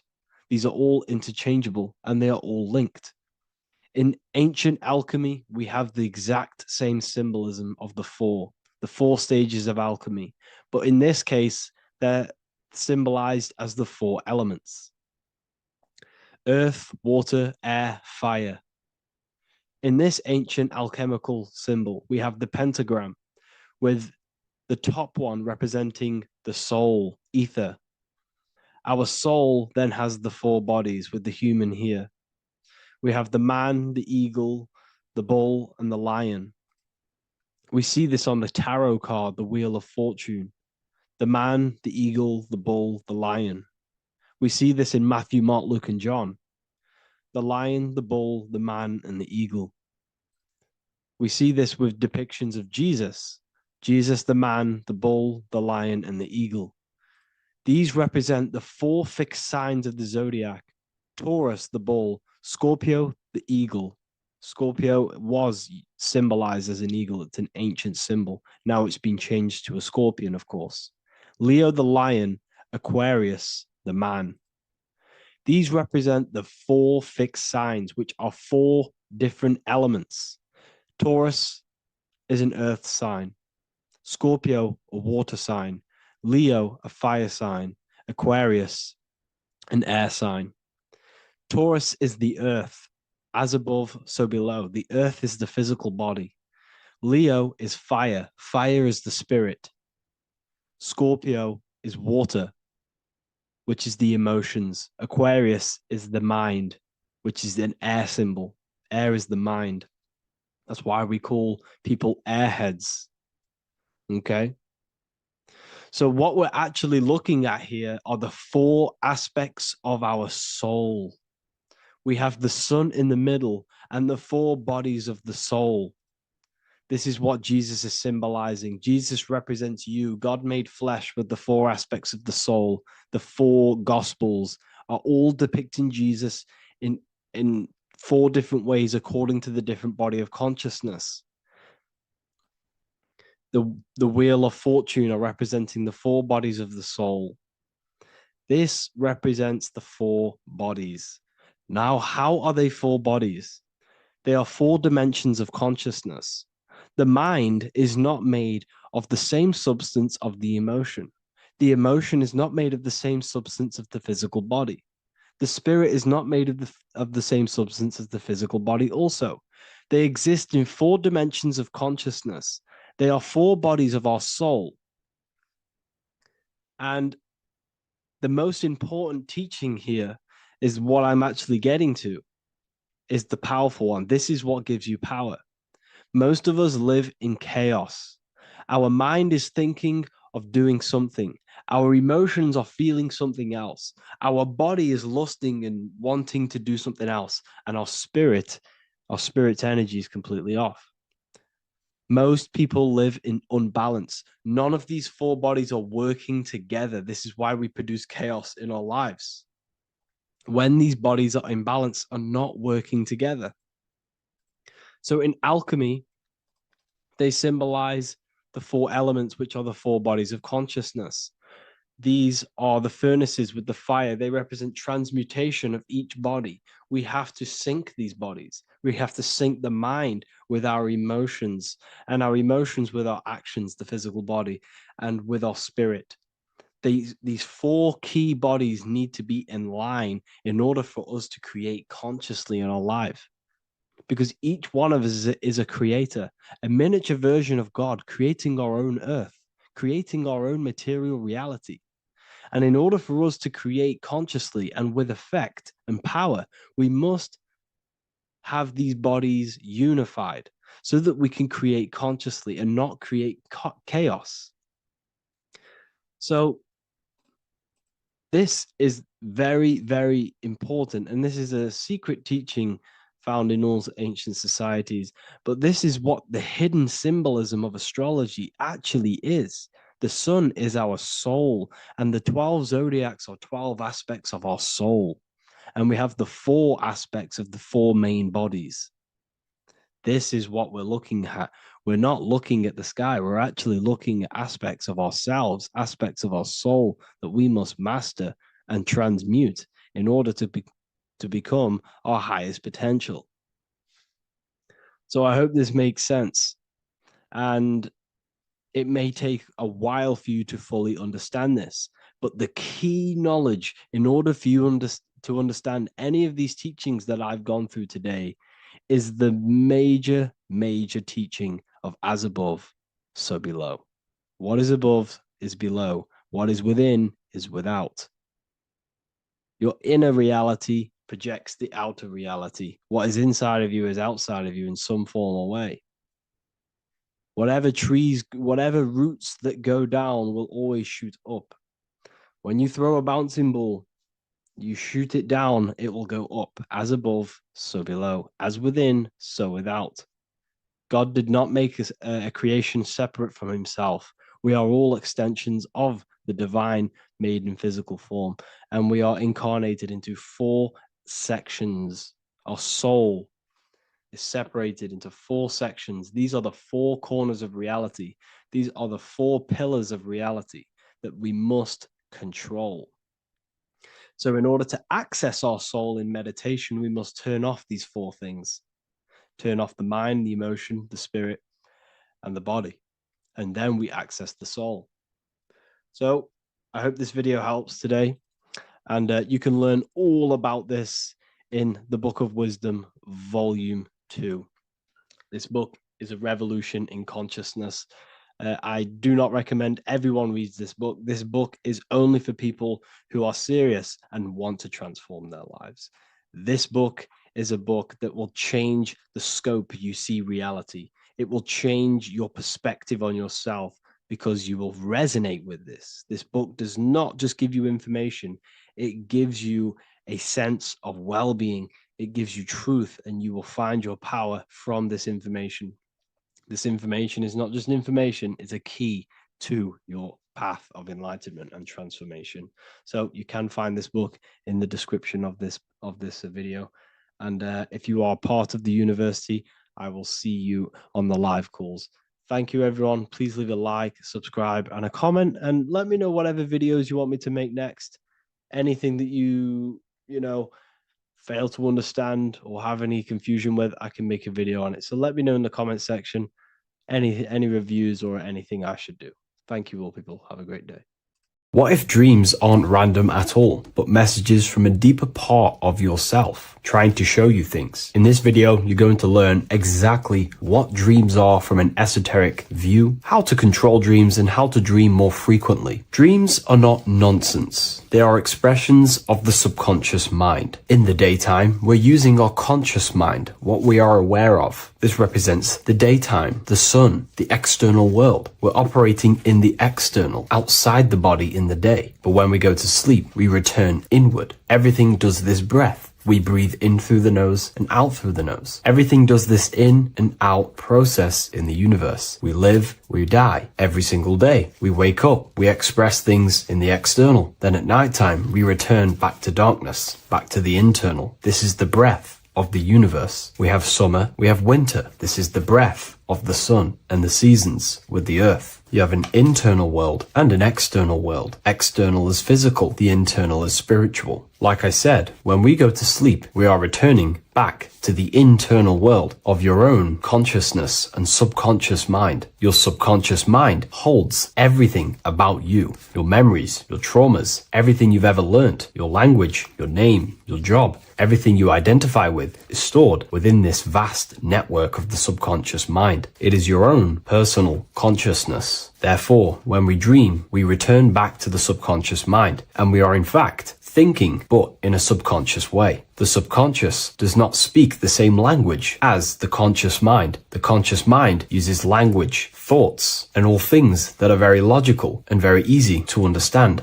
The subconscious is the complete opposite. It is very indirect, metaphorical, and symbolic. The subconscious communicates and works in symbols. Ultimately, symbolism is the language of consciousness. This is why in occultism and esotericism, it is filled with occult symbols, because symbols are used to communicate directly with the consciousness within the subconscious mind, and the subconscious mind is ultimately connected to the collective consciousness. We are all connected and tapping into the mental plane, where we receive thoughts, ideas, depending on what we attune our mind to. That's why we call it a mindset. But getting back on topic, the subconscious mind is your own personal network. It is like a net, an interconnected web of your thoughts, memories, traumas, emotional blockages, and all the things you identify with and have experienced in your life is stored within this network. It can be seen as a web. One example of the subconscious mind using symbolism is this next story I can tell you. Let's say I was in a very traumatic car crash as a young child. I experienced a lot of emotional trauma in that car, and that deeply impressed my subconscious mind with that trauma of emotion that I felt. Therefore, every time I see a car in my external world, that car is now a symbol that represents the state of consciousness I was feeling in that particular time of the traumatic car crash. The car is a symbol for a state of consciousness within my subconscious mind. Just like when you see a word, that word triggers what you believe that word to be in your subconscious mind. Symbols are the language of the subconsciousness. Therefore, when we dream, we are basically seeing symbols of our own personal subconscious mind. Our higher mind, which is basically our subconscious, the higher version of you that exists beyond your human thinking mind, communicates using symbolism. The higher mind does not speak human thoughts, human language. It speaks the language of symbolism. Therefore, when we dream, every event, every person, everything that happens, and everything you see is your own personal subconscious mind materializing within the plane of the astral plane. This is a dimension that sits just above the physical world that everything is pulled out of. For example, look around you. Everything you see around you was thought, then imagined. Imagination is the astral plane, and this astral plane sits above the physical world. As above, so below. These objects were thought, imagined within someone's mind, and then pulled into a physical reality. Therefore, the imagination is what you're experiencing within a dream. It is your subconscious mind thinking and materializing within the imaginative plane.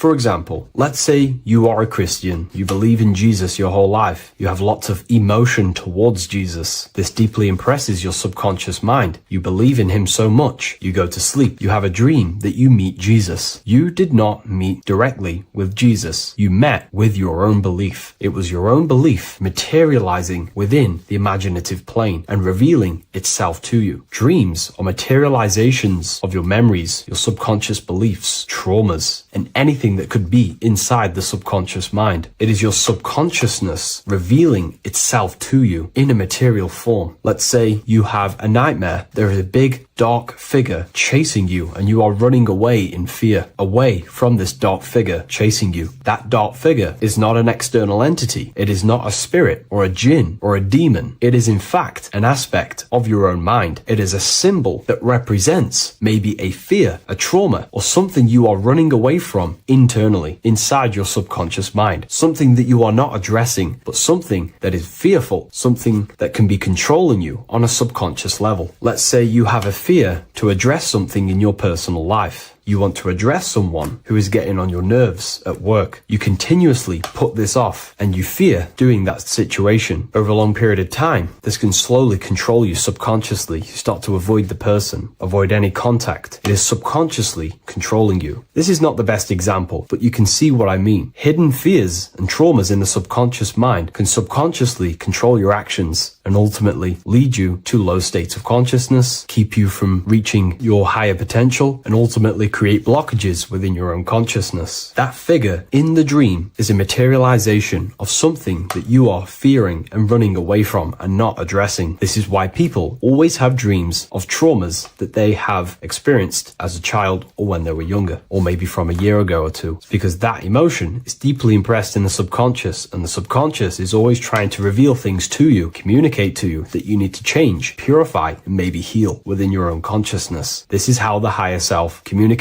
to you, through the language of symbolism. Once you understand this, dreams can become a very powerful tool, not just entertainment at nighttime. Your consciousness never rests. Your consciousness is eternal. It is the very spark of the divine. Your body needs rest. Your consciousness is not physical. It does not need rest. So this is a way you can identify what your dreams are trying to show you is by writing them down. A dream journal. Every single dream that you have a book placed near your bed. Every time you wake up, first thing you should do is pick up the book and write every single detail that you can remember about the dream. The people that you met are all symbols or aspects of yourself. Maybe it is a friend you saw in your dream. That friend represents a state of consciousness that is within you and is trying to reveal something to you. It's about making the subconscious into the conscious, to become conscious of the unknown. Write down every detail, everything you saw, every event that played out, even the details of the clothes that they were wearing. Everything is symbolic within dreams. Write everything down and then analyze the dream. Don't analyze it from a logical mind. Analyze it with the right hemisphere of the brain, which allows you to see metaphors, read between the line. Try and gain the message that it's trying to show you. What does this overall mean to you? And what could this reveal about aspects of yourself that you need to heal or maybe take action in your life and world? Because your higher self is always guiding you towards awakening and fulfilling your mission in the manifested physical world. Dreams speak in symbols, not logic. Ask about your dreams. What is this trying to tell me? Don't take things literally. Look for an emotional tone and symbolic resonance. With practice, you'll begin to understand the personal language of your subconscious mind. Now that you understand that, again, please leave a like or a comment on this video. This is now a technique for lucid dreaming and dreaming more often. This is not going to happen overnight. This is not an easy method. It simply takes practice and dedication. Every morning, choose 3 time slots. For me, I choose 4:30, 5 a.m. and 6 a.m. 3 alarms that are going to go off at these 3 times, half an hour apart from each other. Each time you wake up, stay awake for 5 to 10 minutes. Turn off the alarm. Try and keep your conscious mind awake, but drift back into sleep. There's no other better way for me to explain that. It's very difficult, but try and keep the mind awake, but the body falling back asleep. More than likely, you will drift off back to sleep. Then the next alarm will go off half an hour after. This will wake you up again, guaranteed. You will probably drift back to sleep by repeating this process. After the 3 alarms go off, each one of them times, you're either going to have a dream or a lucid dream, but definitely you will have a dream. And if it doesn't work one time, keep trying it. I've been using this method for a very long time, and I can tell you 70-80% of the time it triggers a dream, and a very vivid dream. And it's ideal for lucid dreaming because keeping the conscious mind awake while letting the body fall asleep, you can become conscious within these subconscious realms of your mind. But when you are conscious inside the dream world, you can do what you want, but you also want to let the dream naturally unfold. If you try and take too much control, then you will wake back up. If you feel any fear in your dream, you will wake back up into the material world. Another tip to dream more often is to meditate before bed. Simply close your eyes and think about nothing for 5 to 30 minutes. Detach from everything outside you, your name, your job, work, thoughts. Mentally detach from the world and the physical pleasures and become pure awareness before you try and go to sleep. This will help you become conscious while being within the self. If you wish to learn more about consciousness, yourself, the Book of Wisdom Volume 2 can definitely help you. I'll leave a link in the description. Thank you for watching this video, and I'll see you in the next one.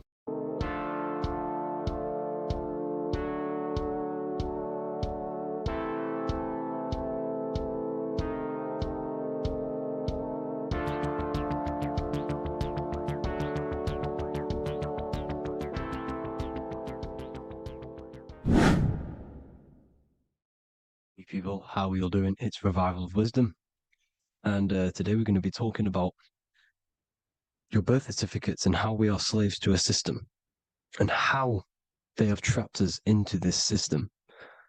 Okay, so the first thing you need to understand about this system is there are two types of laws.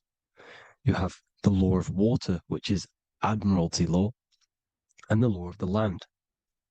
So the Admiralty law is the law of water, and this is what money is. Money is water. This is why we say liquidity, currency, the current. A current is water, something moving through something. Cash flow. And this is why banks are called banks, because a river bank is on either side of the water and it directs the currency. You see? So money is water. And as you can see here, Ripple, the cryptocurrency, Ripple, water Ripple, and they're building a bridge over water, overseas, international banking with cryptocurrency. So money is water, and this has specific laws about water, but water is the same everywhere, you see. What the difference is with the law of the land is that you can have different laws in different lands. I can't do certain things in the UK that people can do in America, for example. You see, that's the law of the land, but the law of water is the same because water is everywhere. Now, this is very important to understand when it comes to, you know, these birth certificates. So, Pope Gregory, this is where we're going to start off. Pope Gregory in 1582 took the Orthodox Eastern sunrise calendar and changed it to his own Gregorian timeline, not a calendar, a timeline. This timeline was copyrighted by Pope Gregory under the name of the Vatican. So the Vatican owns the timeline that we are using today, 2023. They own it. They own the title of this Gregorian calendar. Okay. Therefore, anyone who is born under this copyrighted timeline, not calendar, they are subjected to Rome because Rome owns the timeline. They have a patent, a copyright for that timeline. What is on our birth certificates? That timeline. We are born underneath, we are subjected to the Vatican. This is why all birth certificates go to the Vatican. They own every single birth certificate. Okay? So when we use this timeline, we are subjecting ourselves to this timeline. Okay? Which the Vatican has a claim over. This calendar or timeline is set to sunset, not the sunrise, which is associated with death, darkness, and the moon, lunatics. You see, so this is a sunset calendar timeline. Okay, this is now, they've changed a couple things, right? They say that the new year is January the 1st. Okay, when we know this is in winter. January is winter, which is associated with darkness, death, the death of nature. So this is a death cult, people. These people are evil. They're so evil. The Vatican. And this is why we use April Fool's Day, because April is in Aries, and Aries is always the start of the zodiac. This is why Aries rules the head region. 12 zodiacs, 12 systems of the body. Each zodiac is associated with each part of the body, and this is why Aries is the head, cerebrum. But we're not going to talk about in this video. But yes, that is what April Fool's Day is. They're putting it in your face. April Fool's Day is the real start of the year, when the sun starts to rise again, when the risen Savior is resurrected, when it's born again. This is when the Jews celebrate the Passover. This is when the Christians celebrate the resurrection of Jesus, and they eat lamb. The Jews eat lamb because we're in Aries, the new year. The sun is now born again, our risen Savior, the light of the world. So yes, this is what April Fool's Day is.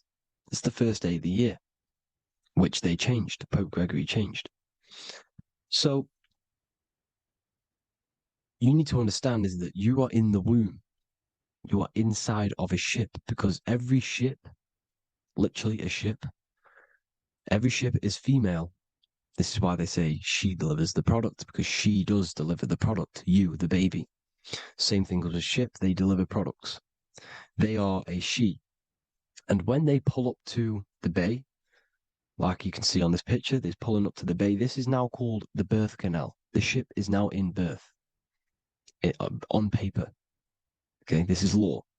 And when they pull up, they tie up to the bay, and now they get a certificate of manifest certifying all of the products which are on the ship and what they are bringing into that nation.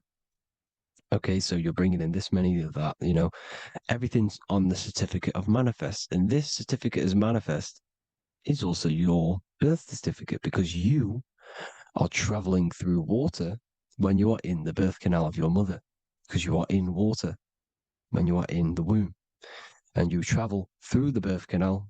And when you arrive, you get a certificate of manifest with the name, how many, the quantity, that's your birth certificate. Okay.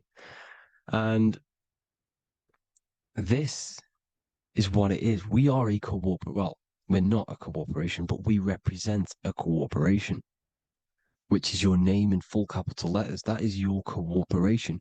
You cannot physically tax a body, but you can tax a corporation. This is why we get charged. This is why we get taxed, because it all goes down to the corporation which our name represents, which we are subjecting ourselves to. We are my name.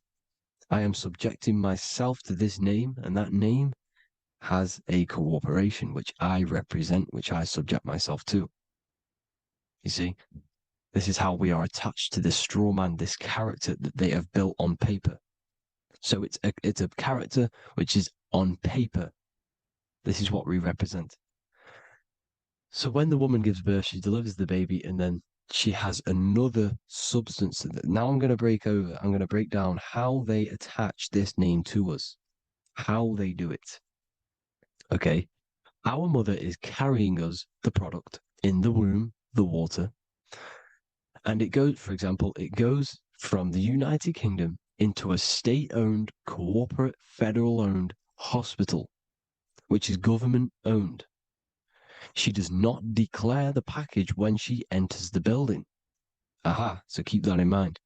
When she delivers the package in the federal territory, she does not declare the package either when she leaves. Therefore, there is no evidence that we exist when we arrive. On paper. On paper, there is no evidence that we came into the building or left the building. We have not been declared. So we do not exist on paper at this point. When the woman gives birth, she delivers the baby, and then she has another substance, which is called the afterbirth material. Okay? This afterbirth material has the same DNA as our physical body with the body, mind, and spirit. Okay? This is how they get this cooperation. Hold on. The afterbirth material does not get claimed by the mother nor anyone. Therefore, they salvage that substance because we are under the Vatican. Every state is all Catholic. Your birth certificate is Catholic. No matter what religion you think you are, every single birth certificate is Catholic because we are subjected to Rome. All roads lead to Rome. Rome runs all of this. Okay, we're still under the Roman Empire. Okay, so Rome are Catholic and they believe in salvation. This is how religion comes into this. This is how they use religion to get this. So they salvage the afterbirth material and they claim it and they salvage it and give it and charge it to Rome. And they give it a name. Here's the legal term, born alive. Here's what it says. Each product of such birth is considered live, born, and fully recognized as a human person. So each product of such birth, so that could be anything, the afterbirth, the person who actually comes out, the baby. So your afterbirth, which we do not take with us, we take the baby with us. They keep that in the hospital. They collect the afterbirth and they salvage it and they give it the name, which it is us. We are a representative to that afterbirth material, which they put the name on, they claimed, which is subject to Rome. So we are walking around our whole lives as a representative to that claimed salvaged afterbirth material, which the federal state have. Okay. We are under the Catholic Church, Vatican. Therefore, the afterbirth material is a child of God. See, on paper, therefore, they believe in salvation and salvage the afterbirth material. This material has no mother or father. The state pick it up. It becomes a war to the courts and gets charged to the state. So we are a representative to that character they salvaged because it is the exact same DNA as you. Subject is the name or the title, and the matter is the physical aspect left behind in the hospital, which represents us. You see? So now we're moving on to Unum Sanctum. Unum Sanctum was in 1302, a very, very important year. Very important year. Unum Sanctum says this is basically how they claim everyone in the world. So the Vatican had all this power, all this gold, all these people under them. They need to get a claim for them so then they can rule over them and make them slaves. So what they did, they created Unum Sanctum. Pope Boniface VIII did this. And it says, the spiritual man judges of all things and he himself is judged by no man. The spiritual man, keep that in mind, unless he invent like Manichaeus, two beginnings which is false and judged by heretical, since according to the testimony of Moses, it is not in the beginnings, but in the beginning that God created heaven and earth. Furthermore, we declare, we proclaim, we define that it is absolutely necessary for salvation that every human creature to be subjected to the Roman pontiff. So they are claiming us in Unum Sanctum, and it's in the vaults in the Vatican. They will put a spell on it because they are sorcerers, they are magicians. They put a spell on it, they lock it up, and whatever goes on that piece of paper goes. And this Unum Sanctum is claiming all of us. So what does it say in the beginning? The spiritual man judges of all things, and he himself is judged by no man. The spiritual man, the man with the body, mind, and soul, the first baby that comes out the birth canal. That's you, your body, mind, and soul. You have the Christ, which is I am, which is grace. Grace means here now, in the present. You have the Christ, which means I am. Therefore, you have a soul. If you can say I am, you have the Christ. You have a soul. But a creature can be anything with no soul. You see, so no man can judge the man with the soul. However, as it says in the second part, we proclaim, we define that it's absolutely necessary for salvation that every human creature to be subject to the Roman pontiff. So they are subjecting the afterbirth, not the man with the body, mind, and soul, but the afterbirth to the Roman pontiff, to the Roman Catholic Church. We are the ones who are claiming to be the afterbirth material, which is our birth certificate, which is our representative. We represent that because it is our DNA. This is how we are stuck. We are stuck because we represent this DNA, which is on paper, recorded. You see? So we, being untaught, uneducated in these subjects, we are subjecting ourselves to this system, to this slavery, because we just want to live. We just want to live happily, just peaceful. Think about it. Where's all this coming from? Where's all this war, all this killing, deaths coming from? We just want to live. It's coming from the Catholic Church, these evil death cult, which has subjected us, which has used us as slaves, and we are still slaves, and it's just going to get worse and worse and worse. So this is how we have subjected ourselves to be the slaves to this system.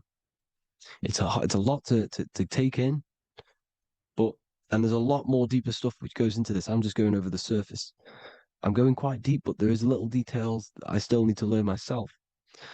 But this is the general how that we've been stuck to this slave system. So we are batteries, okay? This is why we get charged. When you go in a court, you get charged, okay? Because you're a biological battery. This is why cities look like motherboards, because we are feeding energy to this matrix. Okay, when we look outside of ourselves, when we give power to so-called Jesus Christ, worshipping idols outside of ourselves, where attention goes, energy flows. We are feeding the matrix with energy. By looking within, placing your attention within yourself, you are taking back your power. Because the I am is Christ. The you, the soul, is Christ. It's God. The awareness is God. Okay? However, we are subjecting ourselves to this system. We're subjecting ourselves to this system and the feeding of our energy. So what we need to look for the future is that, think about it, with the end goal is to change our DNA, is to literally make us robots, transhumanism, slaves. This is why we have smart cars, smartphones, smart watches, smart meters, smart cities. And all of this is going to be connected by the smart grid, which is 5G. This is why 5G is rolling out. 5G is going to connect all of these technologies to one. It's like a big net system. And you know why they're doing this? It's because all of this is going to be connected through this 5G, and that 5G is going to be controlled by the elites. So you say anything wrong, you do something wrong, you say the wrong thing online, they'll turn off your car, they'll turn off your phone, they'll turn off your smartwatch, they'll turn off your TV, because it's all going to be connected and controlled by the smart grid. And this is what the Great Reset is, people. But they're going to trap us inside of these 15-minute smart cities so we can't leave the area, because they're going to use They're going to use climate change as a tool to enslave us to not travel because of so-called climate change and the fumes that we are putting into the air, which is all BS. They're doing this to push these new cities, to push all of it. But listen, they're trying to get inside of your body. The only way they can do that is to get you addicted and using this technology. First, they got on the body with the smartphone. Well, first of all, we use the technology. We get used to it with it in our hand. The next step for them was to get on the body, which is the Apple Watch, as you see down here. They have now successfully got onto the body. The next thing is to get inside of the body. This is the brain chip. You see how they've slowly lured their way in, slowly got you addicted to this technology, got you dependent on this technology. And what they're going to do is that they're going to mold society to be dependent on the brain chip. So in order, for example, if you want to go and pay for food, you're going to have to get a chip to pay for the food because it's all going to be digital money. And that digital money will be connected to the chip and you'll need the chip to pay for things. You see?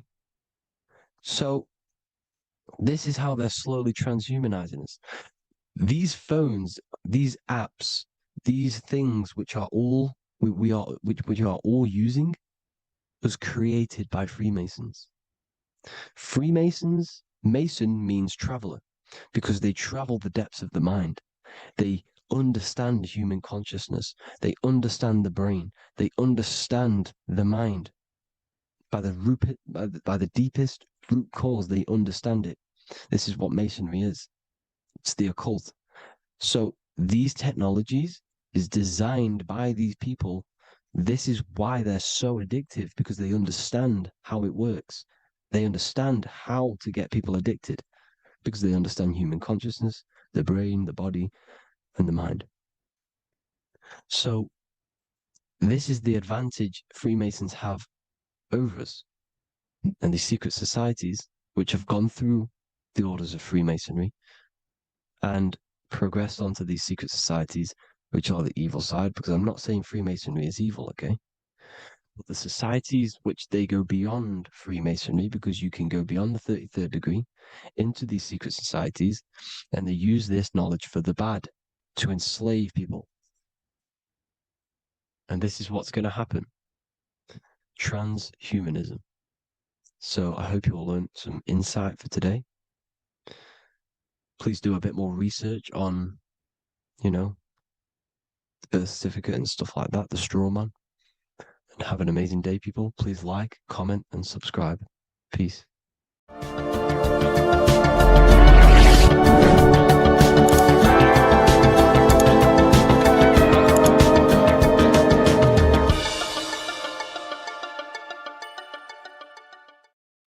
Hello, everyone, and welcome to another lecture inside Ethereal University.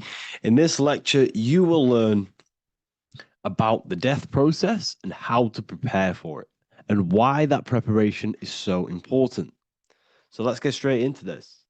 You must understand, as a spiritual creature that you are, you have a visible nature and an invisible nature. You never truly die. You are an eternal soul experiencing a temporary physical world. The inner world of thought and emotion is eternal, while the outer world of matter is mortal. Everything that is seen is mortal. Everything that is unseen by the eyes is immortal. When you die, your external physical world will be stripped away, leaving only your pure consciousness in its raw form, drifting within the astral plane. So here you see your physical external body and your internal world. And your internal world is your state of consciousness.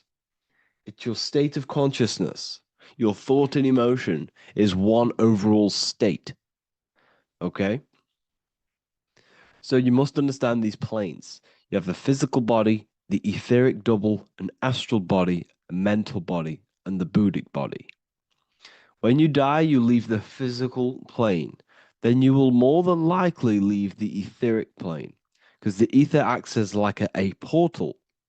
Everything comes out of the ether and returns back to the ether. I can break that down in another video in electromagnetism. But electromagnetism is ether, energy coming in and out of the ether. You will, every single day you die, every single day. There's a cycle of life and death occurring all the time. Every single day, you go to sleep, you go back, your consciousness slips back through the ether. And then when you wake up, your consciousness comes back through the ether into the physical plane. Death is just a bigger macrocosm of the microcosm cycle of life and death. So you will return back to the astral, which is the realm of imagination, infinite possibilities. And this is where thought forms start to manifest. Okay. So depending on how advanced you actually are mentally and emotionally, will depend how long you stay in the astral. Now, what we must understand is that there is many different components to the astral. We have the higher astral, the middle astral, and the lower astral. These are all vibrational states. So if your mind and soul is operating in lust, lust, desire, hate, food, physical addiction, smoking addictions, then these are quite heavy. These are quite heavy attachments to your consciousness, and they're quite low level desire, which means they have a low vibration. You will manifest in the lower astral when you're stripped from your physical body. The lower astral is not inherently evil. However, there's just low vibrating things going on there. Low vibration does not mean evil. Okay. So just like bad doesn't mean evil. Okay. In the lower astral, you are going to see lower astral beings. You're going to see spirits, souls with low level desire. Okay. People who are attached to the physical plane, people that lust, people that do these things. Technically, this is hell, but you can escape it by escaping yourself. Now we're going to break all this down. I'll break all this down properly once you understand the full context. So depending on your level of desire, you will manifest in a corresponding layer of the astral plane. If your mind is still attached to the low physical desires, you will find yourself in the lower astral realms. But if you have few desires and have detached from the worldly attachments while you are encased in a body, then you will rise into a higher or middle astral plane, mainly the middle. Okay.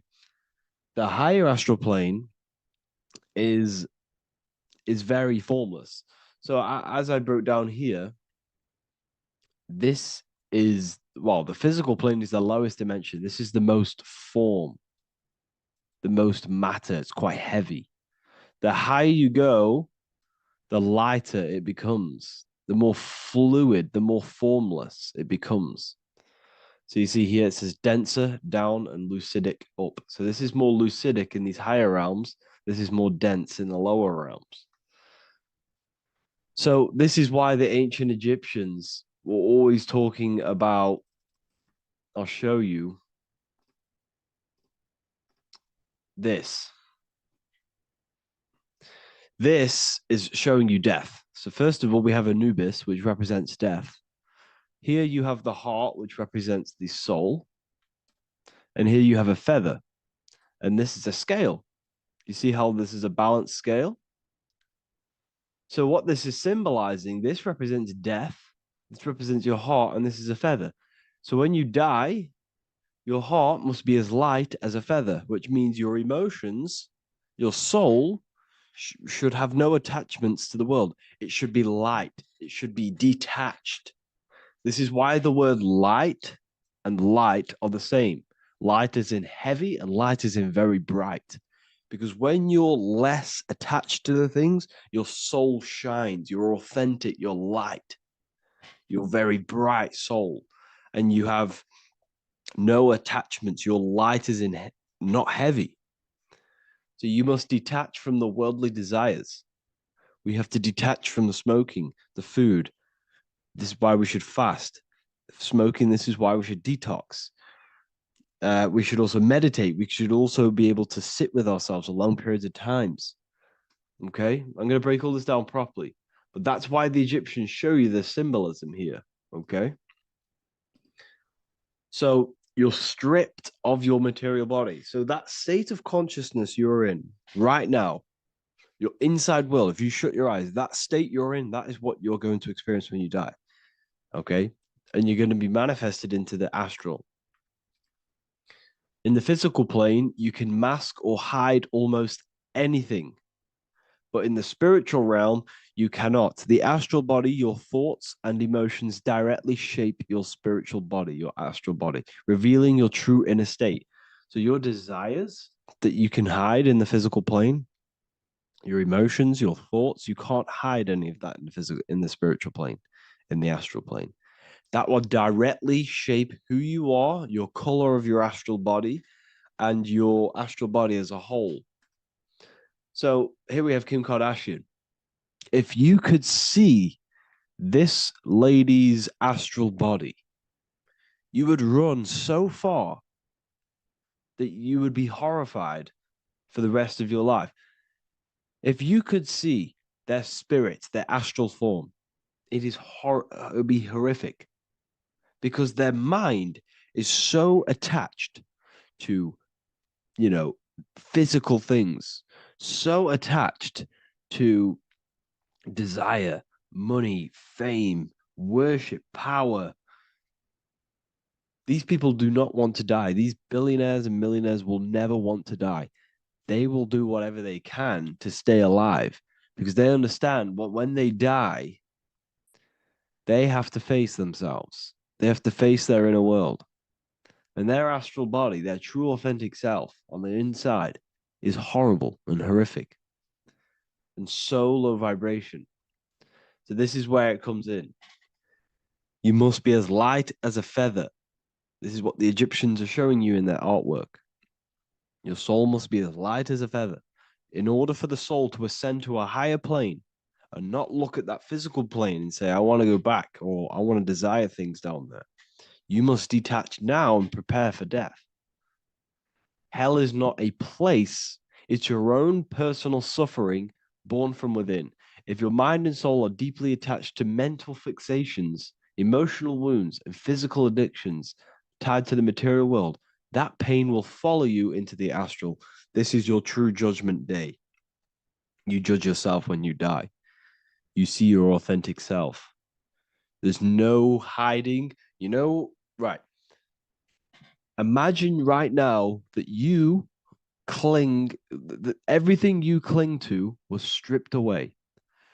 No matrix, no electricity, no food, no TikTok, no phone, no possessions, no distractions, no one else. Could you sit alone with yourself for just 1 hour? Could you sit alone with your thought and emotion? That moment of truth is what you must begin to prepare for. Could you sit alone with yourself? Can you sit alone for long periods of time and just think? And if you cannot, then you're running from your internal world. You're running from your thoughts. You're distracting yourself from your thoughts. This is what we must address. Now, don't feel bad if this is you. We've all have problems. We all have internal problems. But this is what we have to face directly in order to prepare for life after death. We must meditate for long periods of time. Not even meditation. We should be able to sit with ourselves with no distractions and just think. This is what the people of the past used to do when we had no technology. People would sit and think for hours. This is what we need. Because if you cannot sit with yourself, imagine sitting with yourself with no physical body. That's the level that's going to happen. And we need to prepare for that. The soul and mind must become as light, as weightless, as radiant as a feather to ascend to a higher plane. and move beyond the physical life. To rise, they must release heaviness, attachments, burdens, fears, and desires. The lighter and brighter your inner being becomes, the more freely it can rise into a higher state of existence. Ascension is not about going somewhere, it's about becoming something pure, clear, and luminous. Okay, this is very important. Very, very important. We must detach from the worldly things. So enough of that. How do we do it? How do we attach? How do we prepare? Number one, you must detach from the material things. Start loosening your grip on things, possessions, titles, even identities. They are temporary. Appreciate them, but don't let them define you. Let nothing outside of you define you. Nothing. Your name is not you. Your job is not you. Your reputation is not you. Your bad past is not you. Your good past is not you. Your business is not you. Everything outside of you is not you. Now, what I'm saying is, I'm not saying go full right-hand path and never care about anything physical, never care about your family, don't love your family. I'm not saying that. What I am saying, love these things, love these outside things, but do not become attached and do not let them define you. You must be okay with losing anything that is outside of you.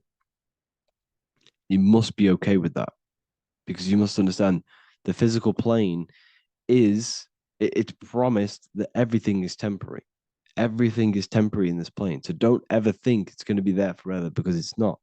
And you must remind yourself, not remind yourself, but I think about this sometimes when I start becoming a bit attached to work and stressed. I just remind myself that I'm going to, this is temporary. I'm going to leave this world one day and I'm not going to care. So you must have the balance. Okay. The balance is key. You can go down that right-hand path and just fully cut off from the world like a monk and shave off your hair and disconnect from the physical world. You can do that. That's not wrong. There's different paths in life. You have the left-hand path, purely physical. You have the middle path, which is balance between the physical and spiritual. Then you have the right-hand path, which is monk mode, where you fully disconnect from the world. They shave their hair off to disconnect from the physicality. They meditate for long periods of time. This is what they're doing. They're preparing for death. Monks prepare for death. They understand this. They understand that you don't die. Your inner world is the true world. The inner world is the only world that exists. Everything outside of you is an extension of you. Number two, cleanse the mind. Watch your thoughts. Are they rooted in fear, anger, regret, or craving? Meditation, mindfulness, and inner reflection help purify the mind. The cleaner your thoughts, the lighter your spirit. So your astral body is formed by your thoughts. It's formed by your emotions. If you sit around thinking about eating all day, you're going to have a very heavy astral body. It's going to manifest in the lower planes. But if your mind is thinking about good things with good intentions, love, knowledge, expansion, you're going to manifest even the middle or the higher. And there are ways to even ascend out of your astral body.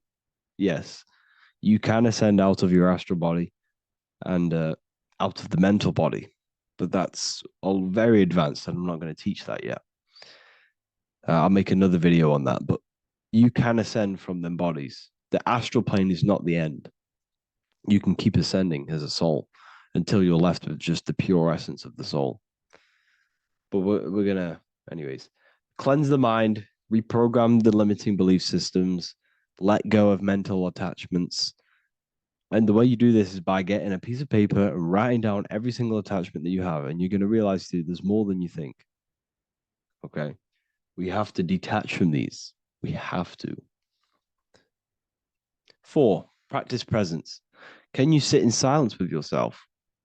The more at ease you are with your own inner being, the less you'll feel death.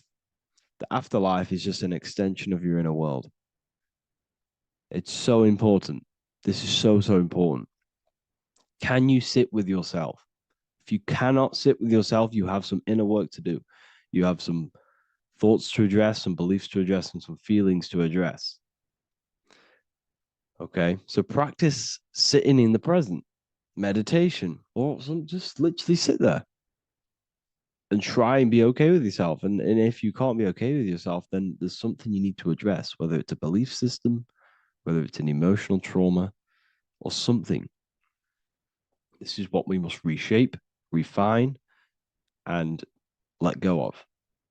Live truthfully, speak and act from your soul, not from fear or ego. The more authentic you are, the more aligned you become with your true self, which carries beyond this life. The ego is your mind's perception of itself while being incarnated in this world. It's been shaped by your experiences, your thoughts, your beliefs, and your emotions. So your ego is basically this false thought form that you've created. It's a false layer of yourself that sits on top of your true authentic self. It's basically your physical character. When you were young, you had no ego. You were pure. You had a pure consciousness. But then as you grew older, your ego started to grow, and it still is growing because it was shaped by experiences, things you've gone through, things you said, things you believe, things you think.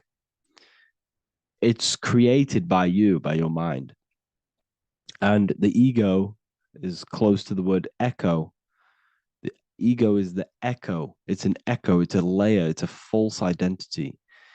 It's a false layer that sits on top of your soul. And if you don't get rid of that ego, if you don't know how, well, not get rid of it, but balance it. If you don't know how to rise above that ego and you die, it's that ego that's going to be pulling down when you die. It's that ego that's going to be your suffering. Okay. 7, connect with the divine, whether through prayer, meditation, tune into something greater than yourself. The connection is the soul's compass beyond this world. If you can meditate and rise above them clouds of thought, that's the soul, that's the observer. We must connect with that. Okay, this will definitely help with just allowing yourself to connect with your true self. Meditation's great because you can just fully detach from the world. And the more you meditate, the more you can prepare for death. A powerful way to cultivate detachment is through daily detachment meditation, done either at night or in the morning or the first breath upon waking. Or do this as many times as possible per day. Start by physically grounding yourself in the present moment. Say out loud, I am here right now, nothing else matters. Let that phrase draw your awareness into the now. Just keep saying it until you're present. Then begin to slowly list everything you identify yourself with, one by one. I am not your body. I am not my body. I am not my name. I am not my possessions. I am not my house. I'm not my children. I'm not my everything. I am not my thoughts. Release each layer gently. Imagine, if you want to, if you have a good imagination, imagine placing these things into a big box. Placing your body, placing your name, placing your possessions, placing your house, your car, your thoughts, your beliefs into a box, and then shut that box. If you have a good imagination, do that. That can help. And you'll be left with yourself. And you're not even that. It goes even deeper. Eventually, you'll reach the mind itself. Detach from the language that the mind is even using. Now, that's very difficult. And not many people have ever thought about that, and they've ever even been there. Detach from the language that the mind is using. Think about that for a second. Your mind is not what you actually think. It goes very deeper. Your mind is not that little voice. It's that voice that the language is using. So even the language is a spell on your mind. Okay, it's an attachment. Eventually, you'll reach the mind itself, detached from the language it uses, the voice in your head, the need to define. What remains is something beyond thought and beyond words. I can't even describe what's left, because words, once the language is gone, it's purely metaphysical. All I can say it is pure awareness, and it's symbolized This is why symbols are so amazing, because they can symbolize things that are beyond words. A flame, it's just a flame, and you won't be able to understand that until you've been there.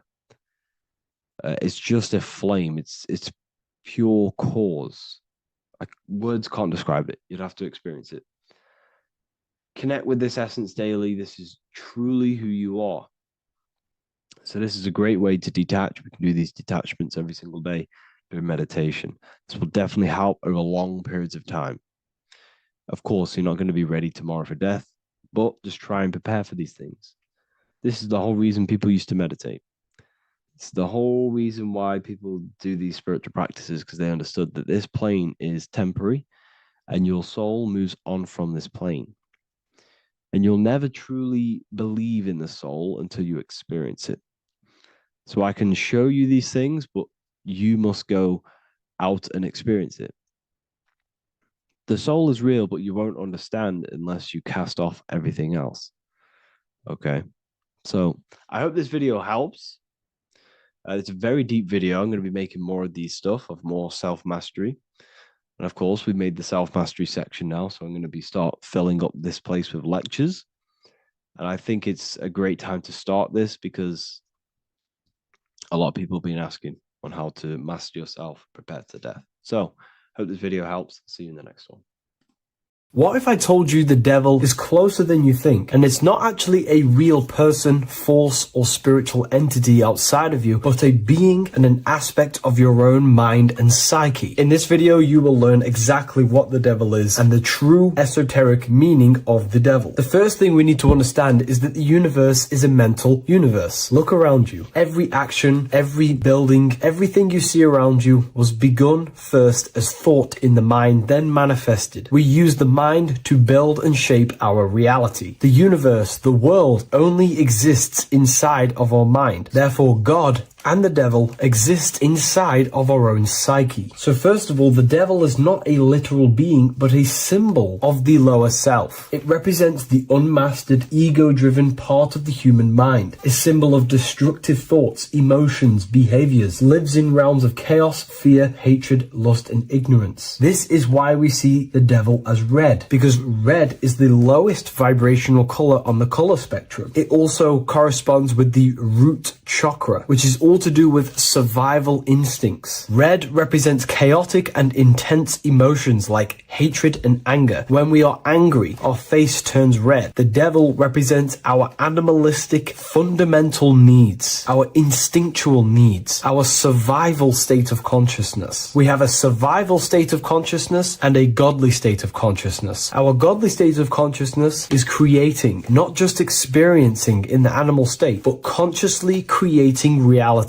This is why we see the devil with a goat head, an animalistic head, and the head is where the brain is. The animal head represents living off instinct, the part of our mind that lives on urges, impulses, and instincts, eating, sex, power, ego-driven actions, and ego-driven thoughts. Animals are only aware of themselves. Animals live on instinct. They have no ability to consciously create like humans. This is our lower desires for the material world. That's not to say the material world is evil. However, when our consciousness is only seeking material things, this leads us down a path of self-destruction, because nothing material can ever satisfy our soul. Everything material is temporary. Therefore, the devil represents the part of us that seeks only material desires, only material fulfillment, the ways of thinking where we only think about ourselves and ego-driven thoughts. It also represents the unchecked, unconscious self, where we have no mastery over our thoughts, over our emotional impulses, and no mastery over our actions. We're living in instinct and impulsive states, which causes chaos, selflessness, destruction, and keeps us bound to our lower material 3D state of consciousness. It's important to recognize that the word devil was never present in the earliest Gospels. Instead, what was mentioned was a spirit of evil. This distinction is crucial because it underscores that the idea of the devil, as popularly conceived, does not actually actually exist as an independent entity. Rather, it is a personification of the lower aspects of the human mind, a facet of our own consciousness. The term spirit of evil was not meant to denote a specific deity or being, but rather any force of negativity, whether it manifests as a destructive thought, emotion, or action. A spirit is a force, an energy, and we have three forces that create our reality: thoughts, emotions, and actions. We have full control over these three aspects which transform and mold reality. A destructive thought, a destructive emotion, a destructive action is a spirit of evil, and it originates from the darker aspects of the human psyche. So now, because we're on the topic of the devil, we have to look at the pentagram, which is obviously connected to the devil heavily. The upright pentagram represents spirit, air, water, earth, fire. Upright, which represents spirit, the most important element on top of the earthly elements, showing spiritual principles over material principles. As spiritual beings as we are, we have to put our spirit first, our higher self first, and material things second. Why? Because material things never satisfy us long term. Seeking material fulfillment will leave us feeling unfulfilled in the long run and very unhappy, and we can lose ourselves in illusions. We have to put our spiritual principles first. Seeking wisdom, knowledge, connection to the divine, and connection to our higher self is what gives us true fulfillment in our hearts and souls. But when we see this pentagram inverted, we now have spirit on the very bottom, which now represents earthly principles on top of the spiritual principles. We're putting our earthly elements on top of our spiritual element, which this inverted pentagram represents no longer caring about spirit, no longer caring about our invisible internal world, and only caring about this external body, food, sex, material things, cars, money, and all the things outside of us, the world outside of our mind. This is what true Satanism is. Satanism is not worshipping an external deity, but it is worshipping the self, only fulfilling the ego's desires. This is what true Satanism is, and we have all been conditioned to live in this state. Satanists want us to believe that there is an external deity called Satan or the devil, and the reason they do this is because they trick us, making us believe that we are not Satanists, while they are actually conditioning us to be self-seeking, ego-driven people, where we only care about sex, food, material things, and money, which is actually conditioning us to be Satanists. 80% of the population today are unknowingly involving themselves in Satanism, which is ego-driven thoughts, actions, and emotions, dwelling and living in this state where we only care about ourselves. When we are spiritual, we realize we are all one. We are all one consciousness family, and we need to do things that help and contribute towards our collective experience, helping others instead of seeking to serve only the self. The angel is depicted with wings, which represents elevation, higher self. The devil is represented with an animal horns, which is on the ground. A goat is on the ground, which represents the lower self. This is the elevated mind and the lower material mind. Horus, the bird, higher self. Set, the ground animal, lower self. Jesus and Satan. These are two forces, two characters that exist within the human psyche, not real entities. They are forces of our minds, and there is a battle between our higher self and lower self all the time within our own minds. There's always a part of us that's telling to do one thing and another thing, to do something bad and to do something good. There is this battle inside of our own consciousness. Here we have the human spinal column. The human spinal column is showing you the higher and the lower self. The higher self represents the head. The head is where the mind is. This is the creative essence of the universe. This is where all material things begin as a thought in the mind. We create with the skull, with the brain. This is our higher self, the heavens, connected to the heavens, the sky. And the lower end of the spinal column is where our reproductive organs are, where our gut is. Our reproductive organs and our gut is all to do with survival. The lower end of the spinal column, lower instinctual 3D based consciousness. The lower end of the spinal column is where our lower self dwells. Eating, consumption, power, and sex, lust. These are all emotional forces and instinctual based organs that are not inherently evil, but when we dwell and live off this lower end of the spinal cord, it keeps us in low states of consciousness. Our goal to raise to our higher mind is to balance this, not to overeat, not to abuse power, not to abuse sex and lust, but to master these organs and gain the ability to say no to these organs so that we can raise to our creative side of consciousness. Instead of dwelling in our instinctual nature, we can turn to our creative nature and consciously become a builder and constructor of reality. This is the true way of raising consciousness. This is the stairway to heaven, out of the animal consciousness to the higher consciousness. To wrap all of this up, it's all about gaining control over our instinctual lower nature and allowing our spirit to rule over our body and not our body ruling over our spirit or mind. The moment you let a thought become instantly an action is the moment you are an impulsive person. We are all trained to be this way. It is okay if you are in this state. The moment you let a thought turn straight into an action without questioning, that is the mind controlling you and you not controlling the mind. We need to gain control over the mind, and we do this through many different ways, through meditations,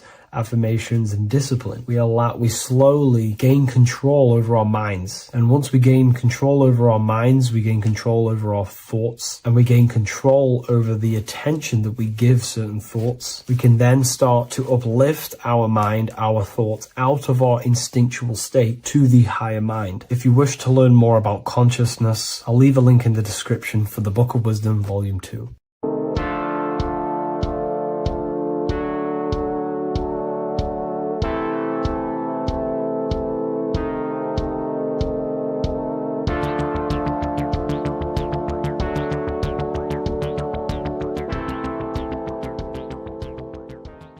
Welcome back everyone to another video. Today we're going to cover everything that you need to know about the mind, starting with the two aspects of the mind, the conscious and the subconscious. The male aspect of your mind is the conscious. This is the 10% of your mind. The conscious part of your mind is only aware of everything around you, your vision, your sight, your smell, your taste, your hearing, and your current state of emotion and thought. Every thought that you consciously think about has an emotion directly attached to it. That emotion is then impressed onto the subconscious part of the mind. The subconscious part of the mind is the female aspect of your mind. It is also a whopping 90% of your mind. Subconscious mind is controlling all of the subconscious processes which happen within your body. For example, your subconscious mind is controlling your heartbeat, your digestion of food, and all of the things that you do not have to tell the body to do. It is the hidden part of our mind which is controlling all of the hidden things. The subconscious mind is like a recording supercomputer. Everything that you have experienced in your life is all recorded and stored within the subconscious mind. One of the most important things about your subconscious mind is that it stores your mental programs. Everything in the subconscious mind manifests into behavior and actions within the body. Your daily basis routine and habits are all mental programs within your subconscious mind. These mental programs are created by mainly two ways. 1, repetition, and 2, emotional impact.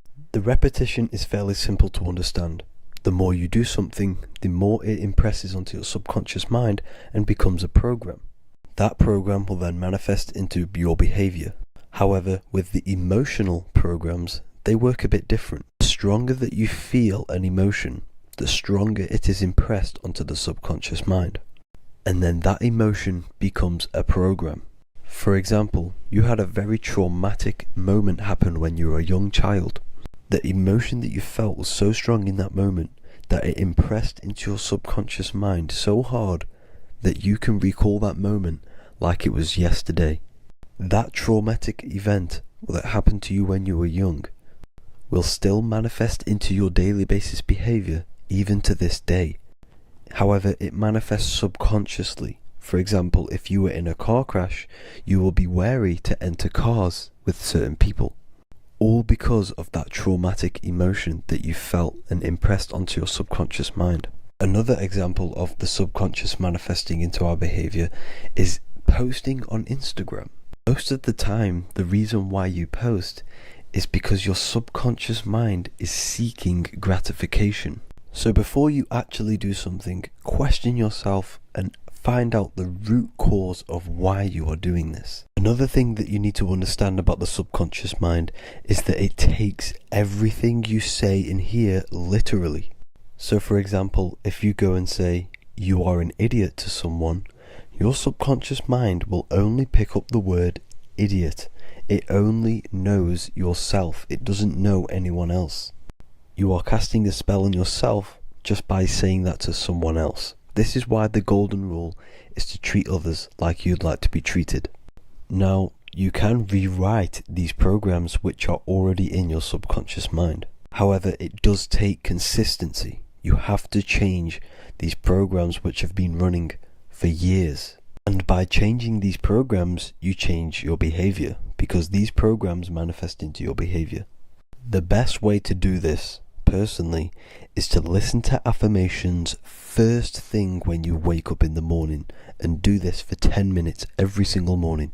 Then at night time, you want to think and feel that you are becoming the reality that you desire. The more that you feel this reality, the more it will become a program and impress your subconscious mind. For example, you're trying to gain financial freedom. If you trick your subconscious mind into creating a program saying that you are financially free, this will manifest into your behavior. You will start doing more work. You will start looking for ways to make money. Your mind will be set on the frequency of money and financial freedom. Therefore, you will receive thoughts based around this program. If you take enough action, your life will dramatically change because of this program that you created in the mind. This is why we call it a mindset, because your mind is a frequency tuner which sets its frequency onto different thoughts, because thoughts are frequency. If you fill your mind with a specific frequency, you will gain thoughts and ideas based around that frequency. To create a stable mind, you need to master your emotions. You need to change your mindset. Everything that you experience is neutral. Based upon the mindset that you see it, you either give it a positive or negative charge. By understanding this deeply, you will then control your emotions. I hope you gained some wisdom and enjoyed this video. Please, if you can, leave a comment and a like, and subscribe to the channel if you like this content. Love and light to you all.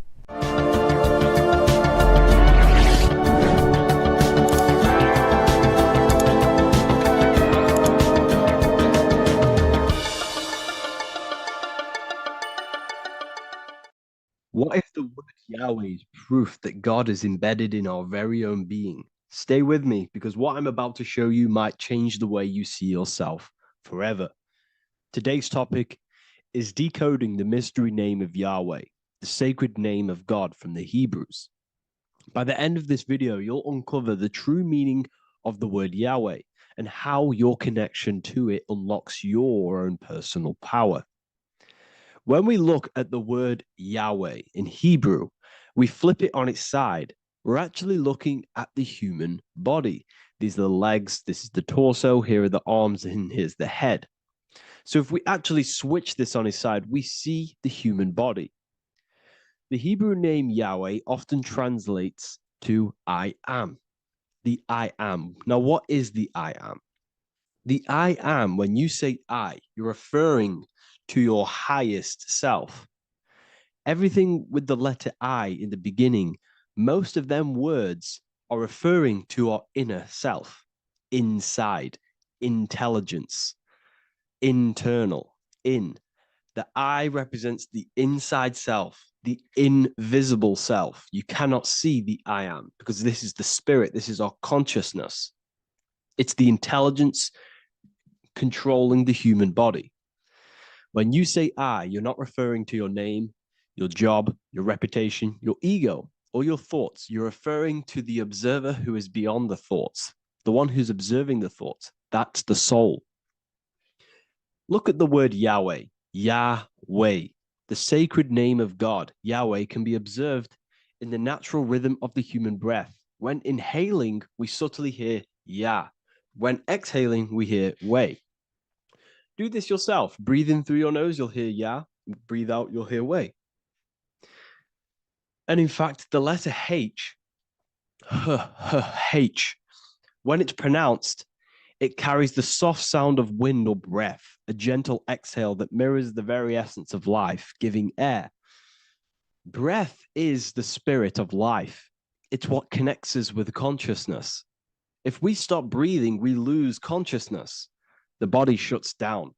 We're breathing the spirit of breath. We're breathing in the spirit of life. It's the very essence that gives us physical existence, and we're constantly staying connected to this breath at all times. Now let's look at Yahweh. 1, 2, 3, 4. There are 4 letters. The tetragrammaton is the 4-letter Hebrew name for God. Okay? Tetra meaning 4. We have 4 gospels of Jesus. Jesus is depicted with a cross with 4 sections. Jesus has the 4 sacred animals around the side of him, always depicted with these 4. A bull or an ox, an eagle, a man, and a lion. These are the 4 fixed signs of the zodiac. Aquarius, the man; Scorpio, the eagle; Leo, the lion; Taurus, the bull or the ox, which are related to the elements. Leo is a fire sign. Aquarius is an air sign.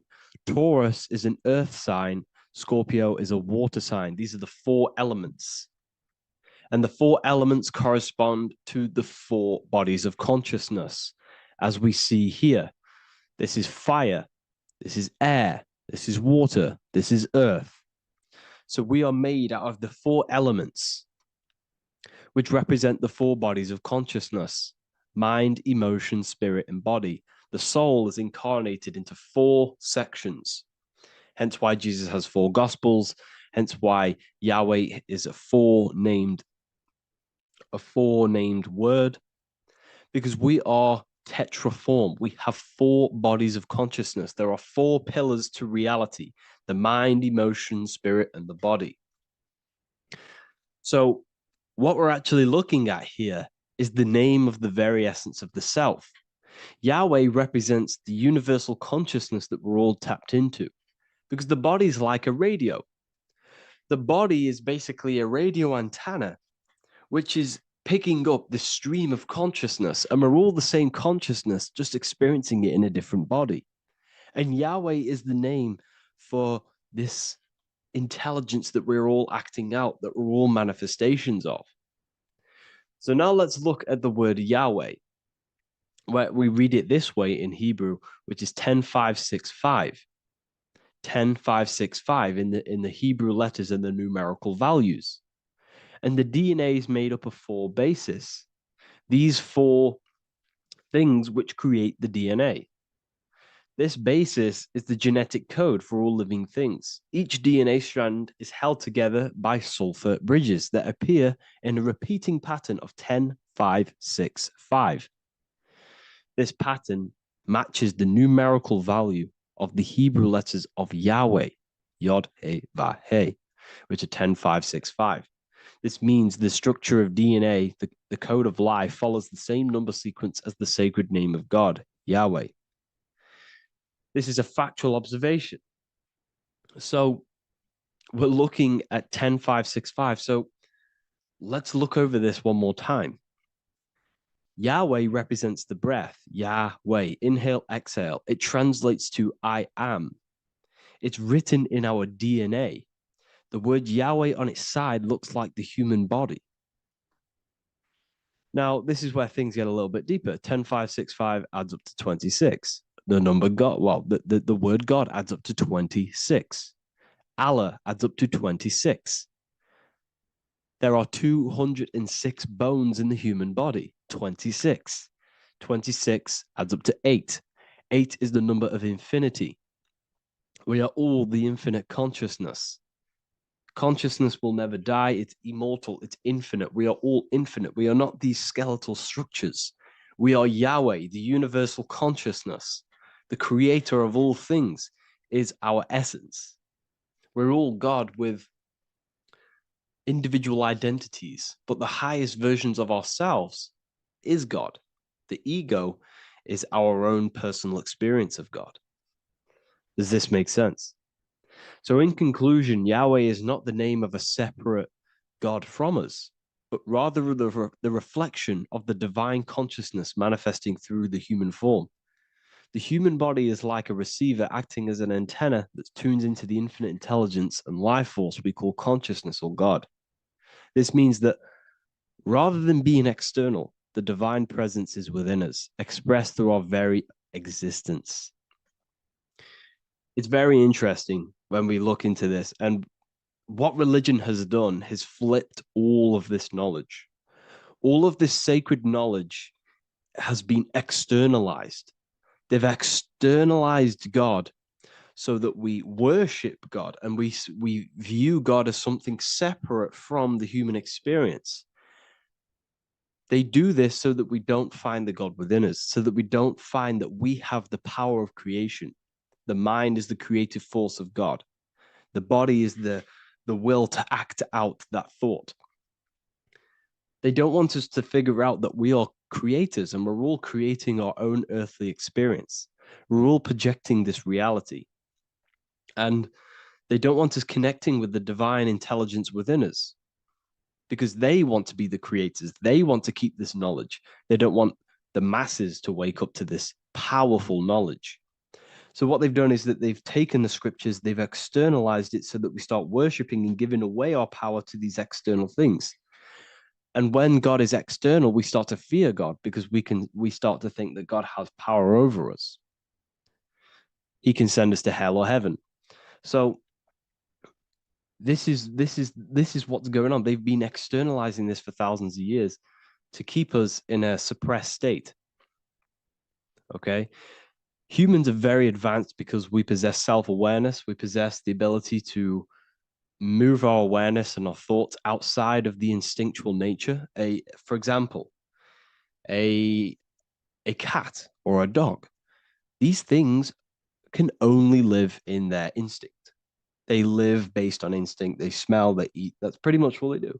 But humans, we have the ability to rise above that nature and turn to our infinite selves, our higher selves. We can move beyond our instinctual nature and create very advanced things. That's why humans are made in the image of Yahweh. We are literally God in human form. So this is what we all need to realize. And I hope this video has helped. Please leave a like, a comment on inside of the description. I'll have some links to my books and my university. The people who have read them have just absolutely changed their lives. You could probably see that in the comment sections if someone leaves a review of the book. We also have Trustpilot. But yeah, I thank you all. And I'll see you in the next one.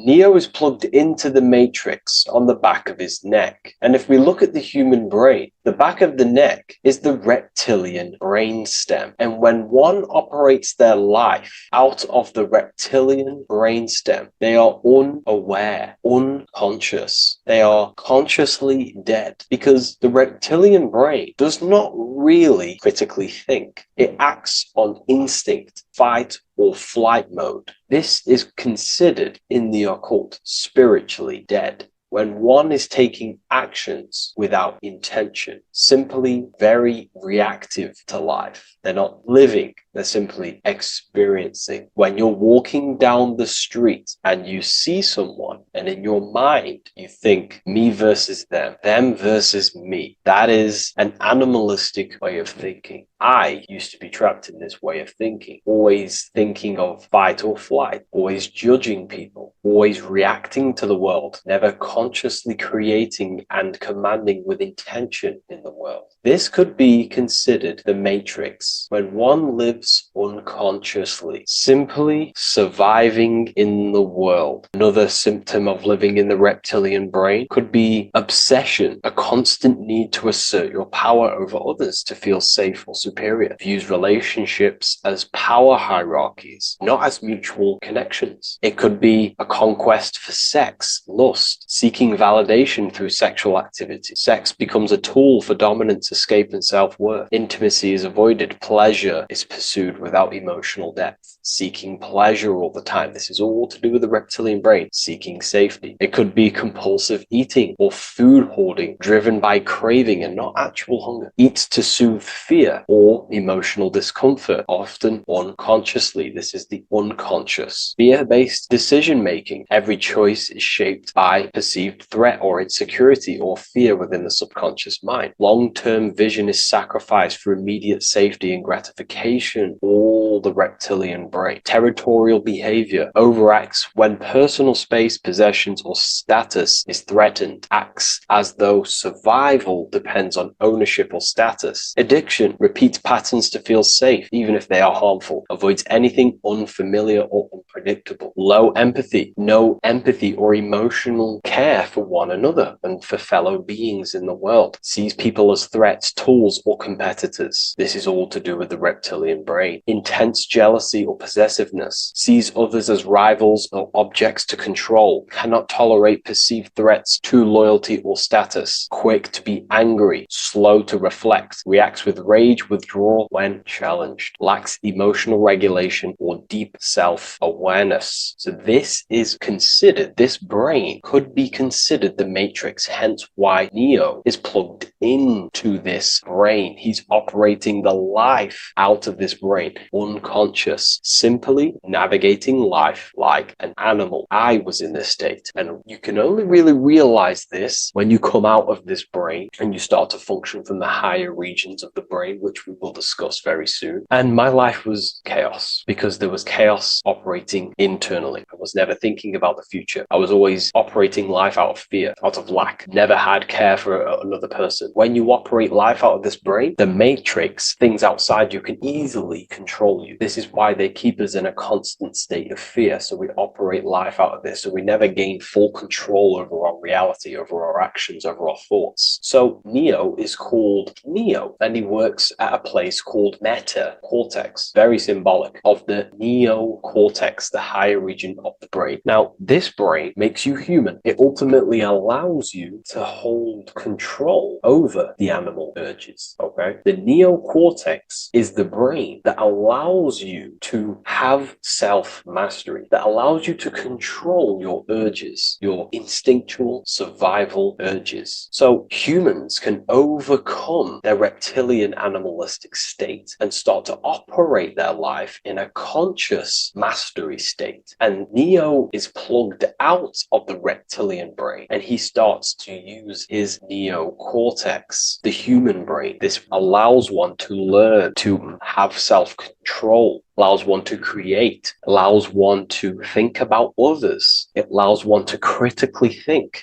deeply. It allows one to be self-aware. Who am I? Where did I come from? And where am I going? This is ultimately the brain that has shaped the world. We look at humans. We built technology. We built all of these amazing things. They all come from the neocortex. This is the higher region of the brain that allows consciousness to function on a higher degree. It allows you to truly become a creator and have self-control instead of living in a reactive animal state. You see, animals are only aware of their five senses. They're only aware of surviving. If you notice, look at animals, they're always looking around. Even in their home, they're always looking around, sniffing around. That's because they operate in an animalistic brain. Humans have the neocortex. This is a higher region of the brain, which if you wish to master yourself, this is the brain that you will be using. This allows you to operate life on a higher degree. We see this reptilian brain symbolized everywhere. See it as reptiles. Reptiles are symbols of this brain. We see the Egyptian god Osiris with the green skin representing a reptile, a crocodile. Sometimes we see Osiris depicted in Egyptian artwork with crocodiles or reptiles, if you do a little bit of research on that. And also, if we look at the overall symbolism of Osiris and his story, we notice that he is the god of the dead or the underworld. This is not literal, but the dead or the god of the death,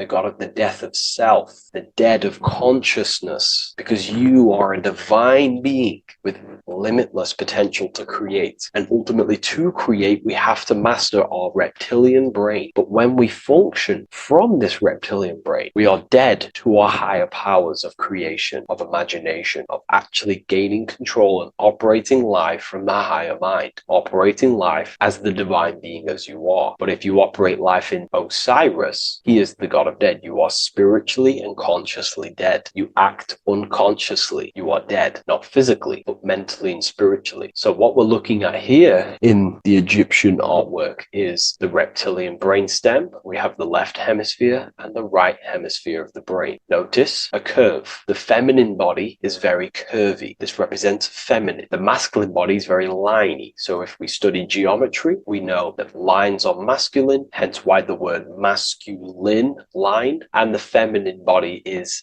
in geometry, feminine is represented as curves. So this is the left masculine brain on the left side, and this is the right feminine brain on the right side, with Osiris, the reptilian brainstem, in the middle. So we're going to go deeper into some Mesopotamian artwork now. Now let's have a look at this. We're looking at the reptile on the very bottom. We see the left brain and the right brain, the Eye of Ra and the Eye of Horus on the left and right. In Freemasonry, we still see the symbolism of the two pillars. Yakin and Boaz in Freemasonry, with the two pillars symbolizing masculine, feminine forces of consciousness, also representing the masculine left brain and the feminine right brain, with the reptile down here. But if we have a little look here, right, we have a little look at these reptiles. This person is standing on top of the reptiles. When you are on top of something, you have power over the below. You are standing atop of something. You have mastery over it. You have control over it, symbolizing gaining control over the reptilian brain, the reactive actions, the sexual urges, the addictions, the territorial behavior, the fear-based decisions, constant internal tension, never being able to focus. It's symbolizing gaining control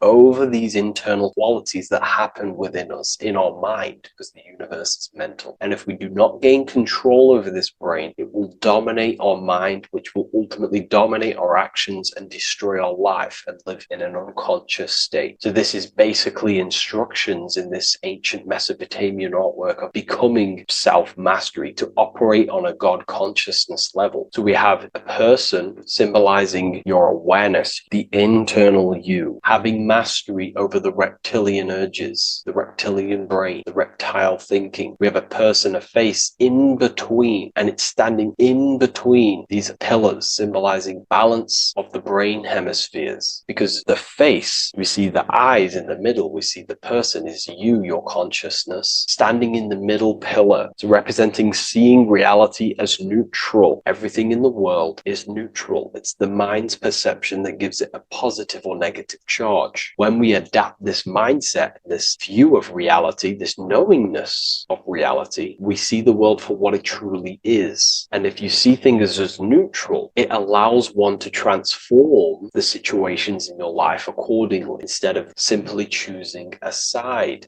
This is a major problem in society, and this was a problem within myself also. We like to choose sides, and choosing sides can keep your consciousness locked in a certain mindset, in a certain belief. And belief is what is ultimately destroying humanity. It's about knowingness, and knowingness is in the middle. We want to seek to know things. Knowing things allows you to go out there, directly experience it, and know it for yourself. For example, I know I'm not on a spinning global ball flying through space. Why? Because my senses tell me I'm not doing that. My senses tell me I'm not going 1,000 miles per hour and 360,000 miles per hour through space while spinning around the sun. I know that because I know myself. I know I'm not my body because I've had direct mystical experiences beyond the physical body. So we should seek to know things, and that's what we call gnosis, direct knowledge obtained through direct experience, knowingness. And that is a middle pillar quality. So in Freemasonry, you already see the middle pillar. The matrix is designed to give you two wings all the time. Democrats, Republicans, feminism, and then there's another side. There's always two sides that they're giving you because they want you locked in either way, which is seek the middle pillar, seeing things as neutral, seeing things as the middle pillar, seeking direct experience, gnosis. And this aligns with the brain because the brain gives us these two perceptions also. The right brain sees the woods, the whole woods, but the left brain sees the individual trees and branches and leaves. If we're too left hemisphered, we're going to see everything as divided. If you're too left hemisphered, you're only going to see yourself. You're only going to think about me, myself, my ego, my consciousness, my life. And I'm only going to operate in the world, take actions only towards me without considering the collective, which is the right hemisphere quality. The right hemisphere allows you to see the bigger picture, how we're all connected, we're all one family of consciousness, we're all one being separated in different bodies, one consciousness operating in different bodies. So it's about aligning these perceptions of the brain and standing in the middle and also conquering the reptilian brain. This allows us to operate in the world and see the world for what it truly is and operate from a place of balance. We also see some more symbolism in Egypt of the ram sphinx in Egypt. Ram sphinx. Please leave a comment and please leave a like and a subscribe onto the YouTube if you like my content. Smash that like button and we'll get straight to this. So this is the ram sphinx in Egypt, also symbolizing the brain. This is my research. These are my conclusions. You can take this with a pinch of salt and go out and do your own research. This is what makes sense to me based off my information I've gained, my symbolism that I can read. So take what you can from it. I'm not here to obstruct anything. I'm not here to place anything in your mind. I'm simply here expressing my research. Never take anything off anyone as solid truth. I've never have said everything I say is solid truth. This is my research. If the research aligns with you, that's great. Maybe it doesn't with some people, that's fine. Simply take things with a pinch of salt, go out and collect as much research and information from many different sources and place together your own understanding of symbolism and your own perspective on reality. But like I say, seek to know and not believe.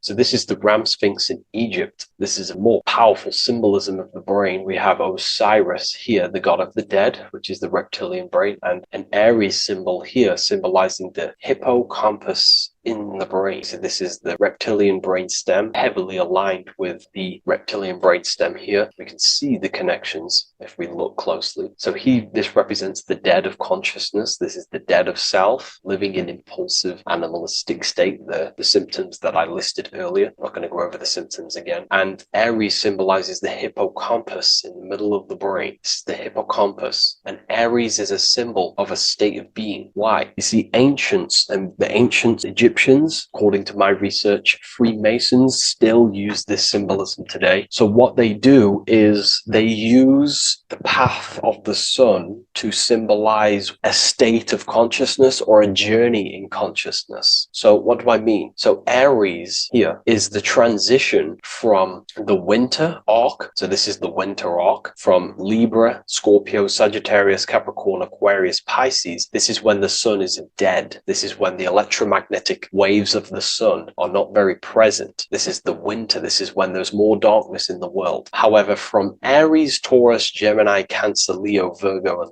to Libra, this is when the sun is giving more electromagnetic rays. Everything grows. Everything is reborn again. Everything's growing. There's more light. There's more warmth. You can grow crops. So this is very symbolic as a state of consciousness. Aries is used heavily to represent the rebirth of the sun, but internally, as an esoteric interpretation of Aries, it symbolizes the resurrection of awakening of the self. It is the rebirth of the sun, of the soul, the rebirth of becoming aware out of the darkness into the light, living in the reptilian unconscious state, the unconscious, not being aware that I possess consciousness, not being aware of my thought, emotion, actions. And Aries is that symbol, is of the rebirth of the spirit, the rebirth of the self, becoming self self-aware. So that's what we're looking at here with the Ram Sphinx. We're looking at Osiris, dead, the reptilian brain, operating life in an unconscious state, not really thinking, not self-aware of thought, emotion, actions, not aware of the soul, not aware of good and evil, not aware of the laws that are in the heart of love, not aware that there's always an intelligence in the heart telling us what's the right thing to do at all times, not aware of anything, just simply reacting to the world. But then we have a symbol of Aries above, which is the resurrection of self. So again, this is symbolizing by the Egyptians to me and my research going from darkness to light. This is the resurrection of consciousness when we start to deepen our self-awareness, which is ultimately what I'm doing to you in these videos. Hopefully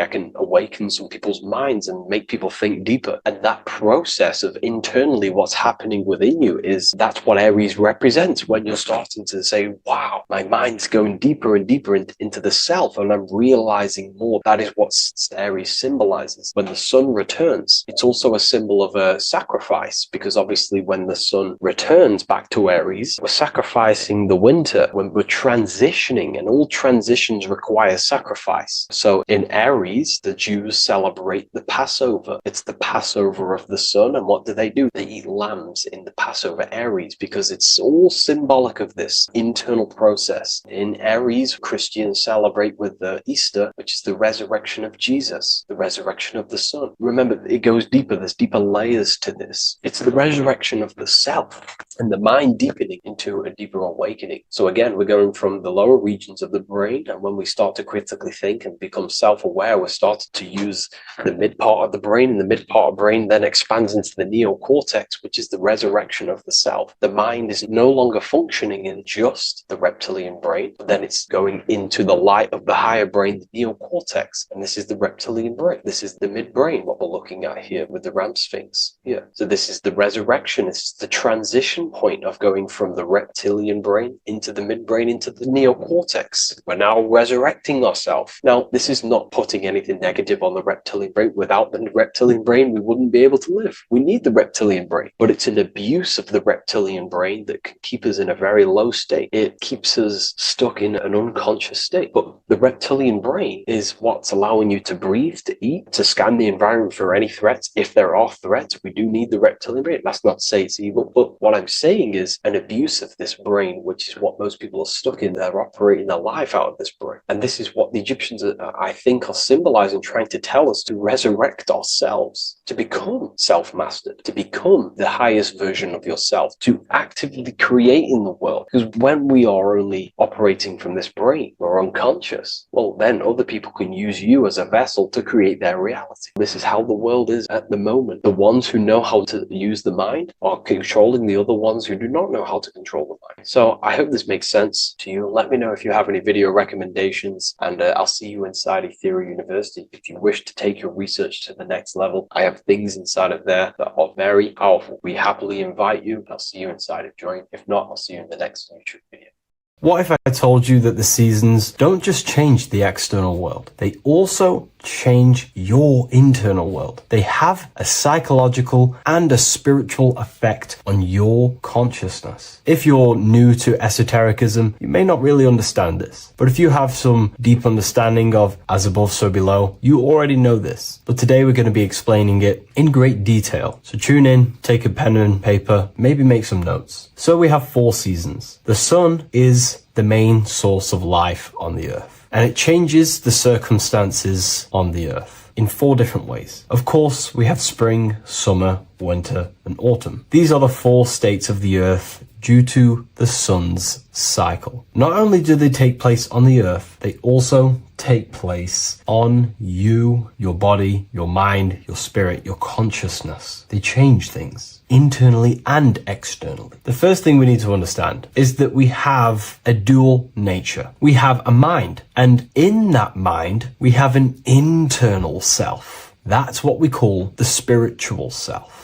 It is the individual that exists within their own mind, within their own consciousness. It is the self that imagines, thinks, feels. That's the spiritual self. And internally, that self is the true self. when it's detached from the false identifications, of course, such as the ego. But the true self dwells within the mind, and that's the immortal self. That's the self that will never die, never perish, that will always be there and it always has been there, the internal self. But on the other side of the mind, the outside of the mind, we have this, what we call our physical human body. This is our external physical body. So outside of us is a physical reality, but inside of us is a spiritual non-physical reality. Inside of us cannot be measured. Outside of us can be measured. So we have an internal world and an external world. I think this is the reason why the word individual has the word dual at the end. Dual meaning opposing or two. We have a dual nature. Inner world, in the mind, and a self out the mind. And the mind acts as some sort of doorway. It is a doorway into ourself. So in esotericism, this is what it's all about. It's about we work with the internal world. We try and figure out who we are from the inside out, not who we are outside of us. Because we realize that the external world is nothing but a crystallization of what's happening inside of us. Our lives are a result of every single thought that we thought in the past. So let's not get off track here. Let's carry on. As I was discussing the seasons, we have an internal world in the mind and a self outside the mind. And this is reflected even in the cycles of the heavens. This is how you know the universe is intelligently designed, and the law of correspondence corresponds with everything. The law of correspondence is as above, so below. It's not a Hermetic principle. It's not a Freemasonic principle. The law of correspondence, as above, so below, is just the law of life, of the universe. It is in everything. So the daytime, the sun, this is external impressions, or expressions, should I say. We express ourselves outside the mind, in the outside world, in the material body, taking actions outside of us during this daytime. The sun represents outward expression, the daytime. This is when we wake up, we're conscious, we do things outside of our mind. But then the nighttime comes around and it becomes dark and the moon rules over the nighttime. And we return back to our internal world. We return back to the darkness. We return back to the internal self, the self in the mind. Really is fascinating. And this is as above, so below. This follows the correspondence. This follows the law. Although that the outside world has a cycle of day and night, so does our own mind have this cycle. As above, so below. As within, so without.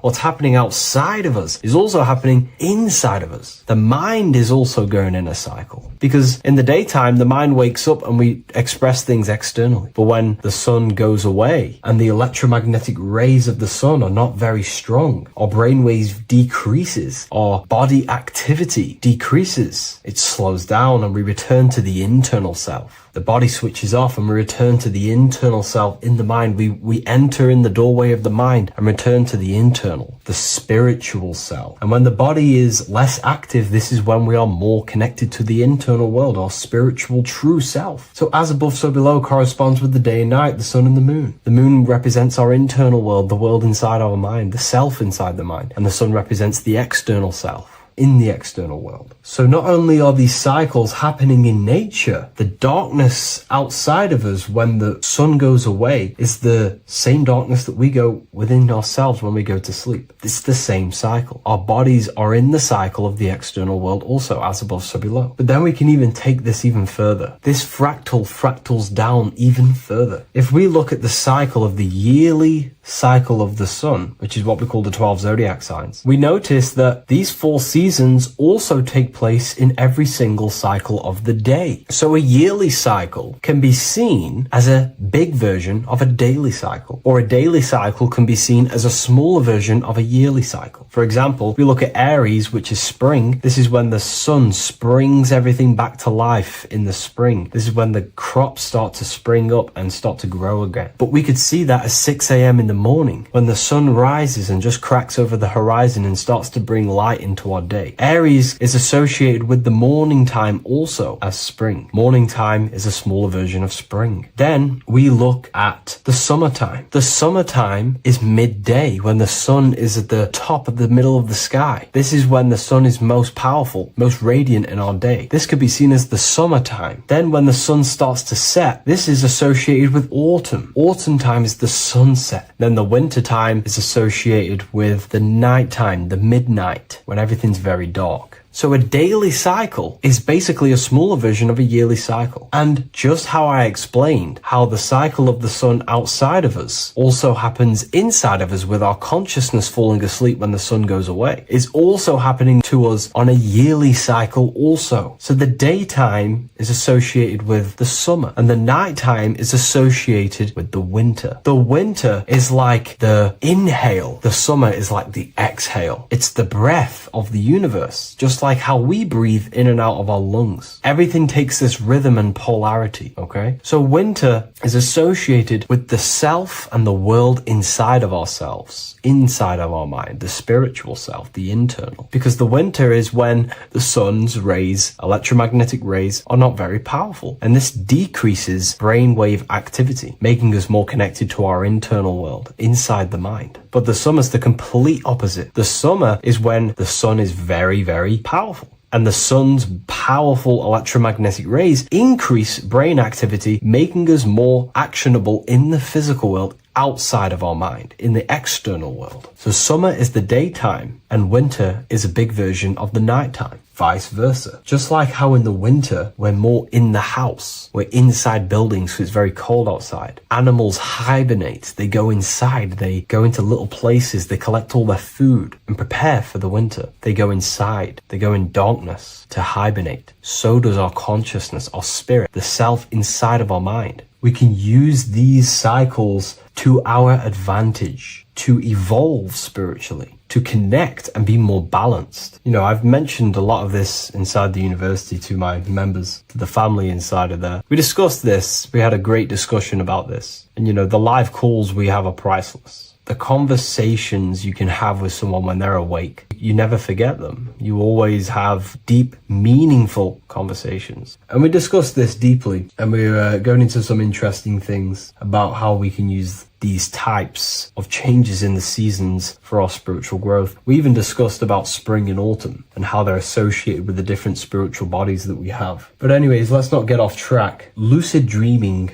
dreaming itself, and astral projections, I find are more easily accessible during the winter and the night times. Like I said, because the brain activity is decreased due to the sun being not powerful, we are more reconnected with the self inside the mind, the spiritual self, the immortal self. Wintertime is a great time to work on yourself, to start to gaining discipline, to meditating, to really working on the subconscious. Because spiritual work is harder than any physical labor. You really got to dig deep within yourself and be honest and true with yourselves. I think this is the reason why, you know, a lot of people convert to spirituality from religion. They come into spirituality and then they go back to religion because they realize spirituality is it's difficult. You have to be honest with yourself. You have to really face the traumas, the negative aspects of yourself, the dark side of yourself, and bring it to light and transform it. And that sort of work is a lot more difficult to do than any physical labor. So the winter time is the time that we go inside ourselves. We reflect a lot more. We need to work on ourselves, on our mind, on our negative habits, on our dark traits, on our things that we have been pushing away and not controlling. The winter time is that time we can really start to connect with the internal self, work on our imagination,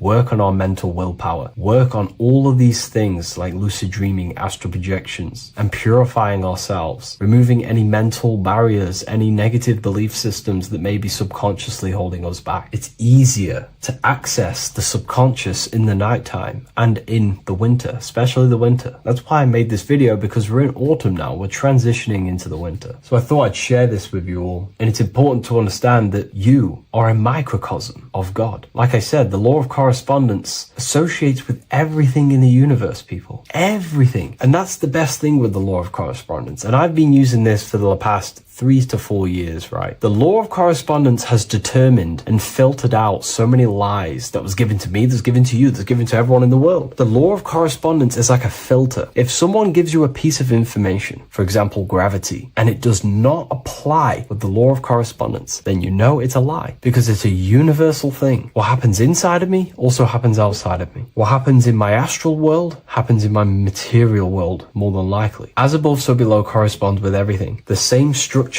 in my veins, in my nervous system. It's the same structure in the trees, in galaxies, in everything. As above, so below. The universe is a fractal universe. Therefore, the point that I was getting at is that you are a microcosm of God. The same mind that God manifested things through thinking. He thought the stars, the earth, nature, the human body, designed everything with the God mind. He thought everything into existence. And that mind, them powers that God used to manifest everything into physical existence through the power of thought, is the same mind that you possess, but on a smaller scale. God manifested the macrocosm through thought, as the universe is a mental universe. Everything you see around you was thought, then manifested into physical reality. God manifested the macrocosm, the world, through thought, and that same force of thought you use to create the microcosm, to create your own world. You think your life into reality, your world into reality. Your body is a microcosm, a miniature universe. Every thought you think commands 50 trillion cells in your body, and your cells religiously execute on every command that you give it. You're in charge of 50 trillion cells. You're literally commanding a whole civilization inside your body.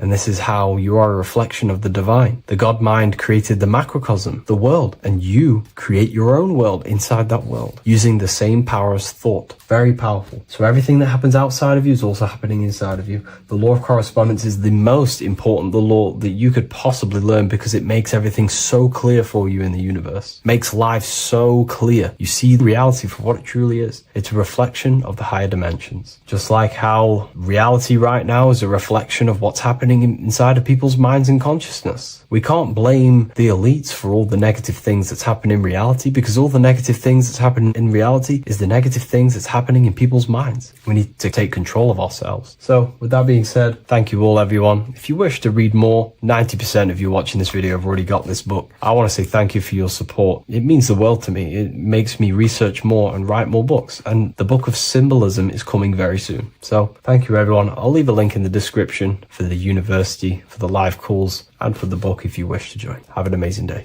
Creation demands destruction. Every time you release your sexual fluids, you're destroying a part of yourself to create an extension of yourself. For example, if you want to create a business, you have to destroy your time, attention, and energy in order to create the effect of the business. All creation demands some sort of sacrifice or destruction. This falls under the law of polarity in the universe. It's the same with your sexual fluids. Your sexual fluids, especially as a man, contains minerals, all the minerals in your body. It contains your vitality. It contains your DNA. It contains the blueprint of you, and it can create a whole new human being. You are literally playing with the power of creation if you are releasing your sexual fluids too much. Sexual fluids also extend beyond the physical plane. They contain astral forces, because all physical creation is a mental creation. We live in a mental universe. Everything begins as a thought in the mind, then the thought takes the form and the body of imagination, which is an astral force. Imagination turns into etheric emotional energy. Then the etheric emotional energy turns into the physical action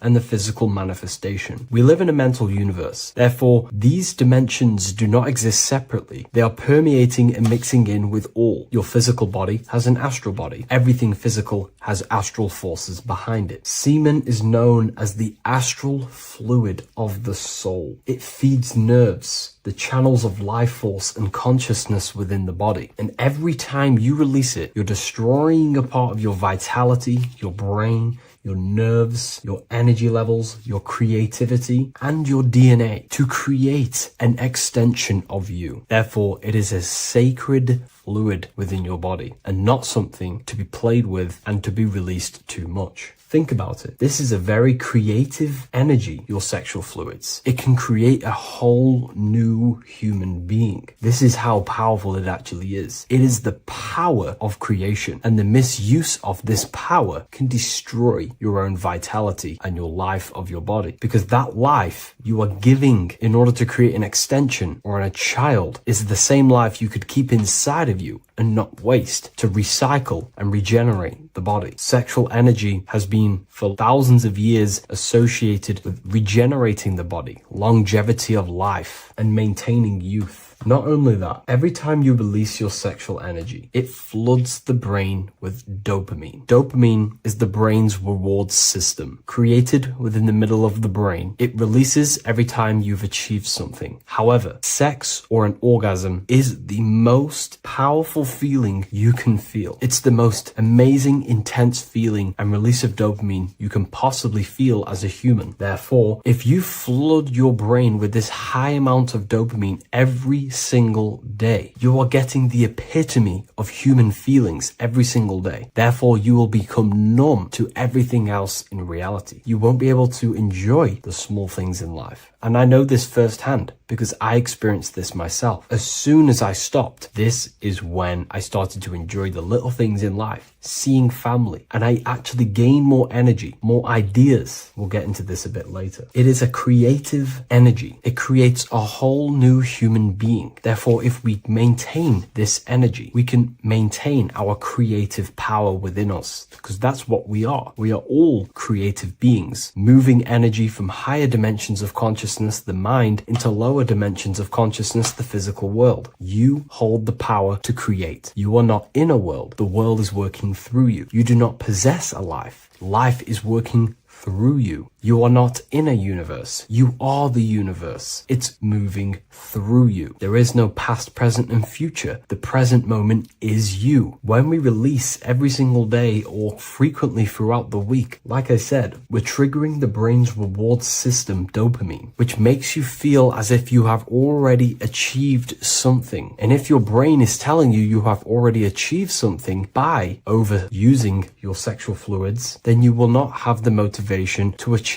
other things in your life. I know this firsthand. I became very lazy. I didn't want to work. I didn't want to do anything because subconsciously my brain felt as if I've already achieved. If we look at the symbol of the Baphomet, we notice the Baphomet has horns and a goat head. Now we look at the word horny. When you become sexually aroused, it's known as horny, which is the horns, representing the lower mind. The lower mind is the mind we use for our animal instincts. We have two parts of our mind. A higher mind, which is contained of higher thought, which chases spiritual things such as love, wisdom, knowledge, and God. Then we have a lower mind, which chases the things of the material world closely associated with the ego, chases validation, material gain, status, and physical sensation, physical pleasures. It is these physical pleasures that can keep you in an endless loop, making you feeling empty inside, because nothing material can ever satisfy our internal world. Nothing. You can achieve millions of dollars. You can achieve your dream house, your dream car, your dream watch. And if that is the only thing you are chasing, you will feel empty inside when you achieve it, because nothing of this material plane can satisfy you. Nothing of the lower mind can ever satisfy you. This is why we must sacrifice the lower mind and overcome the lower mind and the lower instincts. One thing I found amazing when I mastered my sexual urges and my lust is that my mind became a lot more clear. The thoughts and the time and the attention that I used in my mind to go towards lust, sex, and chasing these things was taking up a lot of mental space, time, and energy. But as soon as I removed it and mastered it, my mind became an open vessel for higher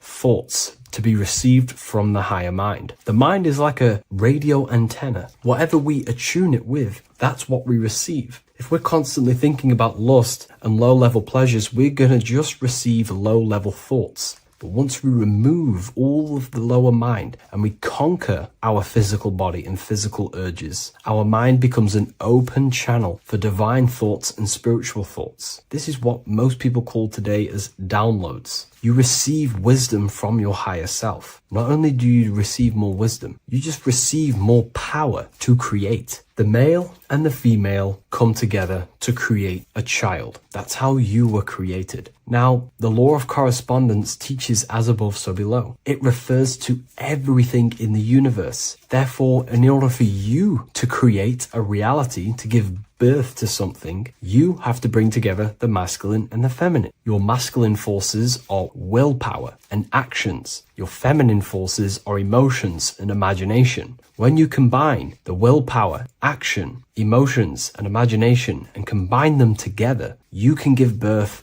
to reality. But it's important to only give birth to things that are spiritual, that are good, that are for the benefit of yourself and humanity, and not for the ego and the lower mind. Killing our lower mind is essential for spiritual ascension when we die. The thoughts that we give the most attention and energy to when we die are pretty much the same thoughts that we're going to think when we die. When you die, your physical body and external world is stripped and you're left with your internal world of consciousness, more than likely be resonating within the lower astral plane before you move on to any higher dimensions of the astral. It's important that we kill any addictions such as sex, food, attachments, emotional attachments to people, any desire for material things before we physically die. The Hindus taught this, Buddhism taught this, the ancient Egyptians taught this. We have to remove the desires in our heart for material and things before we physically die, because when we die, we cannot fulfill physical pleasure. Therefore, we will create our own suffering within the astral dimension. So sex is the biggest part of this. We have to remove the desire for sex or releasing any of our sexual fluids before we physically die to master ourselves. And not only that, it's going to benefit the way you feel, the way you think, the way you act towards people once you have mastered this. Porn psychologically damages you. You are quite literally the person in the corner of a room watching two other people give pleasure to each other. Psychologically, that is not good. And what happens in darkness is always revealed in light. What you do in your alone times will show in your confidence, in your eye contact, in your presence, in your aura, your energy. You cannot hide things that you do in the dark, because they always reveal themselves in a subconscious way, whether physically or through an energetic spiritual way. Sex can be known as sacred energy exchange. You are exchanging energy, bioelectrical energy. It's a scientific fact that when you hold hands with another person, your brain waves of each individual become synced. Your emotions sync. And you exchange electromagnetic energy because you are an electromagnetic being. But when you have sex with someone, you are literally exchanging emotional energy. Your aura is not just an electromagnetic field. It is literally a manifestation of your internal consciousness. Your consciousness contains your thoughts, your beliefs, your traumas, your emotional state.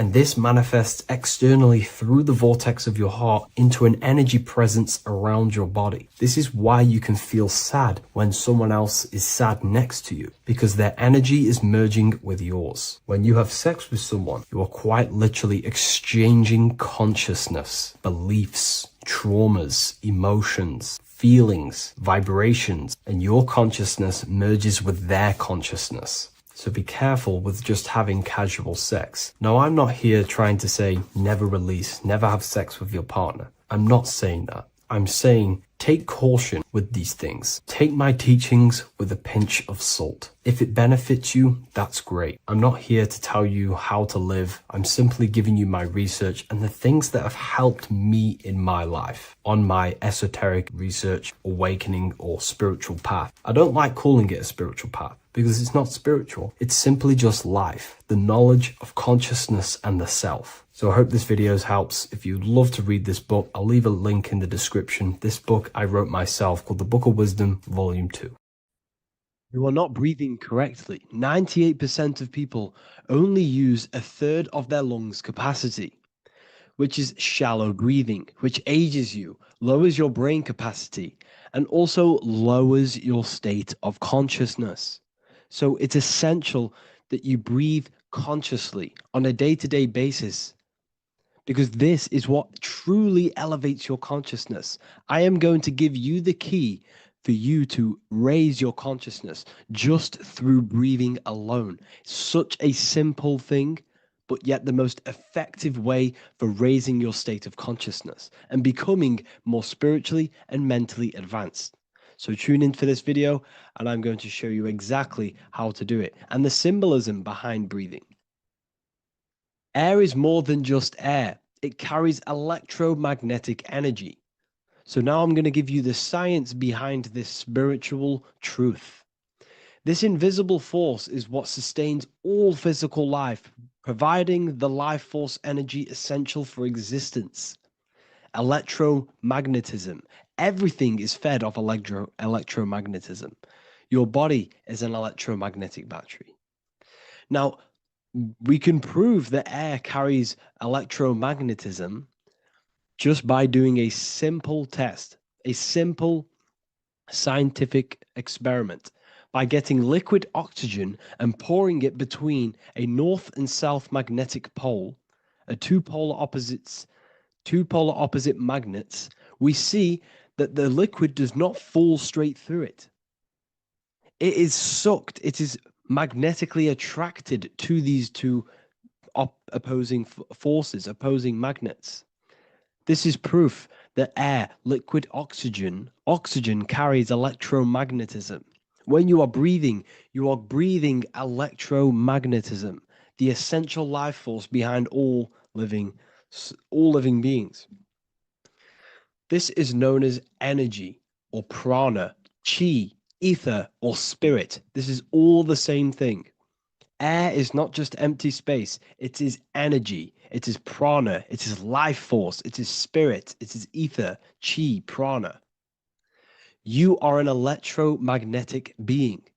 Your consciousness is in direct correlation with your electromagnetic aura or biofield around your body.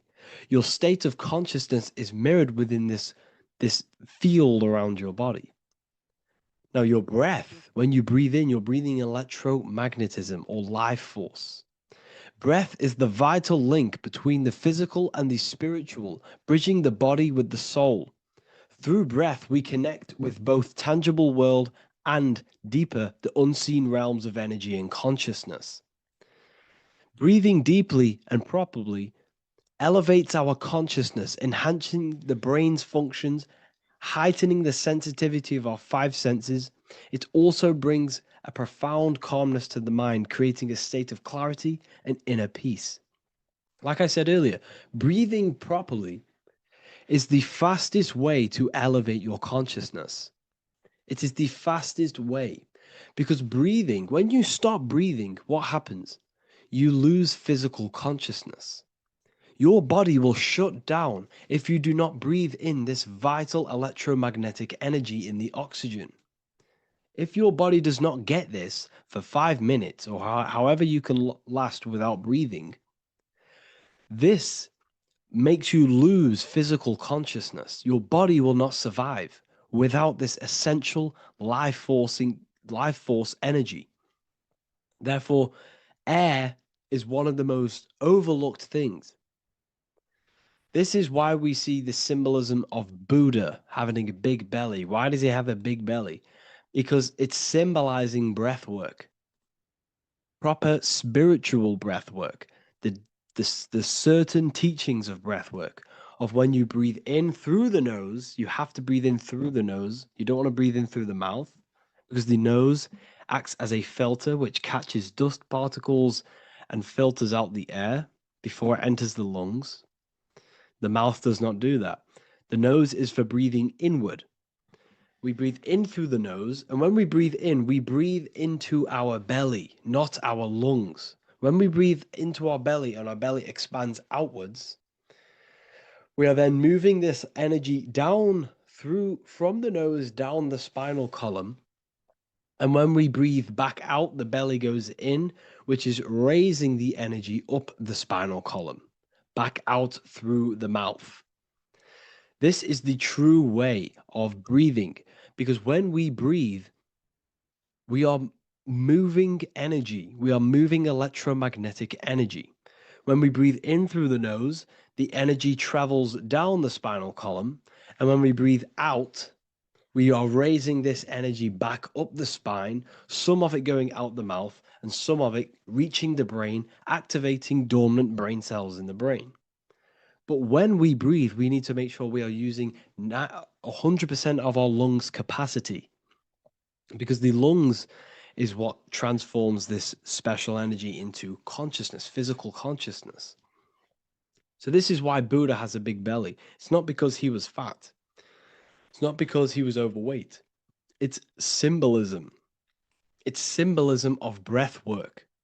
So try this. Do this for 2 minutes while you watch this video. Breathe in through the mouth as hard as you can until you no longer can fill any more air into your lungs and belly.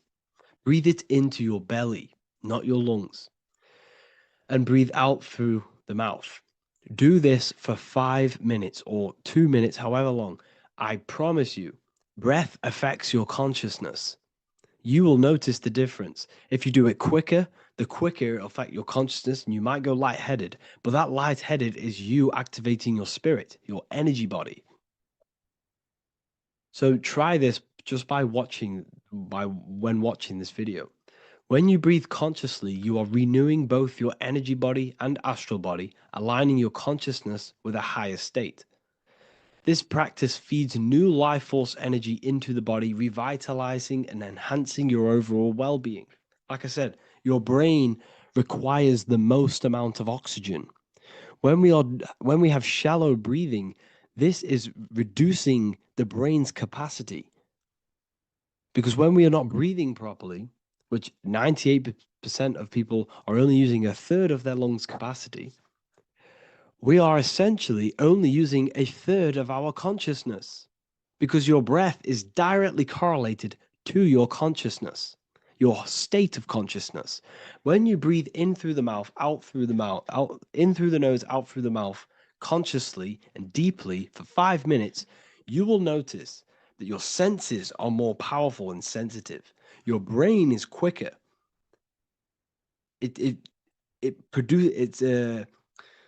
What's the word?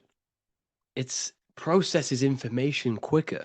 You become quicker. You become a superhuman, and you feel more spiritual because it activates your spirit, your astral and energy body. So when we meditate, it's definitely important to breathe in through the nose and out through the mouth as deeply as possible to align with a higher state of consciousness.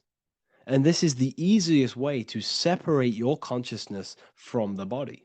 When you breathe in deeply for long periods of time, while meditating, while taking no thought, when no thought is present and you gain a rhythm of deep breathing, this is the gateway. This is the gateway to opening your consciousness. Because when you stop thinking, other aspects of your consciousness can open up. All of our lives we've been thinking, which is blocked off the higher states of consciousness. So breathing is very, very important. It affects our overall well-being. And this is Yahweh, the in and the out of breathing. When we breathe in, this is Yah. You can hear it. It sounds like Yah. And when we breathe out, that is Way. This is the name of God, apparently. But God is within you. You can connect with God. You can connect with source consciousness within you by breathing, by raising your state of consciousness through breathing and meditation. This is why the Bible tells you the Spirit of God has made me, and the breath of the Almighty gives me life. You are consciousness. You are God. You're an extension of God's consciousness. Job 27:3. As long as my breath is in me and the Spirit of God is in my nostrils. The Spirit of God is through breath. John 20:22. And when he said this, he breathed on them and said to them, receive the Holy Spirit. The word spirit means breath. In Greek, Hebrew, Latin, it all means breath or wind or air. The Holy Spirit is a certain way of breathing, a breathing technique that elevates your consciousness, that syncs you up to a holy consciousness, an elevated state. That is the Holy Spirit. That's why it tells you in the Bible, when he said this, he breathed onto them. He breathed onto them and said, receive the Holy Spirit. You must breathe to receive the Holy Spirit. When you breathe, you are renewing the body's energy. You're taking in new life force, which is regenerating your cells, regenerating your brain, nervous system, and also connecting with consciousness, pure consciousness. This is not something that we should be doing during meditation. Yes, it is. We should be doing it during meditation, but this is something that we need to apply all of the time. This is the fastest way you can raise your consciousness. I just want to say all of this knowledge is inside of the Book of Wisdom, Volume 2. Make sure to give a like and a comment on this video to help the algorithm. And let me know what you think about the last book or this book if you have read them, to let the new people know what they're looking at with this book. This is truly life changing. The Volume 2 and Volume 1 is truly life changing. You can get them in a bundle also. Learn hidden knowledge inside of the Ethereal University. This is where truth seekers belong. I'm not here to try sell you this, but this is the place for truth seekers. And if you are serious about your spiritual journey and serious about gaining knowledge, which gives you the advantage over life, join Ethereal University. This will definitely help you. Thank you for watching this video. Please leave a like and comment. Make sure to give me any suggestions on videos you want me to make in the future. Thank you all. Hello, everyone. Today we're going to be discussing the esoteric and occult meaning behind the story inside of Genesis, the story of Adam and Eve. This is a widely known story, but not many people know the true esoteric meaning behind it. Okay. So today we're going to be breaking this symbolism down. Before we get into this, please leave a like and a subscribe on the channel. I would greatly appreciate it. And please comment below any lectures or anything you wish to know, and I could maybe make it in the future. The first thing we must understand about the Bible is that it is an esoteric and occult book. It is written in allegory. It is written in such a way that we understand the book compared to our level of perception. Now, what do I mean? If a child read the Bible, they would gain a standard meaning and story behind it. They would gain a normal interpretation of the book, of being good, praise God, and be a good person. However, me, who have studied the occult and esoteric and symbolism for a very long time, when I read the Bible, I see a deeper meaning. I can read between the lines of the allegories, which means the Bible is written in such a genius way that it speaks to your level of intelligence. Depending on how advanced you are mentally and with knowledge, will depend on how you decipher this book and how the parables inside the book can speak to you in your personal life. Okay, so the Bible is the greatest psychological book ever written in history. This is why it's known as the greatest story ever told. It's a story. What we must understand with the Bible is that the Bible creates on the surface a logical way of thinking, which is what we call religion. We read the Bible and if we think logically and we take that book literally, then we gain a religion. But if we look beyond the surface, this is what we call esoteric, metaphorical, symbolic. You can read between the lines using our right hemisphere of the brain in deciphering this book and what it truly means to us and the evolution of our mind, body, and soul. What this book actually reveals between the lines is instructions and stories which teach you how to level up your consciousness, how you can sync the mind, body, and spirit and the soul all together so you can live like a god. This is what the esoteric is. It's the purification of consciousness. Now, when it comes to Adam and Eve, okay, what we must understand is that this is the beginning of creation. This represents the beginning of your life in an esoteric way. This is symbolic for the beginning of your incarnation into this physical world.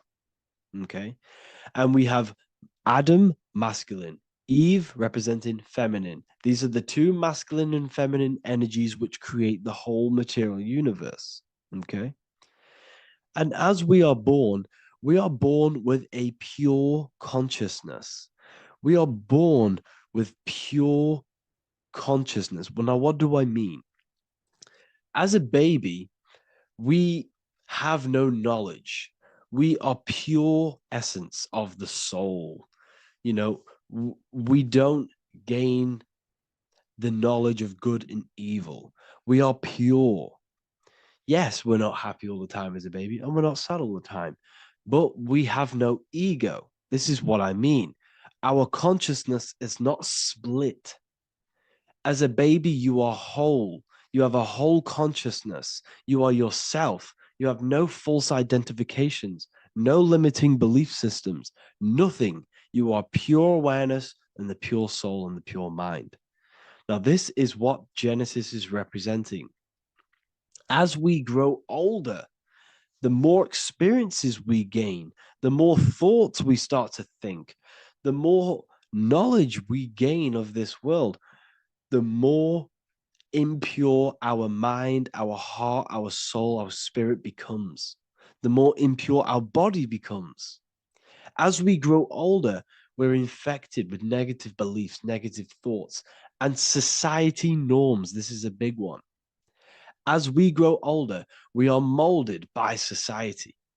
We shut off areas of ourself and we push them away so that we fit in with society. We all know this. We all did this in school. We pushed away parts of ourselves to act cool or to fit in, whatever it may be. Whatever type of person you were in school, we all went through this because society and culture is programmed. So as we grow older, our consciousness splits. We gain a persona, an ego, and we gain a shadow self, the subconscious, and we gain an ego. Now, the ego is what you show to people. It's that character that you show, that you put on to your culture, to your family, to your friends. This is a false identification. And we also gain a shadow self. The shadow self is gained through experience. This is the subconscious. Our ego is created through experience. And so is the subconscious and the shadow self. Okay. So as we gain age in this material body, we fall from the Garden of Eden. We gain the knowledge of good and evil. This is what the symbolism represents of us leaving the garden, us eating from the fruit. Now, the fruit represents the knowledge, it represents the insight, the experience, which splits our pure consciousness. Our soul splits. Okay? We lose connection with the divine.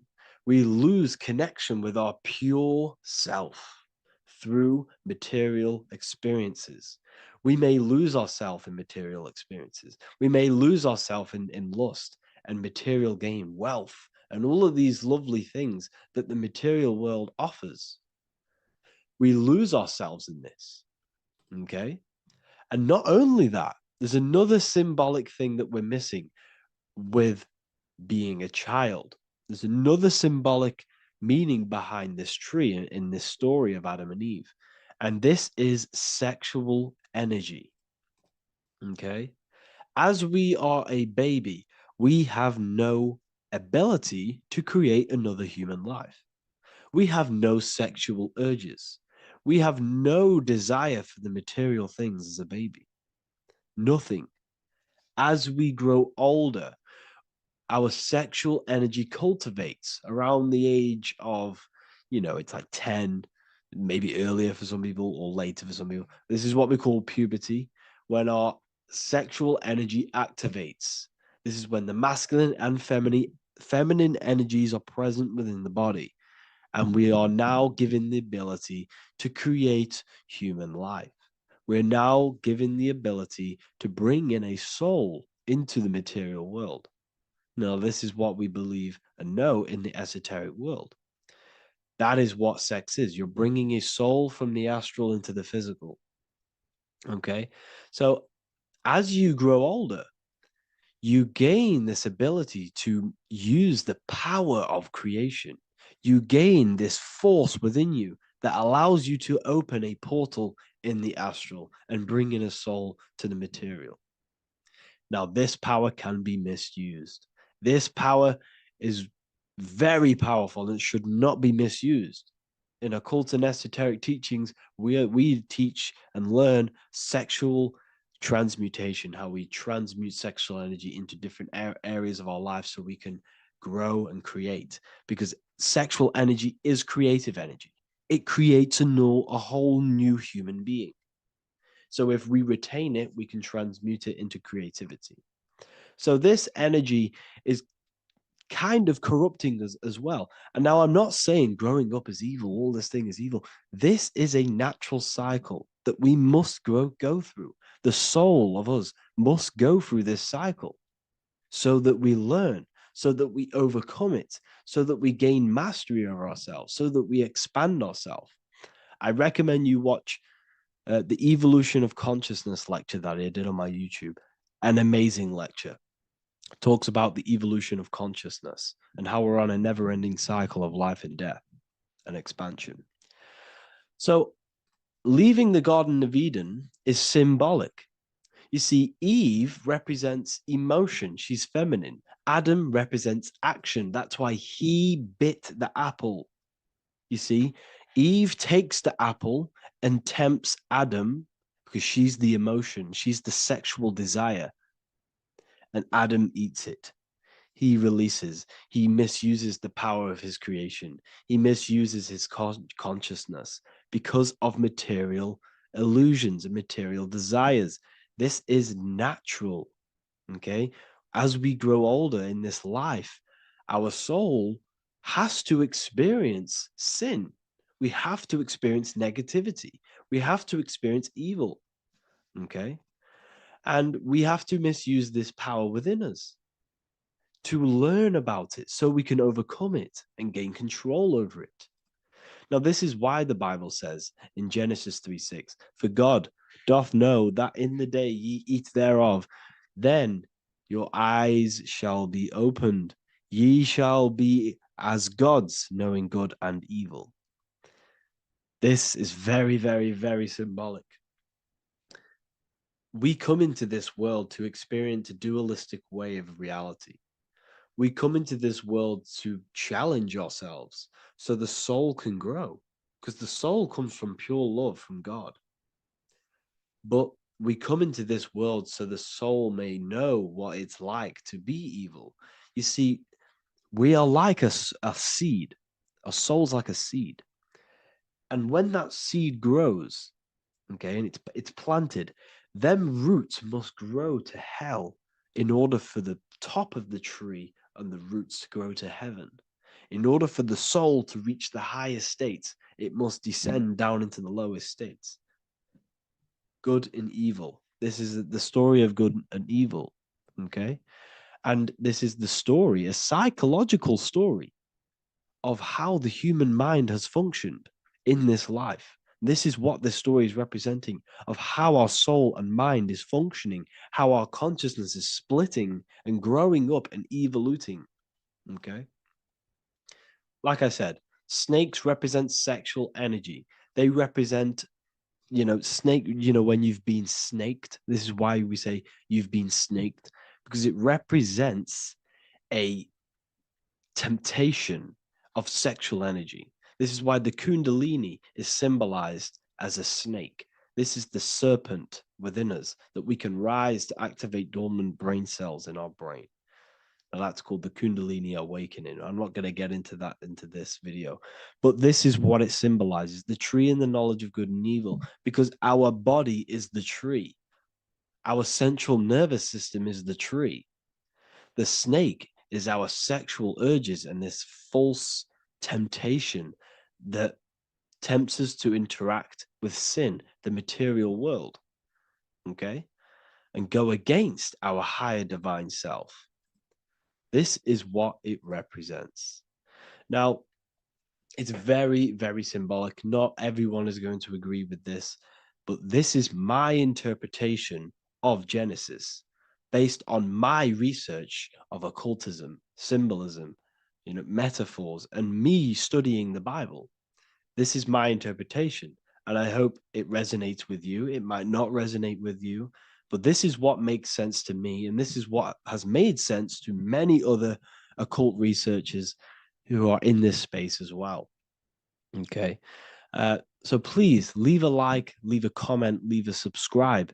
I'd greatly appreciate if you could, just give me some support on this channel. We're nearly at 100,000 subscribers, which is insane. I just want to say thank you all. And yeah, I will see you inside the university if you join. I'll look forward to mentoring you, connecting with you on the live calls. There's a new symbolism course which is going to be available very, very soon. And yeah, if you join the university, you also get a 30% discount on all of my products, astrology readings, one-on-one calls, all of my books.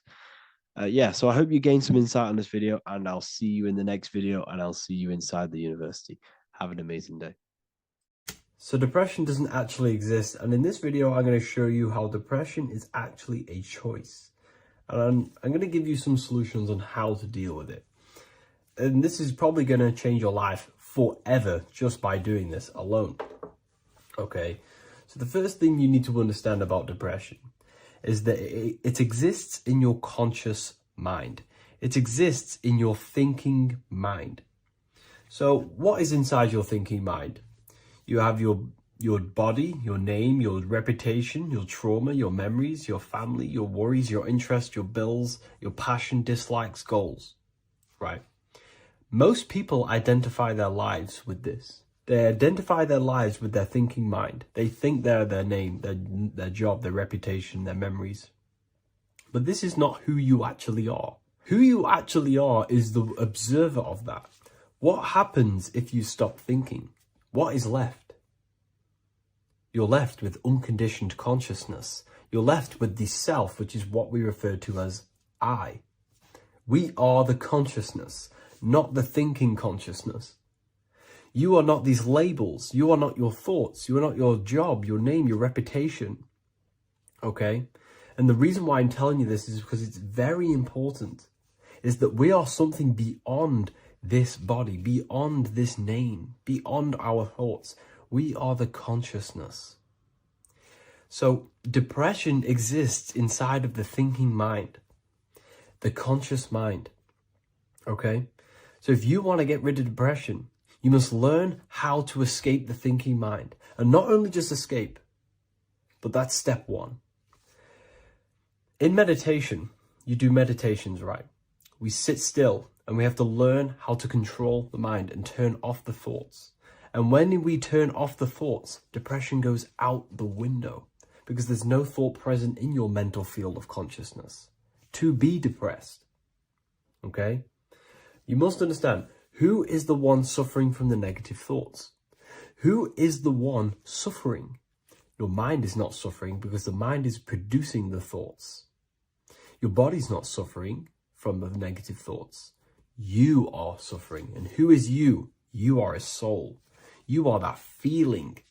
You are that person beyond the thoughts, beyond the feelings, beyond that. You are the one experiencing. You are that. Meditation gives us the ability to turn off the thinking mind.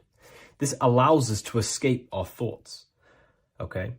And it gives us, over a long period of time after meditation, you'll be able to turn this switch, and this switch will be able to turn off your thoughts. And by doing this, we will be able to control our conscious mind directly by the hand. So when you notice yourself gaining them negative thoughts, we can then turn off the switch of turning off the conscious mind and rising to our authentic self and knowing the thoughts are just illusions. Now, let me tell you something that's very powerful. Most of your thoughts are coming from beliefs. Most of your feelings are coming from beliefs. So if you have a feeling of lack, this is coming from a belief that you don't have much. If you are feeling alone, this is coming from a belief that you are alone. So what we must do is restructure ourselves. We must restructure the subconscious mind. And we do this in many different ways. We can do this with meditation. We can do this with visualization, visualizing our desired reality as if we are living it. We can do this with affirmation. Now, a lot of people think, oh, I'm trying to speak something into existence with affirmation. No. You're not using vibration to try and change reality with what a lot of these new age people will teach you. Vibration, your words will not have much an impact on reality. That's the truth. But what they do have an impact on is reprogramming and recrafting and refining your mind. If you repeat, I am wealthy all day long, your subconscious mind, that word will be lingering inside your subconscious, and you will start to mold that into your conscious. You'll start to be consciously thinking about this. Most of your thoughts are coming from your subconscious. So if you want to get rid of depression, you got to figure out the trigger. What are you depressed about? What are you feeling? What are the beliefs that are making you feeling and thinking this way? And that's what you must restructure. You must restructure your subconscious mind through visualization, meditation, and affirmation. You do these all the time. You do these every single day, and you will slowly, if not surely, restructure your subconscious mind. While by doing the practice of meditation, you'll gain the off switch as well. Sometimes depression comes from not living in your authentic self. You're not doing the things that your soul is telling you to do. We all know what we should be doing at all times. I don't care what you have on. We all know we should be doing something. We all know that we have there's a higher aspect of our mind that tells us, oh, we need to be doing this, but I'm actually sat here on my phone. Oh, I shouldn't be eating this, but I'm doing it anyway. There's always that higher voice. And that is the voice that has to be connected to. And when your body's not acting out the voice of the soul, then the soul becomes sadder, and suffers more and more and more. There has to be a connection between the soul, the mind, and the body. They have to work in unity. Okay?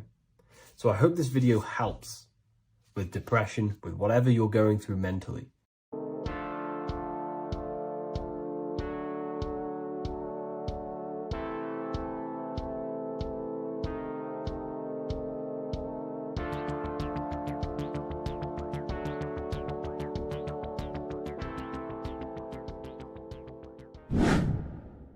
Hello and welcome to another video, people. Before we start, please like, comment, and subscribe if you wish to see more content. Today we're going to be talking about the mental universe and how everything is mental. This is the #1 law on the Kabbalion. If you've never read that book, it's called The Kabbalion. A very good book. It's the first law because this is the most important thing you need to understand. Is how everything exists within the mind. Behind every single one of these eyes is the same consciousness expressed in different bodies. The mind is what gives perception to what you're experiencing. Behind every single one of these eyes is the exact same consciousness, but the brain that they inhabit is giving them a different perception, a different being, a different body. Now, this is the difference between humans and animals. Humans possess an advanced consciousness, an advanced mind that gives us the ability to be aware of ourselves mentally, physically, and spiritually. We can reflect on ourselves. When a dog looks in the mirror or an animal looks in the mirror, it doesn't know what it's looking at. It doesn't realize it has a consciousness. It can't reflect on itself. It can't say, I want to improve in this area.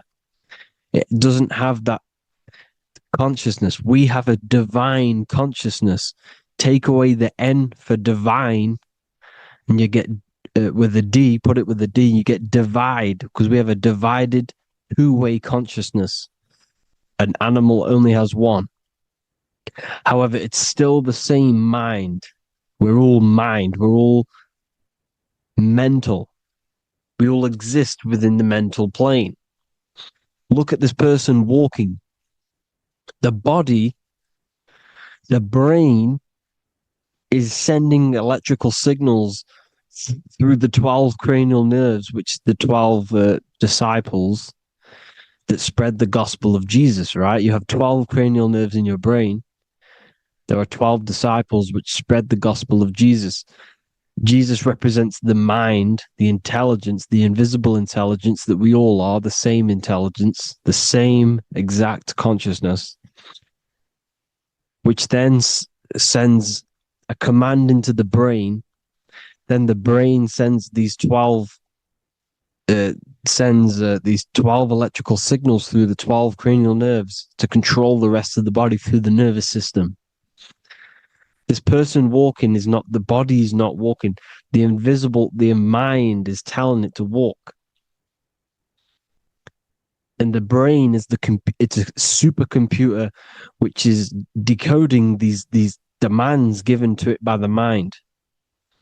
Because the pineal gland will have something to do with the ether, because the ether is physical and non-physical. The mind is sending the commands through the ether to the pineal gland, which is then getting broken down into electrical codes within the brain and sent throughout the nervous system to control the body. And this is why in the Sims simulation, because the body's the simulation, it's a false reality, it's the fake reality, it's not the real you. You are formless. There is no form, but the third dimension is a dimension within your mind. Matter, mind, light is all a product of your mind. It's all in the mind. Now, this is why The Sims has this green little diamond on top of the head. Because this is you. This is your invisible intelligence controlling the character. Okay? It's controlling the character. And this character is in the world. Your consciousness isn't in the world. The world exists within you, but the body is a vehicle for that realm that you land in. When you have a dream, your mind transcends this body into another body, duplicates your body into another universe, unite. Unite is one. We're all one. It's all one universe, expressed in many different ways, infinitely. And the vehicle that you land in is the body to operate in that realm. This is the all-seeing eye, as you see here. The I, this is all the intelligence. This is the ball of consciousness, God, expressed in different bodies. We're all this same one in different bodies, as you can see here. And this intelligence is expressing infinitely throughout the universe, an infinite universe.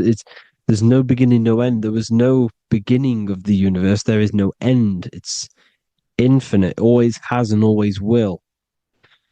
But the mind is what gives you the ability to explore the universe, to make perception of it. We are God in disguise. We are God in disguise. We are God in flesh. But the body can become attached to the mind, can become attached to the body if the mind is not aware of itself. When the mind is that blinded by matter, and we lack knowledge and understanding of what we truly are, a formless, infinite being, a traveler. This is why Freemasons are called Freemasons. Mason means traveler. Free. You're a free traveler because your consciousness is a traveler of the universe. When we lack understanding, our mind bounds to the body because we don't separate the body with our different layers of consciousness. When we separate them and identify that we are mind, body, emotion, you then can apply this knowledge to when you want to astral travel and explore the different realms of your mind, because the mind is the universe. People, this is what we need to understand. The mind is the universe. I am you and you are me. This is the Egyptians showing you this. The Ankh is the symbol of life. This is the one ball of consciousness, mind, giving it the Ankh life to all the different life forms. The cows, the birds, the snakes, and the big Ankh given to the humans, because the humans are the most intelligent. We have the most advanced consciousness. We have the most advanced consciousness. This is why the one is giving a big Ankh to the humans here. Here you see again, this is not the sun. This is also showing Ankh giving out its life to all things infinitely. And this is the Most High. We are the Most High in disguise. When we strip off the body, we strip off the desires for the physical world, we strip off all of these fake identities that the mind gets attached to. That is God. The universe. You are the universe experiencing itself. I and I. The letter I and the number 1 is just one line. The letter I is the number 1. Because your I am, when you refer to yourself as I, every single one of you who's watching this video refers to yourself as I, which is the one. We are all the one. We are all intelligence. We are all invisible. We are all the one. 1 is the only number. 1, 2, 3. Everything goes up in ones because there is only one. Doesn't matter how far you go down the line with numbers, all of their numbers are created by 1 because there is only one. So me and you are the exact same consciousness expressed in different bodies. Mind. Cause. There is only one cause. There is only one mind. There is only one being. But because we lack understanding of this, we think we are the bodies. And this causes division, because the physical world is the most illusionary world. It's an illusion. It's all an illusion. Now you see with the two, you look with the two eyes, but you see with the inner eye, the mind. Okay, the mind is the mental plane is a shared plane, and it gives perception to what you're looking at. The mind. I'm affecting you when I speak, because the mental plane is shared. We all share mind. We all express mind. When I'm speaking to you, I'm affecting you because we are mind. So the words that I'm saying, which are being manifested from my mind, are being manifested through my body into vibration,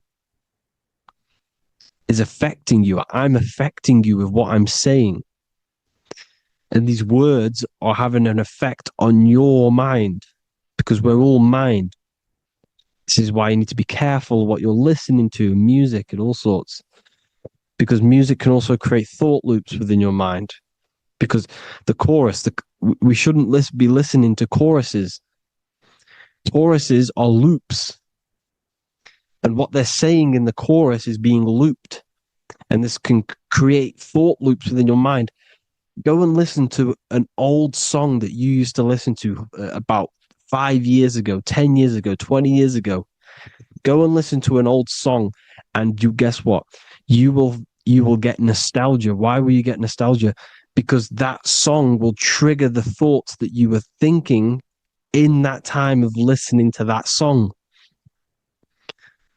So songs with choruses create thought loops, and they reprogram your subconscious mind.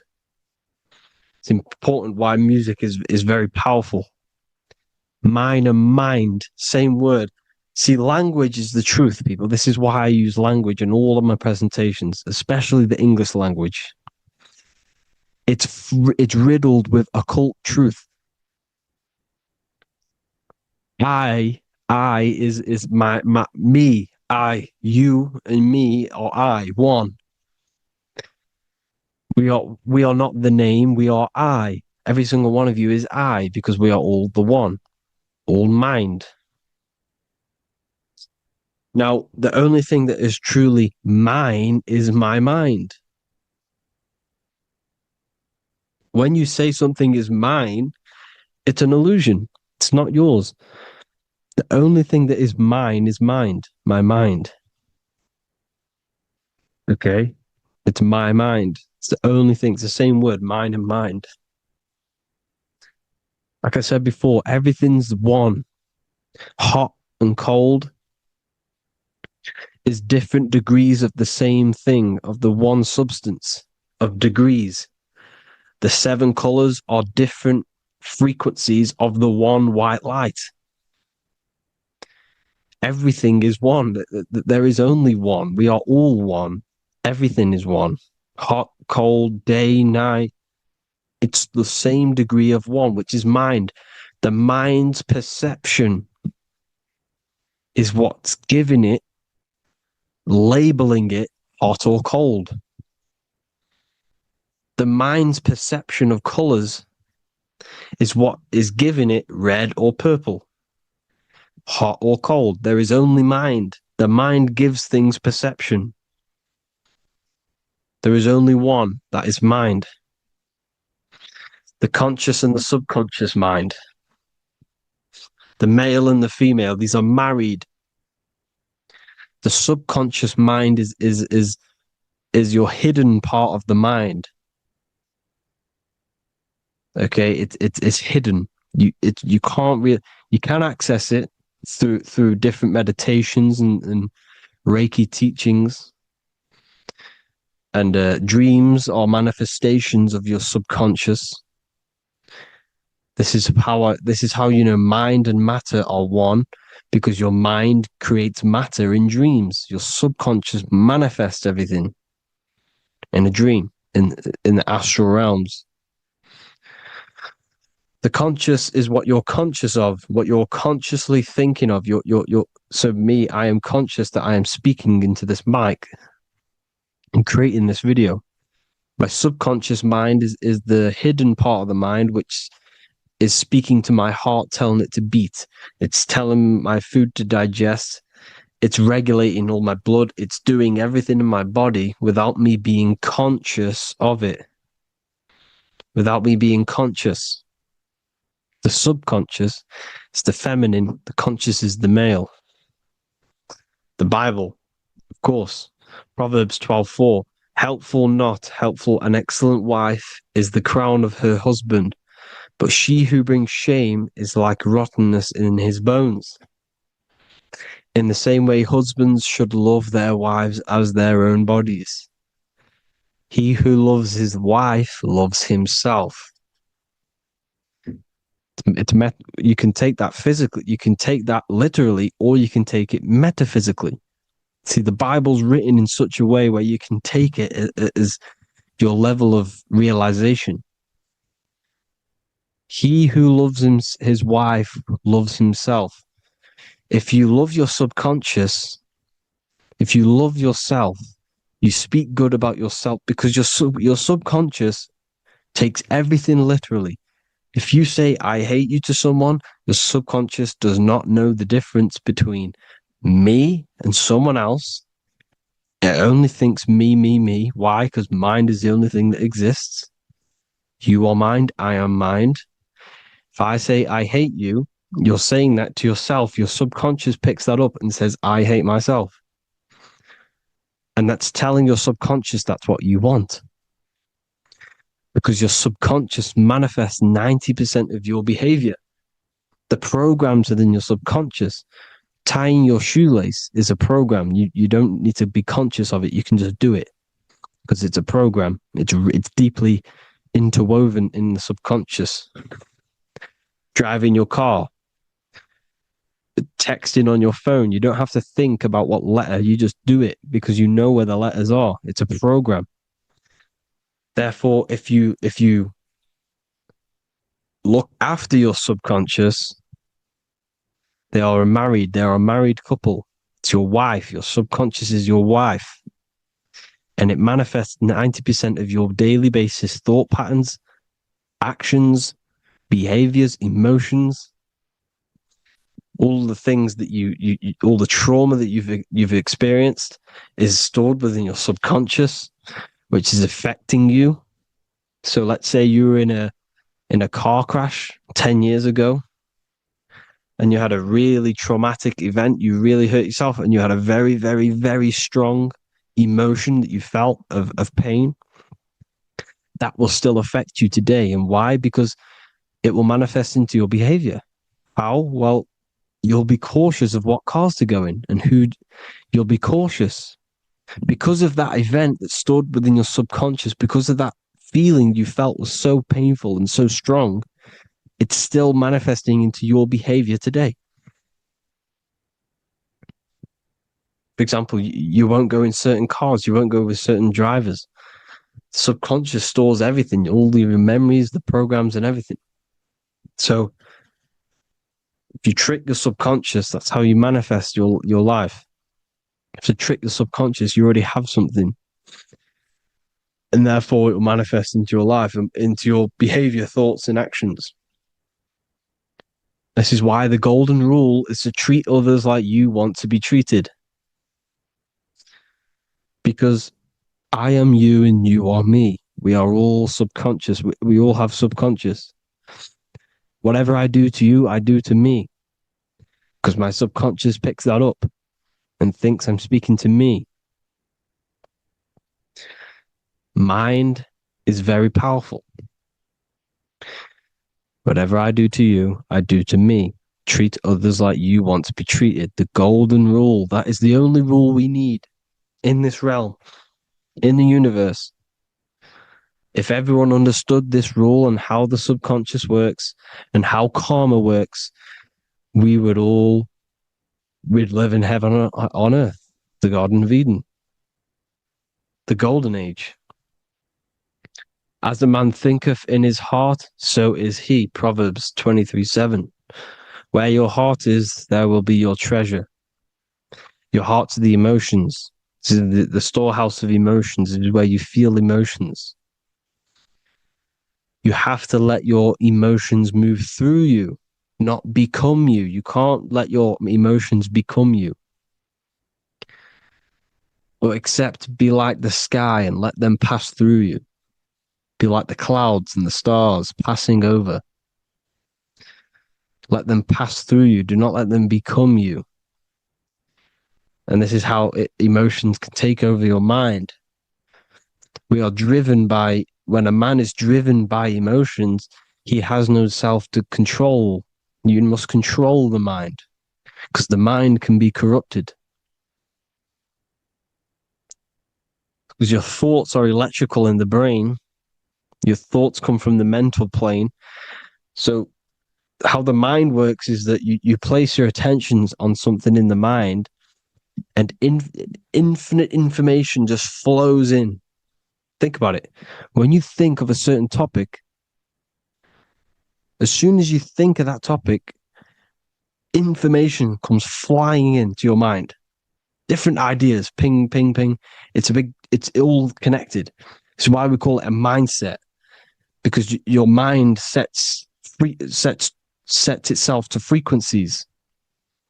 And when we think of something, we tap into that frequency and just the universe, the mind, the mental plane just flows in information based on that frequency and that thought. The universe is just information. All of the information out there, nothing is new. It's all there. You just have to tap into it. You can tap into these different thoughts, and it's all there. Everything already exists within the mental plane. You don't think anything, you receive thoughts. We all share the mental plane. We affect each other. I'm affecting you. Listening to me is affecting your mental plane, your mind. The physical plane is the lowest plane. It's the world of effect. Everything you see in the physical plane is the effect of mind.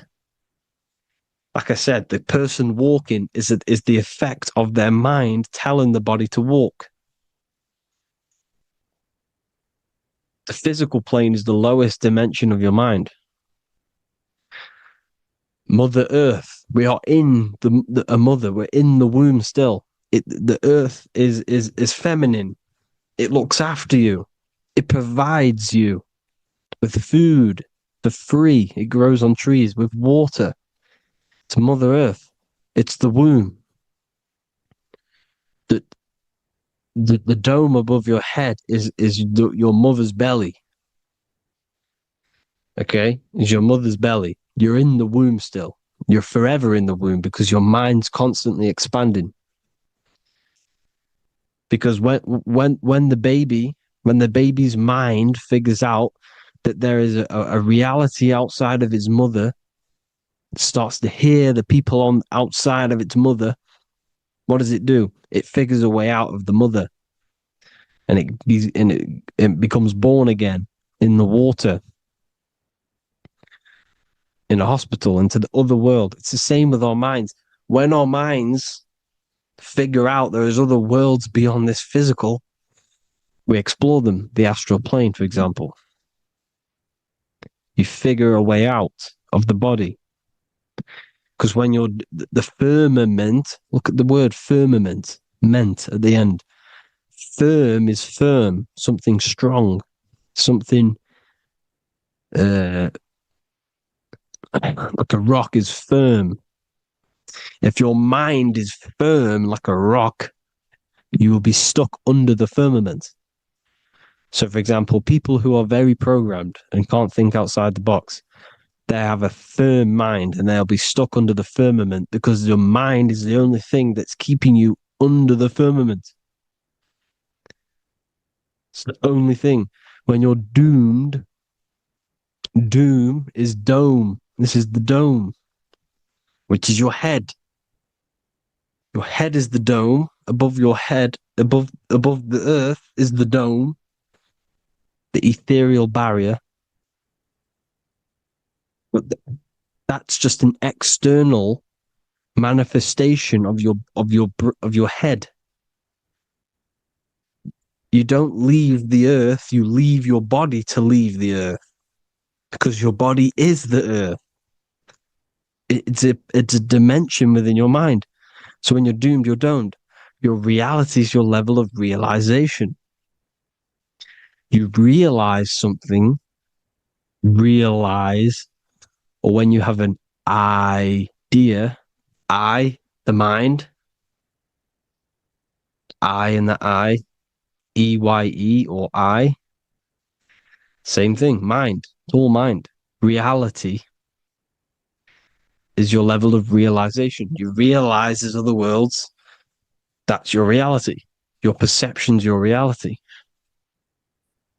Mind in Latin is mens. Jesus was known as the fisher of men,